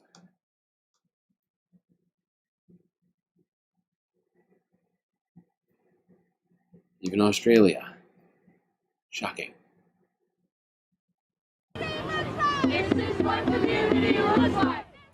And tens of thousands of protesters have gathered across the United States and other parts of the world to demonstrate against U.S. President Donald Trump's policies. The hands-off rallies, as they're known, voiced opposition to President Trump's plans to downsize the U.S. government, reshape human rights, and his handling of economic issues. Marches also took place in Britain, Canada, France, Germany, Mexico, as well as Portugal. One of the biggest rallies was held in Washington, where Democrat Congressman Jamie Raskin accused Mr. Trump and Tesla owner Elon Musk of trying to tear down the American Constitution. I believe Donald Trump is trying to tear our country down. The only thing that makes sense is he is working on the behalf of Putin. I mean, that's the only thing that makes sense. I mean, the things that he's doing is not trying to make America better. He's ruining our infrastructure, like every department in our government he's ruining, and he's right now destroying our economy. He's taken away all of our allies. We're a pariah in the world, and Congress sits back and does nothing, and we have to stand up and take our country back. Could have sworn the moment that I knew. Could have sworn this one. Did I add the wrong one? Could have sworn there was a protest in Australia that I added to this. This is just a covering of what's happening in not Australia. This is totally America. That's my bad, Chad. I made a huge tiny mistake here at the end of the stream. Mm-hmm. It's true. I made a huge tiny mistake. Ah, boy. It's pathetic. Awful, awful, awful. Weak. All right, to the penultimate story of the evening. To Australia. A story we tried to do earlier. This is a repeat. To the Norfolk Island. Trump tariffs. A running joke on the island, apparently.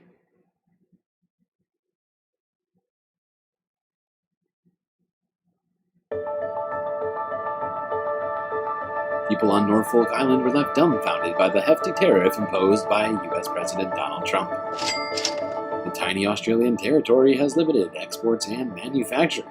Norfolk Island, interestingly, is I think 29%. I'm not sure what Norfolk Island major exports are. Illegal. To the United States and why it's been singled out, but it has. It's a running Very joke. nasty Norfolk. Everyone's laughing about it, and they're sending us all their sand. Either laughing about it or they're confused why. Make your sand here, Norfolk Island. Or no logical reason why you would do that. My reaction was like most of the locals over there was we're dumbfounded and we just laughed because essentially Norfolk Island doesn't export anything as far as I'm aware. I don't want reality. That's right, Norfolk. These are preemptive reciprocal tariffs. I know, don't send us a lot of stuff, but we have a feeling you're going to start sending us a lot of Australian sand. Perhaps a dingo. I don't know, but we're very concerned about that. To the US, it's a tourism-based economy. It is a very remote place, and it's only a 2,000 permanent population. So I doubt very much that he knows where it even exists, other than yesterday. It's going to be a very terrible running Norfolk joke Island. For a long time. Sending us their penguins. Norfolk Island's so important. Whatever they have there, I don't know. Higher tariff than Australia, so that's the upside. Is it warm or cold? I don't know. Could be a joke. Never been there. That, or a thing that they've been very nasty to us, though. To the island, which would be nice. Sending us all of their terrible platypuses. What's the plural? Is it plural of platypus? Platypuses? Platypussies? Platypussers? I don't know. Whatever. All their platypus coming here, taking our jobs. They took our jobs. Dingo ate our jobs. Those nasty dingoes eating our jobs. Final story of the night. Here we go, people. To New Zealand. The Manawanui sinking. Direct cause outlined by final report. Okay. Tell us more. One News. Platypi? Is it platypi? People, there seems to be disagreement in chat right now. People giving me a sort of... I thought I could trust you, chat. Why are you giving me different answers? A series of human errors led to the sinking of the HMNZS Manawanui off the coast of Samoa last October. That's the final finding of the Court of Inquiry. The ship with 75 on board was conducting a reef survey when it foundered. The direct cause? The autopilot wasn't disengaged when the ship had been put on a heading towards land. Contributing factors included a lack of training and experience, the crew person in charge not qualified as a survey planner and with insufficient navigation qualifications. And there was a lack... I know what caused it. I know they're saying it's the autopilot and training and experience. I think we all know what it is. New Zealand, a lot of DEI going on here in New Zealand. That's the problem. Gotta get rid of it. Efficient risk management. Incorrect procedures and inadequate preparedness aggravated the issue. The focus was on achieving the mission without the balance of doing it safely. The state of the ship wasn't a factor in the sinking. The findings have implications for the wider Navy. Corazon Miller has more on that and the response from Samoa. The Mana Wanui engulfed in flames moments before it rolled and slipped beneath the waves. Oh, look, it's going down. It had run aground the evening before in rough seas. The Navy today open and frank about what went wrong at an individual and organisational level.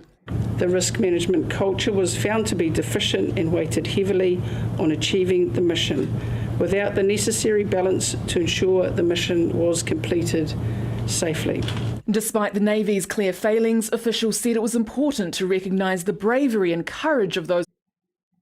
There's your problem, New Zealand. You got a lady working as a commander in your military. We have been doing away with this here in the United States. It's making our security so great that we're doing it all on Signal. And actually, you know what? I'm gonna stop this.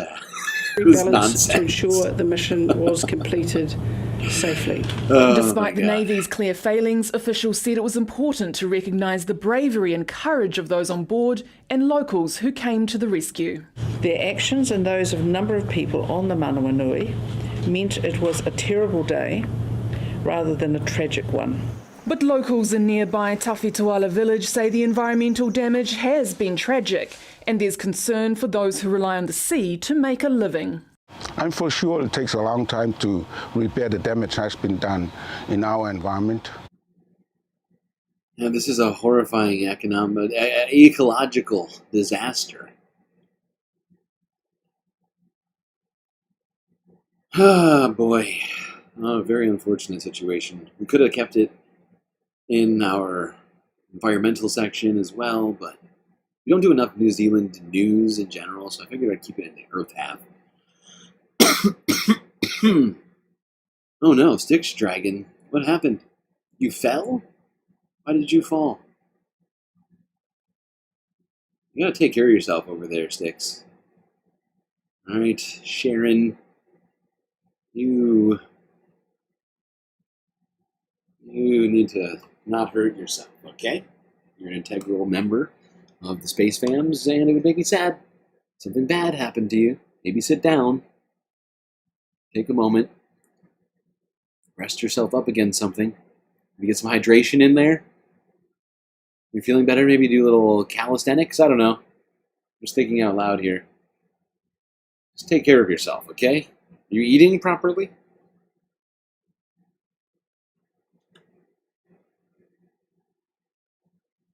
Don't want you to be having concussions, okay? Probably bad.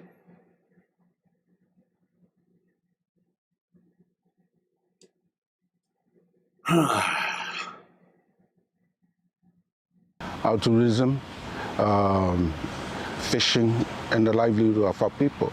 More than 300 tonnes of diesel was on board when the vessel sank, visible leaks seen in the days after. Officials today say the water's since been given the all clear. Independent testing finds that there is no evidence of... That's a freaking sea turtle caught in what appears to be an oil spill. That seems bad. Has since been given the all clear. Independent testing finds that there is no evidence of... Is that the all clear? This doesn't look clear, super all clear to me.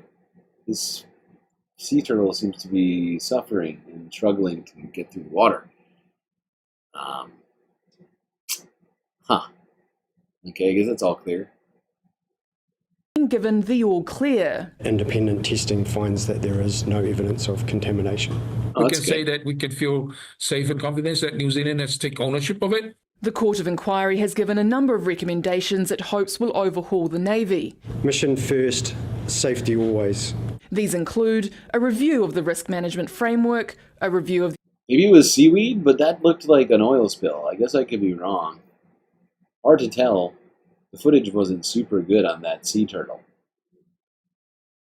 But the government of New Zealand saying everything is good. It's all fine.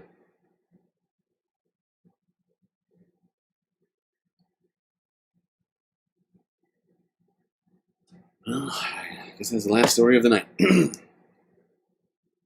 9 hours and 15 minutes we made it, Space Fams. Well done.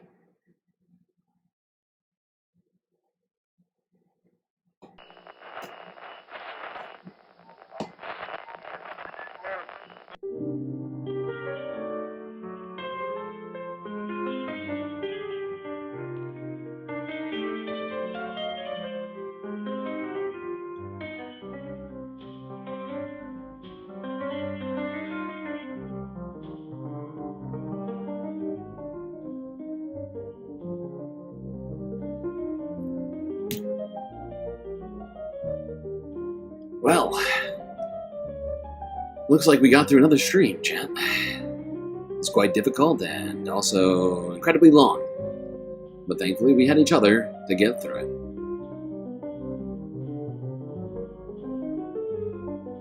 That's gonna be it for me tonight. Till I see you next. You stay classy, Galactic Stream Nation.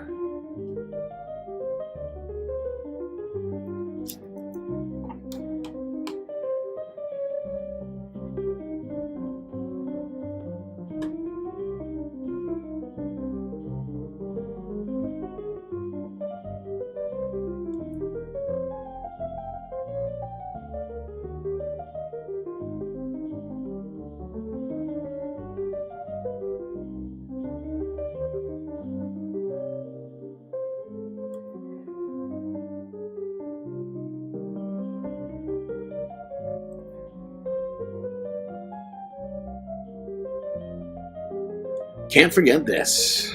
These are your galactic patrons.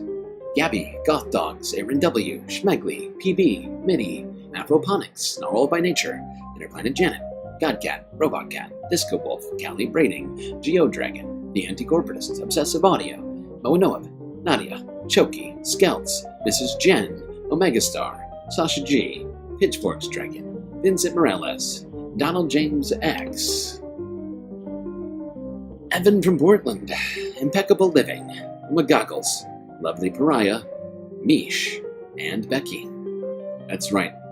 All these people here have helped produce the show which your eyes and ears just got done enjoying. You can too for just a few US dollars a month on Patreon.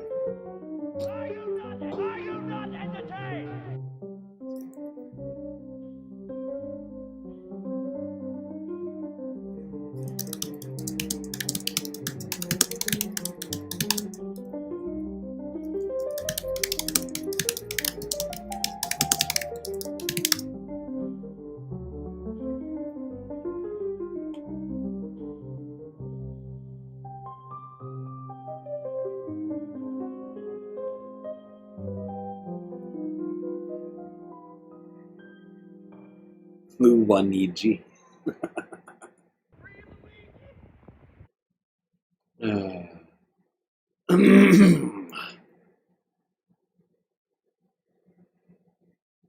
Lot of ones in chat.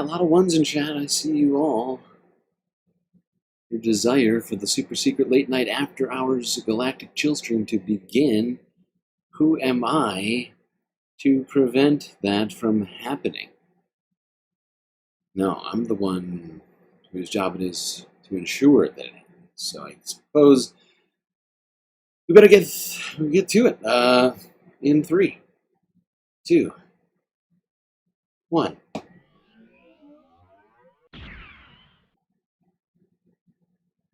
Hey, work with me here. There we go.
And way off in the distance goes a lovely little white cloud. Get a drink, have a good time now. Welcome to paradise, paradise. Você me vê sorrindo à toa. Se você me vê sorrindo à toa. Se você me vê sorrindo à toa. Se você me vê sorrindo à toa. Se você me vê sorrindo à toa. Se você me vê sorrindo à toa. Se você me vê sorrindo à toa. Se você me vê sorrindo à toa.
Okay, I think we're figuring out what's going on here. So, this seems to be a two-tiered test as to whether or not you can receive, maybe even three-tiered test, as to whether or not you can receive a gifted membership. But looks like you can get a gifted membership as long as you click the necessary settings on the channel page. But if you have a legacy account, you also have to have used Google Plus in the past because Google tried to merge them. So yeah, if you have an old YouTube account that predated, or like an old Google account that predated this stuff, but you never used Google Plus, you're shit out of luck. You'll have to make a new YouTube. Create another email or something, create a new YouTube to get gifted memberships. Although there is another option, those of you who can't get gifted memberships and don't feel like making a new account, you could start your own membership, just saying, and we're only 2 memberships away right now. 2 freaking memberships away. I'm getting another email, and who knows what the next days have in store for us, considering that, if somebody's membership lapses and they don't restart it, someone's gift membership ends and they don't decide to start their own, we could go back in the count and be, left without that sweet, sweet 18th emote, which we deserve more than ever, more than we ever have, because, we should have it, we're not getting it. Potentially because people don't have gifted membership set up. So if you're listening to this right now, you're subscribed to the channel, you're not chatting, and you don't have a membership, just go to the channel page, back, the loading page for the Galactic News Network, click join, go down, and select the option to accept gift memberships rather than to not allow them. Or if you don't have membership and you'd like to help us get to that goal, clicky subscribe. Help us.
não tem, mas ainda não passou.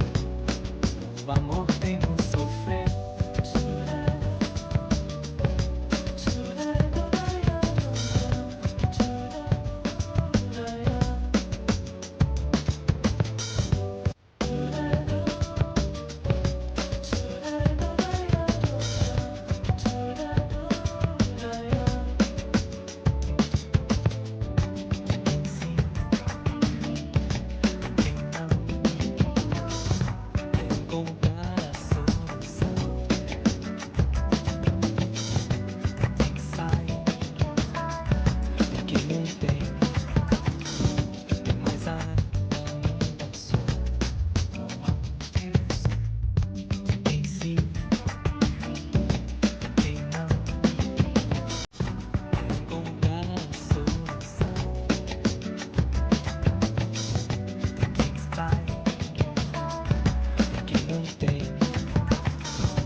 Okay, I just found Shade Dragon in the Discord. Message them.